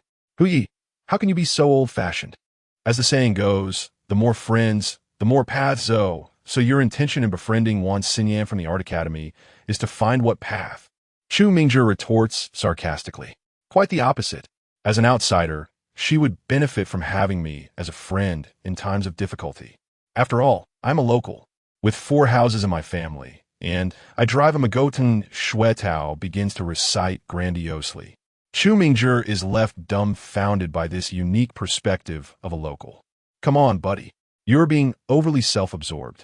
Do you really think you have the top-tier connections that everyone is vying for?" After a while of frustration, Shui Tao still does not receive Wan Xinyan's acceptance of his friend request. He shifts his focus to add Wan Xinyue instead. Although it seems that Wan Xinyan is more outgoing, Wan Xinyue appears quiet and shy. However, as the saying goes, everyone has 2 sides. Perhaps she is quite amiable behind the scenes, the type of sweet girl who is easy to approach. With unrealistic hopes, Shui Tao sends a friend request to Wan Xinyue. However, it is almost instantly rejected, accompanied by a message, "No adding strangers." Seriously, why am I a stranger? Shui Tao is exasperated, gritting his teeth as he quickly sends another request, explaining, "Classmate, I'm the captain of our 510 Mid-Autumn Travel Group, Shui Tao, the one who drives a Magotan." That still doesn't warrant an addition. If there's an issue, we could discuss it in the group. Upon his 3rd attempt, Shui Tao discovers that he has been blocked. This severely bruises his ego. He declares, in a fit of rage, his intention to expel the Wan sisters from the autumn outing. Truth be told, he is somewhat consumed by a sense of helpless fury. While Wan Xinyua's attitude is indeed a bit cold, since she mentioned discussing things in the group, it wouldn't be right to kick her out entirely. Wang Haoran, having observed the situation, feels compelled to interject. Are you really going to kick them out, bro? I think having fewer people for the trip might actually make it easier to organize. Indeed, Chu Mingzhi adjusts his glasses, the lenses gleaming with wisdom. As long as Chun Yuxing and Jiang Qiran are going, that is sufficient. However, on the other hand, while the twins may lack social skills, it's forgivable. They have just transitioned from high school, and it's normal not to understand. Shuetao desperately tries to justify himself. Wang Haoran, sensing he has said enough, smiles faintly, dons his headphones, and returns to his game. The night passes in silence. The next day, Su Bai awakens naturally at 8 o'clock. It may seem contradictory, but since the enhancement of his physique, his daily routine has become rather regular. His senior, who had been sleeping in, is utterly exhausted after Su Bai kept her up late the previous night, leaving her in a state of complete fatigue, sleeping particularly soundly. Let us just be human, Su Bai thinks. Thus, he refrains from waking her, opting instead to take a shower, change his clothes, and silently step outside to embark on today's journey. With no classes during the first period and physical education scheduled for the second, attendance is strictly enforced, making it mandatory to attend. The government emphasizes the importance of physical fitness among university students, and Jiangxing University has instituted rigorous attendance and examination standards. Su Bai finds himself at ease. Even before his physical enhancement, his performance in sports was decent, at a moderate level, and passing the exam should pose no problem. Now, he worries more about Wang Haoran, who rarely engages in physical activity yesterday. He also picked up 2 sets of sportswear at the trendy brand store, suitable for running and basketball. As Su Bai departs from Yashizhe, he catches a glimpse of his reflection in the glass facade of the building and is momentarily captivated by his own handsomeness. It feels like something is missing. He promptly opens his phone and searches for stylish sportswear on the Zaihongshu platform. It must be said, while some of the female users on this platform have controversial opinions, when it comes to consumerism, Zaihongshu is undoubtedly proficient. One can easily find guides on what to buy and where to travel. The community is indeed savvy in their spending. Thus, Su Bai discovers a promotional article featuring a male model sporting vibrant headphones around his neck. A light bulb goes off in his head. He indeed needs a portable Bluetooth headset for outings. According to netizens, Bluetooth headphones may not compare in sound quality to wired ones, but they are free of cords. Wearing them around the neck also looks quite stylish, and they are perfect for listening to audio when one cannot play it aloud in public. Moreover, high-end Bluetooth headphones often come with noise-canceling features. On his way back to school, Su Bai makes a detour to a high-fidelity experience store, where he purchases an AZ100, Panasonic's in-ear Bluetooth headphones, along with a Sony XM5 over-ear model. He spends less than $4,000 in total, and the cashback multiplier is a bit unfortunate at only 2 times. He also adds the store owner's WeChat. With system upgrades, not just headphones, but speakers also fall within the realm of indulgent spending. After all, Su Bai enjoys music and movies, making the usage of speakers quite frequent. And speakers, as long as one is willing to invest, there are always sufficiently expensive devices awaiting. One need only look at those audiophiles who spend more on hi-fi equipment than many do on computers. Su Bai recalls seeing a personal sound system priced at $1 million on Bilibili.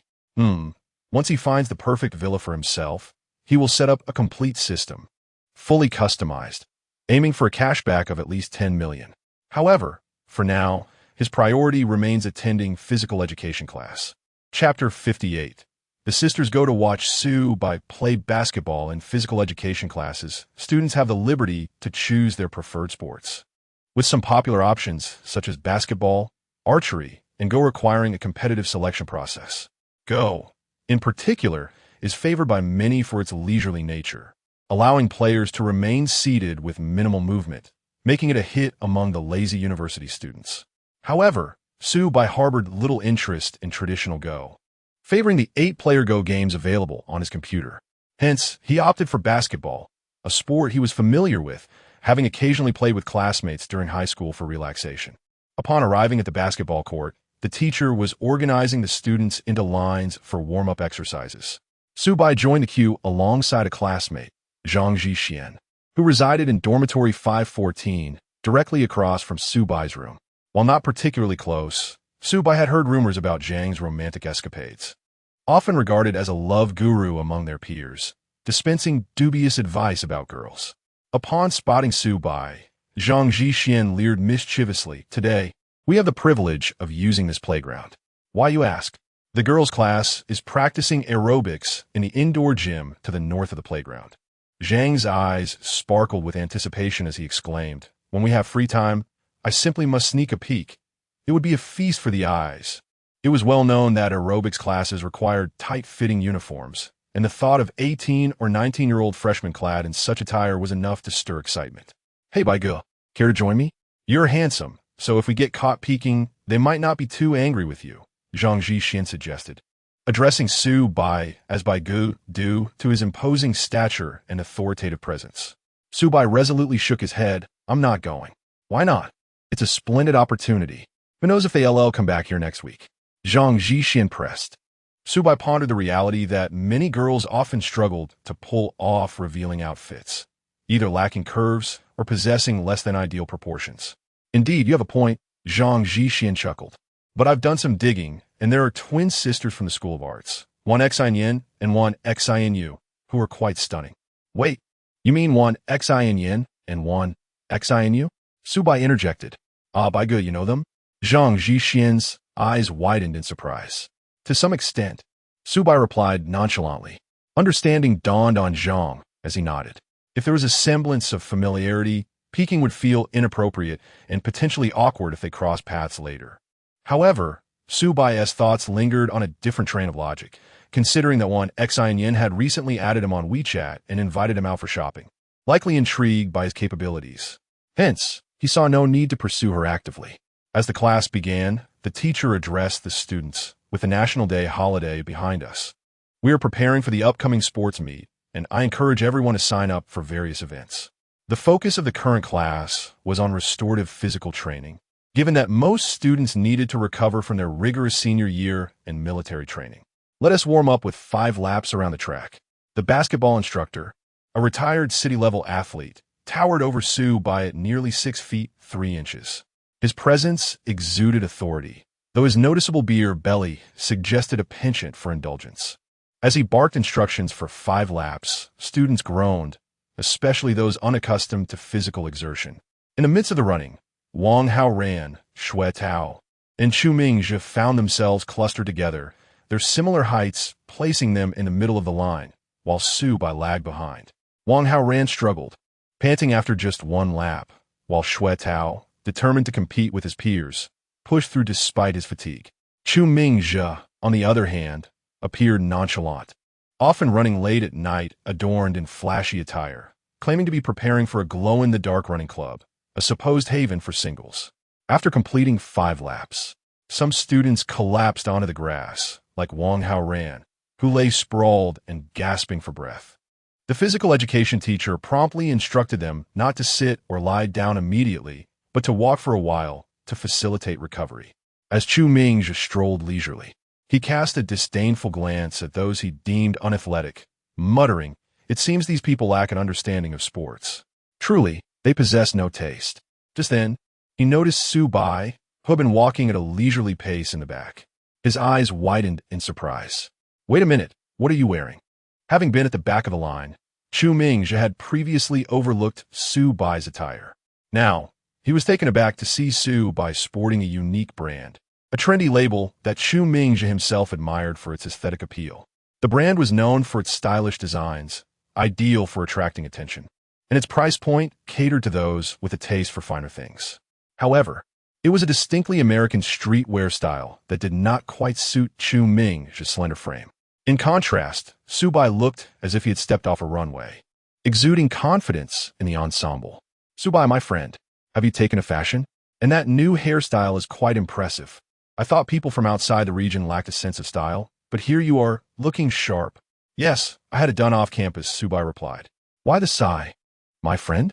I once believed my fashion sense was unrivaled among freshmen. Yet here you are, a worthy competitor, Chu Mingzhe remarked with a mix of admiration and rivalry. Su Bai chuckled. No need for rivalry, my friend. I'm not particularly fashionable. It was an upperclassman who helped me with this look. Understanding dawned on Chu Mingzhe. But soon suspicion crept in. Isn't he involved with Qin Yusheng? How did another upperclassman come into the picture? If only he knew that the assistant Su Bai received extended beyond mere fashion advice, he would undoubtedly be envious. Upon completing their warm-up, the teacher instructed the students to form groups. Those lacking basketball fundamentals were to learn the basic three-step layup, while those proficient could engage in free play. This was why many boys opted for basketball or soccer classes, while Zhang Zhixian, still fixated on the aerobics girls, seized the opportunity to sneak into the indoor gym, only to find himself disappointed. After scanning the crowd for quite some time, I noticed that although many girls were training, the figures of Wan Jia sisters were nowhere to be found. With no other options, I approached someone for assistance. The response was that today was designated as free activity, and Wan Xinyan, Wan Xinyue, along with a few others, had gone to the basketball court to watch the boys play. Zhang Zhishuan. Well, it seems my trip was in vain. Chapter 59. How could a local like me lose to Su Bai? On a side note, it is not unusual for girls to watch boys play basketball. Many have experienced similar situations in high school. However, the problem lies in the fact that typically, only thrilling matches draw a larger female audience, such as when the school team faces off against another school or during class team competitions. Yet, this was merely an unremarkable physical education class. What could possibly attract the girls practicing aerobics in the venue to the basketball court for some sunbathing? One must understand that for girls during PE classes, sun protection is paramount. Who would willingly venture into the sun? With such musings, Zhang Zhishuan decisively withdrew. A cursory glance at the girls in aerobics attire revealed a generally unimpressive standard of beauty and physique. It made one wonder if only the aesthetically pleasing had gone to watch the boys play. On the basketball court, everyone smoothly formed several matches of 3v3 and 4v4. We happen to have 3. Shall we form a half-court game? Sure, but I don't play very well low. That's all right. Neither do we. Let's just have fun. When organizing the games, everyone seemed unsure. Yet once the ball was in play, their competitiveness soared. Su Bai teamed up with 2 of his roommates. Do not misunderstand. Wang Haoren was not part of their team. This lad had collapsed after running 5 laps and was now diligently learning the 3-step layup from the PE teacher. Su Bai had hoped to take this opportunity to meet some classmates from other classes, but Xue Tao and Chu Mingzhe insisted on forming a team with him, claiming they were a formidable backcourt duo in need of a center. Su Bai felt that at 185 meters, he hardly qualified as a center, yet considering the heights of his companions, he indeed appeared quite substantial. Moreover, Su Bai was robust, and standing under the hoop provided a sense of security. Thus, he acquiesced, playing with a casual approach, dabbling in various skills primarily to enhance his fitness and unwind. It is said that physical exercise promotes the secretion of endorphins, contributing to a positive mood. Additionally, with the Indulgent system in place, he needn't fret over potential injuries. It's of no consequence, my buddy will handle it. After conferring with the 3 guys on the opposing side, they threw a few practice shots to warm up and prepared to begin. Wait, let me take off my watch so it doesn't scratch you later. Su Bai, displaying courtesy, removed his Audemars Piguet Royal Oak and contemplated leaving it under the basketball hoop alongside his phone, as everyone else's belongings were left there, reducing the risk of loss. At that moment, a sweet, youthful voice floated in from the side of the court. Su Bai, may I hold your things for you if you don't mind? Turning his head, he saw a petite girl, cheerfully jogging towards him. Her endearing voice sparked thoughts that teetered on the edge of impropriety, juxtaposed with her impressive physique. Su Bai estimated that she was likely a size smaller than Wang Jialu. The senior still possessed considerable allure, being one of Su Bai's infatuations. This girl, with her diminutive stature, appeared to be under 6 meters tall, which rendered her figure rather exaggerated, reminiscent of something from an anime, especially in her aerobics attire. Her form was accentuated beautifully. However, merely donning training gear to the playground might seem a tad ostentatious. To counter this, she strategically wore a semi-transparent sun protection jacket that subtly revealed her figure, creating an unbeatable visual effect. Even the vast majority of borderline female streamers would concede defeat. In an instant, Subai recognized her. You are Wan Xinyan? Yes. Oh, how did you know it was me and not my sister? Wan Xinyan, clasping her hands behind her back, stepped closer to Subai, unintentionally rising on her toes and leaning forward. This gesture accentuated her figure remarkably. A typical boy might find his heart racing and struggle to articulate words, but Subai, maintaining his composure and bolstered by the Sigma aura, merely felt a slight stir within, casting a calm, appreciative glance at Wan Xinyan. Where's your sister? Subai inquired, gesturing towards a girl at the edge of the court, donned in similar attire and bearing a resemblance to Wan Xinyan. He had heard she was rather quiet, while Wan Xinyan was vivacious. Do you prefer quiet girls or lively ones? I like both. I am rather open-hearted. After saying this, Subai placed his phone and watched into Wan Xinyan's embrace, asking her to keep an eye on them. Thank you. You're welcome. Their fingers brushed lightly, and Wan Xinyan's gaze appeared somewhat dazed, leaving one to ponder whether it was intentional flirtation. Ding. Detected S-rank goddess Wan Xinyan. Affection level increased. Current affection level, 65. An initial affection level exceeding 60 is quite astounding. This implies that her attitude towards Subai has reached a stage of potential romantic interest. In essence, she is keen on courting Subai, a sentiment that is rather transparent. Yet, this was merely their first encounter. How could her affection level be so high? It was perplexing. Subai dismissed such thoughts. Since an opportunity was laid before him, why not indulge? As long as he maintained a degree of vigilance against being deceived, he could enjoy himself thoroughly. A life of indulgence should indeed be embraced. Amidst the envious gazes of onlookers, Subai returned to the court. The 3v3 match commenced. In just a few minutes, the 510 dormitory team found themselves trailing 0-5. To be honest, Subai was genuinely trying to protect the rim. However, the locals and the others were caught off guard, their defenses breached with ease as the opposing players scored with the ease of shooting practice. What could Subai do? Was he expected to defend against 3 players alone while also reflecting on his own shortcomings? Hey, are you two just daydreaming? Subai remarked, glancing at the Wan sisters and other girls by the sidelines. Is it that the beautiful spectators are making you nervous? A bit. Chu Mingzhe admitted shyly. Come on, look at those 3 guys on the other side. The moment they see the girls watching, they're pumped up. You should get into it too. Shui Tao, caught in a moment of contemplation, suddenly wore a complex expression akin to constipation. Subai, when did you get to know Wan Xinyan? Huh, just met her, why? Oh, nothing. Just found it a bit strange. Sighing, Shui Tao reflected on the flirtatious interaction he had witnessed between Subai and Wan Xinyan, feeling a surge of jealousy. Seriously, why is this happening? Wan Xinyan won't even accept my friend request, maintaining a cool demeanor, yet she is so warm with Subai. What on earth is going on? Shui Tao was utterly baffled. Admittedly, he acknowledged that Subai's appearance today was somewhat charming. However, Shui Tao didn't lack appeal either. Clad in genuine basketball gear, he sported a LeBron James Lakers jersey paired with AJ sneakers. Moreover, he was a local, with 4 properties at home and a brand new Passat as a freshman. How could he possibly lose to Subai? Shui Tao was indignant. He would not accept this defeat. Chapter 60. Let us play together tonight. The more Shui Tao pondered, the more he felt something was amiss. Subai had mentioned that he had just recently met Wan Xinyan. However, how could someone he had just met so eagerly offer to safeguard his personal belongings? And even more perplexing, how could Subai agree to such a request? There was definitely something off between the two. Shui Tao, lacking the guile to conceal his thoughts, could not resist asking Subai, have you and Wan Xinyan chatted on WeChat before? Oh, we exchanged a few words, Subai replied with a cryptic smile. What? Do I need to report to you about my conversations with her? Not that, Shui Tao stammered, realizing his tone had been somewhat accusatory.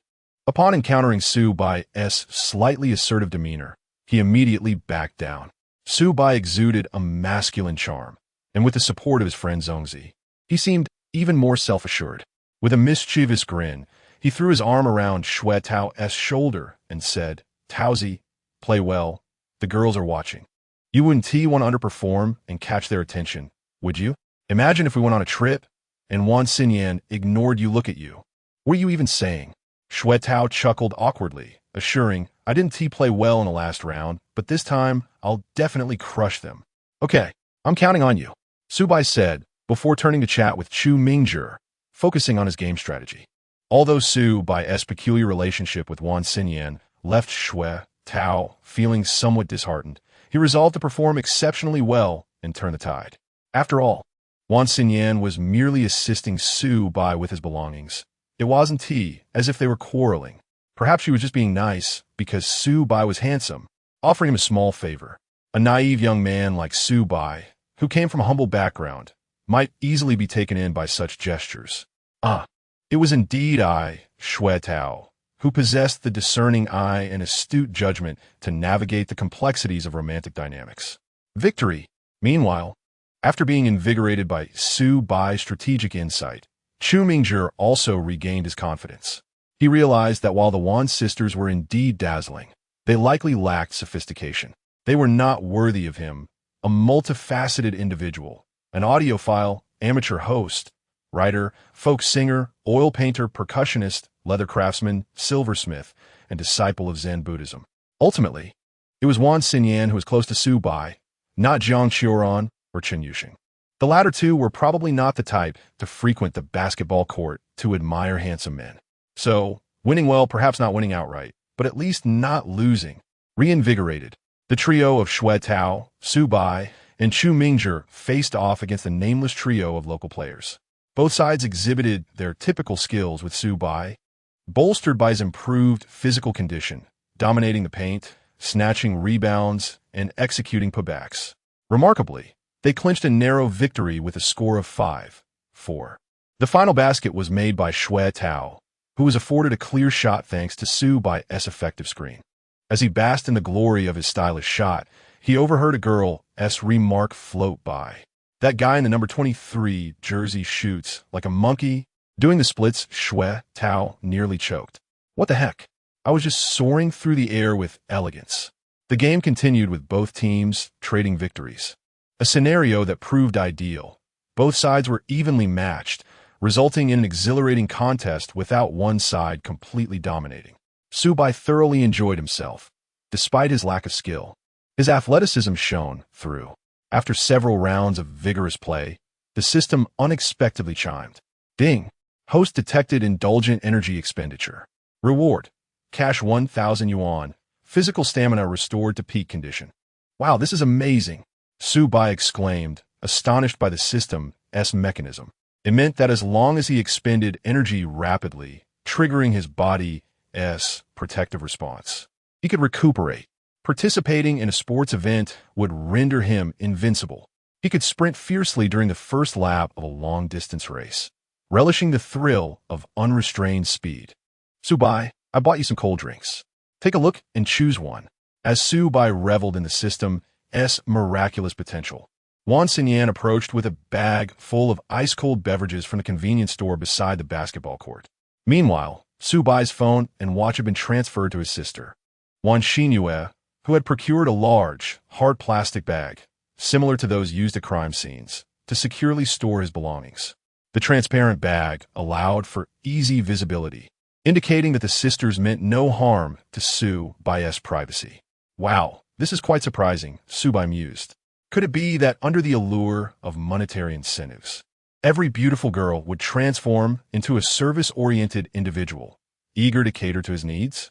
He casually picked up a bottle of blue Gatorade, twisted off the cap, and took a refreshing sip. The cool beverage slid down his throat, eliciting a sense of comfort. Shui Tao, Chu Mingzhi, why don't you grab a bottle too? Wan Xinyan called to the two. Both exhibited expressions of astonishment, clearly taken aback by being singled out. Especially Shui Tao, who stammered, do you know me? Of course, you're Shui Tao, the one who drives the Magotan, she replied with a smile. These drinks are for my sister and me. After all, you'll be preparing snacks for our trip. But drinks are too cheap. Let us treat you to lunch as well. There's a great spicy hot pot at the South District cafeteria.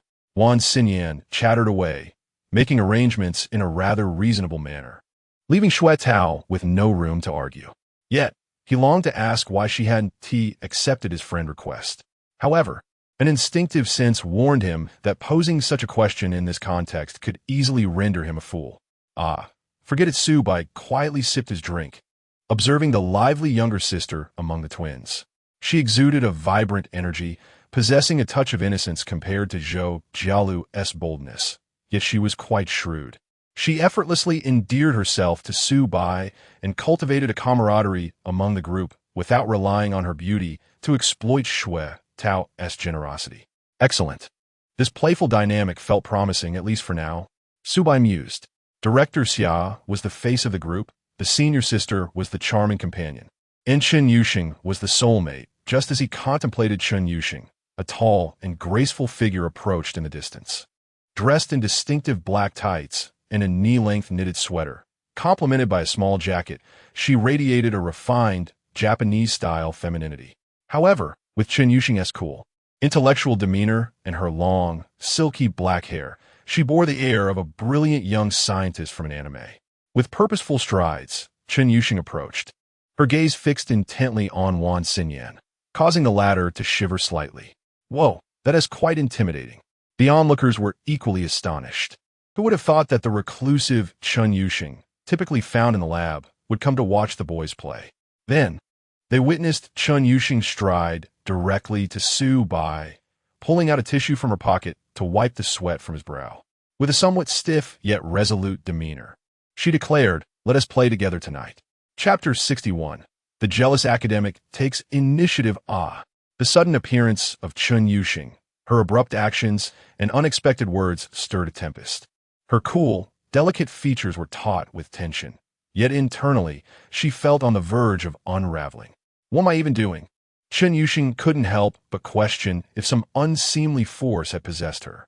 A month prior, at the onset of her university journey, had anyone suggested that she would be wiping the sweat off a boy in such a public venue as a basketball court, she would have scoffed at the notion. Ridiculous. She was not one to fall prey to the cliches of romantic dramas. Yet, it wasn't that she had transformed into a love-struck fool. Rather, Subai had entered her life with a cataclysmic impact. Their souls were inexplicably close. He embodied the archetype of a wealthy and handsome figure, far surpassing mere affluence. What Cinderella hasn't fantasized about being favored by a prince? However, due to Chen Yuxing's status as an academic elite, her aspirations were loftier. Thus, her dreams of princes were infrequent. After all, one couldn't expect a prince to share her penchant for gaming or her affinity for abstract discussions online. Could they? Surprisingly, fate had indeed presented her with such an encounter. Chen Yuxing discovered Su Bai's presence on the basketball court through a live photo shared in the class group chat. The physical education classes for boys and girls were segregated, and her chosen class did not coincide with today's activities. However, the girls on the sidelines, particularly a pair of notably provocative twin sisters, clearly harbored ulterior motives. In a fit of impulsiveness, Chen Yuxing abandoned her coding work and made her way to the basketball court, just in time to witness Wan Xinyan handing a drink to Su Bai. The sight of Su Bai drinking stirred a pang of anguish in her heart. It felt as if he was consuming not Gatorade, but rather, well, let us not delve into that. In any case, Chen Yuxing was decidedly displeased. In a moment of heated impulse, she found herself wiping Su Bai's sweat before she could regain her composure, leaving her in an awkward stiffness, unsure of where to place her hands and feet. Yet, due to her previously established aloof demeanor, others perceive her actions as cold and ruthless, a decisive bid to claim a man. Even the scheming Wan Xinyan misjudged the situation. Chen Yuxing. It had been noted that she and Su Bai appeared to be quite close, though it seemed to be merely due to gaming together. In this era, it was common for boys and girls to game as friends. It didn't necessarily indicate a budding romance. Yet, Wan Xinyan sensed an aura of danger surrounding Chen Yuxing. No, she needed to retreat from this fierce competition. You're Chen Yuxing, right? I'm Jiang Qiran from the Broadcasting and Hosting Department. It seems you're my roommate. Wan Xinyan greeted her amicably, mentioning their upcoming mid-autumn festival trip, suggesting it would be beneficial to familiarize themselves with one another, giggling. Hello. That, Su Bai, I just remembered I have an assignment to finish, so I can't treat you to lunch. I'll be leaving now. All right. We'll have other opportunities, Wan Xinyan replied, hastily exiting the scene. Subai glanced at Chun Yushing, a smile tugging at his lips. So, the seemingly aloof academic could indeed harbor feelings of jealousy. Now that you're here, could you hold on to my things for a moment? I want to continue playing, Subai said, handing her a bag containing his phone and watch, returning to the game. The system had just replenished his stamina, and he couldn't let that go to waste. Truth be told, Chun Yushing felt so bashful she wanted to flee. Yet with the task of holding his belongings, escape was not an option. She remained rooted in place, her expression tense, while whispers swirled around her regarding her relationship with Subai and Wan Xinyan. These people truly had vivid imaginations. There was no romantic rivalry. It was merely a moment of impulsiveness on her part. To Chun Yushing, Subai and the Wan sisters were likely just companions for the upcoming trip. No matter, she intended to join them as well. Upon returning to the court, Subai was met with the sight of Chu Mingjie, dejectedly seated on the ground with a basketball in hand. What is the matter? Have you given up? Despite giving my all, I cannot prevail. Chu Mingjie muttered in despair, shooting Subai a resentful glance. Brother Su, please leave us some semblance of hope. Why is it that every lovely maiden seems entangled with you? Are you the protagonist of a Japanese light novel? Clearly, Chu Mingjie was unable to continue the match. He had to be replaced by Zhang Zhixuan, a charming player who was watching from the sidelines. Although he played well, his demeanor was far more composed than Chu Mingjie's, merely expressing envy toward Subai. Out, Huyi! Zhang Zhixuan interjected. Who would have thought, Brother Bai? You're quite the charmer, managing to win over both the academic and the Wan sisters.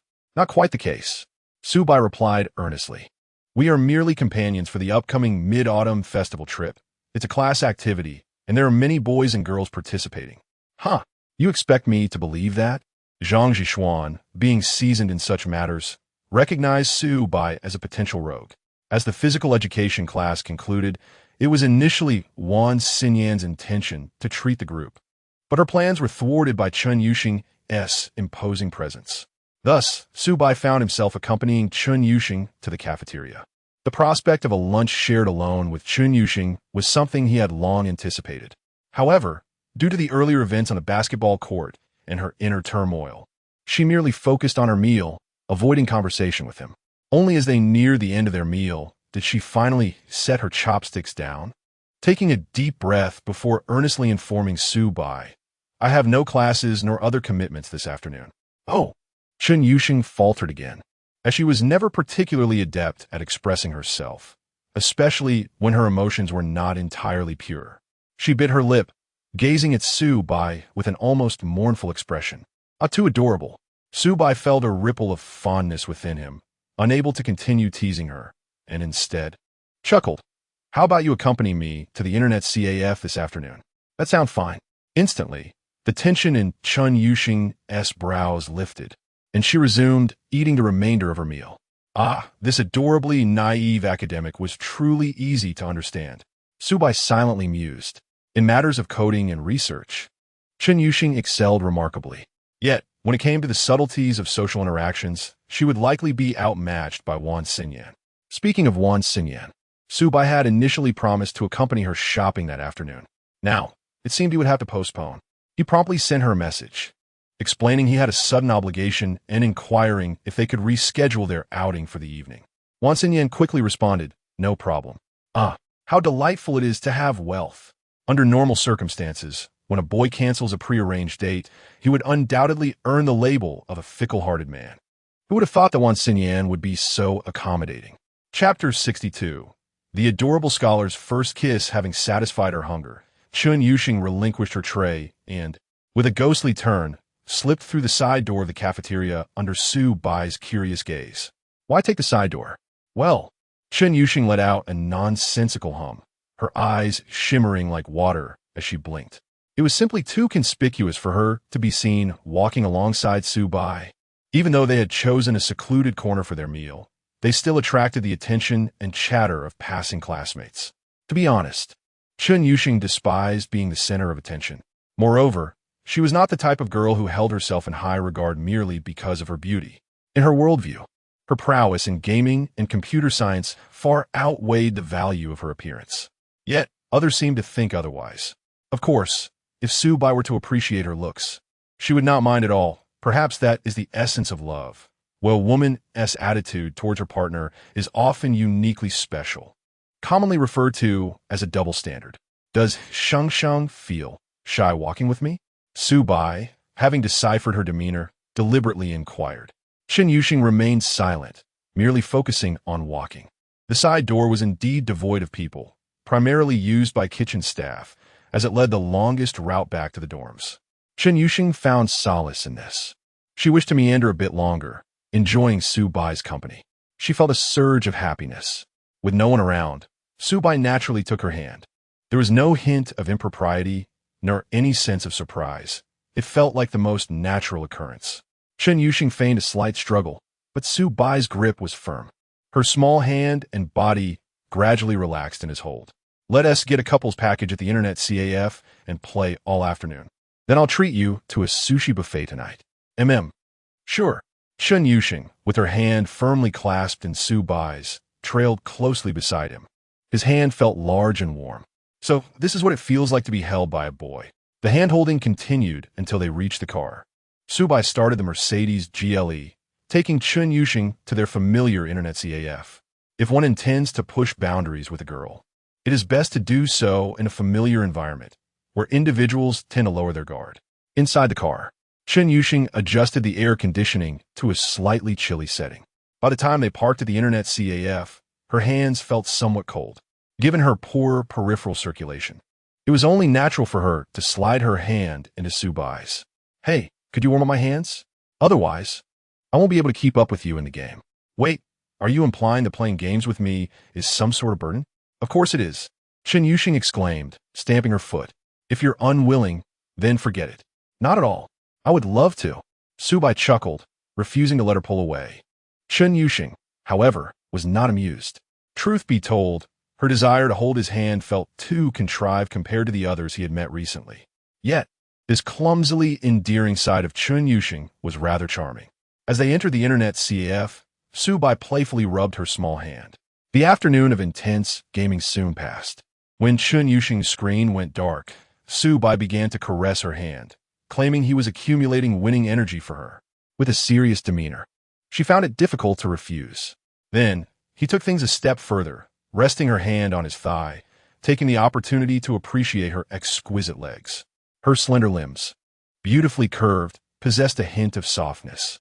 Even through her sheer white skirt, the allure was palpable, entirely distinct from the more robust style of her senior, Zhou Jialu. It was difficult to compare. Chen Yuxing shot a few warning glares at Su Bai, yet he seemed oblivious. Words of shyness lingered on her lips, but failed to escape. To be honest, Chen Yuxing quite enjoyed Su Bai's playful gestures. If he were entirely disinterested and treated her like just a buddy, that would truly perplex her. However, since Su Bai was paying for her company, his actions rendered their relationship increasingly enigmatic. Sai the rogue, immersed in her peculiar thoughts. Chen Yuxing spent the entire afternoon with Su Bai and was then taken to enjoy a sushi buffet. Compared to the extravagant hot pot night, the price of over 1,000 per person was no longer shocking to her. Instead, it reaffirmed a growing realization. For Su Bai, such lavish expenditures, unimaginable to ordinary students, were merely a part of his everyday life. Alas, her imagination began to spiral into darker fantasies. At the street corner, after leaving the sushi restaurant, Chen Yuxing abruptly grasped Su Bai's shirt, standing before him with a fierce glare. Today you must clarify our relationship, or else I won't let you touch my legs anymore. Huh? Su Bai feigned ignorance. Did I? You can't play dumb. Seeing Chen Yuxing on the verge of tears, Su Bai found amusement in teasing her further. He suddenly cupped her face in his hands, and before her astonished expression, he kissed her. Chen Yuxing jolted, struggling fiercely. Unfortunately, her physical strength was no match for Su Bai's control. Coupled with the bewildering sensation of their first kiss, she gradually found it hard to breathe. Time seemed to blur. Eventually, Chen Yuxing found herself languidly leaning against Su Bai. He observed her flushed ears and, in a moment of whimsy, blew warm air toward them, eliciting an odd squeak from her. Her face reddened even more. Indeed, that was her sensitive spot. You only know how to bully people. We were chatting so well on WeChat, and you clearly look like a what? Chen Yuxing fell silent. Her true feelings were that Su Bai was indeed her dream lover, a being she yearned to immerse herself in both spiritually and physically. However, Su Bai's demeanor, coupled with his flirtations with other girls, incited her ire. "Oh, you just asked about our relationship, and I believe it has become quite clear." Su Bai suddenly turned serious. Yet what he uttered was still beyond Chen Yuxing's expectations. "Our relationship is, well, I wish to support you, ensuring you no longer suffer the hardships of life, becoming someone who belongs solely to me." Support. Indeed. I've heard your mother is gravely ill, requiring substantial funds for treatment. No matter the cost, I can cover it all. Allow me to shoulder the remainder of your life. Su Bai paused, gazing into Chen Yuxing's eyes with sincerity. "I like you, but I cannot promise to devote myself solely to you. Therefore, I believe this arrangement is the best choice for both of us." Chapter 63. Is it not quite wonderful to be supported by Su Bai? Upon hearing these words, Chen Yuxing's first reaction was a famous line from a certain anime. "Such a mere student. What audacity! What qualifications do they have to bear another's life?" Yet soon, she reconsidered. No, Su Bai is not just any student. This rascal is a top-tier wealthy man. Instantly, Chen Yuxing's emotions became exceedingly complex. If it were any other man proposing such an arrangement, she would have undoubtedly picked up any nearby object to hurl at his face. How could her proud heart accept such an absurd proposition? But alas, this man is Su Bai, someone with whom she shares an unparalleled soul connection, the only person in her life with whom she can truly resonate. And yet, this scoundrel dares to regard her as a potential kept woman. Well, Chen Yuxing is aware. Hoping for a man of Su Bai's caliber to remain devoted is akin to seeking a mirage. Su Bai likes her, but he cannot promise her fidelity, a reality that Chen Yuxing had anticipated. Still, she couldn't help but feel vexed. To be confessed to in such a peculiar manner by Su Bai left her feeling both irritated and sweetly flattered. Ultimately, the overwhelming sentiment deep within her heart was one of infatuation. A little devil whispered in her ear, "Yield to him, yield to him. This man connects with you on a profound level and is willing to spend on you. Where else can one find such fortune?" She felt a deep sorrow. She was thoroughly ensnared by Su Bai. "Who informed you of my family circumstances?" Chen Yuxing asked coldly, a hint of grievance in her voice. Her demeanor, resembling that of a wronged party, lacked any deterrent power. "Connections, my dear," Su Bai replied, guiding her gently. "Many so-called terminal illnesses can be managed effectively if sufficient funds are available and advanced treatment is sought promptly. The chances of recovery are considerable. But if delayed due to financial issues, well, that's another matter." Chen Yuxing bit her lip, her vision dimming. "You are correct. So just accept my proposal. Being supported by me would bring you joy, wouldn't it?" Chen Yuxing pondered for a considerable time, seemingly caught in a mental struggle. Eventually, she sighed resentfully, "Scoundrel." Although her words were a negative appraisal, her tone betrayed a playful teasing. "Then it is settled," Su Bai declared, inquiring for her bank account number and swiftly transferring money to her phone, 100,000 yuan. Ding! Triggered the bound S-Class Goddess cashback limit, triggering a six-fold return. Reward of cash 600,000 yuan. Chen Yuxing immediately began calculating, murmuring to herself. With 100,000 yuan, optimistically 5 months, pessimistically. What optimism or pessimism? This is your pocket money. Shall we go? Take me to the hospital to see my mother. Do we really need to meet her now? Chen Yuxing felt flustered. Meeting is not the priority. What matters is that I need to communicate with her attending physician and settle any outstanding payments. Su Bai firmly took Chen Yuxing's hand and led her towards the parking area. The senior had informed Su Bai, based on snippets she overheard during one of Chen Yuxing's phone calls, that her mother was afflicted with a rare disease. A rare disease implies that the treatment options are limited and costly. Generally, a comprehensive treatment plan is quite expensive. Of course, Su Bai had not forgotten his original plans for the evening. Su Pai de Beige, sorry, an unexpected event has arisen. I must accompany a friend. I can only shop with you tomorrow. Red bean paste glutinous rice ball. It's no problem, a minor issue. Our schedule is quite flexible, so it's entirely up to you. Red bean paste glutinous rice ball. Did something come up? If you need help, feel free to reach out. Su Pai de Beige. Not at the moment, thank you. Though the enticing allure of the lowly twins was undeniable, saving lives took precedence. In the girls' dormitory, observing Wan Xinyan and Wan Xinyu exquisitely attired, a roommate couldn't help but inquire, "Is there a significant event at school tonight? You both look so glamorous. I would think you were going on a date." Upon hearing the word date, Wan Xinyu suddenly felt a twinge of anxiety. It's not a date. The more she protested, the more her roommate's suspicions solidified. There was undoubtedly something amiss with these two. Conversely, Wan Xinyan appeared much more composed, just meeting a friend for shopping. Oh wait, it seems a friend has something to attend to and can't make it after all. Looks like it will just be us girls tonight. Another engagement. Wan Xinyu felt a bit dejected, sensing that Su Bai was not particularly invested in their shopping plans. Despite her gentle demeanor, she harbored a wilder spirit than her sister. Today, she had seized the opportunity to watch Su Bai play basketball, coming into close contact not only with him, but also with the legendary watch worth 600,000. Coming from a poor rural background, such luxury was beyond their experience. Her craving for material wealth was even stronger than her sister's. Yet she was aware of her own limitations and usually followed her sister's lead. Noticing her sister's disappointment, Wan Xinyan consoled her, "Don't be disheartened. My intuition tells me he genuinely has something urgent to attend to. Perhaps he is testing us. A man like him must have many girls vying for his attention and needs to sift through them." That's a reasonable point. Hearing her sister's analysis, Wan Xinyu felt much more reassured. Otherwise, she might have thought that Su Bai was disinterested in girls like them. What? Did I hear you correctly? You mean to say you arranged to meet a boy, and he stood you up, and you're not all upset? The roommate was astonished. Nowadays, boys are so conscious of time.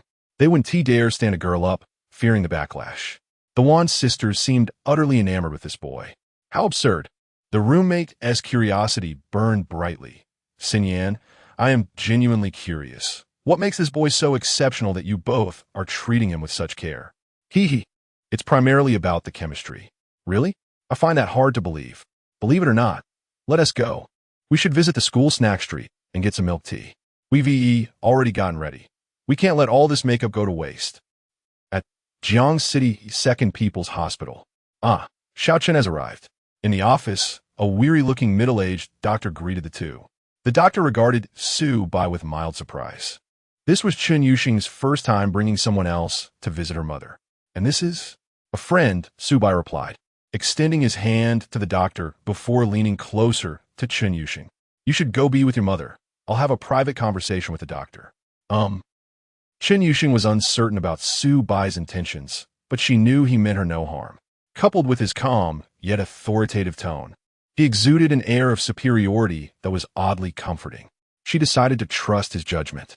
To be honest, it had been quite some time since she had experienced the feeling of being cared for and guided by someone. A sweet sensation blossomed within her heart. If being supported means being supported, then isn't that quite nice?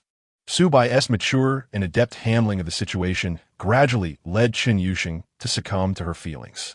Chapter 64, a mere 5 million. What can that accomplish? Chen Yuxing bore a striking resemblance to her mother, both in appearance and temperament.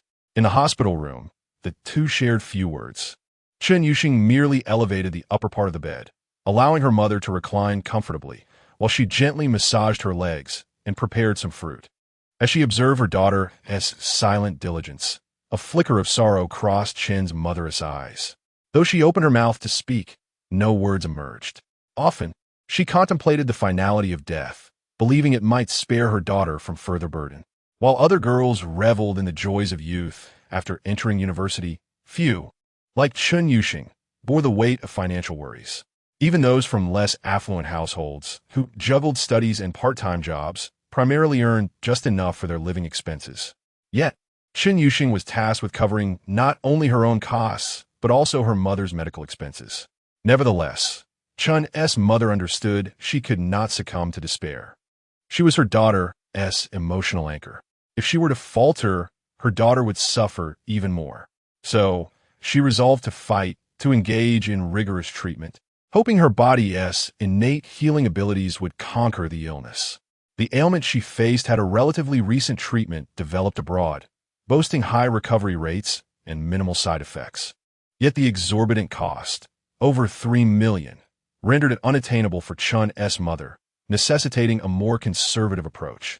Before long, Chun's mother drifted into slumber, prompting Chen Yuxing to gently lower the bed, tuck her mother in, and quietly exit the room. As she navigated the corridor, imbued with the scent of disinfectant, her heart felt heavy as she made her way back to the doctor's office. Suddenly, she felt uncertain on how to confront Subai. It had been over half an hour since he had conversed with the doctor. Surely he now understood the financial burden of her mother's treatment. Chen Yuxing was resolute, unwilling to disclose the challenges she faced. Yet, those challenges were undeniably real. Thus, when Subai offered her a chance to earn money through companionship, she felt compelled to accept. However, the cost of fully treating her mother far exceeded what a university student could earn in that capacity. She pondered what Subai's reaction might be. Would he consider her a burden? One could only imagine how any young man might react upon learning that his girlfriend carried debts amounting to millions. Regardless of his wealth, the instinct to flee would be strong. Chen Yuxing had never contemplated asking Subai to shoulder that financial responsibility, for it was not his obligation. Wealthy individuals do not squander their resources thoughtlessly. They are not foolish. Having just visited her mother, Chen Yuxing felt emotional, replaying the image of her frail mother in her mind. Since she had accepted Subai's support, perhaps she could earn money through him to cover her mother's treatment costs. Even if it were to be charged by the hour, it would be something. With that thought, a blush crept onto her cheeks. After steadying her emotions, Chen Yuxing knocked on the door of the doctor's office. "Come in." The doctor was pouring tea for Subai and greeted Chen Yuxing with a beaming smile. "Congratulations, Xiao Chen. Your boyfriend has already settled the payment. Starting tomorrow, we will conduct a comprehensive re-examination for your mother and provide the most advanced treatment available." "Huh?" Chen Yuxing was momentarily taken aback, her expression shifting to one of incredulity. "What do you mean, settled the payment?" "The best treatment plan has been fully covered by Mr. Su. He has even prepaid additional funds, so rest assured, it will be more than sufficient." After a moment of silence, Chen Yuxing turned to Subai, her gaze filled with complexity. "Why? What is there to question? As I said, well, in our situation, it's quite normal to alleviate your worries. I assent it." Subai replied nonchalantly. "But it's too expensive." Chen Yuxing bit her lip, her eyes shimmering with emotion. "You really didn't have to. Expensive? It doesn't even amount to my monthly allowance. No need to make a fuss over it." Listening to Subai's dismissive tone, laden with inappropriate remarks, Chen Yuxing found herself speechless, while the doctor raised an eyebrow in surprise. He had just witnessed Subai effortlessly swipe his card for the treatment costs of $3.78 million, and then add over 100,000 more, ultimately rounding it up to an impressive $5 million. Surely, the extra funds would not be fully utilized. Hospital fees were not that steep, and any surplus would be refunded to Chun's mother. The purpose of rounding up the amount remained unclear. It even seemed as if Subai expressed a hint of disappointment, the doctor vaguely overhearing Subai mumble, "How is it only $5 million? Seriously, man, are you dissatisfied with the treatment cost? Wishing it were more extravagant?" The doctor silently scoffed, though inwardly he was elated. During Chun's mother's hospital stay, he had developed a sense of camaraderie with her, feeling a pang of sympathy for such a remarkable girl, beautiful, intelligent, and possessing admirable qualities. To see her rescued by a wealthy benefactor was indeed a heartwarming turn of events. Moreover, Subai was a strikingly handsome young man, epitomizing the ideal pairing of talent and beauty. Aside from his penchant for ostentation, he appeared devoid of any major flaws. However, Subai's ostentation was not born of malice. The prepayment was permissible due to the system's allowances. After all, Chen Yuxing had been classified as a discretionary consumer. Ensuring her mother received the finest accommodations and medical care fell well within this indulgent framework. The total expenditure of $5 million was the system's certified threshold. Any excess would not yield a rebate. Ding! You have paid a considerable amount for Chen Yuxing's mother's treatment, totaling $5 million. This expenditure triggers a tenfold cashback, rewarding you with an additional $50 million in cash. At that moment, Subai had already left the hospital and returned to his car. Upon glancing at his bank balance, now surpassing 70 million, he felt a wave of satisfaction wash over him. Excellent. It was time to start scouting for a luxurious residence. In Jiangcheng, a second-tier city, the finest villas typically priced around 50 million. With Su Bai's current assets, acquiring one would pose no challenge. Of course, if he sought a property with unique added value, it might exceed 50 million, but that was inconsequential. If he found something appealing, he could always devise a way to generate more funds. The system would provide cashback. As Su Bai was about to start the engine, Chen Yuxing, seated in the passenger seat, suddenly spoke. You don't need to take me back to the dormitory. Let us go to a hotel. Sure. Su Bai chuckled at her bashful yet feigned composure. Her character was indeed unique. She bypassed all expressions of gratitude and got straight to the point. Chen Yuxing then added, You saved my mother's life, so from now on, you can do whatever you want with me. Anything? Yes, anything. My everything is yours. With that, she leaned closer, her soft lips grazing Su Bai's cheek in a tender peck, her eyes shimmering with affection. Chapter 65. Great White Goose, I am yours to be honest. Chen Yuxing did not anticipate that Su Bai would so readily part with such a substantial sum of money. We're talking about millions, not mere hundreds.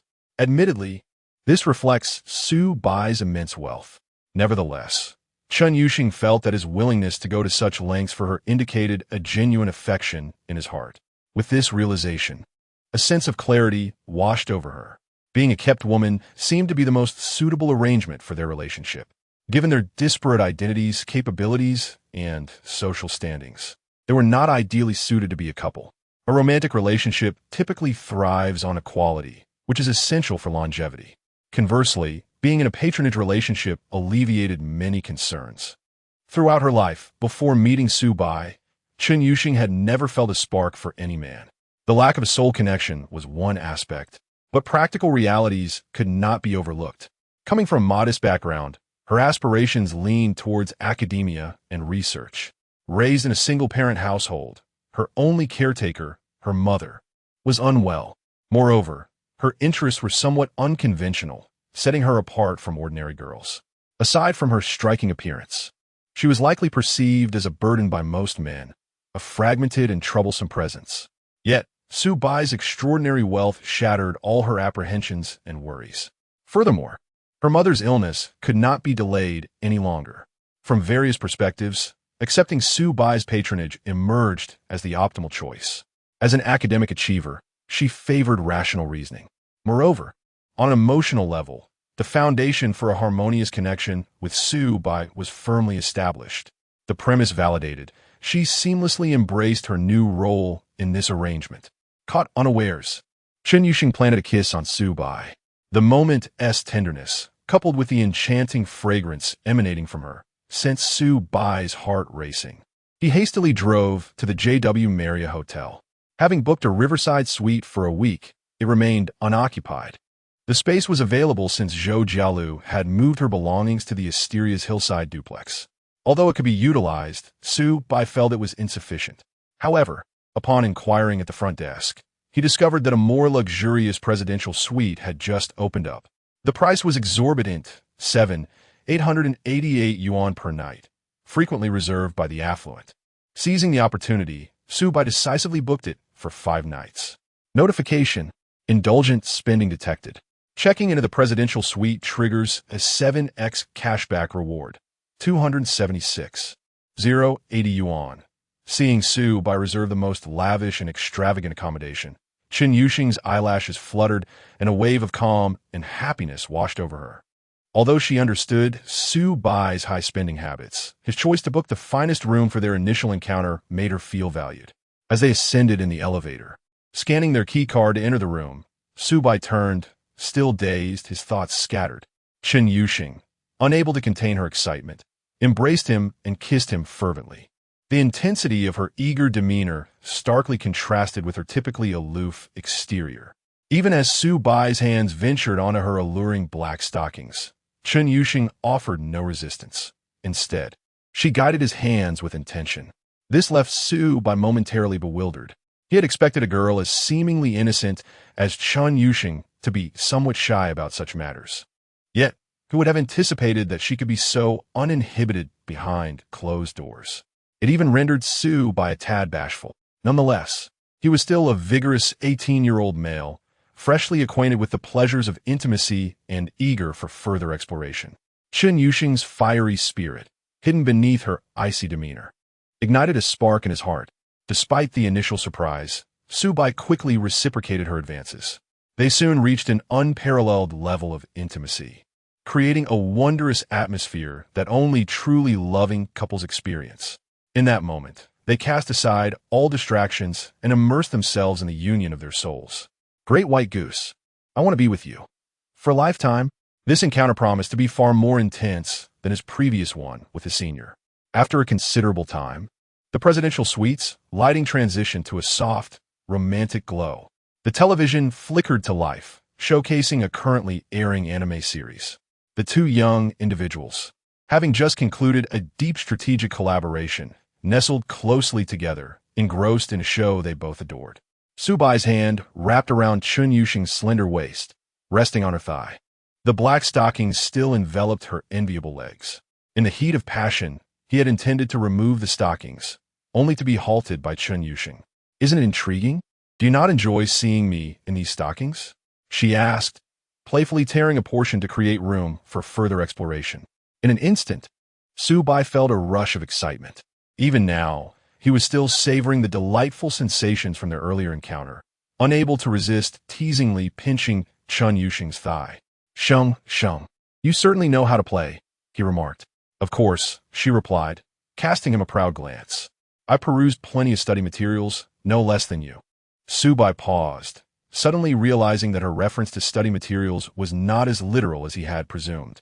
Goodness, he had long recognized Chen Yuxing as a kindred spirit, yet he had not anticipated her expertise in the art of intimacy to rival his own.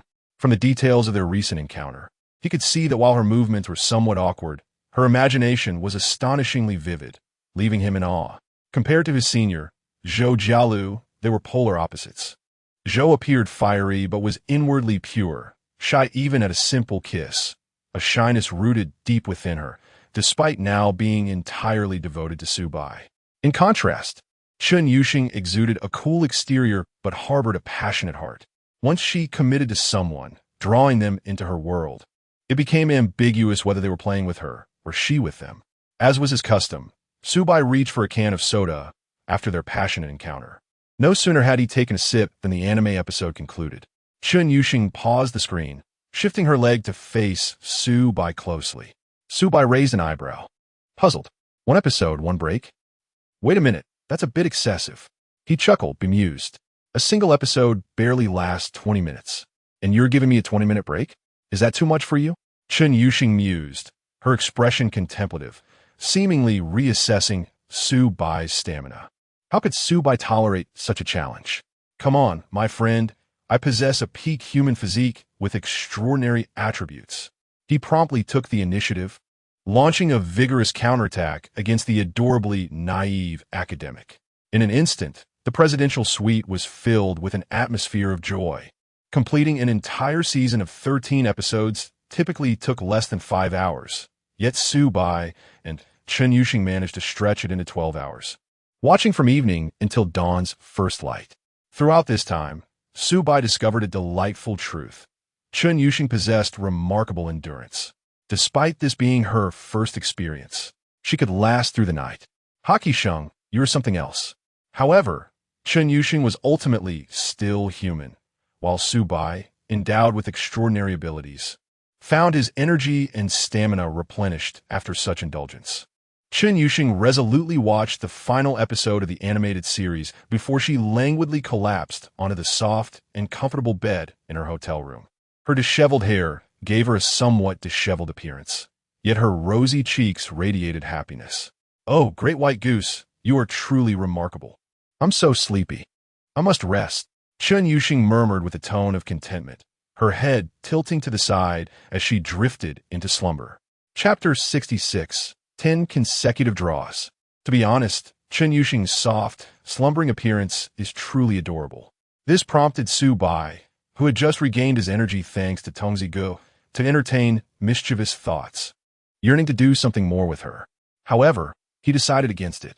Let the child be. After a moment of contemplation, Subai took it upon himself to assist Chen Yuxing in removing her stockings for a more comfortable sleep. She likely needed a good rest after the events of the previous night. By now, her black stockings had become ragged and soiled. After tidying up the remnants of the night, Subai drove away from the Marriott Hotel, navigating through the bustling morning traffic. Thanks to Tongzi Ji's assistance, Subai was still brimming with energy, prompting him to go out for a stroll. It was just past 9 o'clock. At this hour, lunch was still a bit premature. Yet Subai was already feeling quite ravenous. The reason was simple. The system had reset Subai's energy and stamina, but this was not without its costs.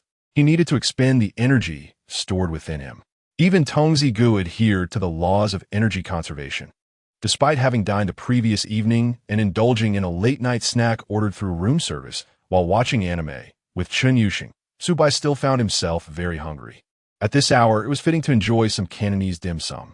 He searched on his phone and discovered a high-end dim sum restaurant with an average cost of over 500 per person, essentially the most expensive dim sum in Jiangxing. Compared to various upscale dining experiences he had recently sampled, this price felt rather reasonable. After all, dim sum is inherently a humble fare, deeply rooted in the common folk's culinary traditions. No matter how upscale, it retains that essence. However, Subai was intrigued by the leisurely lifestyle it represented. Years of diligent study had left him no time to enjoy life during the morning hours when his mind was clearest. Those moments were typically reserved for learning. But now, Subai's life had entered a new phase, one where he no longer needed to toil so hard.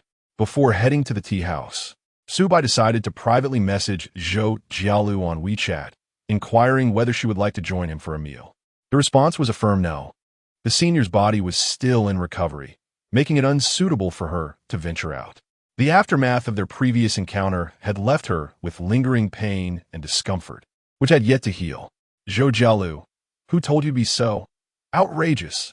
It was my first time after all. Zhou Jialu, I didn't mean to leave you alone. I just want to rest at home and recuperate, so I can soon return to being close to you, Junior. In the end, Zhou Jialu sent a sweet voice message. Subai felt quite satisfied. He noted that she referred to the Shanshui duplex at Yasi Pavilion as home. Well, that was pleasing. She adapted quickly. Speaking of which, Subai realized that Zhou Jialu had a rather introverted personality, preferring to stay at home rather than be dragged out for entertainment. She was not the type to require constant stimulation and elaborate plans for amusement. She was content to enjoy life in a simple manner, finding joy in the comfort of her spacious home. Having such a considerate woman at home was indeed a blessing. Zhou Jialu mentioned she would continue her beauty sleep. So Subai decided not to disturb her and set off to enjoy dim sum alone.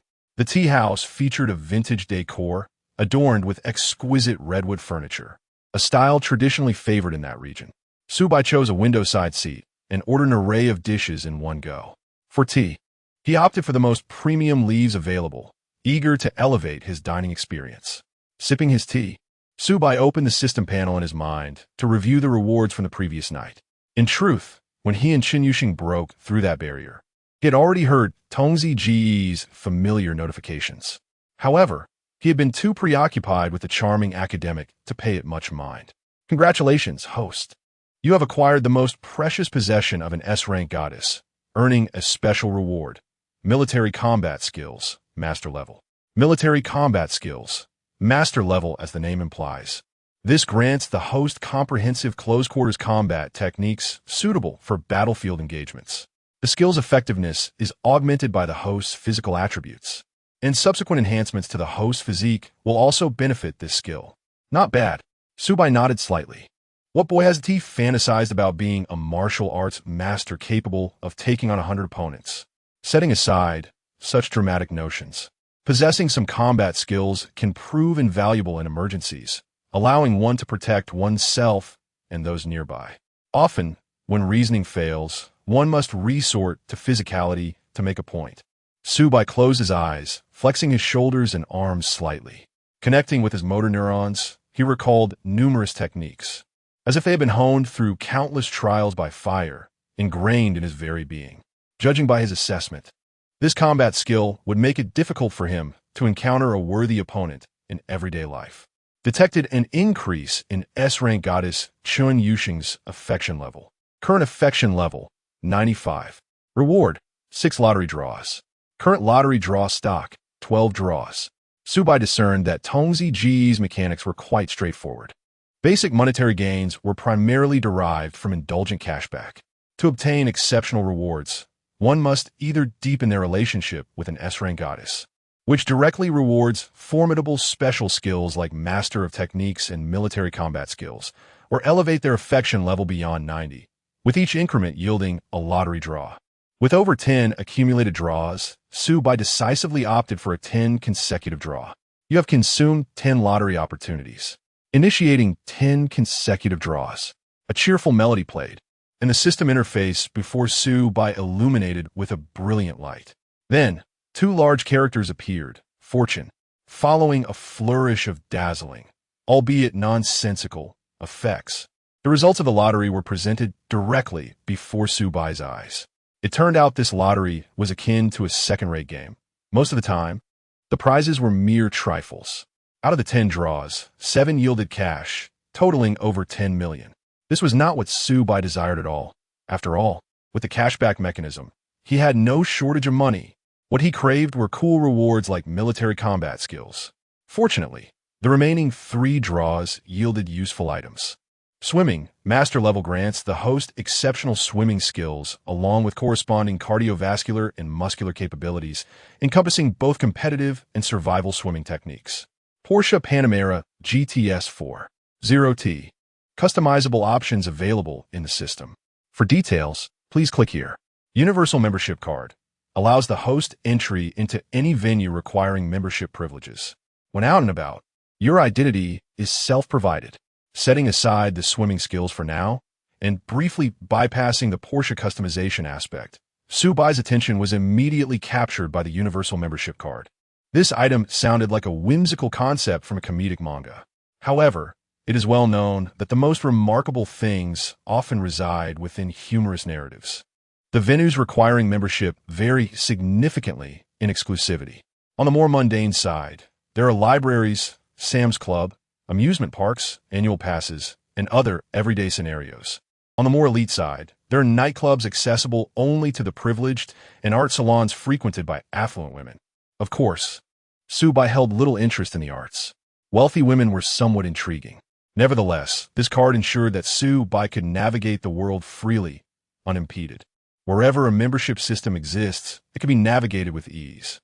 This is truly delightful, as some elite memberships cannot simply be acquired through immediate monetary expenditure. They often require connections. However, relying on the Universal Membership Card to gain access could facilitate Subai's introduction to influential networks. After admiring the visual representation of the membership card within the system for quite some time, Subai shifted his attention to the newly acquired vehicle. The Panamera, a renowned luxury sedan. It seems to be a favorite among many social media influencers and affluent young heirs. Although it is indeed an expensive car, it somehow conveys a sense of commonplace ubiquity, at least in the digital realm. In reality, in Jiang City, a second-tier city that is not particularly affluent, one would garner admiration simply for driving a vehicle in the 500,000 to 600,000 yuan range, let alone a Panamera. It was only when Subai accessed the vehicle customization interface within the system that he truly comprehended the exceptional nature of the rewards bestowed by this system. Chapter 67. Custom Porsche. Intelligence Master Wan Xinyan, it is widely acknowledged that the prestige of luxury vehicles, particularly those valued at millions, is significantly influenced by the level of customization and configuration options available. The richness of optional features can lead to price variations that may amount to hundreds of thousands, sometimes even rivaling the base price of the vehicle itself.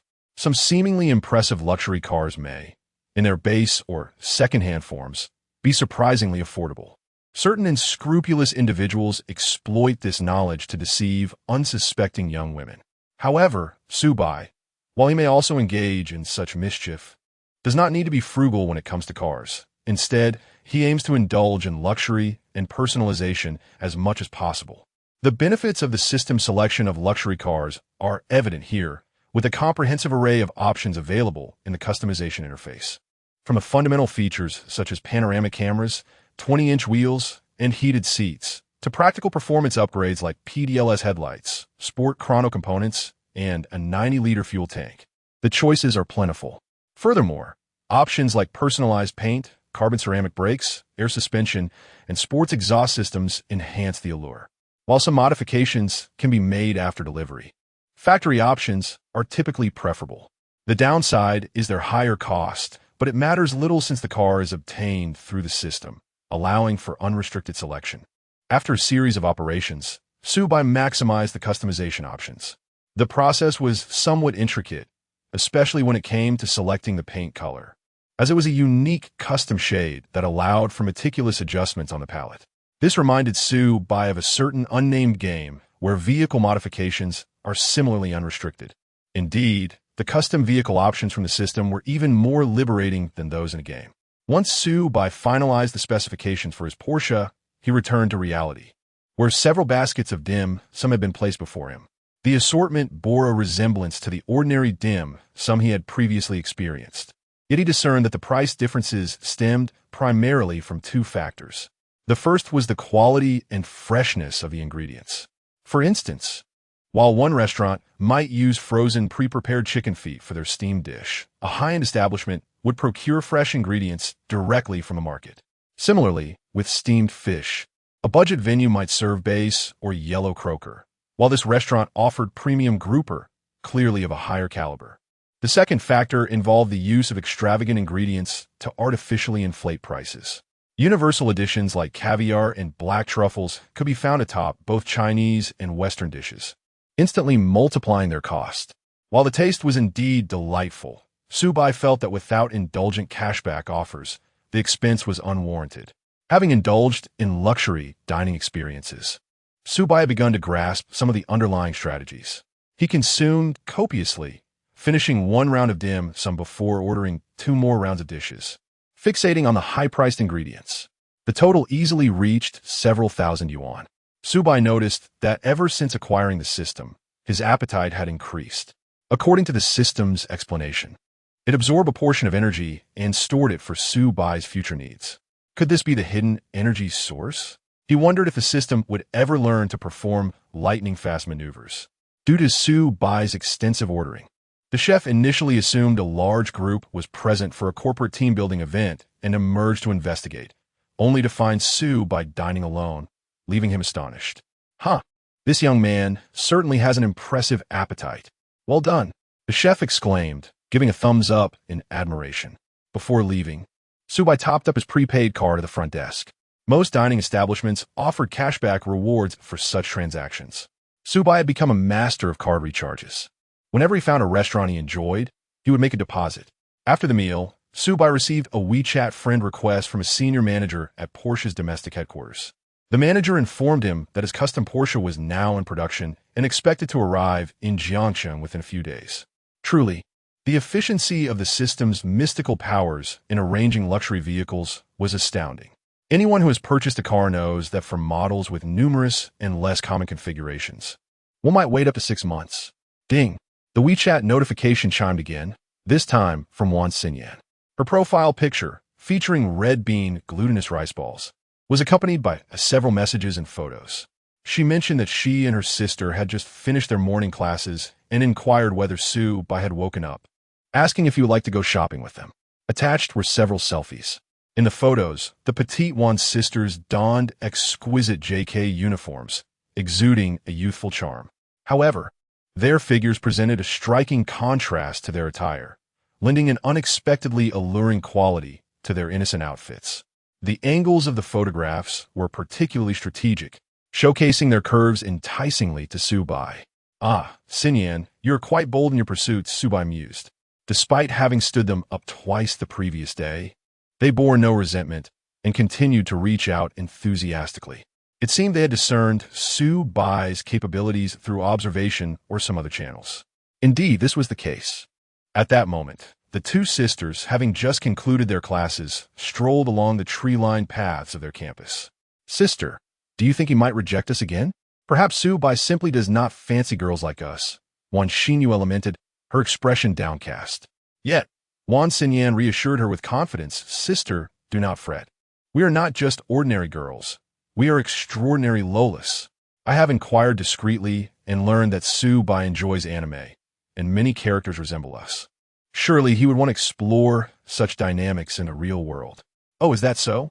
Wan Xinyue's demeanor lightened. Being turned down once or twice was inconsequential. After all, Su Bai was a catch worth pursuing. Wan Xinyan then proceeded to showcase her latest intelligence gathering. She had infiltrated a social media group of socialites, diligently studying the nuances of high society. She befriended several like-minded individuals. Yesterday, she sent a selfie of Su Bai taken at the gym to a seasoned socialite for analysis. Naturally, she obscured Su Bai's identity. Otherwise, his physique and appearance would leave even the most materialistic individual speechless. The informant revealed to Wan Xinyan that the private gym corresponded to the finest residence in Jiangxin, a mountainous luxury property with an annual rent exceeding 1 million yuan, enough to purchase a house in the suburbs of Jiangxin. However, Su Bai's expenditures were purely for enjoyment. Unlike the investment associated with real estate, which retained its value even amidst fluctuations in the market. For a wealthy individual of Su Bai's caliber, what did it matter if he had stood them up twice? It was well understood that a girl's patience in dating was proportional to a man's wealth. As long as a man possessed sufficient assets, even the most temperamental enchantress would transform into a docile companion. Su Bai has replied. He wants us to wait for him at the school's west gate. He will arrive shortly, Wan Xinyan exclaimed, her face lighting up with joy. See, sister, I told you not to worry. Yesterday, on the basketball court, I sensed a longing in his gaze directed at me. Woo, you truly are remarkable, sister. I can't even comprehend such nuances. I just think he is incredibly handsome and charismatic, Wan Xinyu replied, her cheeks flushing as she shyly shuffled her feet on the ground. Chapter 68. The mysterious Benz driver at the west gate of the girls' dormitory at Jiangxin University. The west gate remains as tranquil as ever, with few passers-by and a clear sky. A male student, fortunate to have no classes that morning, jogs by wearing headphones and sportswear, inhaling the fresh air cultivated by the university's lush greenery. A contented smile spreads across his face. Indeed, university life is far more liberating than that of high school. Alas, how delightful it would be to find a girlfriend to accompany me on my adventures. As this thought crosses his mind, a pair of striking figures emerge from the west gate, clad in JK uniforms with knee-high stockings, one in black and the other in white. Their elegance captivates him. The boy rubs his eyes, suddenly recognizing them as the legendary twin beauties from the broadcasting and hosting department of the art college. Instinctively, he halts, mesmerized. Moments later, the twins stand at the roadside by the school gate, seemingly waiting for a taxi. He contemplates continuing his run, but hesitates, realizing that doing so would mean passing right by them.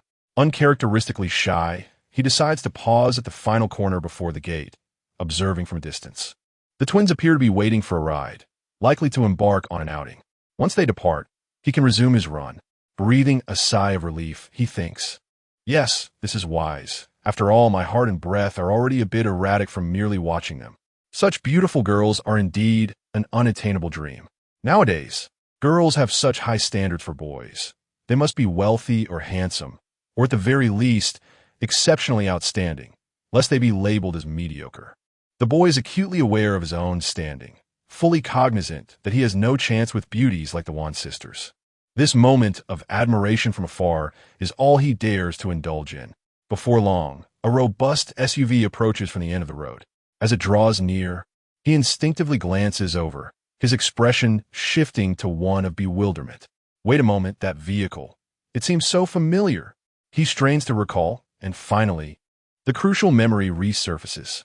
Isn't that the same car that the aloof, academic prodigy, Chun Yuxing, entered one night?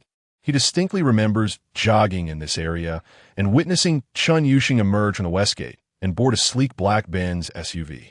He even mentioned it to his high school buddy, Chu Mingjie, who idolizes Chun Yuxing to an almost obsessive degree. The boy fixates on the Benz, watching as it pulls over to the curb. The Wan sisters skip over, cheerfully opening the front and back passenger doors before hopping inside. The vehicle roars back to life and zooms past him with an air of grandeur. He hastily pretends to continue his run, glancing back surreptitiously. Indeed, the car's emblem is unmistakably that of a Benz GLE, a four-wheel drive version. After his chance encounter with Chun Yuxing, he was curious enough to investigate and learn that the car which picked her up was a Benz GLE, identical in model and color to the one he just saw. Although he regrettably failed to note the license plate number, he feels the odds of such a coincidence are slim. This implies that both Chun Yuxing and the Wan sisters have caught the eye of the same affluent gentleman. If this were to circulate among the student groups, it would undoubtedly cause a sensation. After all, the romance between campus beauties and wealthy suitors is a timeless topic of gossip. Nevertheless, the boy considers himself to be of certain decorum. Even having witnessed the event firsthand, he refrains from spreading rumors. Instead, he timidly retrieves his phone and finds his best friend's WeChat. Keyword: Chun Yuxing. What's up with Chun Yuxing? A swift reply. Truly obsessive, Chu Mingjie. The boy's mouth twitches as he types. It's not about Chun Yuxing. Well, not exactly. What do you mean? Here's the thing. The last time, he recounts the incident. Haha, is that all? I thought you actually saw Chun Yuxing with some guy. No, my friend. That car has appeared at the Westgate twice now, picking up different girls. It's obvious that this is a wealthy man seeking romance on campus. Incorrect. Clearly, it's a rich second generation who is merely experiencing life as a ride-hailing driver, and the Wan sisters and Chun Yuxing just happened to catch a ride with him. If they were speaking face-to-face, the boy would have loved to punch Chu Mingjie. Never mind. It's futile to reason with someone so stubborn. Farewell. Meanwhile, Shui Tao and Chu Mingjie are in an elective class. Attendance is not taken, so theoretically, they could skip. However, the course is notably challenging for first-year computer science students, and many are reluctant to miss it unless they possess exceptional self-study skills. Even those who attend often find themselves lost, distracted, and resorting to their phones.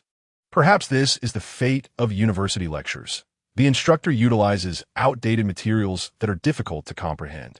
Students struggle to grasp the content and pretend to study while actually engrossed in their devices. Only Su Bai, blessed with superior knowledge, can afford to skip class and effortlessly absorb information. Shui Tao is busy planning a travel itinerary on his phone.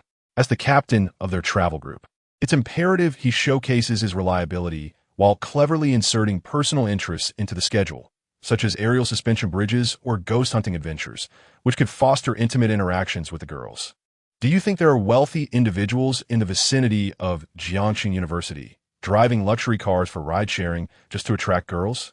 Chu Mingjie suddenly poses a thought-provoking question. Perhaps? Shui Tao is uncertain about this notion. What is going on with you? You're not contemplating asking your parents for a car to impress girls, are you? Let me tell you, for charming women, a decent car suffices. No need for anything extravagant, as you likely wouldn't be able to maintain it. Why wouldn't I be able to maintain it? My parents are executives at foreign enterprises. Buy me a Tesla is no issue. Then why don't you? Chu Mingjie falters, his pride bristling.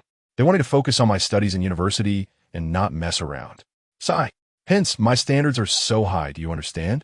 Only girls like Chun Yuxing and Jiang Xiran, untouched by the mundane, catch my eye. All right, you're so high-minded. Shui Tao is disinterested in continuing this discussion. Yet, the more Chu Mingjie thinks about it, the more anxious he becomes. Could it be that Chun Yuxing truly has ties with a mysterious Benz driver? What would Su Bai think about that? Chu Mingjie, being somewhat naive, can't help but strike up a private conversation with Su Bai, subtly inquiring, Hey Su Bai, if the girl you like got into a Benz driven by her uncle, would you forgive her? After a while, Su Bai's response arrives. You watch too much Initial D. Chu Mingjie. Chapter 69. Can Brother Su Bai change our fate? Upon receiving the perplexing message from Master Hu, Su Bai quickly grasped the implication. Could it be that someone witnessed him escorting the Wan sisters to the car? It was certainly a possibility. However, he thought, what of it? If someone saw it, so be it. It was not illegal. Throughout his life, Su Xiaobai had conducted himself with integrity. And what harm was there in cultivating a few platonic friendships with charming women? What? You claim that over the past few days, I have spent the night with 2 different girls? Ah, it is merely the nature of affection, The ambience was conducive, and I simply followed the sentiment of the young ladies.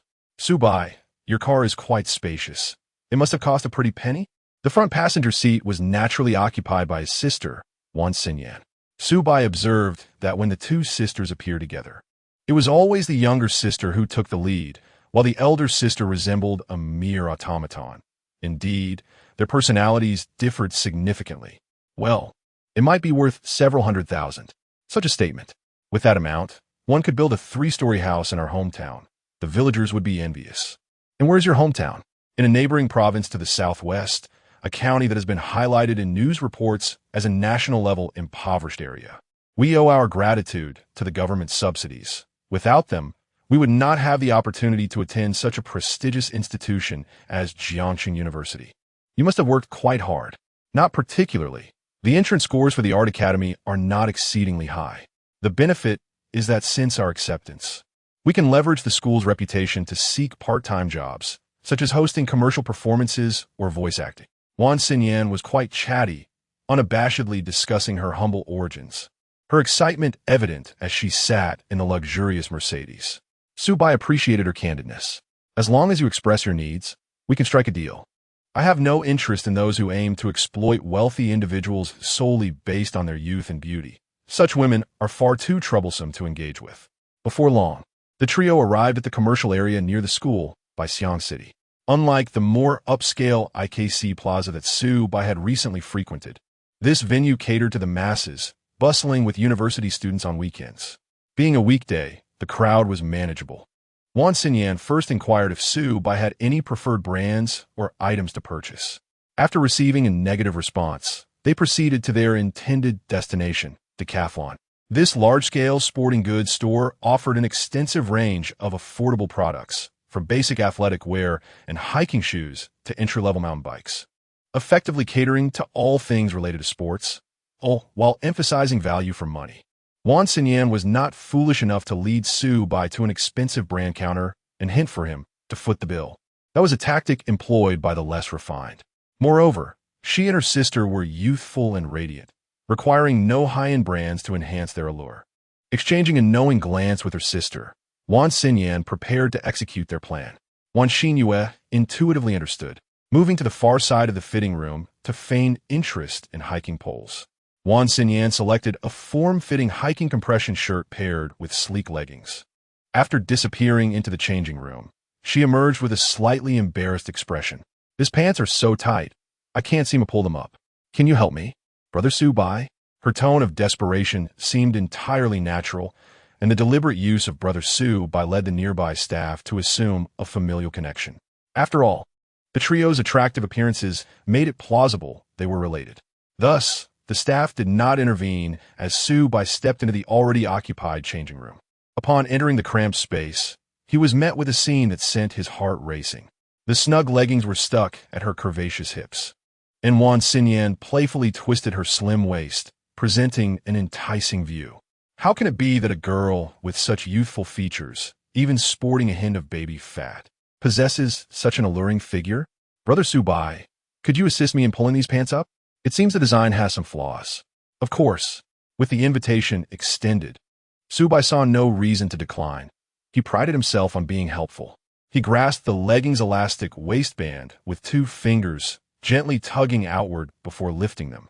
The sound of fabric gliding over delicate skin left him parched.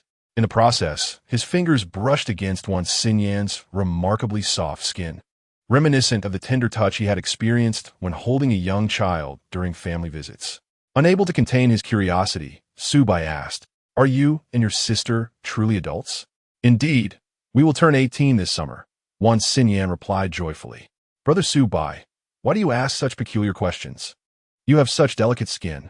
Wait, we are the same age, and yet you still call me brother?" Subai chuckled. "It is because you exude a sense of reliability in this society where age means little." Wan Xinyan sighed. "For instance, Brother Subai is just 18 and already driving such an impressive car, yet you never flaunt it. Meanwhile, some people... Subai instantly understood her implication. The local celebrity certainly had a flair for theatrics. Anyone familiar with him would struggle to refrain from commenting. "My sister and I are frugal reluctant to splurge on more expensive items. While other girls at the art academy don Lululemon, we can only afford Decathlon.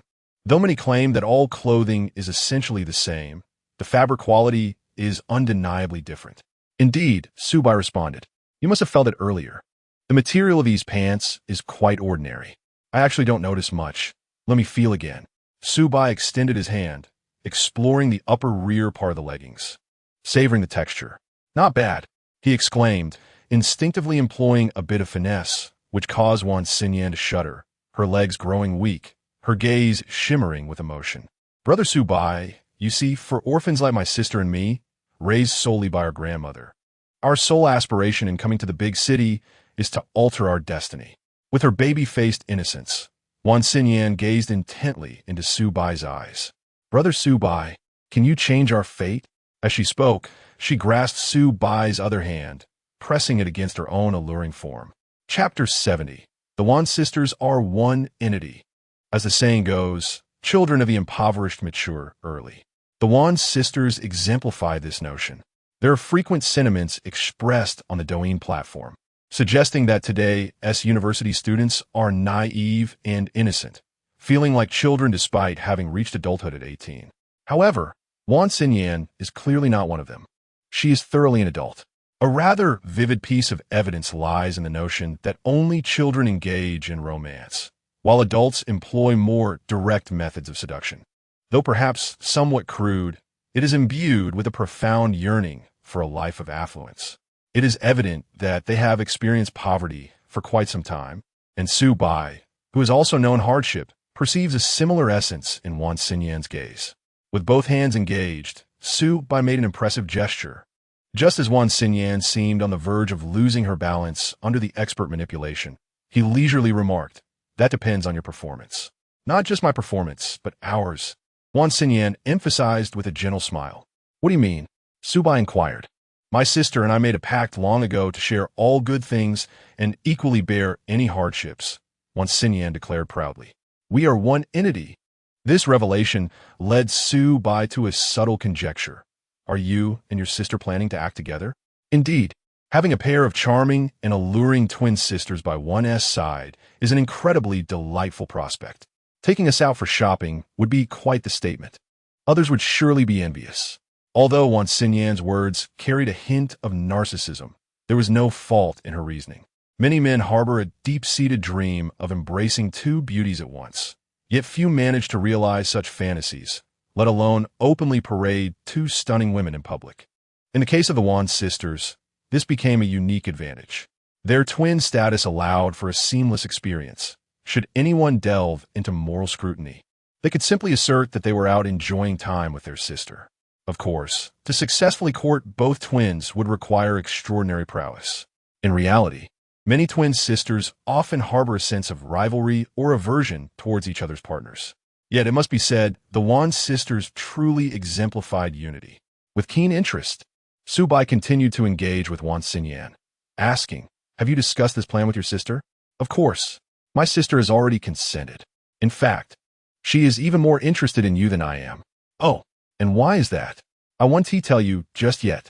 Oh dear, while the store staff are still oblivious, let us focus on enjoying our time together first, shall we? Wan Xinyan's sweet, playful tone resonated without a hint of artifice, much to Subai's delight. Naturally, the tactile sensations were even more pleasurable. Wan Xinyan had chosen a snug-fitting sports outfit, accentuating her already stunning curves. A few minutes later, Subai reluctantly exited the fitting room, with Wan Xinyan trailing behind, her cheeks flushed and a thin sheen of sweat adorning her forehead. She gazed dreamily at Subai's retreating figure, marveling at his adeptness. Subai's hands were sizable, with long fingers and a firm grip, exuding a masculinity that far surpassed the fragile male protagonists often depicted in romance novels. The sensations evoked by his touch stirred something profound within Wan Xinyan, nearly leading her to an embarrassing predicament in the fitting room. However, Subai appeared quite satisfied with her reaction. Just as she was on the brink of embarrassment, he deliberately halted his actions, sparing her from any awkwardness. Oh, Subai, you are truly so understanding. Wan Xinyan mused. She had heard tales of some exceedingly wealthy individuals with peculiar private interests indulging in the torment of young girls. Yet, at least for now, Subai seemed quite normal. Little sister, have you spoken with him? Wan Xinyue, observing the two as they emerged, hurried to Wan Xinyan's side, anxiety palpable. She was particularly invested in her sister's interactions with Subai, gripping a trekking pole she had been pretending to examine, pressing it against her chest to enhance her figure. We have indeed. Subai is interested in us and wants to see how we perform.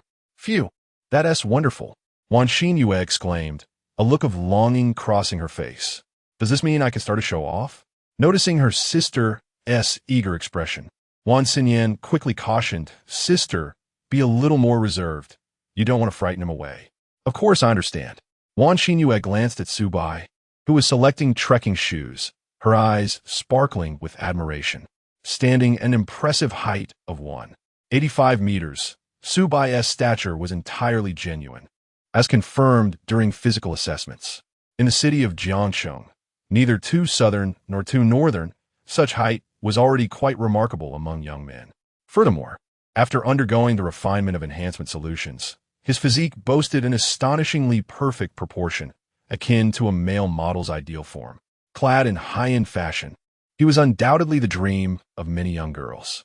While Wan Xinyue had a gentle disposition, she differed from her sister in one regard: her additional preference for tall men. The allure of standing beside a towering figure, gazing up to meet his gaze, and the thrill of being cradled like a doll, subjected to various playful antics, filled her thoughts with tantalizing possibilities. As she indulged in these fantasies, a soft hum escaped her lips. Notification!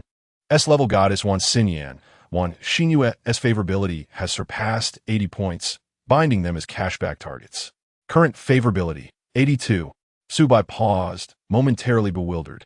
Wait, why is your favorability calculated together? Are you truly inseparable? To be honest, he had not anticipated that Wan Xinyan and Wan Xinyue would exhibit such profound unity. This was rather rare. Subai recalled a pair of twin sisters from his middle school days who were constantly bickering, making it impossible to envision them serving the same man. Nonetheless, since they were so eager to progress, Subai decided to indulge their aspirations and alter their destinies. He would not let such an opportunity for cashback slip away. Moreover, the quality of these two young ladies was undeniably commendable. From a traditional aesthetic perspective, they might be slightly shorter than ideal. Yet, Subai was an open-hearted man. From the viewpoint of an anime enthusiast, the Wan sisters were a rare and legitimate delight. That said, the number of women surrounding Subai had inexplicably increased recently, giving him an inkling of becoming a master of time management.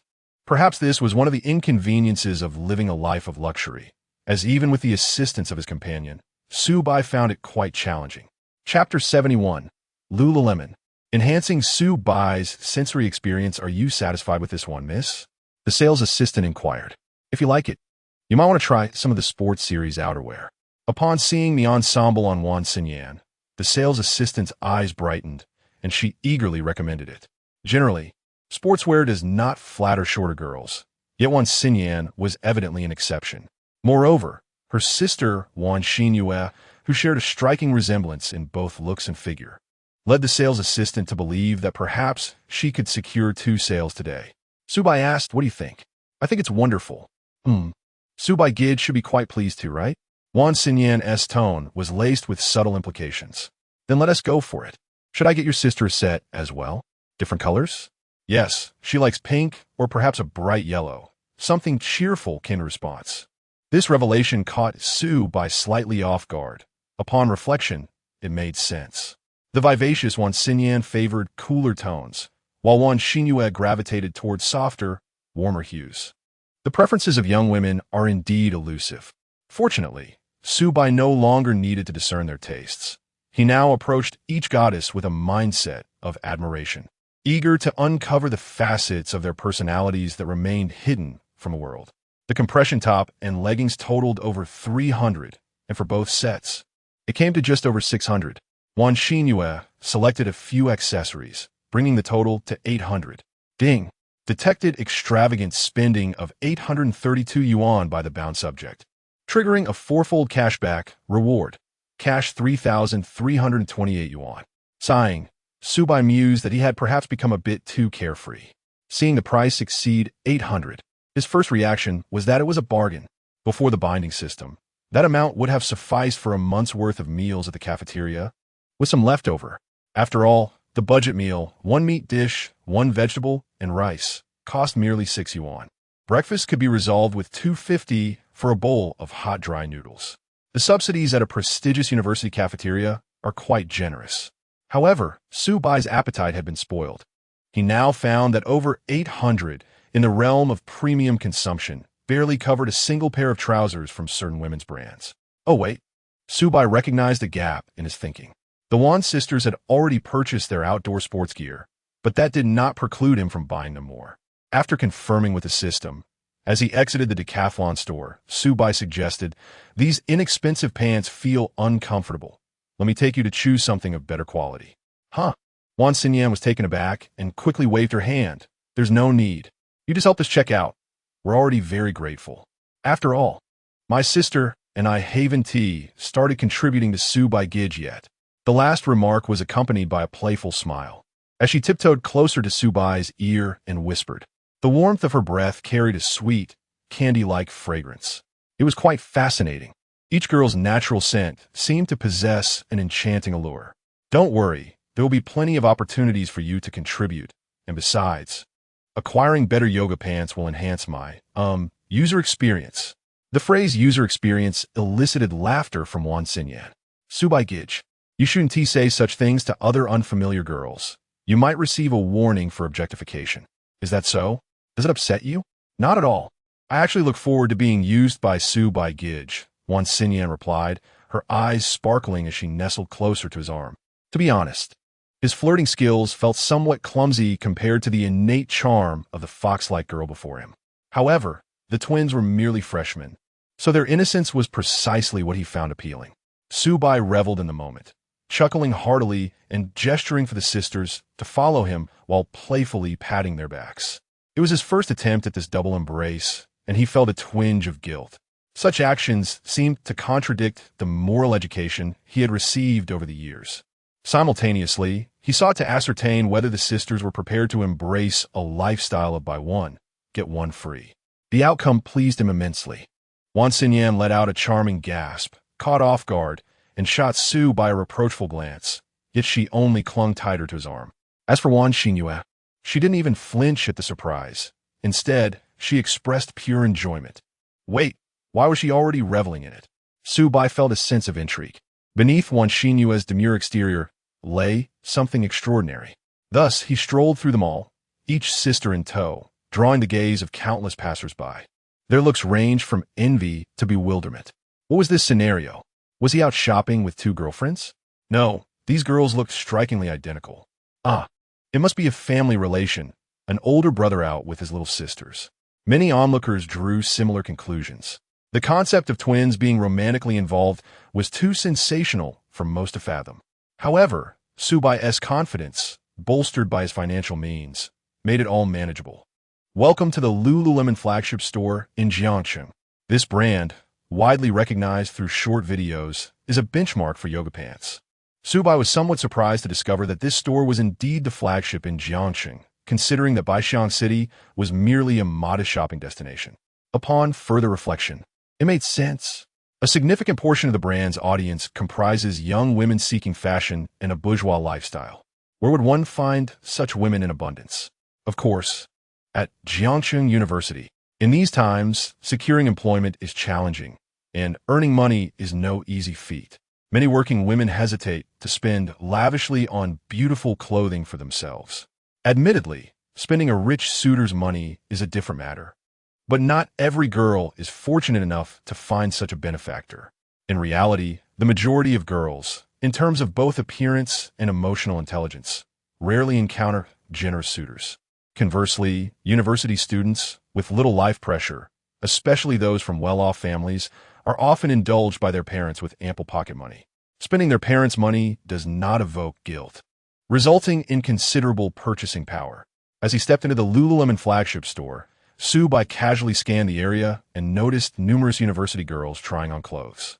He even spotted a somewhat familiar face, likely someone he had encountered in a general elective class. The visual appeal varied greatly.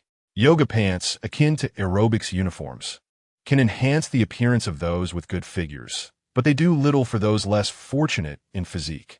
After a brief scan, Su-bai shifted his focus back to the Yuan sisters beside him. Yes, they were indeed the more captivating sight. Chapter 72. The Innocent Freshman Girl.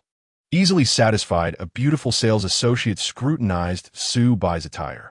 Her gaze lingered momentarily on the Audemars Piguet royal oak adorning his wrist before she beamed and approached him. Having spent considerable time in her profession, she had developed a polished smile that did not betray any sense of superiority. Yet she could discern who among the clientele possessed substantial purchasing power. Su-bai's ensemble, consisting entirely of trendy pieces, suggested that he was a young man with a taste for the latest fashions. Often, those who favor new releases tend to possess more resources than they outwardly display. Those who merely flaunt their wealth typically settle for discounted older styles or even second-hand items. Moreover, the watch he wore was evidently expensive, though its exact worth remained elusive. The sales associate was skilled in reading people, not in appraising the value of items. "Are you here to select outfits for your sisters?" she inquired, instinctively assuming that Jia and her sister were Su-bai's siblings. After all, with Su-bai's tall and robust physique, he appeared more mature than his years, while Jia exuded an innocent, youthful charm. Before Su-bai could respond, Xianyan eagerly interjected, "Yes, my brother is helping us pick out some yoga pants that are soft and have a nice feel." With a sweet, innocent demeanor, she leaned against Su-bai's arm, clearly enjoying the moment. The sales associate, not fully grasping the deeper implications of nice feel, thought for a moment before suggesting, "If you seek the utmost comfort, I recommend this year's new Glow Up series. Inspired by diving suits, it features a smooth, high-elastic fabric that offers a snug fit in key areas. The laser-cut hem reduces indentations, and a matte finish adds a touch of sophistication while balancing support and comfort."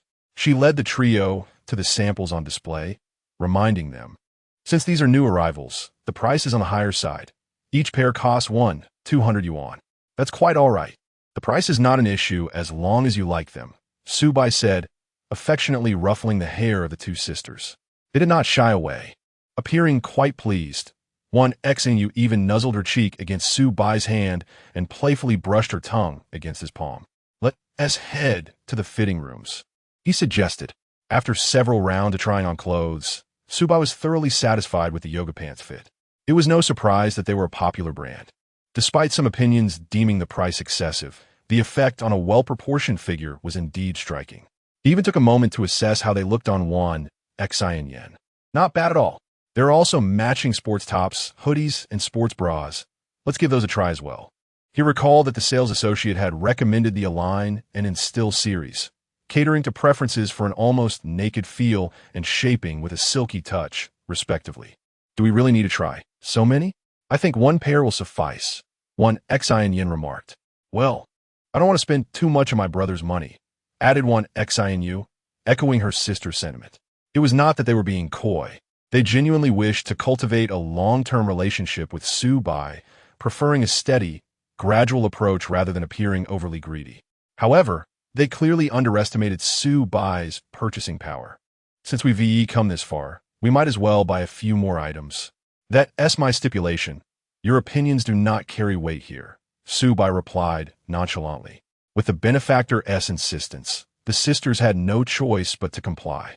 As they tried on outfit after outfit, several other girls in the store exchanged envious glances and whispered among themselves, "Her brother is so generous. He really doesn't mind spending money.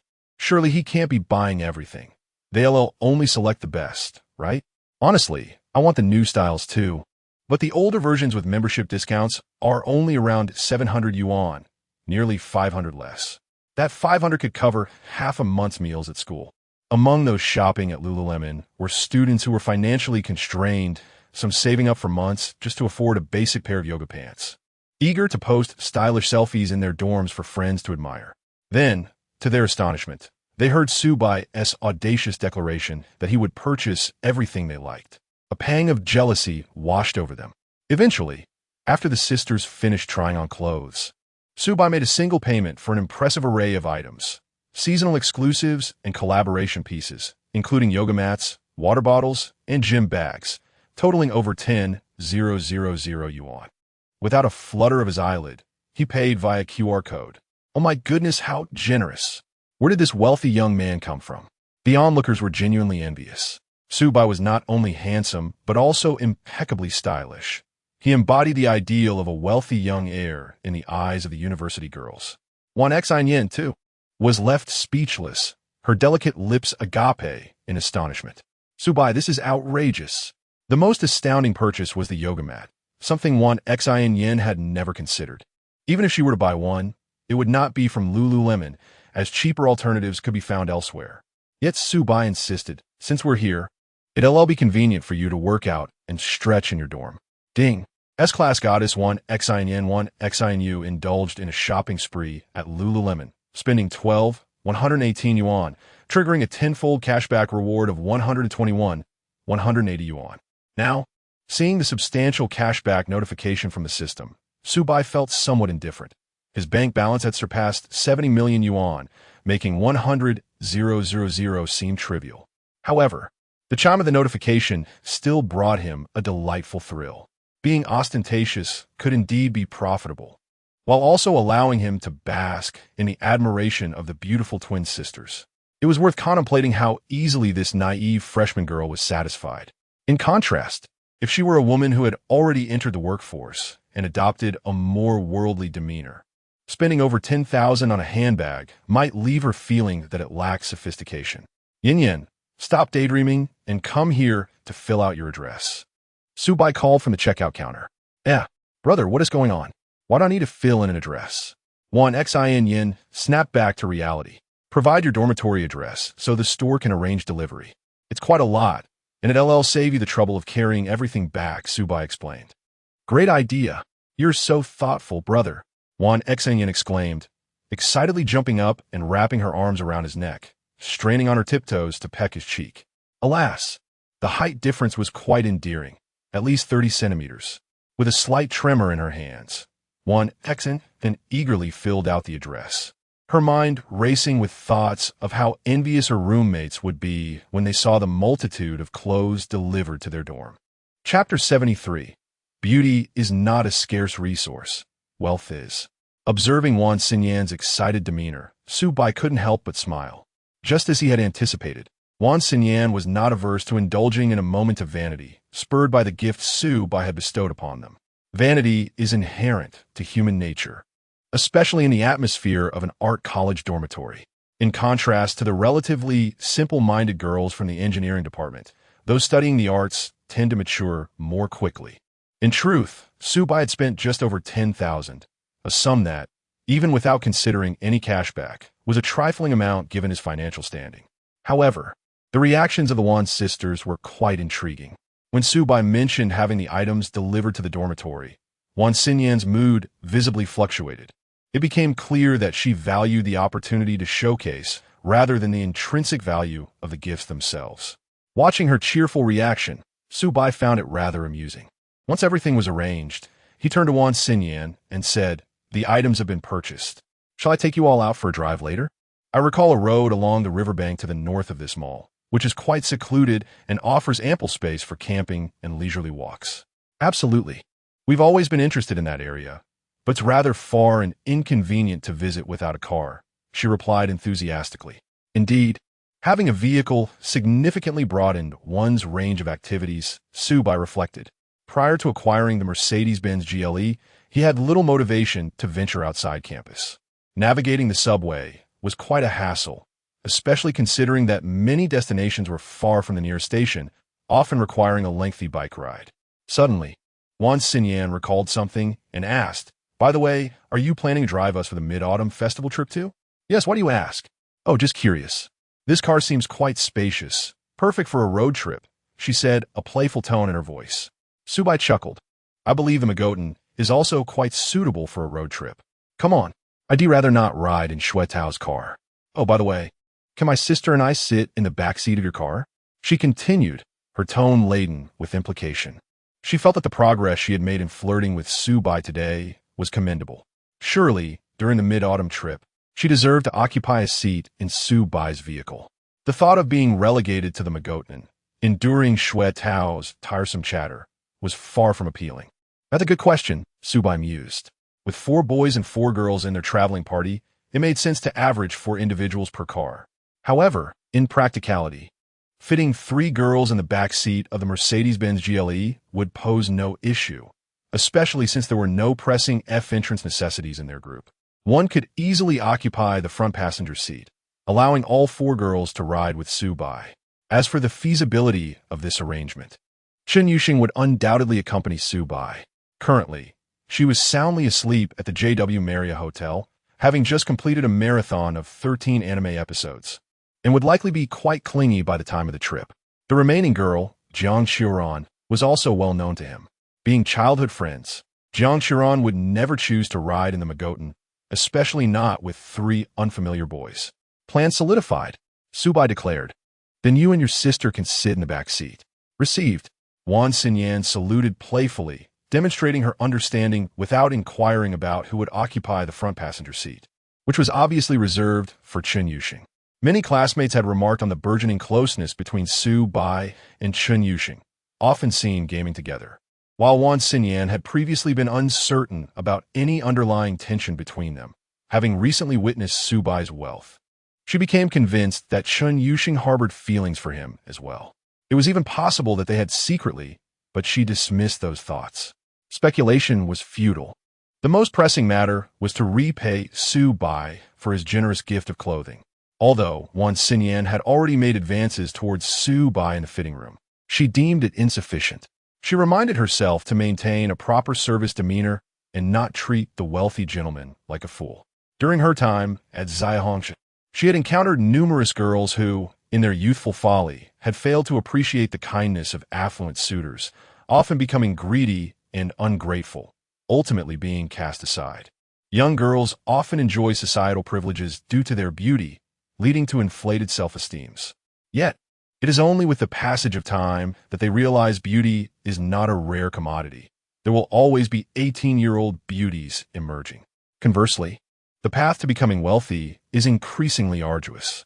Moreover, some wealthy gentlemen, despite their proclaimed materialistic tendencies, find it challenging to act on such impulses. In contrast, Su Bai was a rarity. His allure was devoid of discomfort, even igniting genuine joy within the hearts of young women. As the saying goes, it was a physiological attraction. Thus, when Wan Xinyan heard Su Bai mention driving them to an uncrowded locale for a wind-in-the-hair experience, she prepared herself to seize the opportunity, eager to showcase the twin charm to Su Bai. As Su Bai guided the Wan sisters into the elevator towards the mall's underground parking garage, Lu Yuanyuan stood transfixed on the other side of the floor, her eyes wide in disbelief. Oh my goodness, what am I witnessing? Su Bai is actually shopping with the Wan sisters from the art college. Could this be true? He had recently been entangled with Chen Yuxing, yet here he was, appearing so intimate with the Wan sisters. Was this considered cheating? Flirting with multiple girls simultaneously was one thing. But what truly shocked Lu Yuanyuan was that Chen Yuxing had not returned to the dormitory the previous night. This marked the first time since the semester began that she had failed to return home.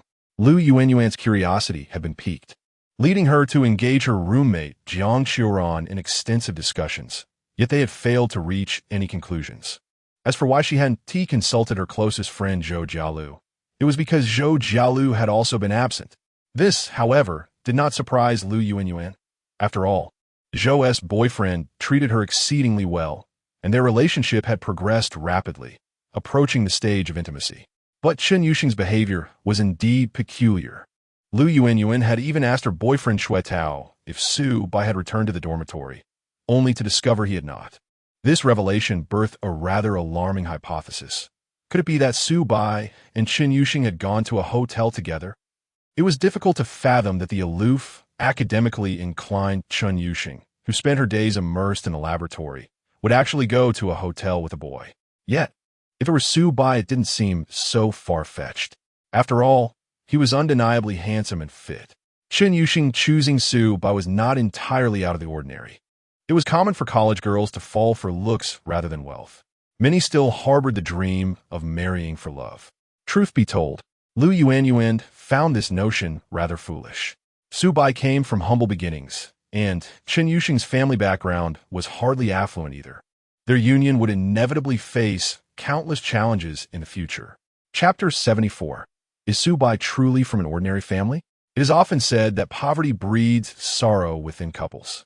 The idealistic notions of love formed during one's student years often face the harsh realities of life post-graduation. Those who once shared deep affection may find themselves embroiled in conflicts, with dissatisfaction leading one partner to infidelity. Such occurrences are far too common. Lu Yuanyuan had long recognized this truth.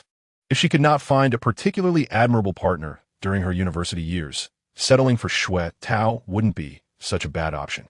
After all, Xue Tao possessed 4 apartments and a Volkswagen Magotan, alleviating the burden of mortgage and car loans in marriage.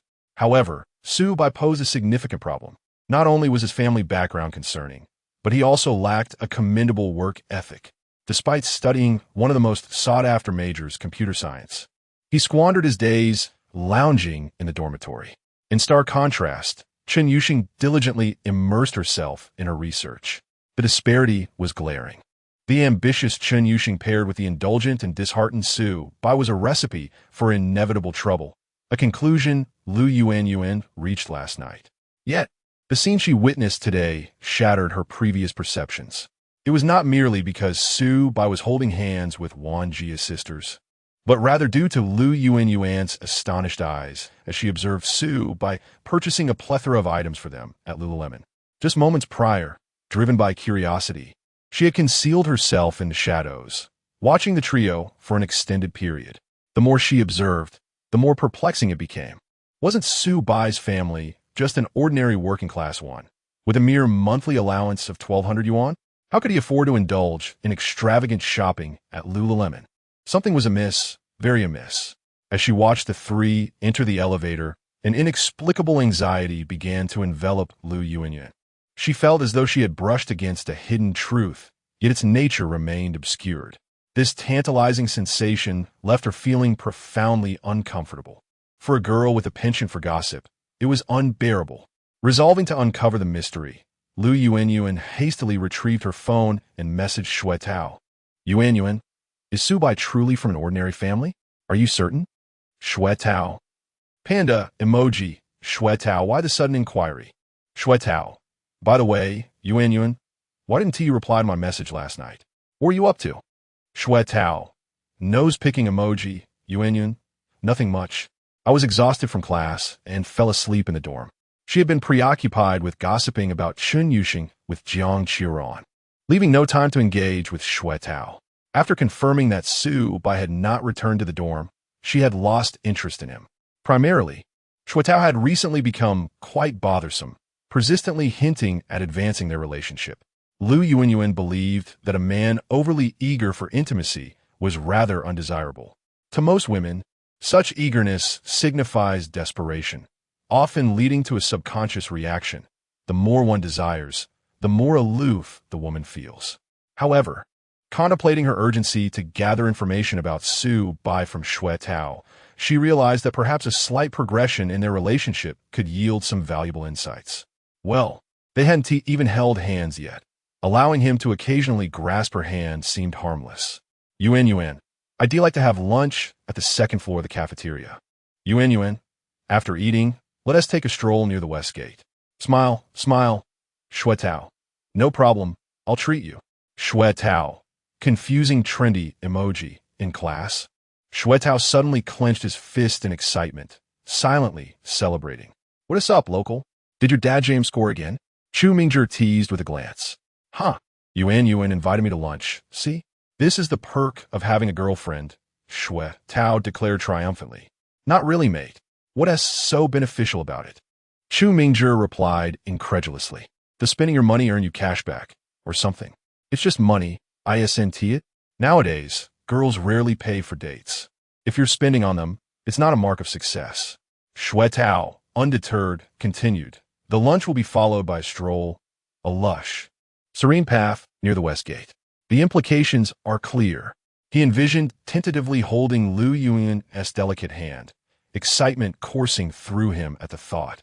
Xuetao's parents had been quite strict during his high school years, meticulously overseeing his behavior and allowance to ensure he focused on his studies.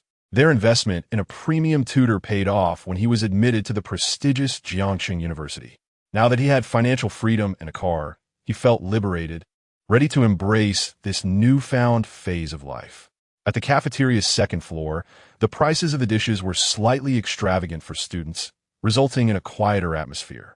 Xuetao had reserved a sizable table, yet only Lu Yuanyuan showed up, making it seem rather empty alongside the three boys. "Where are your roommates? Why didn't they come?" Xuetao inquired, unintentionally putting Lu Yuanyuan at a loss for words. "Seriously? So, you're only concerned about my roommates when treating me to lunch?" Lu Yuanyuan retorted, sensing the sting of his words. "Ah, they all have their plans," she added, aware of her own insecurities in comparison to her radiant roommates. "Missing your girlfriend as friends, are we?" Lu Yuanyuan quipped, sarcasm lacing her tone. "Not really.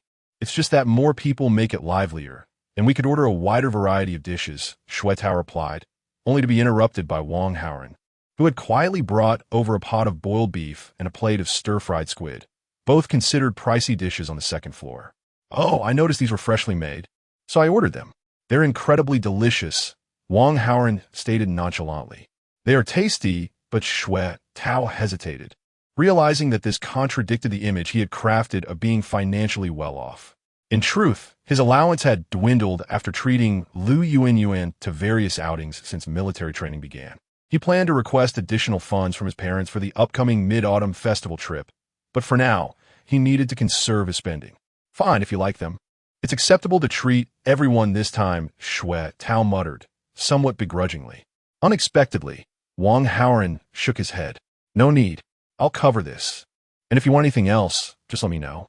With that, he returned to his phone, leaving a perplexed Xuetao in his wake. Chapter 75. Following Brother Bai. There's meat to eat. Wang Haoren generally refrains from taking advantage of the locals and Hu Yi while in the dormitory. Although these two appear quite extravagant, in reality, they are quite miserly. Hence, for this meal, Wang Haoren took the initiative to pay for 2 substantial dishes, thus avoiding the incessant chatter of the locals and Hu Yi. Well, to be honest, it was mainly because Xuetao loved to brag.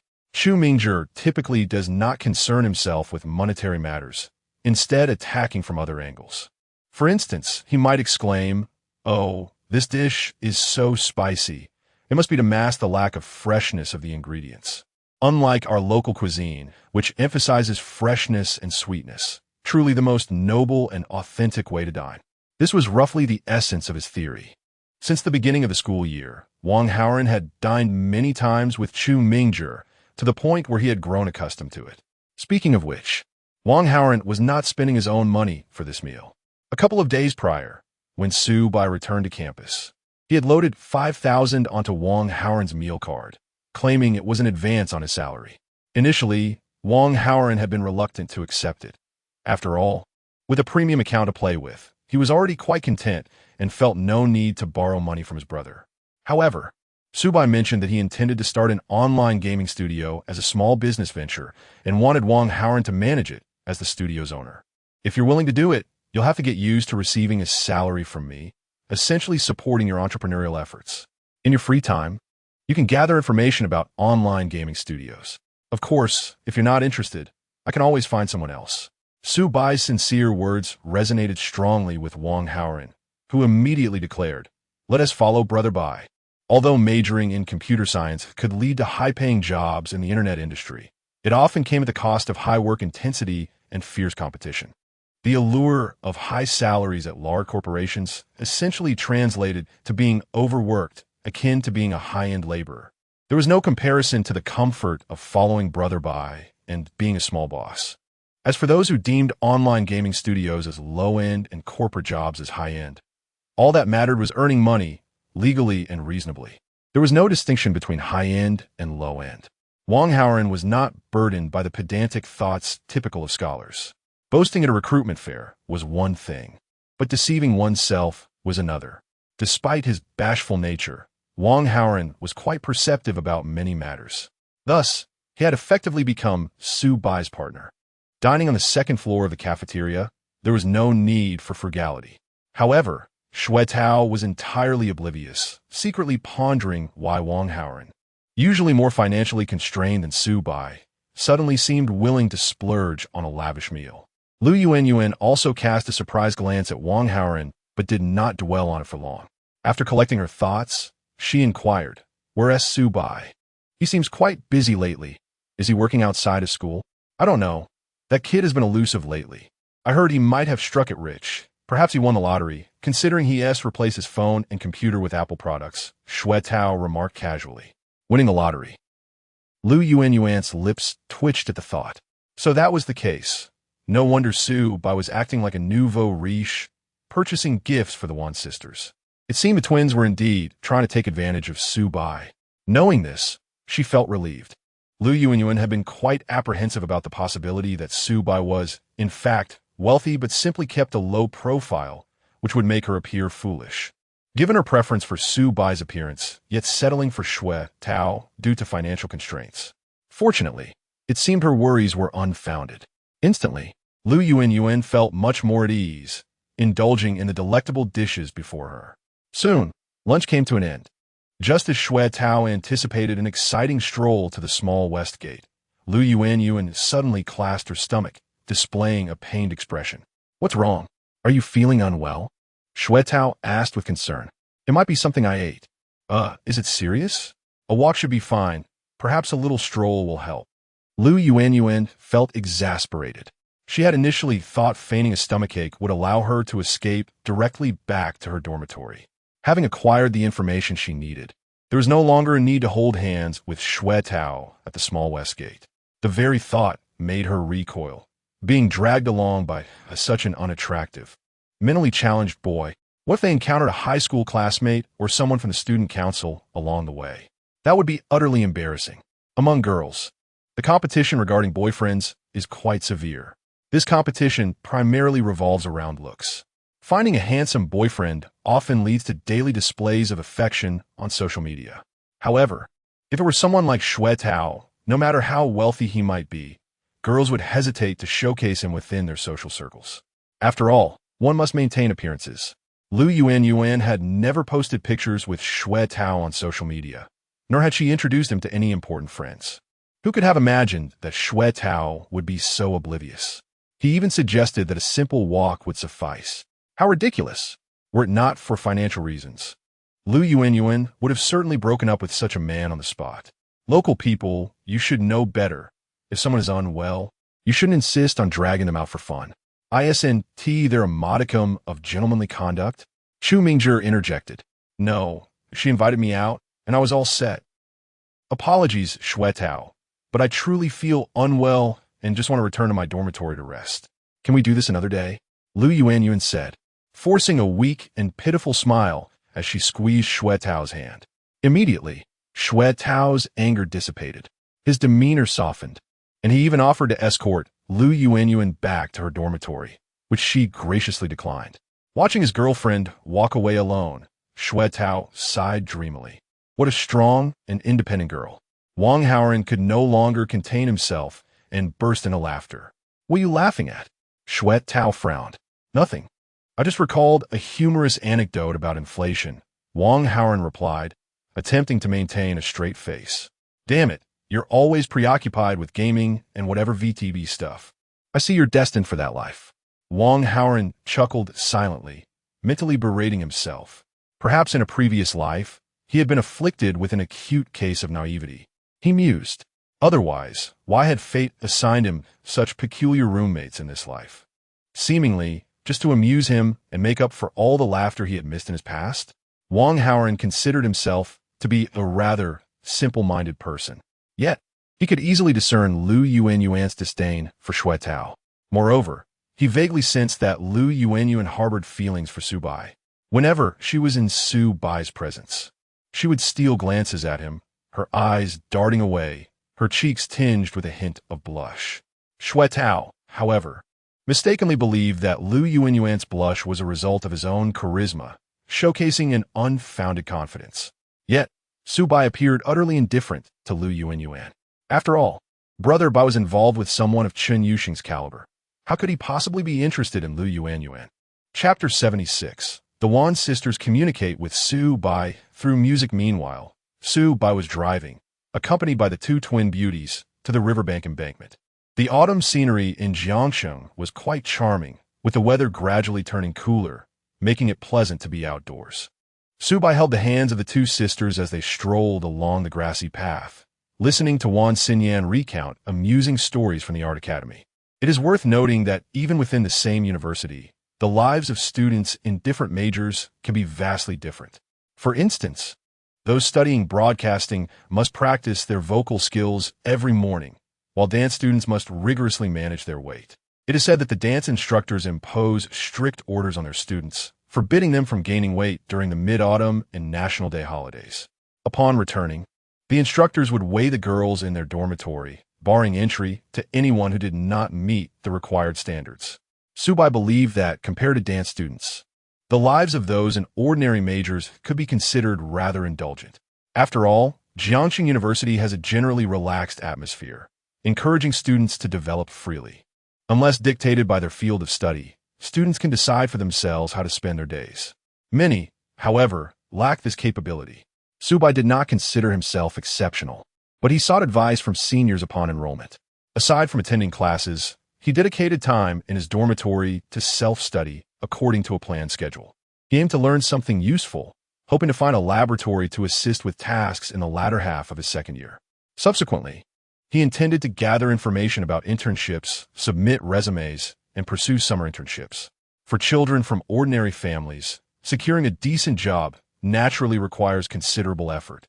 Of course, all these plans were upended once he was bound to the Indulgent Tycoon System. Our broadcasting major is quite relaxed. Whenever Su Bai Gij wants to hang out, he can always count on us, Wan Xinyan chirped, clinging to Su Bai's arm with an eager bounce. Yes, my sister and I are always available, Wan Xinyue added, not to be outdone, pressing closely against him. Feeling the softness emanating from both arms, Su Bai's mind raced, awakening a fervent desire within him. Ever since he had been with Zhou Jialu and Chen Yuxing, it was as if a hidden restriction had been lifted. Su Bai felt his needs in that regard had surged several-fold, and he craved genuine interaction, far beyond the mere glances exchanged in the dormitory. After a lengthy stroll, feeling somewhat fatigued, he suggested, "Shall we return to the car for a while?" Sure. Wan Xinyan readily agreed, excitement evident in her demeanor. From Su Bai's gaze, she sensed an unusual emotion, indicating that it was time to showcase their advantage as twins. This was also what Wan Xinyan had promised Su Bai in the changing room. The Mercedes-Benz GLE came to a stop beneath a secluded shade. The riverbank embankment was already sparsely populated, and this location was particularly secure. Additionally, the privacy film on the car windows rendered the interior invisible from outside. Despite this, the outdoor setting made the innocent Wan sisters feel a touch of nervousness. Ding! Su Bai unlocked the car and opened the back door, stepping inside first to take a seat in the middle of the back row. He then beckoned the sisters to join him. The two young women immediately understood, entering the car from the left and right rear sides and closing the doors behind them. The doors locked, enveloping them in the dim confines of the vehicle, shielding them from the autumn sun. Wan Xinyan felt a wave of shyness wash over her as she met Su Bai's unabashedly admiring gaze, leaving her somewhat flustered. Clinging to a wealthy and handsome man to change her destiny was her dream. However, in this moment, the inexperienced Wan Xinyan found herself at a loss. Fortunately, her sister was sufficiently proactive. "Su Bai Gij, can I try feeling your chest muscles while you hold me?" Wan Xinyue asked. "Of course, come here," he replied. Thank you." Gij Wan Xinyue obediently responded, her petite frame nestling into Su Bai's embrace. She pressed closely against him like a small animal, nuzzling her cheek against his chest, her curious hands exploring. "Your body feels so reassuring, Su Bai Gij," she whispered, her breaths becoming erratic as she tilted her face up, her eyes soft and misty. After a lingering gaze, she closed her eyes, presenting herself for a kiss. Su Bai promptly wrapped his arms around her and leaned down to kiss her.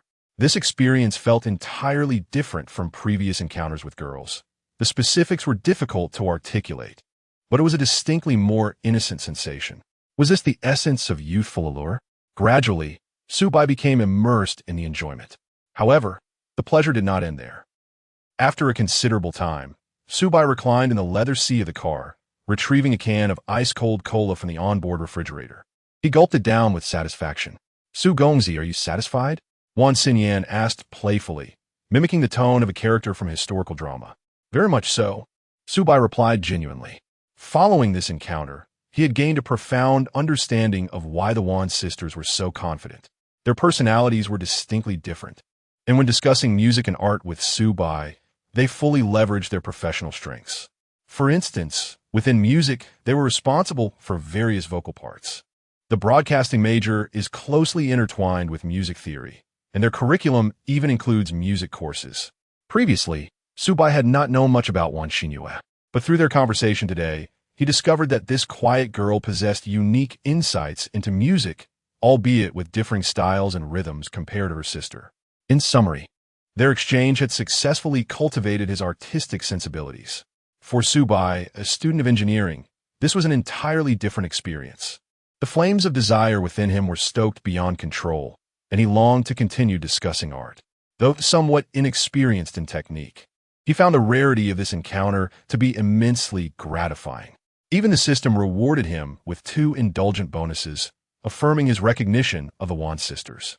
"Does this mean we are qualified to remain by Subai Gij's side for a long time, right?" Wan Xinyan questioned, kneeling beside him and resting her chin on his shoulder, gently blowing into his ear, sending delightful shivers down his spine. You passed the initial test. So when's the follow-up?" "In a few days during our trip. If you perform well, there will be rewards," Subai teased, pinching their cheeks as he painted a rosy picture. To be candid, making lofty promises is often a trait despised by contemporary young women.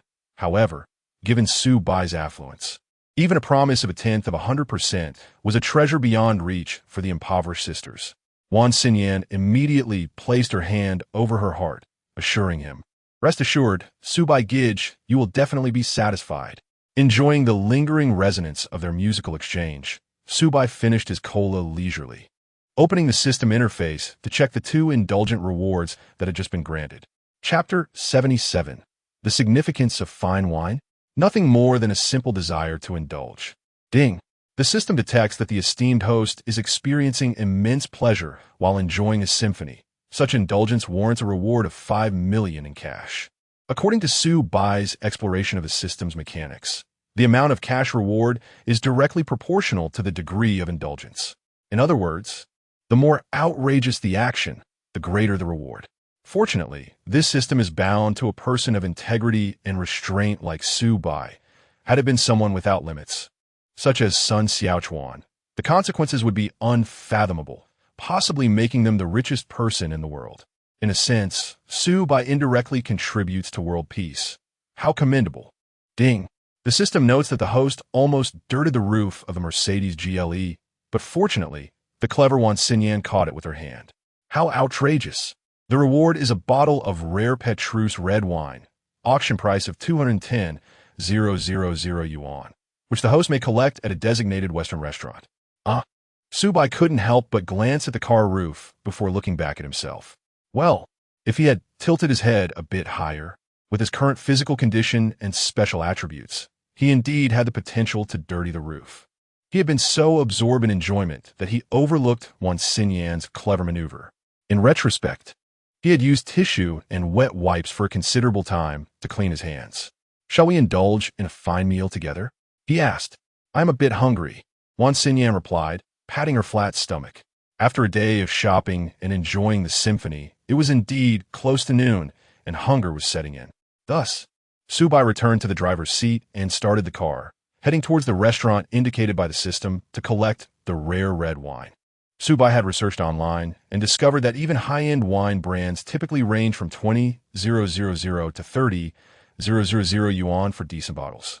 Wealthy individuals usually dine together and, unless in need of showing off, would find it quite comfortable to enjoy a bottle priced at a few thousand yuan. A bottle priced at 210,000 yuan must possess significant collectible value to warrant such an exorbitant price.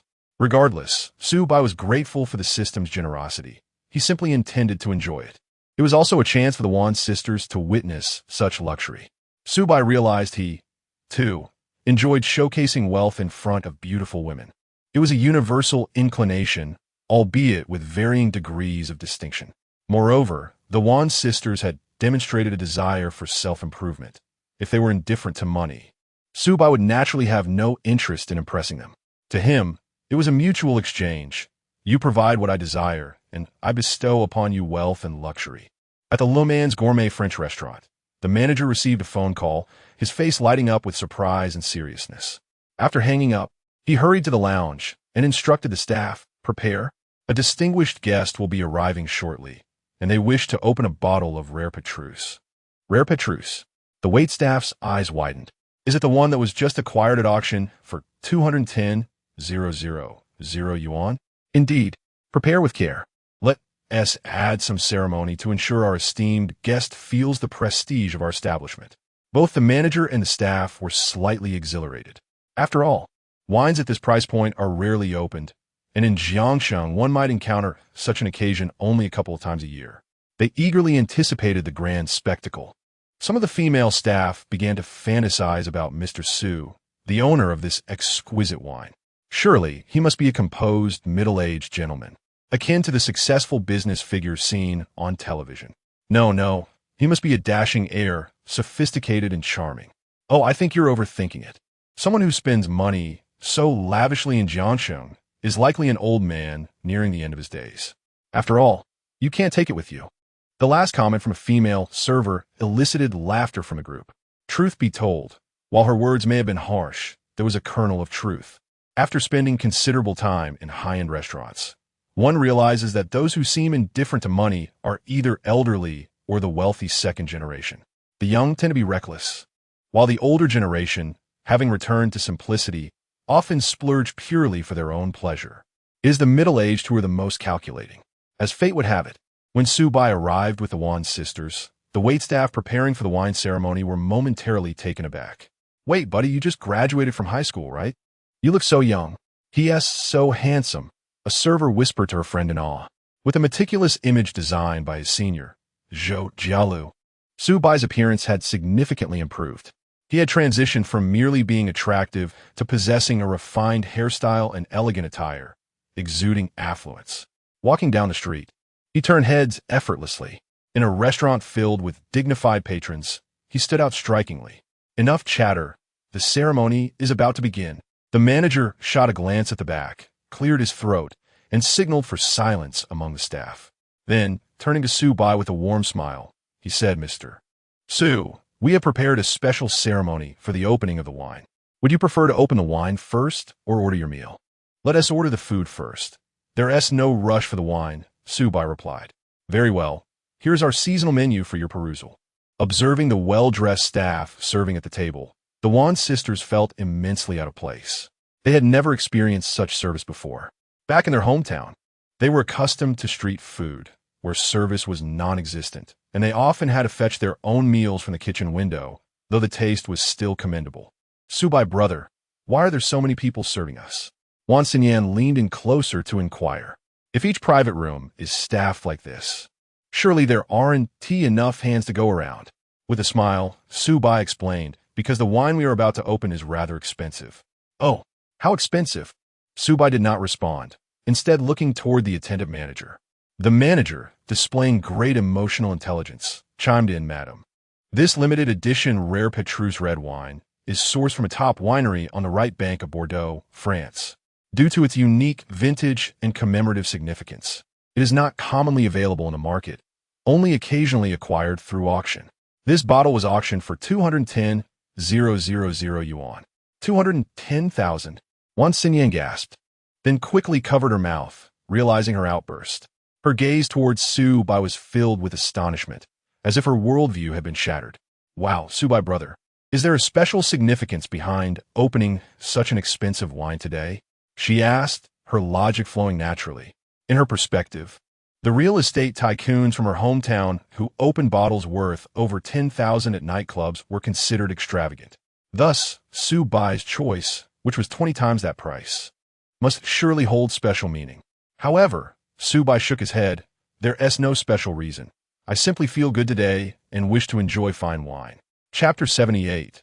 Su Bai, the wine enthusiast, receives a message from Sheng Sheng upon uttering these words. Even the manager of the upscale restaurant, accustomed to the pretentiousness of the wealthy, felt an overwhelming air of superiority. The thing is, Su Bai delivered this statement with such nonchalance and naturalness.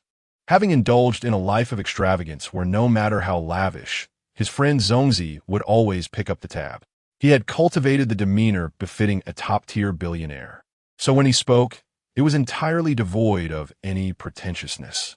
In the eyes of young women, he exuded an irresistible charm. Girls are drawn to this kind of carefree, charismatic figure. Now, let us commence our special wine opening ceremony, announced the manager. Wan Xinyan instinctively moved her lips, wishing to halt the opening of the wine. After all, such an expensive vintage would be better preserved in a collection. Yet, upon reflection, she realized that it belonged to Su Bai, and the decision of whether to drink or save it lay entirely with him. She had no right to intervene. Well, I might as well take this opportunity to bask in Su Bai's glow and savor the taste of top-tier wine. Wan Xinyan was inherently rational, seldom allowing emotions to drive her decisions. While she might come across as somewhat aloof, those from humble beginnings often have little emotional capital to squander in this era. Having finally seized a glimpse of happiness and identified a suitable wealthy companion, she knew she must tread carefully. Accompanied by the elegant strains of symphonic music, the wine opening ceremony concluded. As the wine aerated, the waiter presented the appetizers. This restaurant specialized in authentic French cuisine, serving dishes in accordance with foreign customs, almost entirely replicating them. Even the menu was a direct translation, filled with French terms that Su Bai could not comprehend, leading him to order the chef's recommended high-priced set meal. After all, his primary purpose for visiting this establishment was to enjoy the wine and observe the festivities. Indeed, for Su Bai, the allure of Western dining lay in the novelty. Japanese buffets, with their dazzling array of high-quality seafood sashimi and premium meats, certainly had their appeal. Yet, being a man of the masses, he still favored the mainstream delights of Chinese cuisine. One could only wonder if, upon accumulating substantial wealth, he might have the chance to experience the grandeur of a state banquet-level private chef. The appetizers arrived, each presenting a unique form. Before Su Bai lay a dish resembling potato chips, encasing some half-cooked salted meat, an appearance reminiscent of dark culinary experimentation. Meanwhile, the Wan sisters received French oysters served raw, specifically of the green emerald variety. The chef had creatively incorporated sweet and sour fruit and almonds into the oysters. Nevertheless, the combination of raw seafood and unfamiliar fruits rendered the two sisters somewhat bewildered. You don't often indulge in sashimi, do you? Su Bai inquired. To be honest, I've never had anything like this, Wan Xinyan admitted with a wry smile. Where would I find such exquisite delicacies in my everyday life? She had only encountered street vendors selling grilled oysters at a mere 3 yuan each. Yet, the dish before her exuded an entirely different level of sophistication. Why not try mine? It looks more conventional, and I genuinely enjoy oyster sashimi. Okay, thank you, brother. Wan Xinyan felt a sense of relief. Her gaze towards Su Bai growing increasingly tender. It appeared that he did not harbor any derision for their lack of experience. Rather, he was considerate of their feelings. Oh, Su Bai is truly kind to us. I've heard that many wealthy individuals can be quite impatient with those from lower social standings. A slight misstep, and they can be harshly critical, even refusing to associate with you again. When the waitstaff temporarily exited the room, providing an opportune moment for more intimate conversation, Wan Xinyan playfully stuck out her tongue and remarked, Su Bai, you didn't mock us for being unsophisticated. What would be the point in that? Just because we can't appreciate French oyster sashimi, as the waitress mentioned, doesn't mean it matters much. Oh, it doesn't matter if we can't appreciate it. Just relax around me. I want you to feel at ease. You do enjoy calling me brother, right? Think of yourselves as my sisters. Yes, brother, you're the best. Watching Wan Xinyan's obedient and charming demeanor, Su Bai couldn't help but tease her thigh, snugly wrapped in Lululemon yoga pants. To be honest, the two sisters weren't the conventional tall models, but their proportions were pleasing, and their thighs were pleasantly plump, making them delightful to the touch. Their faces also bore a certain softness, reminiscent of charming dolls. The system indicated that both sisters had zero romantic encounters, suggesting that these pure-hearted individuals had set their sights on Su Bai, making a bold move to change their destinies. Their discerning taste was commendable. As their conversation progressed, Wan Xinyan's mood brightened, and her initial nervousness dissipated. Su Bai's appearance and demeanor exuded a certain intensity, possessing a rugged handsomeness. Yet, throughout their heart-to-heart exchanges, he radiated warmth and reliability, akin to a gentle spring breeze. It was evident that Su Bai had a profound understanding of the struggles faced by those from impoverished backgrounds, far removed from the sheltered existence of a pampered young master. When the waitstaff presented the wine before the trio, Wan Xinyan, immersed in her lively conversation with Su Bai, suddenly realized, I want to take a photo of the wine along with the dishes and the opening ceremony to share on my social media. You don't mind, do you, Brother Su Bai? I promise you won't appear in the pictures or videos. Sure, no problem. Su Bai observed the two sisters joyfully capturing photos, editing them, and composing their social media captions, finding it rather amusing. They hadn't even tasted the wine yet, but were eager to showcase it. It seemed that many young women shared this habit. Dining in a lavish setting without documenting the experience felt almost as if the outing was in vain. Su Bai, uninterested in taking pictures, silently savored the wine. Quite delightful. When asked what made it delightful, Su Bai found himself at a loss for precise terminology, but simply felt that the wine was rich and fragrant, with a harmonious blend of fruit and complex aromas, smoothly gliding down his throat without discomfort. It was indeed a fine vintage. He speculated that mass-produced wines priced at 20 to 30,000 yuan per bottle might yield similar results. As for wine, Su Bai favored red over white, attributing his preference to the bitterness of the latter, a sentiment common among those who grew up with soda. He felt a growing inclination to indulge in red wine in the future. Just then, Su Bai's phone emitted a distinctive notification, one he had set specifically for Chun Yuxing. Although he initially added her on WeChat under the alias Yuxia, their subsequent offline interactions led them to communicate more frequently on QQ, as their shared interests in gaming and anime made it a more versatile platform. It was a private message from Shang Shang, indicating that she had finally awakened from her slumber far sooner than he had anticipated. Given the intensity with which they had binge-watched 13 episodes of anime the night before, he had expected her to sleep well into the evening. Unlocking his latest Apple Pro Max, Su Bai read Chun Yuxing's message and couldn't help but chuckle, nearly spitting out his wine. Chapter 79. I, Chun Yuxing, am an interesting woman. Moments ago, Chun Yuxing stirred awake on her soft, spacious bed. A beam of strong sunlight seeping through the curtain crevices indicated that it was likely around noon. After a brief moment of daze, her memories began to resurface, recalling the absurd events of the previous night, causing her cheeks and fair neck to flush a deep crimson. After a moment of shyness beneath the covers, she realized that she was likely the only one in the room. This tender embarrassment would remain unseen by anyone. However, it was truly outrageous. Although she had accepted the unconventional arrangement with Su Bai and genuinely adored him, the fact that she had clung to him for so much on their first encounter left her feeling rather formidable in certain aspects. Glancing at her phone, she noticed several unread messages, some from her roommate and others from her mentor. She promptly requested leave from her mentor and reassured her roommate that her absence was not due to any calamity worthy of a sensational news feature. Then, Chun Yuxing clicked on Su Bai's profile, adorned with a cute duck avatar. She hesitated for a moment, contemplating whether to initiate a conversation. Clearly, Su Bai was occupied with his own affairs, and what she truly needed was rest. Yet, she yearned for Su Bai's presence, desiring his embrace and kisses.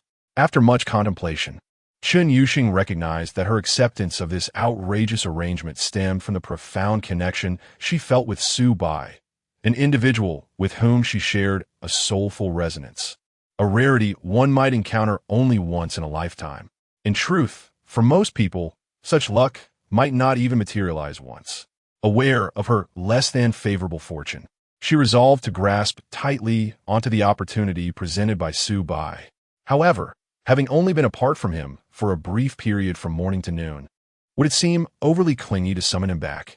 Chen Yuxing's character was somewhat peculiar. She harbored a childish sense of superiority, convinced that she was different from the alluring women outside. Thus, she couldn't behave like an ordinary girl, growing clingy after an intimate encounter. Yet, she was desperately eager to converse with Su Bai.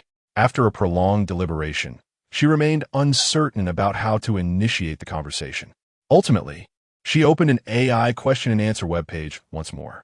After just having an intimate encounter with a man I adore, how can I message him to express my feelings while appearing to be, an interesting woman?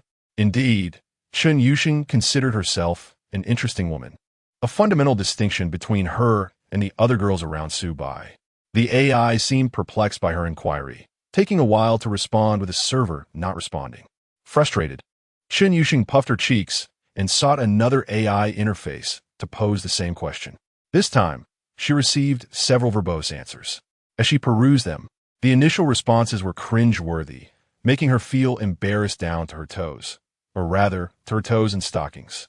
However, the final suggestion caught her attention, brightening her spirits. Emulating the advice given, she sent Su Bai a red envelope containing 600 yuan. Rain stops. Red envelope. Wishing you prosperity. Su Bai Qianzhao AI in question mark. Rain stops. You performed admirably last night. Next time, I'll call on you again. Su Bai Rabbit year auspicious dong. Shi Willian laughing. Su Bai did I damage your brain last night? Or have you been watching too many silly skits? Su Bai baby be normal. I'm scared. Rain stops. Chen Yuxing stared at her phone in silence for a while, her entire being flushing once more.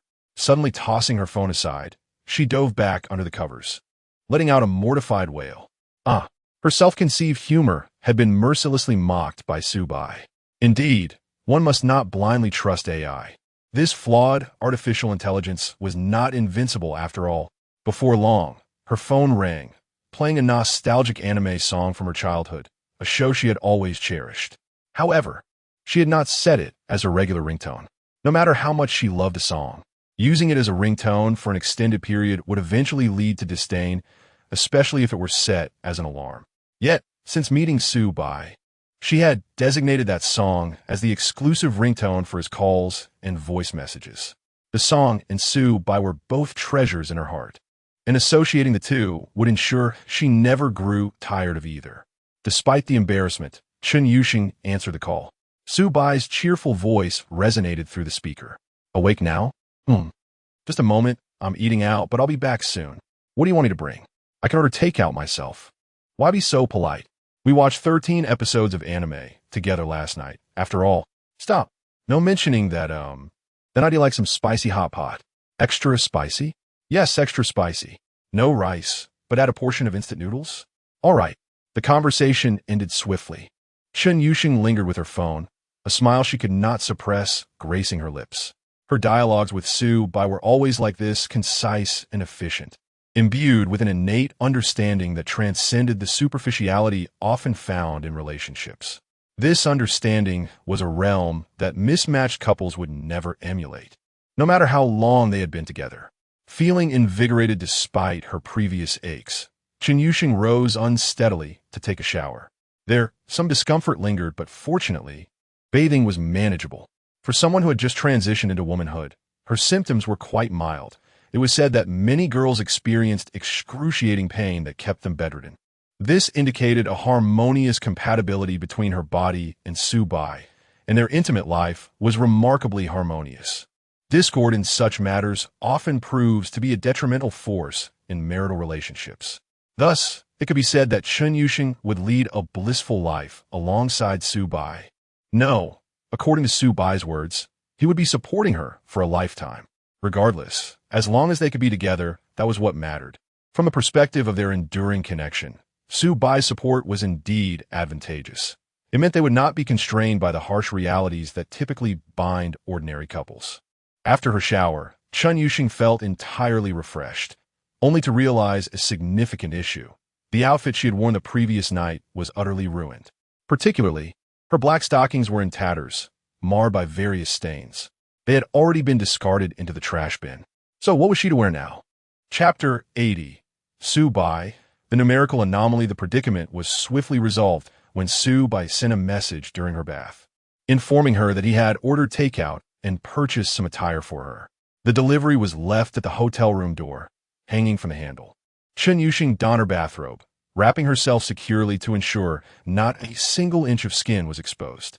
This way, even if she encountered a stranger in the hallway while retrieving her package, she would remain modest.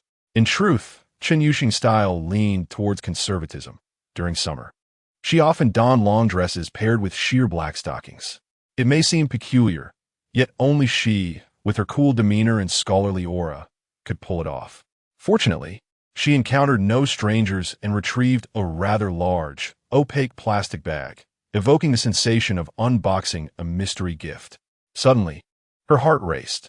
Wasn't this Sue Bai's first purchase of clothing for her? The situation was undeniably bizarre. After a night of tumult, she had slept until the afternoon in a luxurious hotel room, while a wayward man had ordered her clothing takeout. Well, let me see what this big white goose deems fashionable.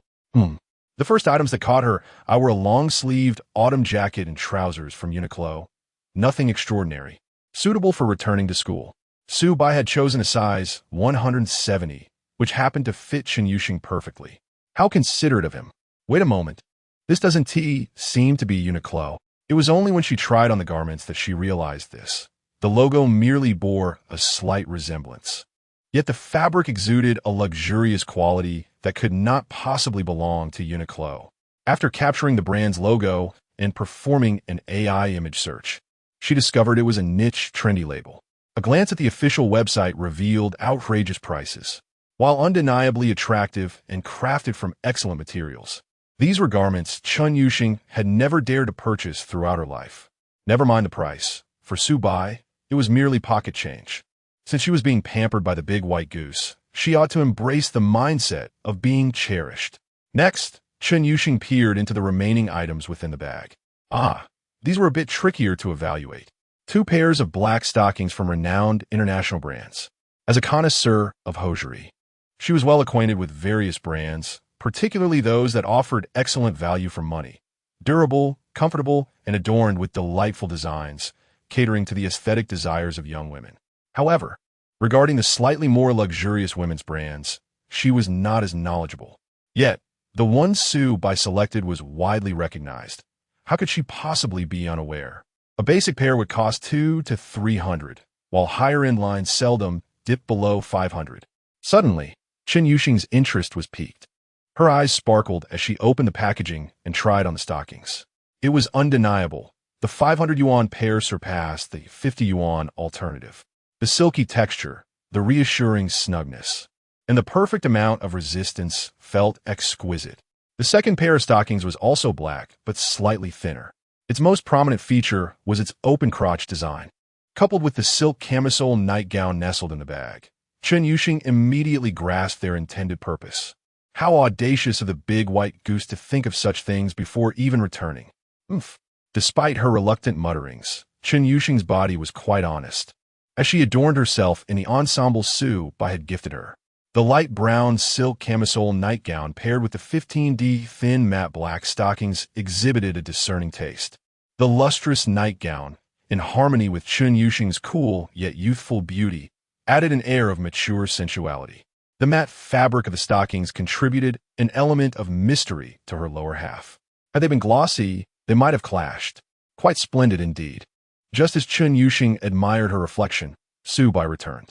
Upon opening the door, he was greeted by the sight of the stunningly aloof academic beauty. He momentarily stood in awe. Her long, sleek hair, still damp from the shower, glistened as it framed her misty, enchanting eyes. Chen Yuxing bit her lip, a sly glimmer flickering her gaze. Do I look good? Absolutely. Then why don't you show some appreciation? Without hesitation, Sue Bai placed the mala he had purchased on the entryway table and rushed toward Chen Yuxing, lifting her into his arms and onto the bed. Half an hour later, a petite round table adorned the presidential suite, perfectly sufficient for one person to dine. Chen Yuxing sat there, savoring the mala, a look of sheer contentment on her face. Her legs, still clad in black stockings, rested comfortably on Su Bai's lap as he playfully toyed with them. Suddenly, he remarked, "Such a delectable girl, like you has never been pursued?" "Of course, I have," Chun Yusheng replied, slurping a strand of hot pot noodles, her words slightly garbled. "Boys have pursued me since elementary school, but they were easily frightened away. Is it because you come off as aloof?" "Perhaps. Then it seems I have a thicker skin." "Incorrect. It's merely a numerical anomaly." At this, both shared a knowing glance and burst into genuine laughter. Indeed, a girl like Chun Yusheng, if her fate had not been forcibly altered, would have spent her entire university years engrossed in her studies, research, and earning money, burdened by responsibilities and her character. She would never have ventured into a relationship unless someone could alleviate her worries. Yet, even affluent students or middle-aged tycoons from outside the campus would seldom be willing to spend over $3 million on medical treatment for her mother. Thus, she spoke truthfully. Su Bai was indeed a numerical anomaly, and his affection for her had fostered this budding relationship. Their marathon anime binge last night was not solely due to Chun Yusheng's obsession. It also served as a release for the mounting pressure she had experienced over the past few months. After all, the big white goose was quite exceptional in that regard. From now on, she would wear stockings of this caliber. Those from before could be discarded. Of course, clothing could be selected together when time permits. Or you can shop online and I'll reimburse you.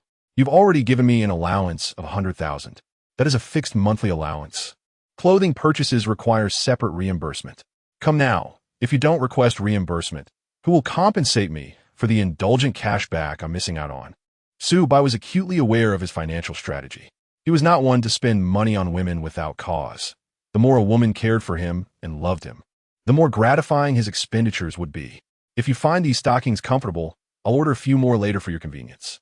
They are indeed very comfortable.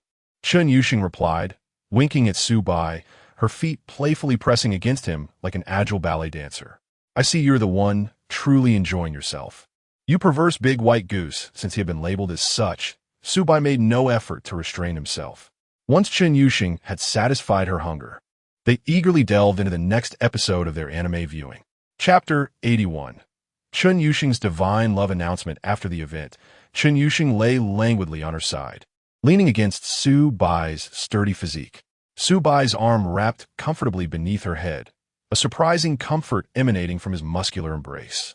She had never imagined that the brawn of a man like Su Bai would be so pleasant to rest upon, not rigid or abrasive in the least. Muscles, it seemed, revealed their true strength only when required. As she gazed at Su Bai's forearm and elongated fingers, she instinctively reached for his hand, their fingers intertwining, a blissful and reassuring experience. Then, she noticed Su Bai's idle left hand maneuvering his phone, positioning it to capture their clasped fingers in a photograph. The backdrop of the image was unmistakably that of a hotel, with pillows and sheets in disarray, suggesting an intimate narrative to any observer. Chun Yusheng turned to Su Bai, puzzled by his sudden desire to take a photo. Both she and Su Bai shared a reluctance to document their lives through photographs. Would this image serve as an announcement on social media? Should they announce it? "Your unexpected expression makes me appear like an irresponsible playboy," Su Bai mused. Bemused. "Yet you, I'm your kept woman, not merely an ordinary girlfriend," Chun Yusheng replied, her eyes shimmering. "Precisely because I am not an ordinary girlfriend. I believe an announcement is warranted. Wouldn't it hinder your chances with other girls?" "Humph." Chun Yusheng said this with a hint of jealousy, playfully seeking Su Bai's reaction, her heart racing with anticipation. She had always envisioned that such a relationship would remain a clandestine affair, maintaining the faade of good friends in public. Chun Yusheng had come to accept this arrangement. After all, Su Bai was exceedingly wealthy and treated her kindly. The notion of a private romance was quite appealing, and a complete romantic experience was not strictly necessary. Nonetheless, she felt a twinge of regret. As a freshman, she yearned for the sweetness of love, especially with a kindred spirit. Who would have thought Su Bai genuinely wished to announce their relationship? Su Bai, with conviction, declared, "Because I truly like you. I want you to be my girlfriend, and I want everyone to know. As for pursuing other girls, well, you know I prefer to avoid complications. If someone cannot accept that I have a girlfriend, I see no reason to engage with them. I desire harmonious relationships in my life. Upon hearing Su Bai's words, Chen Yuxing immediately grasped his perspective. Indeed, Su Bai was someone who valued his inner experiences. He was not the traditional scoundrel whose life was a chaotic mess. In Su Bai's view, that was no different than begging for scraps. So, I am your legitimate girlfriend now? Absolutely you are. Chen Yuxing chirped happily for a moment, then quietly remarked, well, I suppose I shall reluctantly agree to this announcement. Oh, so it's a reluctant agreement? If you're not fond of it, we can keep it low-key. As he spoke, Su Bai pretended to put his phone away. This made Chen Yuxing anxious. She reached out, snatching the phone from him, deftly unlocking it with his finger to post a photo of their intertwined hands to her WeChat account Yuxia. Then, with her face nestled against Su Bai's chest, she joyfully fiddled with her phone, editing the caption before swiftly sharing it on social media. She also copied and pasted the text to Su Bai, urging, "You posted too, just the same." All right. Su Bai chuckled, relishing the fact that he was the type who loathed posting on social media and crafting captions. Chen Yuxing had conveniently alleviated that burden for him. Upon closer inspection, he couldn't help but chuckle at her writing style, which truly revealed her essence. Huh. So Su Bai is so serious with you. But he is entirely different with me. He is exceptionally spirited here. If your emotional resilience is strong enough, you might want to open the image. But I want to show you, accompanied by their clasped fingers and the backdrop of a disheveled hotel bed. It was, to be honest, quite outrageous. Such words were certainly not typical of an ordinary girl. One might say her family needs to hire a gaggle of poets. Yet conversely, it was precisely this abstract quality that Su Bai adored about Chen Yuxing. If she were to behave like an ordinary girl, consumed by worldly calculations and comparisons, it would have felt entirely off. Being together with someone she cherished and boldly declaring it to the world was a source of pride. She would unabashedly proclaim, from now on, I shall sleep with this man, an act quintessentially characteristic of Chen Yuxing. Seemingly pleased with her romantic announcement, Chen Yuxing even took charge of Su Bai's phone. The content and image were identical. The only alteration was the names within. Once the post was live, Chen Yuxing suddenly went still for a moment, then buried her face in the blankets, rolling about in exasperation. Oh no, I'm gonna die, socially. Wait, girl, Su Bai laughed. You can craft such anthropomorphic prose. Yet you're feeling shy? Of course. Abstract expression is amusing, but I still feel. I understand. Su Bai nodded seriously. Recognizing her struggle, her scant experience with abstract expression could not contain her boundless desire for it. Chen Yuxing's head peeked from beneath the covers, eagerly nodding at Su Bai, her expression radiating, you truly understand me. Their eyes met, and they couldn't resist kissing again. The notifications from their social media, filled with likes and comments, rang incessantly, yet both were too lazy to check, or perhaps too timid. Some individuals are like that, enjoying the thrill of chaos while harboring a bit of social anxiety, akin to children who love to set off firecrackers and storm drains, yet fear being caught and humiliated. In that moment, Su Bai and Chen Yuxing's social circles were akin to a cesspool suddenly ignited by a firecracker. An explosion of reactions ensued. In the graduate dormitory of Jiangxin University, Xia Lin reclined in an artistic wrought tan chair by the window, basking in the afternoon sun while savoring her tea. She had just awakened from her nap, with no plans until dinner, when she would meander around her research group. The pace of life for Master S students varied greatly. Those in busy research groups might toil late into the night, returning to their dorms after 10, akin to workhorses. Conversely, like Xia Lin, one could opt for a mentor with low expectations and no promising future. After all, she was not pursuing a high-paying job in a large corporation. Such is the nature of the affluent. Often, as long as their career is passable, they are satisfied. Just as Xia Lin was preparing to find a book to enrich her spirit, several classmates pinged her on WeChat, urging her to check Su Bai and Chen Yuxing's social media. Upon opening the post, her previously relaxed demeanor shifted to seriousness, and then her lips curled into a delighted smile. Oh my, this little rascal. Has he truly succeeded so swiftly? Chapter 82. The Roles of Girlfriend and Wife. Not in conflict, Xia Lin opened Su Bai's moments, and upon seeing the photos, a flicker of surprise crossed her heart. However, it was fleeting. As a mature older sister, Xiaolin had long recognized the potential for a romantic relationship between Su Bai and Chen Yuxing. After all, it was more fitting for a freshman boy to date girls of his own age. Moreover, their shared passion for gaming, often leading them to hotels, seemed entirely reasonable. What truly astonished Xiaolin, even eliciting a chuckle, was Su Bai's post announcing his newfound relationship. How should one put it? His sense of humor was rather excessive, almost inhuman. Yet, it mattered little. It was not offensive, nor did it breach any societal decorum. As a counselor, Xiaolin had no grounds for disparagement. Xiaolin in summer, wishing you a lifetime of happiness together. With a cheerful smile, Xiaolin commented beneath Su Bai's post. Just then, her close friend and roommate emerged from her room, peering over Xiaolin's shoulder to glimpse the phone screen. Xiaolin, unperturbed, willingly revealed it to her friend. After observing for a moment, her friend's expression shifted to one of confusion. Wait, isn't this the freshman boy you had an ambiguous connection with? What do you mean by ambiguous? Don't tarnish his reputation with baseless assumptions. Xiaolin shot her friend a glare. Let me clarify once more. He merely asked for my assistance. And in return, he treated me to a meal. All right, just a meal. But I must ask, why did you come back smelling of alcohol that day? Her friend wore a mischievous grin. In my memory, you never drink alone with men, only at family gatherings. Facing her friend's teasing, Xiaolin remained composed, responding calmly. What is wrong with having a drink? Su Bai considers me his older sister. It's only natural for an older sister to share a glass of red wine with her younger brother. Why are you so agitated? Her friend replied, all right, you win. So, your little brother is now dating a classmate, and you're not concerned? Concerned? I can only offer my congratulations and best wishes. Xiaolin wore a serene smile, reminiscent of an elegant young lady. Whether this was genuine or merely a facade was uncertain, even to her friend, who usually understood her well. It was precisely because she knew Xiaolin's nature that her friend had discerned, days prior, that Xiaolin had developed feelings for the boy named Su Bai. Clearly, while Su Bai might not possess extraordinary looks, he likely came from a distinguished yet unassuming family and was undoubtedly quite cultured. Just a few nights ago, her friend had employed playful tactics to extract useful information from Xiaolin, revealing that Su Bai had a notable talent for investment, already helping his family manage finances at a young age.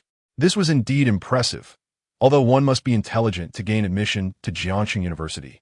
Studying and excelling in business are entirely different realms.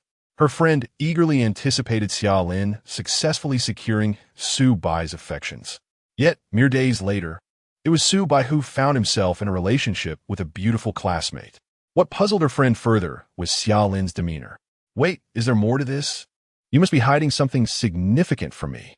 Her friend shook her head repeatedly, resembling a detective bewildered by a chaotic crime scene, grasping Xiaolin's shoulders.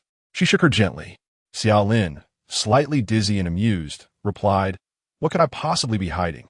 It's obvious you think I'm interested in this boy. Now that I see him announce his relationship with another girl, I'm utterly indifferent. What do you want me to express? Should I confront them about their early romance and try to break them up? That might be a bit extreme. Her friend sighed. At the very least, you should show some semblance of jealousy, right? I'm quite grown up now. I don't get jealous. When Xiaolin said this, her tone exuded the essence of a mature, older sister. In truth, her thoughts and beliefs were indeed quite mature, perhaps even overly so. She had encountered enough wealthy young masters to understand that at 18, the notion of settling down was still far off. It was perfectly normal for young, affluent individuals to date multiple times and revel in their youth. After all, the daughters of wealthy families often led extravagant lives. However, merely dating was already a serious endeavor.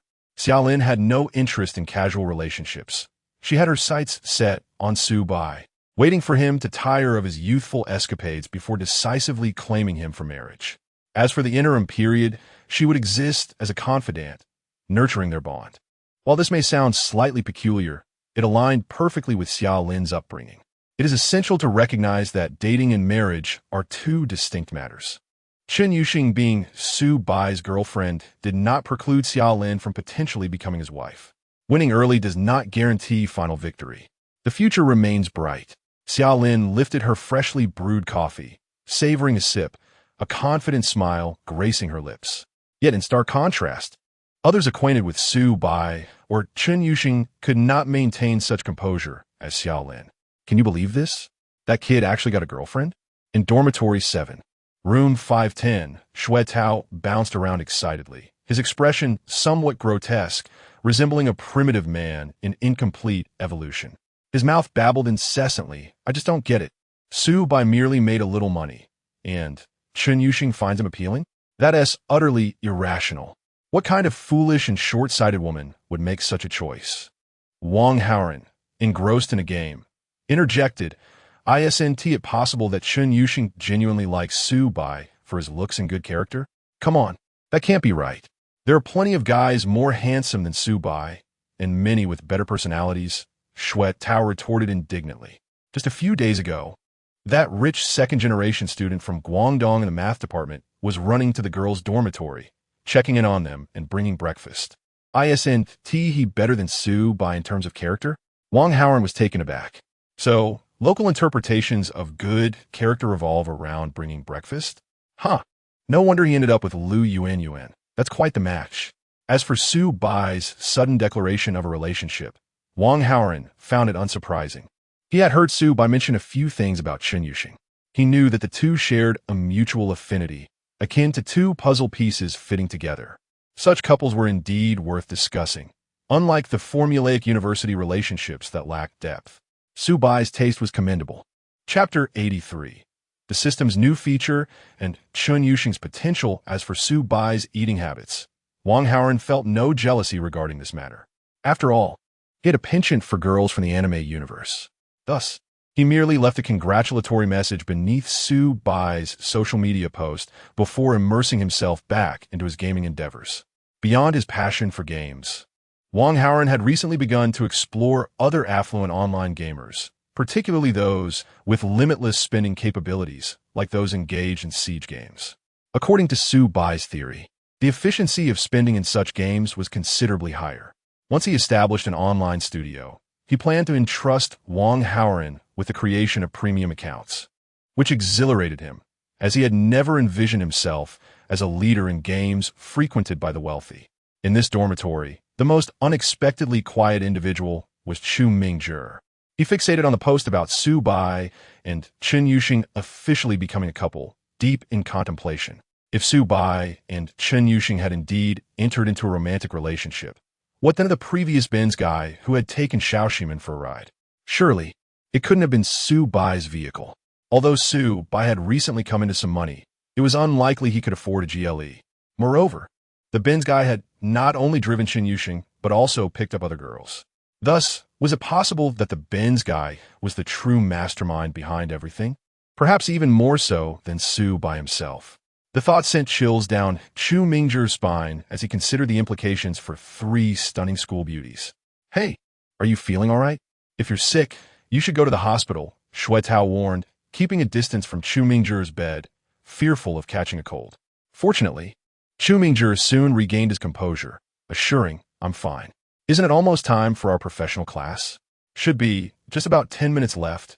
No rush, Wang Haoren replied, nonchalantly, having calculated that finishing this dungeon would not hinder his attendance. Meanwhile, in the presidential suite of the Marriott Hotel, Chen Yuxing had just taken a shower. She needed to freshen up for class after watching a few episodes of anime with Su Bai, which had left her feeling unclean. After wrapping herself in a bathrobe, she boldly changed her clothes in front of Su Bai. The sudden visual shock compelled Su Bai to swallow hard and quickly turn away. I'm not shy. So why are you? Chen Yuxing smiled playfully. I suggest you remind me to change my perspective next time. Why? There's no need for that. We are already a couple. It was evident that Chen Yuxing had fully embraced Su Bai as part of her life. This was only natural, considering Su Bai had spent considerable resources to save her only living relative. With her straightforward nature, she had no reservations about Su Bai. Confused, Chen Yuxing wondered why Su Bai was hesitant to look at her changing clothes, as boys typically enjoy watching beautiful girls. Su Bai explained, I fear I might not be able to resist, and that would delay class. Chen Yuxing's cheeks flushed slightly as she murmured, that's true. I should take it easy for a couple of days. I feel a bit drained. In terms of endurance, Chen Yuxing was far superior to senior Zhou Jialu. The previous night's anime marathon, combined with the current one, far surpassed the exertions of Su Bai's endeavors with Zhou Jialu. However, everyone has their limits, and Chen Yuxing, lacking any system, was beginning to feel the strain. That mischievous Su Bai, she thought inwardly, playfully tugging on Su Bai's hand as they left together, enjoying the feeling of reliance on him. Are we returning to the hotel tonight? I thought we agreed to rest. Let us rest together. We don't necessarily have to watch anime, Su Bai said earnestly, confident in his ability to control his urges, thanks to his skill, the Sigma Aura. Yet, Chen Yuxing shook her head repeatedly, offering an unexpected response. I'm afraid I won't be able to control myself. Whenever I'm alone with you, I can't help but want more. All right then, Su Bai chuckled, acknowledging her honesty. On their way back to school, Su Bai noticed Chen Yuxing's furrowed brow in the passenger seat and curiously asked, Have you always had such strong desires? Yes, since puberty, but I've never played with anything strange. My first time was completely yours, my dear. Got it. By the way, I suddenly feel like you're getting the better end of this deal. Su Bai laughed, trying to lighten the mood. How so? It seems like I'm the one who is more comfortable while you're the one making the sacrifices. While Chen Yuxing's reasoning was quite unconventional, upon reflection, it held some merit. Typically, in relationships where one party provides financial support, the other seeks physical gratification. However, in this case, Chen Yuxing felt she derived more pleasure from Su Bai's beauty, suggesting that he was the one losing out significantly. Su Bai burst into laughter, reassuring her. If you think I'm at a disadvantage, let's make a deal. If you ever want to venture into the tech startup world, I'll fund it and be your major shareholder, and you can help me make money in return. Doesn't that even things out? Absolutely, I'm on board. Chen Yuxing's eyes lit up, but she quickly turned anxious. Honestly, I'm not sure if I can live up to your expectations. The startup scene is filled with geniuses. Don't worry, I believe in you. You will undoubtedly become a genius in AI, contributing to the nation's advanced industries, Su Bai declared with an unusual seriousness, surprising Chen Yuxing. Hey, when did you start getting all philosophical? She teased, struggling to maintain her composure. Nevertheless, the feeling of being trusted was delightful. Who wouldn't appreciate their talents being recognized by someone they loved? What Chen Yuxing was unaware of was that Su Bai, at that moment, could see more than just the usual information on her profile. Name, Chen Yuxing. Romantic encounters. 1. Physique, 173, 54. B. Affinity, 95. Potential, possesses exceptional creativity and project integration skills, suitable as the chief engineer for a tech startup. The potential section was unlocked only after reaching an affinity of 95 with an S-rank goddess. Su Bai had not previously accessed this module, but while waiting at a traffic light, he inadvertently stumbled upon it. Upon discovering Chen Yuxing's potential, Su Bai was overjoyed. This was undoubtedly a fortuitous development. According to the system's detailed rules, investing in Chen Yuxing's entrepreneurial pursuits would trigger a cashback feature. And entrepreneurship, without a doubt, was one of the most costly endeavors in existence. When money was burned in such ventures, it was akin to a bottomless pit. This meant it could become Su Bai's primary source of returns. Indeed, Chen Yuxing was no ordinary woman. Chapter 84. The couple dynamics of Su Bai and Chen Yuxing upon entering the classroom. The striking pair of Su Bai and Chen Yuxing drew the attention of nearly every student in the auditorium. Their allure was undeniable, not only due to their good looks, but also because both were tall, making them doubly conspicuous when standing together. Their attire mirrored a similar aesthetic, blending American collegiate style with a hint of street fashion. In truth, Chen Yuxing's outfit was curated by Su Bai, who had ordered several ensembles from the trendy boutique based on suggestions from Zhou Jialu. The result was indeed impressive, amplifying the couple-like aura when they stood side by side. Even the instructor couldn't resist stealing glances at the duo, nodding in approval. Remarkably, today's youth seemed to be flourishing, resembling stars in their own right. Chen Yuxing wore a cold demeanor, her social anxiety creeping in. Fortunately, Su Bai had previously enlisted Wang Haoren's assistance in securing 2 seats in the back corners of the classroom. Wang Haoren's chosen spot was separate from his other 2 roommates, who, Being locals and Shanghai natives, wisely kept their distance, sensing that Su Bai and Chen Yuxing were inclined to cozy up during class. Avoiding proximity was prudent. Otherwise, the jealousy would be unbearable. "What's the word?" Su Bai inquired of Wang Haoran. "Huh, what do you mean?" Wang Haoran replied, "Those two been causing a ruckus in the dorm?" In Su Bai's imagination, the dormitory scene that afternoon was bound to be quite eventful. The locals took pride in their swift romantic conquests, frequently flaunting their conquests before Su Bai, insinuating that well surpassed looks when it came to relationships. Now, however, they were thoroughly humbled. Not only had Su Bai found a girlfriend, but she was also significantly more impressive than Xue Tao's partner. Clearly, Lu Yuanyuan paled in comparison to Chen Yuxing, a devastating blow to Xue Tao's inflated sense of superiority. Even before binding with the system, Su Bai had little regard for Xue Tao's boasts, as he had never been attracted to girls like Lu Yuanyuan. Now, he had no qualms about causing Xue Tao some discomfort. Su Bai's attitude towards the two extraordinary individuals in the dorm was akin to that of a trainer toward a novice. He remained unaffected by their thoughts or emotions, merely finding amusement in their antics. He was always willing to reciprocate kindness to those who sought harmonious interactions. Conversely, with someone like Xue Tao, he adopted a different approach. "You guessed it, that guy Xue Tao is so furious he couldn't even nap. He has been a wreck," Wang Haoran remarked. "Was there any need to guess?" Su Bai chuckled. "Xue Tao roams around the freshman groups daily, probing for news on who started dating, then demands photos of the girls to compare with Lu Yuanyuan." "Indeed," Wang Haoran nodded in agreement. "He is quite the character. What happens if he can't measure up? Isn't he just setting himself up for disappointment? If he can't compete, he'll just call it high P and dismiss it as fake," Su Bai laughed. "Essentially, he must win at all costs, right?" "That's classic Xue Tao," Wang Haoran said. Rumor had it that several classmates had lodged complaints with Director Xia, who likely deemed the matter too trivial to address. After all, why intervene when there was so much amusement to be had? At that moment, on the other side of the classroom, Xue Tao seethed with resentment as he watched Su Bai, flanked by his cool, academic girlfriend on one side and his good friend on the other, embodying the quintessential winner of campus life. "How can this be? This should be my life," he thought bitterly. Xue Tao, should be the center of attention, not a Su Bai who has merely struck a bit of luck and is now squandering it extravagantly. The thought of Su Bai, not long ago, engaging intimately with Chen Yuxing in a hotel outside campus made Xue Tao tremble with rage. Damn it, I haven't even had a taste of that yet. And this outsider has already indulged? The notion inevitably led Xue Tao to remember Lu Yuanyuan.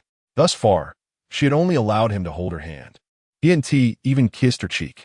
With that in mind, Xue Tao pulled out his phone to chat with Lu Yuanyuan. "Xue Jitong, Su Bai and Chen Yuxing are dating, did you know?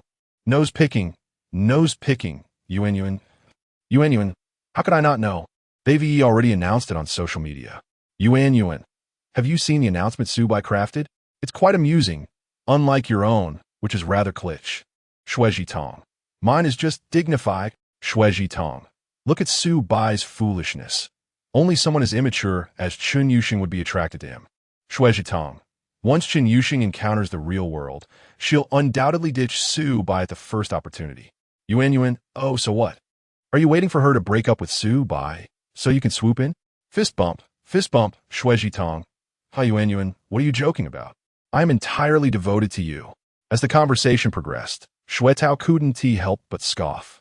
Lu Yuanyuan, always seeking drama. Some matters were understood by all, yet left unspoken. For instance, a gem like Chen Yuxing, both stunning and intellectually gifted, would always have suitors willing to step in. Regardless of how many times she broke up, conditions were simply in her favor. Lu Yuanyuan, on the other hand, was an entirely different story. Yet, Xue Tao couldn't be honest with Lu Yuanyuan. So each time she became jealous of her beautiful roommate, he had to console her repeatedly. In contemporary terms, he was providing her with emotional value. Given his superior status of being in a relationship and Lu Yuanyuan's somewhat attractive appearance, he generally tolerated her behavior. The issue arose today when Xue Tao was in a foul mood due to Su Bai's antics. Coincidentally, Lu Yuanyuan seemed to exude a strange envy during their conversation, as if she admired Chen Yuxing for being with Su Bai. Shui Tao, naive and unable to contain his feelings, eventually asked, Shui Jitong, I think Su Bai is quite an average boyfriend. Why do I sense you envy Chen Yusheng? Shouldn't others be envious of your good fortune in being with me? Meanwhile, in a different lecture hall, Lu Yuan, upon reading this message, felt a surge of anger rise within her, causing her to cough. Yuan, are you all right? A concerned classmate sitting nearby asked. Cough, I'm fine. It's just the seasonal flu going around, so do take care, Lu Yuan replied, managing a grateful smile. However, as she glanced back at her phone, her blood pressure spiked once more. Shui Tao, your emotional intelligence is truly unparalleled. I don't expect you to be as considerate as a girl, but at least adhere to basic etiquette. What do you mean lucky to be with you? You're making me sound like I've stumbled upon a great bargain. Does a normal person speak to their girlfriend in such a manner? This is absolutely absurd. Chapter 85. It turns out that Chen Yusheng's expressions can be so rich to speak candidly, in Lu Yuan's eyes. Shui Tao is the type of boyfriend who is utterly unpresentable. The concept of being presentable holds a somewhat esoteric significance in a girl's perspective on love. It does not necessarily mean that he must be extraordinarily handsome, but rather that his overall demeanor and charm must reach a standard that prevents outsiders from perceiving her choice as one driven solely by financial gain. She has endured far too much for the sake of money. For instance, if a beautiful female university student were to date a portly contractor from outside the campus, she might flatter him excessively in his presence. However, she would never willingly share photos of them together on social media. Indeed, the majority of girls advocate for a duality in relationships, seeking both tangible benefits and the vanity of external perception. Naturally, such advantageous situations are rare, leading most ordinary girls to settle for less. Shui Tao is Lu Yuan's compromise. She enjoys material benefits from him, but must endure the scrutiny of her friends, particularly her female companions. After all, Shui Tao is undeniably lacking, short, unattractive, and exuding the air of a low-class demolisher. Consequently, Lu Yuan makes a conscious effort to postpone any intimate gestures typical among couples. Actions like kissing, hugging, or lifting each other up are delayed as much as possible. As for Shui Tao's persistent hints about booking a hotel room, Lu Yuan has resolved to use her traditional values as an excuse to refuse playing cards with him. It is quite normal to abstain from intimacy during university, is it not? Faced with a man like Shui Tao, any girl would instinctively adopt a more traditional stance, akin to a certain basketball star's intelligent antics. Moreover, she has never posted a photo of Shui Tao's face on her social media, fearing that if acquaintances were to see it, she would become the subject of covert ridicule. This brings us to the question, how would Lu Yuan feel upon seeing Chen Yusheng's recent social media post? The uproar surrounding that post stems not only from the protagonist's popularity, but also from its blatant declaration, I, Chen Yusheng, have slept with Su Bai. Lu Yuan admires Chen Yusheng's audacity. This aloof academic truly enjoys defying societal norms. Yet, she cannot help but wonder if Chen Yusheng's boldness is also significantly attributed to the fact that sleeping with Su Bai is not something to be ashamed of. In fact, it is somewhat worthy of pride. Su Bai, a tall and handsome computer science student, possesses a gentle and grounded nature, free from any bizarre rumors. He is indeed a high-quality boyfriend. Even if he were not affluent, that would still be a matter of pride. Furthermore, Lu Yuan increasingly suspects that Su Bai is not merely the sudden beneficiary of a windfall, as Shui Tao suggested. Why, you may ask? It is simple. Having been Chen Yusheng's roommate for a month, she knows that this girl is exceptionally intelligent, not merely academically, but also possessing sharp insights into various societal matters. In fact, when Lu Yuan is uncertain about a product she wishes to purchase online, she often seeks Chen Yusheng's opinion, which invariably proves accurate, saving her from making poor choices. One must question whether such a discerning individual as Chen Yusheng would willingly engage in a relationship with a man who indulges in impulsive spending after a minor financial gain. The answer is unequivocally negative. Moreover, considering the broadcasting department's sisterhood, who are equally astute, yet also exhibit fondness toward Su Bai, it seems implausible that all three would misjudge him. Thus, eliminating all improbabilities, what remains is the truth. Su Bai is a hidden affluent figure in the computer science department. Wealthier than the junior who drives a Porsche and the son of a real estate mogul from Guangdong province. As this realization dawned upon Lu Yuan, Shuetao sent another message. Shueji Tai. Image. Yuan, why are you secretly taking pictures of couple in class? Shueji Tai. It wasn't me. It was another student. Pix knows. Shueji Tai. Look at their outfits. They are all from high-end trendy brands, and the markup is exorbitant. Yuan. So what? Shueji Tai. Don't you think it's inappropriate for students to flaunt such extravagance? How many students can afford first-tier foreign brands? Yuan. Well, not many students drive a Magotan either. Smiles. Shueji Tai, no. How can that be the same? Shueji Tai. What does a Magotan have to do with this? Shueji Tai. My point is they just got together, and Su Bai is already buying Chen Yuxing such nice clothes. What will happen in the future? Yuan. If Su Bai is willing to spend money on his girlfriend, that's his prerogative. Why criticize him for that? Yuan. Meanwhile, you promised to treat me to sushi, yet you only wanted to order the basic package at 268 per person. Yuan. All she wanted was to enjoy some New Zealand rock lobster, sigh. Shueji Tai. Pix knows. Shueji Tai. What's so great about rock lobster? It tastes fishy and bland. Next time, I'll take you to the cafeteria for spicy hot pot. At this point, Lu Yuan decided to cease replying. Engaging in conversation with this man was indeed a true test for her cardiovascular health. A moment's inattention could send her blood pressure soaring. Calm down, just remain composed. Lu Yuan took a deep breath, collected her thoughts, and began to seek out acquaintances in the computer science department to gather intelligence on Su Bai's recent activities. She was determined to investigate just how wealthy Su Bai truly was to attract the attention of the sisters from the broadcasting department and Chen Yuxing alike. Meanwhile, in the computer science department's freshman class, Su Bai and Chen Yuxing had secretly intertwined their fingers beneath the table. In truth, Su Bai was reluctant to hold hands. He was engrossed in the lively discussions of netizens on a forum, debating trivial matters. Do not laugh. This is the essence of contemporary internet culture that one must appreciate. Furthermore, focusing on the online bickering allowed Su Bai to entirely tune out the teacher's lecture, achieving a state of blissful ignorance while still acquiring knowledge. It was Chen Yuxing who initiated the hand-holding, and once he clasped her slender, delicate fingers, he found it impossible to let go. The two remained in this intimate embrace until the class concluded. What shall we do next? Su Bai inquired as he packed his top-of-the-line MacBook Pro into his backpack. I need to head to the lab to write some code. I've been rather lazy lately. After a brief pause, Chen Yuxing's cheeks flushed slightly as she emphasized, I'm not going back to the hotel with you. I'm staying in the dorm tonight, She then made a playful face at Su Bai and dashed off. Su Bai stood there momentarily stunned, before a foolishly blissful smile spread across his face. A hallmark of a man in love. How wonderful it was to enjoy pure affection without the burden of worldly pressures. With such an adorable Chen Yuxing, Su Bai felt he could easily cherish her for a lifetime. Passers-by were left utterly dumbfounded.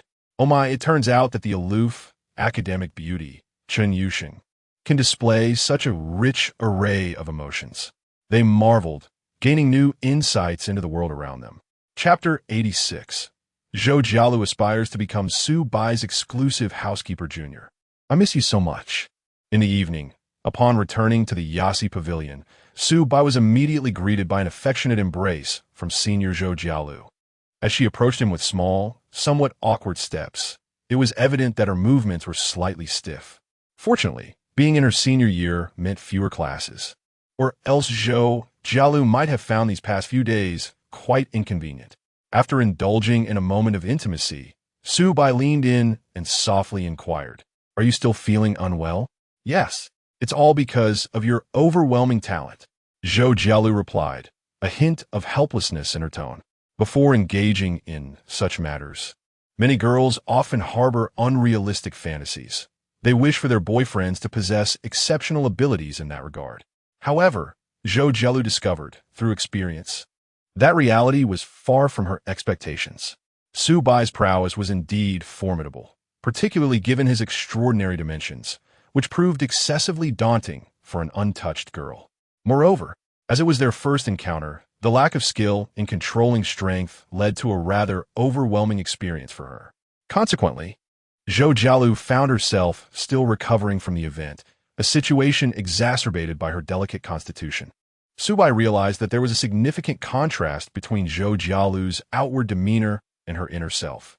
She appeared to be a seasoned vixen, yet was, in truth, a fragile and innocent little fox. Thus, Subai chose not to overly indulge her, merely engaging in a brief rehearsal before letting Zhou Jialu off the hook. Shifting his thoughts towards dinner. Once one's wealth reaches a certain threshold, granting them complete freedom in dining choices, pondering what to eat at each meal becomes an exercise in mental exertion. Never mind, let's skip the deliberation and opt for a Japanese buffet. What do you think, senior? Sounds good, of course, Zhou Jialu replied with an obedient demeanor, linking her arm with Su Bai's as they tidied up and headed to the car. Since they had begun meeting, Zhou Jialu had yet to mention anything about Chen Yuxing. She had, of course, learned the news through social media, given that Chen Yuxing was her roommate and they had added each other on WeChat upon starting school. However, Zhou Jialu felt that if Su Bai had not brought it up, she would refrain from asking. If she were to be honest, there was a tinge of jealousy within her. Yet, Zhou Jialu, being a sensible girl, understood her position. She was suited to be Su Bai's lover, but could never compare to how perfectly matched he was with Chen Yuxing. After all, she had already secured a considerable advantage. Recognizing her role, she intended to firmly establish herself beside Su Bai. The astute senior had long grasped the importance of self-awareness. Su Bai was uncertain about the depth of Zhou Jialu's realization, so during their meal, he mischievously asked, "Senior, did you not play on your phone today?" "I did, why?" She replied, "You saw my posts, didn't you? What are your thoughts?" "Thoughts?" Zhou Jialu shot him a playful glare, pinching the soft flesh at his waist. Rather than a pinch, it felt more like a playful tickle. "If it were me, I certainly wouldn't write something so juvenile. Where's the childishness in that? It's clearly the sort of thing a young couple in college would write. But you're still a senior, one who hasn't graduated yet. Yet, I am the one entrusted with your household. It would be wise to exhibit a touch of maturity, wouldn't it?" Hearing Zhou Jialu proudly assert this, Subai pondered for a moment before responding leisurely. "It seems you quite enjoy the role of housekeeper." Hee, housekeeper sounds a bit old-fashioned, but it captures the essence, Zhou Jialu chuckled, deftly peeling a lobster for Su Bai and offering it to him. "I'm rather home-oriented and dislike the hustle outside. If you trust me, I would gladly take on the role of your housekeeper." This decision was not a spur-of-the-moment whim for Zhou Jialu. It was the result of careful consideration. One must have something to occupy their time. While it is not impossible to be a beautiful little waste of space indulging in food and shopping, such a life would eventually lead to spiritual emptiness over time. Generally, the partners of the wealthy either find a leisurely job or open a small business, supported by their affluent counterparts. Zhou Jialu reflected and realized she had little interest in such paths. Thus, as she strolled through the expansive 300-square-meter residence, the thought struck her. Su Bai's home, including this rental at $1.33 million a year and any future properties he might acquire, would undoubtedly be vast and luxurious. Hence, the presence of a housekeeper would be essential, and it might even necessitate hiring a few maids. Setting aside the topic of maids, the choice of housekeeper was indeed intriguing. It was said that affluent individuals often sought young, professional women of exceptional beauty, physique, and expertise to fulfill such roles. For Su Bai, this could be a method of attracting women, but Zhou Jialu was not amenable to that. Despite appearing tolerant of Chen Yuxing, it was only because Chen Yuxing was exceptionally capable. Did she truly believe any woman could come and vie for Su Bai's affection? Fewer competitors would certainly be preferable. Thus, Zhou Jialu resolved to claim the position of housekeeper for herself. She relished the idea of nesting at home, managing the myriad household affairs. In time, Su Bai would inevitably grow reliant on her. Once accustomed to having her as his housekeeper, replacing her would prove challenging. Of course, Zhou Jialu did not believe Su Bai would eventually tire of her and cast her aside. However, as the partner of such an exceptional heir, she understood the necessity of providing value to Su Bai, embodying a proactive and enduring mindset. "Junior, since I've already resigned and currently have nothing to do, why not find a place to learn the essential skills of a housekeeper? That way, I can better assist you in managing your home. Observing Zhou Jialu's earnest demeanor, Subai nodded appreciatively. Senior, your thoughts are remarkably thorough. Hee, you flatter me. I merely wish to be with you for the long haul. As they spoke, a hint of melancholy crossed Zhou Jialu's face. After all, she was not as talented as Chen Yuxing. If Subai grew weary of her, she needed some personal advantages to hold on to him.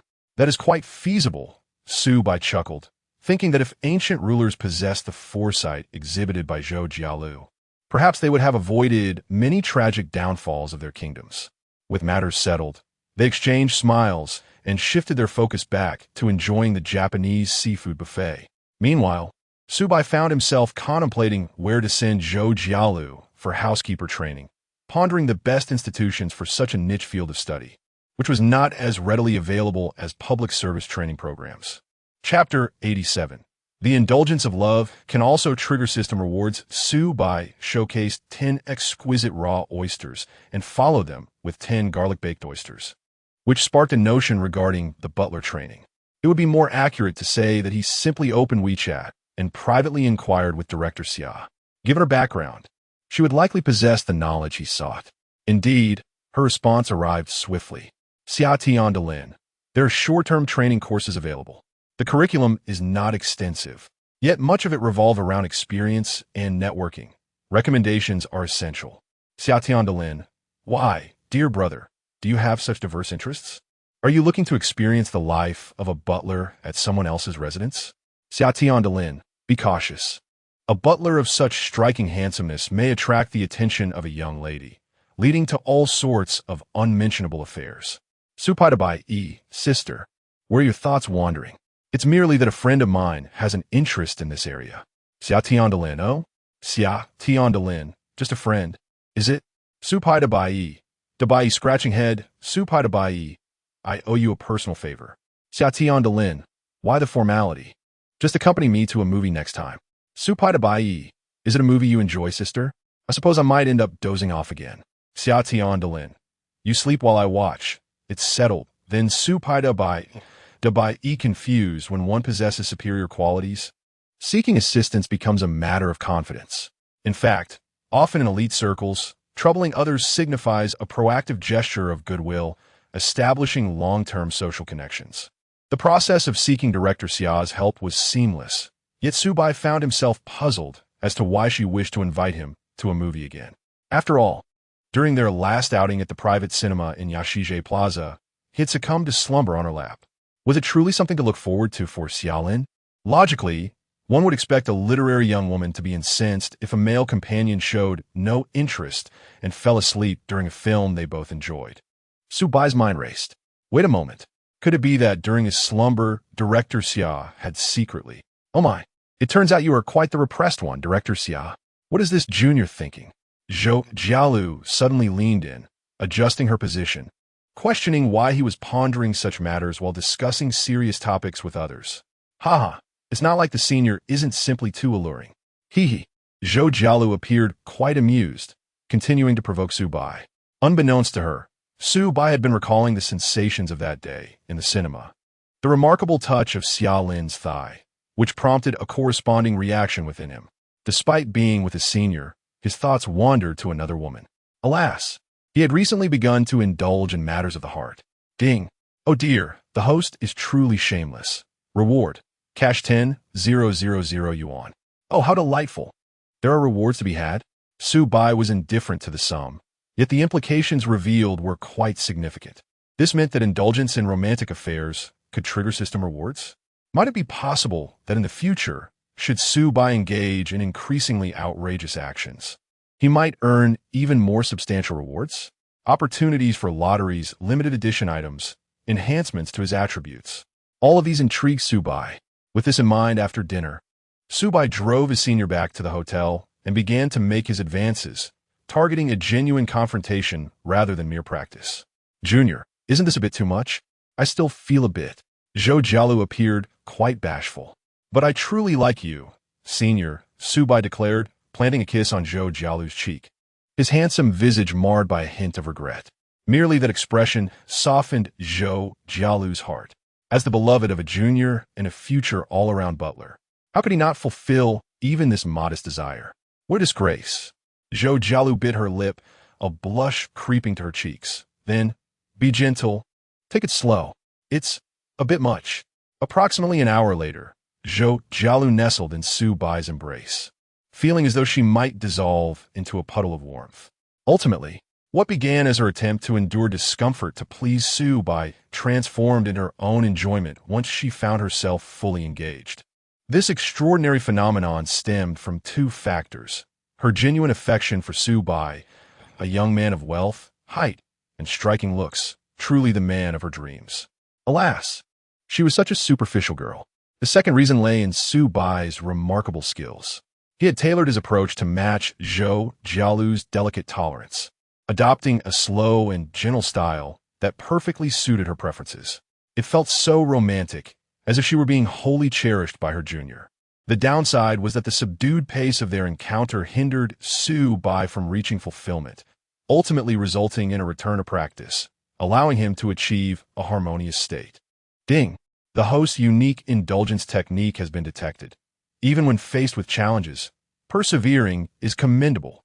Reward: 3 free attribute points. How splendid! Free attribute points. It was salvation. Simultaneously, the system unveiled the character attribute panel, granting Su Bai the ability to view his various statistics. Host attributes: physique, 82, mind, 75, appearance, 78, special, 90, skills, swimming, master level, fundamentals of finance and business management, master level, master of techniques, proficient level. Su Bai contemplated the rules for allocating attribute points. The categories were broad enough to allow for direct enhancements to the first 4 attributes, augmenting their respective effects. Each attribute had no upper limit, meaning there was potential to surpass human capabilities. Author's note: this narrative does not delve into immortality, fantasy, or ancient martial arts. The system assists the protagonist in enhancing personal abilities within the context of an urban financial elite, ensuring that aside from the protagonist, no other characters possess extraordinary powers. As for the 5th category, skills, these were abilities Su Bai acquired through lotteries and other means. Consuming attribute points could elevate the quality of these skills, with higher levels requiring increasingly more points. Clearly, at this stage, enhancing attributes yielded the highest returns. Once the improvements became less pronounced in their real-world effects, he would consider focusing on skills. After all, Su Bai was merely a freshman, still reveling in the pleasures of life. Skills could hardly compare to the allure of augmenting attributes.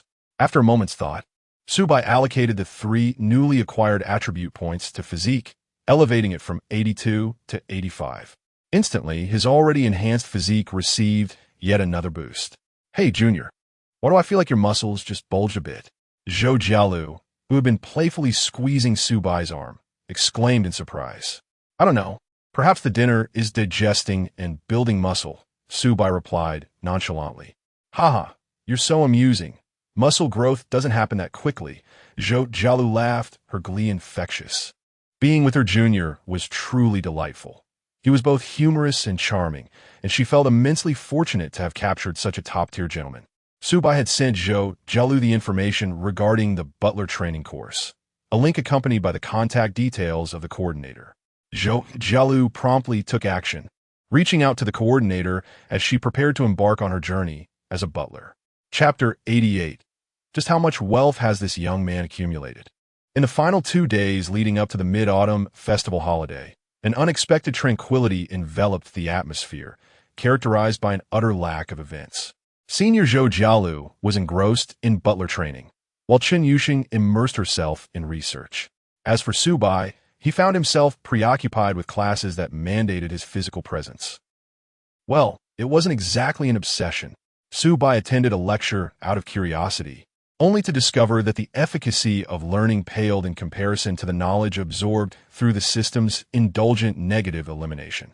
In essence, while attending lectures might hold some value, the likelihood of it being genuinely beneficial seemed quite low.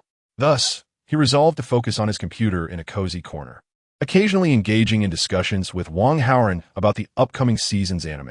On the eve of the Mid-Autumn Festival, Subai privately inquired with two young ladies about the possibility of going out for the night, only to receive two negative responses. Zhou Jielu mentioned that there would be an experienced butler with 30 years in the field sharing insights at a business hotel near campus, and it would likely be past midnight by the time the session concluded, after which she would simply return to her dormitory to sleep. In recent days, Zhou Jielu had been remarkably diligent, even more so than during her initial days at school. Chen Yuxing's reason was rather amusing. If I were to stay with you tonight, I would definitely struggle to rise in the morning. It was evident that Chen Yuxing still cherished the idea of traveling with Subai. Subai found this perfectly natural, considering they were in the blissful early stages of their relationship, and he didn't delve any deeper into the matter. Meanwhile, Chen Yuxing harbored her own thoughts. This trip included the adorably doll-like Jiang Qiuran, as well as the enticing legal lowly pair from Wan's family. It was imperative to conserve energy and prepare to face potential threats. Although, from Chen Yuxing's perspective, there was no connection between these women and Subai. However, given Subai's exceptional qualities, it was all too easy for him to form bonds with unfamiliar women. Subai remained indifferent, deciding to switch things up for the night and play some games with his friends in the dormitory. Silver Duo. In the meantime, he also stumbled upon a live broadcast of a local match pitting locals against the Shanghai team. Lunch was inconsequential since they were scheduled to explore an ancient town in the afternoon. A quick meal at McDonald's would suffice. After all, it was a rare opportunity to travel, and good food was a must. He had relatives who owned a restaurant there, serving authentic countryside cuisine that promised to offer everyone the genuine flavors of Jiang City. However, the mention of Jiang City cuisine sounded rather peculiar. What if some couldn't adapt and ended up with an upset stomach? Wouldn't that ruin the afternoon's itinerary? Even if it did, it was no matter. The charming homestay I booked for you all boasts splendid scenery, and a little rest wouldn't hurt. The overall itinerary had been finalized days prior by Shui Tao, neatly documented and shared in their group chat.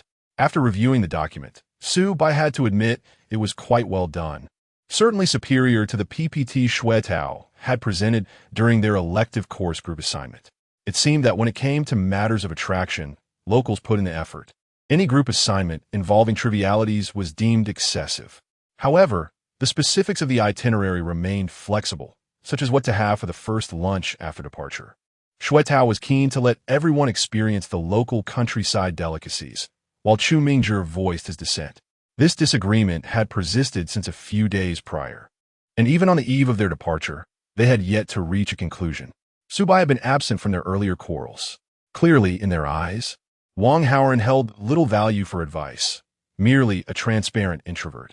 However, Subai was different, in Shui Tao's view. Subai was a man who had finally stepped into the dating scene, making him a cut above the average classmate. Subai, what do you think we should have for lunch tomorrow? Oh, I'm fine with anything. No, buddy, you can't just say anything. This is the first meal after we set off. It's crucial. If we don't arrange it well and make those three lovely ladies unhappy, wouldn't that be a failure? After experiencing envy towards Subai, Shui Tao had managed to recalibrate his mindset. It was merely a case of sudden financial windfall, indulgent spending, and a chance to woo some ladies. Once this money was spent, Chen Yuxing's novelty in Subai might wear off, and they could very well part ways. Only locals like Shui Tao, with depth and substance, could maintain relationships over the long haul.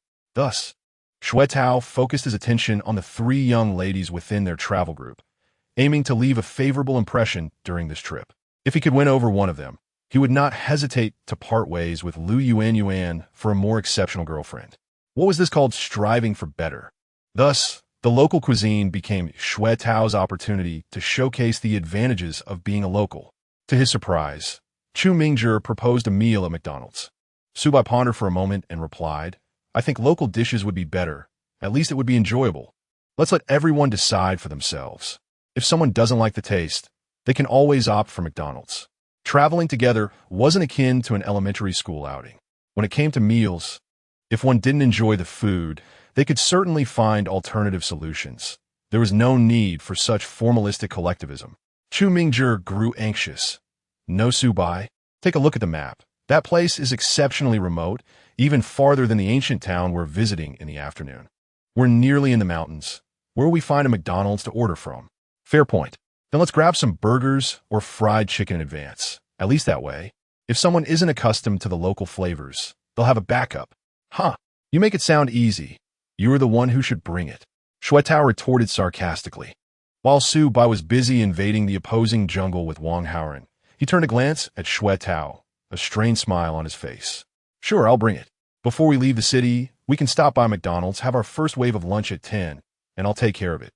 Purchasing food for the S-class goddess, who met the criteria for favorable impressions, was an opportunity Su Bai was more than willing to seize. Shuetao suddenly felt a bit frustrated. He had expected Su Bai to be reluctant to spend, yet here he was, generously agreeing. Damn it, this guy has gone completely mad lately. Who knows how much he won in the lottery? It made Shuetao seem rather stingy by comparison. I should clarify that I'm not unwilling to spend money on McDonald's. It's just a trivial amount. Enough. This is crucial. Su Bai interrupted Shuetao's feeble protest, focusing intently on his game.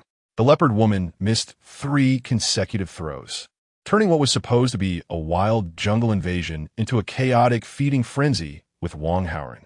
Come on, buddy, what about your own cue? Wang Haoren chuckled in exasperation. What a lousy hero. Su Bai laughed at his own predicament. Indeed, such a hero designed for explosive plays was ill-suited for someone like him. It had to be Chen Yuxing. Noticing that the two were engrossed in their game and ignoring him, Shuetao shrugged in annoyance and fell silent, opting to find Lu Yuan to vent his frustrations. However, Lu Yuan seemed preoccupied with her own matters and paid him no mind. Chapter 89. The aloof academic prepares wonderful items for travel. In the renowned goddess dormitory located in Building 2, Room 321, the atmosphere tonight is more vibrant than usual, as tomorrow marks the beginning of a holiday, and Jiang Xiuran and Chen Yuxing are set to embark on a journey. Senior Zhou Jialu has returned to the dormitory after a long absence, prompting Lu Yuan to eagerly engage in chatter with them, paying little heed to her phone. In truth, even if she were to see messages from Shuetao, she would lack the inclination to respond. Her mind is preoccupied with matters of greater importance. Yuxing, do tell me, what is it like to be with your boyfriend? Lu Yuan's face is alight with curiosity. She finds no interest in Shuetao, yet as an inexperienced girl, she is undeniably intrigued by the affairs of adults, particularly regarding the naturally aloof and stunning Chen Yuxing. It is difficult for her to envision Yuxing in intimate moments with Su Bai, let alone such scenarios.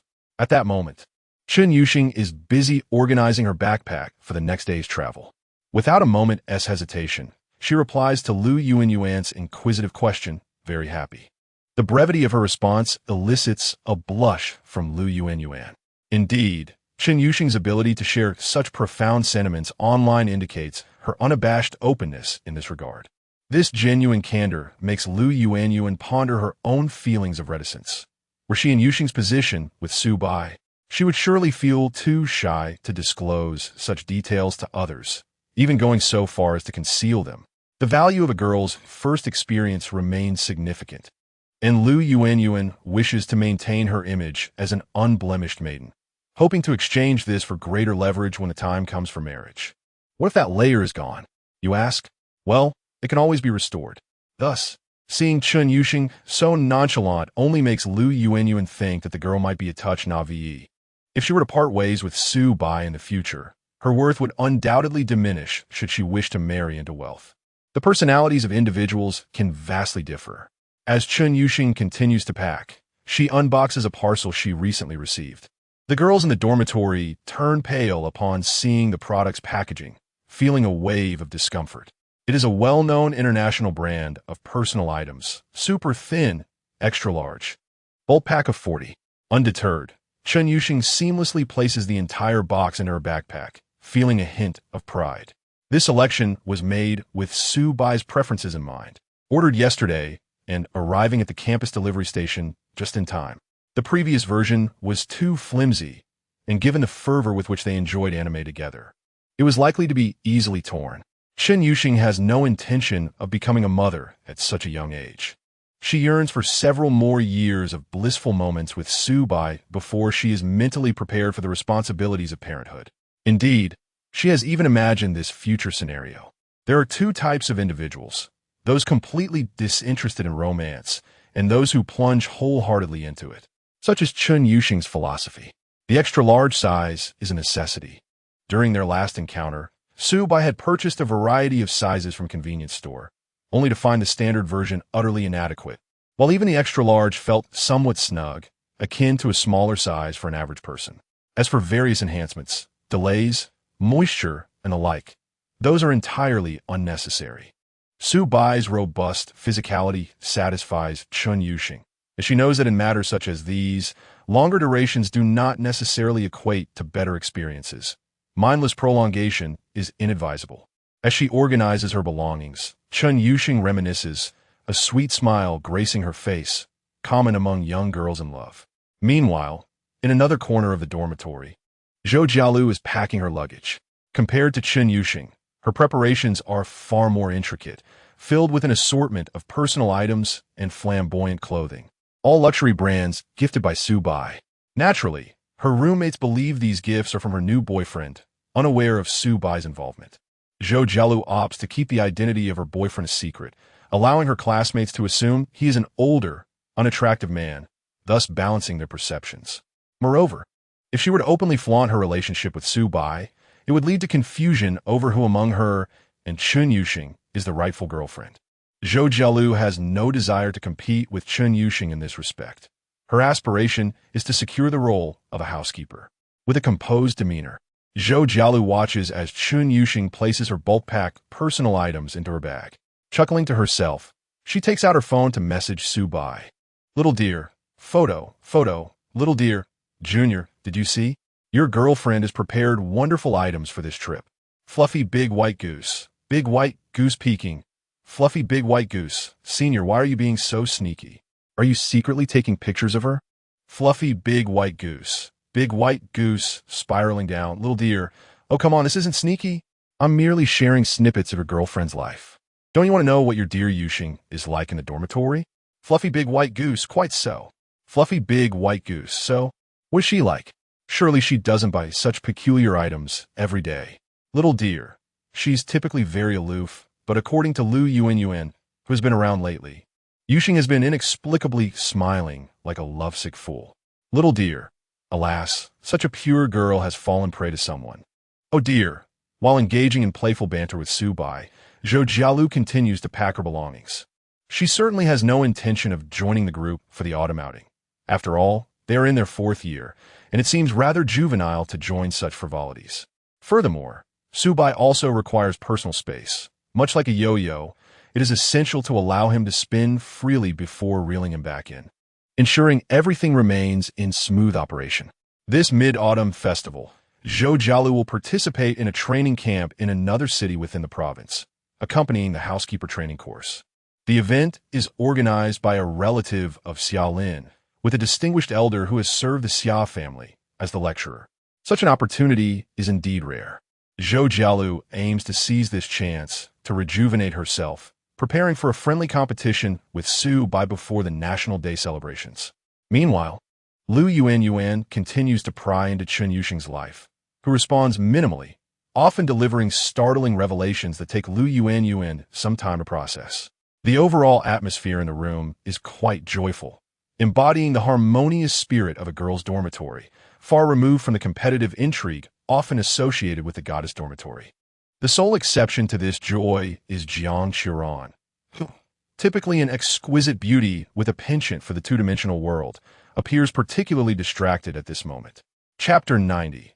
The conceited childhood friend. It has been over a month since the commencement of the new academic year, and Jiang Qiran finds her university life to be satisfactory. It is not as splendid as she had envisioned, yet it is far from dreadful.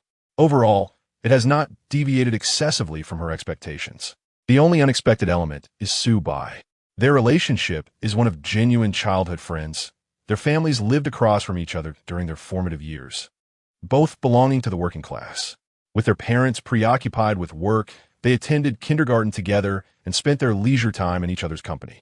However, following the tragic demise of Su Bai's parents, his relatives were unwilling to take him in, leading Jiang Qiran's mother to naturally assume the role of his guardian. Fortunately, Su Bai possesses an independent disposition, and the inheritance left by his parents suffices for his upbringing. Consequently, Jiang Qiuran's mother did not invest much effort into his care, though she often praised Su Bai for his maturity. Yet, it was precisely this trait of Su Bai that culminated in a fierce argument between them during the summer break. They severed their friendship on social media and agreed to act as strangers upon entering university. However, Jiang Qiuran believes that Su Bai will inevitably come to regret this decision. After all, she considers herself an unattainable beauty in Su Bai's life, and should he witness her mingling with other boys at university, he would undoubtedly feel a pang of jealousy. If Su Bai were to learn of this train of thought, he would surely erupt in laughter, for he regards her merely as a close friend, devoid of any romantic inclinations.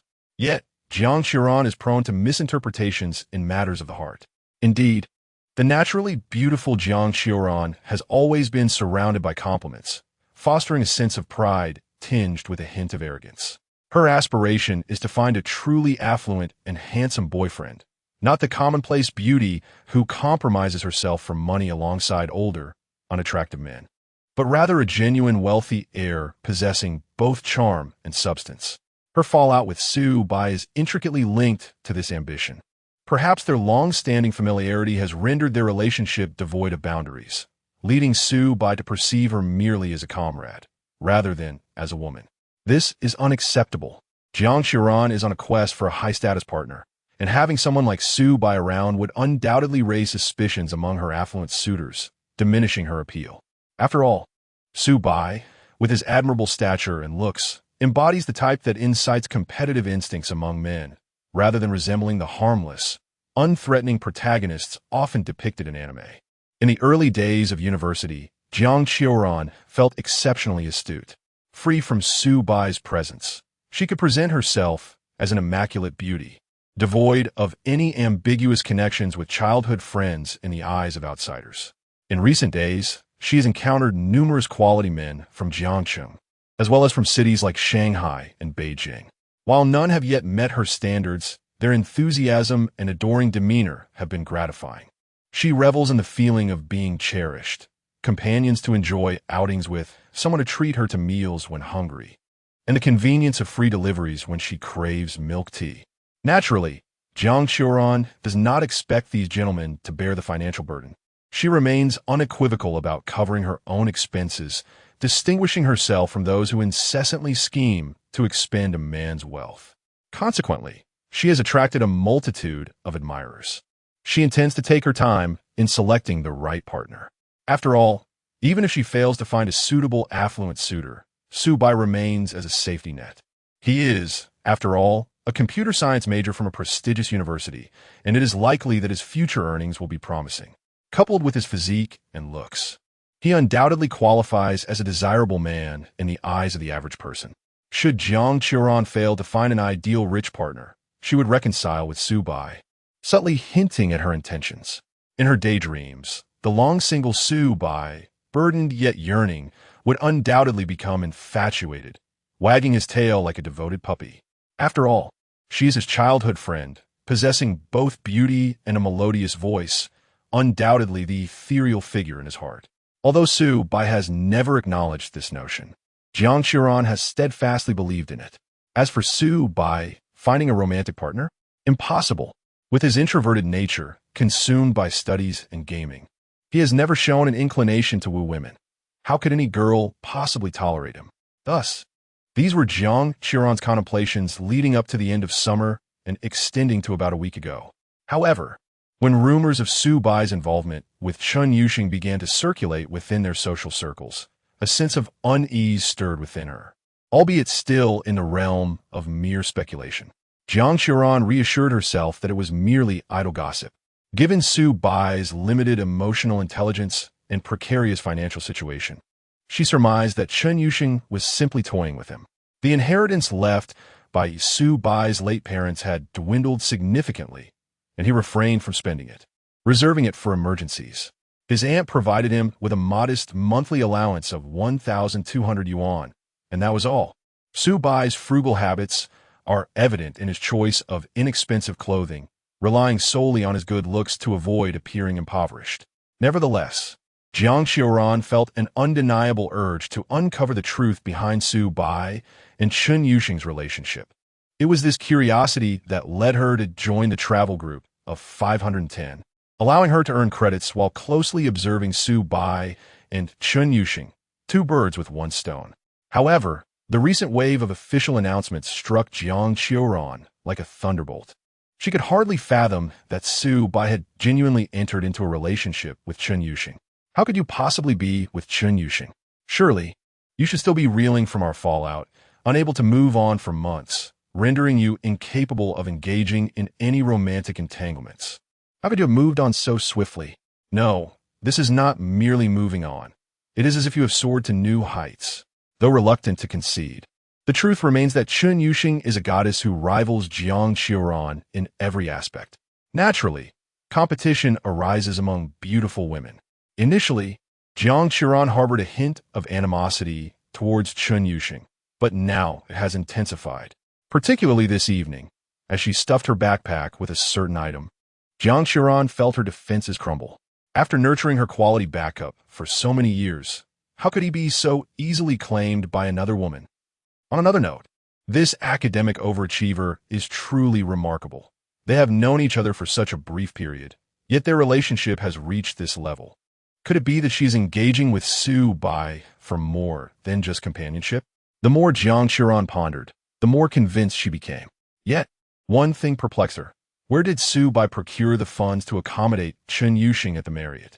As a woman intent on marrying into wealth, Jiang Xiaoran easily recognized that Su Bai and Chun Yuxing were likely residing at the nearby JW Marriott Hotel.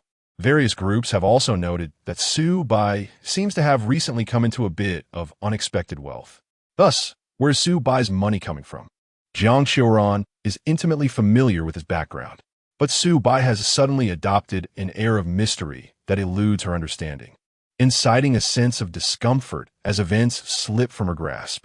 In summary, during this journey, Jiang Xiaoran is determined to unravel these perplexities.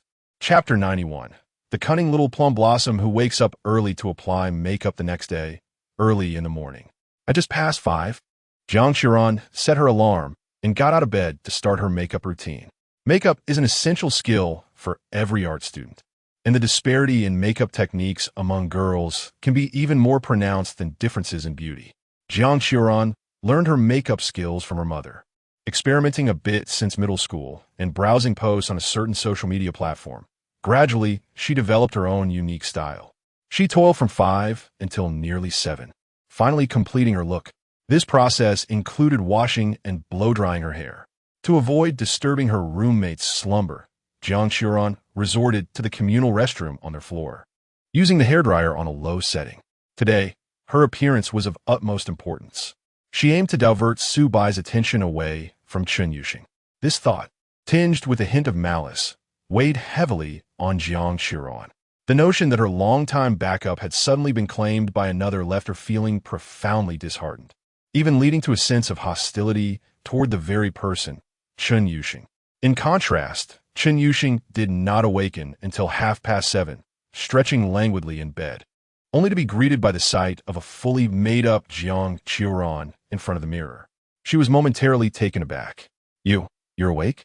Jiang Xiaoran caught Chun Yuxing's gaze through the mirror and felt a wave of embarrassment wash over her.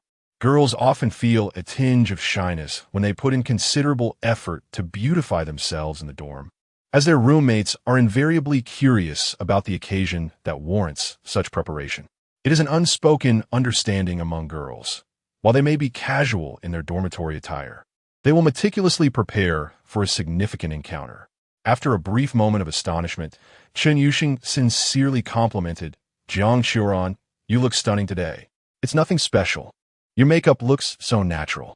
I, on the other hand, can't seem to grasp it. This topic left Chun Yuxing with a twinge of regret. Would Su Bai perhaps prefer her when she was dressed up? But they had already navigated through such matters. Between her and Su Bai, there was no need for such entanglements. They were akin to soulmates, deeply attuned to each other's feelings, requiring no pretense like ordinary couples. Chun Yuxing rose from her bed to freshen up, donning a trendy outfit that Su Bai had purchased for her. They had agreed the previous evening to wear matching outfits today. Jiang Qiuran observed Chen Yuxing from the corner of her eye, relieved to find no disapproval regarding her own efforts. Yet, she couldn't shake off a slight sense of guilt. Chen Yuxing's demeanor was so cool and imposing. But then Jiang Qiuran thought, why should I feel apprehensive? I am the woman Su Bai has known the longest. I was here first. Just as she finished dressing, Chen Yuxing received a message from Su Bai. Su Bai, are you awake? Are you awake? Su Bai, I want to go out for breakfast. Want to join? Chen Yuxing, sure. They agreed to meet at 9 o'clock. With time still on her side and her stomach rumbling, Chen Yuxing anticipated that Su Bai would take her out for a delightful meal. She slung her backpack over her shoulder and headed out, prompting Jiang Qiuran to call after her. Yuxing, are you leaving so early? We still have a while until we meet. Oh, I'm going out for breakfast with my boyfriend. With that, Chen Yuxing strode out the door, oblivious to Jiang Qiuran's wistful gaze. What a lovely relationship they had. Going out for breakfast together so early in the day. This thought reminded Jiang Qiuran of the summer before, when she and Su Bai had yet to argue. She had invited him out to try some new trendy snacks, only for him to sleep in until the afternoon, ignoring her knocks on his door. How infuriating. Jealousy surged within Jiang Qiuran, and she blurted out to Chen Yuxing's retreating figure, "Can I come along?" Chen Yuxing paused, turning back with a look of confusion. Jiang Qiuran awkwardly explained, "Well, I'm all set. It would be great to head downstairs together. Besides, I'd like to get to know Yuxing's boyfriend before our upcoming trip." This excuse felt somewhat contrived, especially with Jiang Qiuran's evasive eyes, giving off an air of suspicion. Fortunately, Chen Yuxing had a straightforward temperament and disliked overanalyzing others' emotions. "Sure, I'll ask Su Bai. If he's okay with it, then I'm fine." After all, there would be plenty of opportunities for Chen Yuxing and Su Bai to be alone together. This was just a brief moment. Additionally, Chen Yuxing was curious about Su Bai's reaction to the elegantly adorned Jiang Qiuran. Not to mention, even Chen Yuxing, upon waking and seeing Jiang Qiuran for the first time, was taken aback by her beauty. "Chen Yuxing, is it all right if I bring my roommate along?" Chen Yuxing, she mentioned wanting to meet my boyfriend. Su Bai, confused goose emoji. Su Bai, which roommate? Chen Yuxing, the one who is going hiking with us later. Jiang Qiuran from the broadcasting department.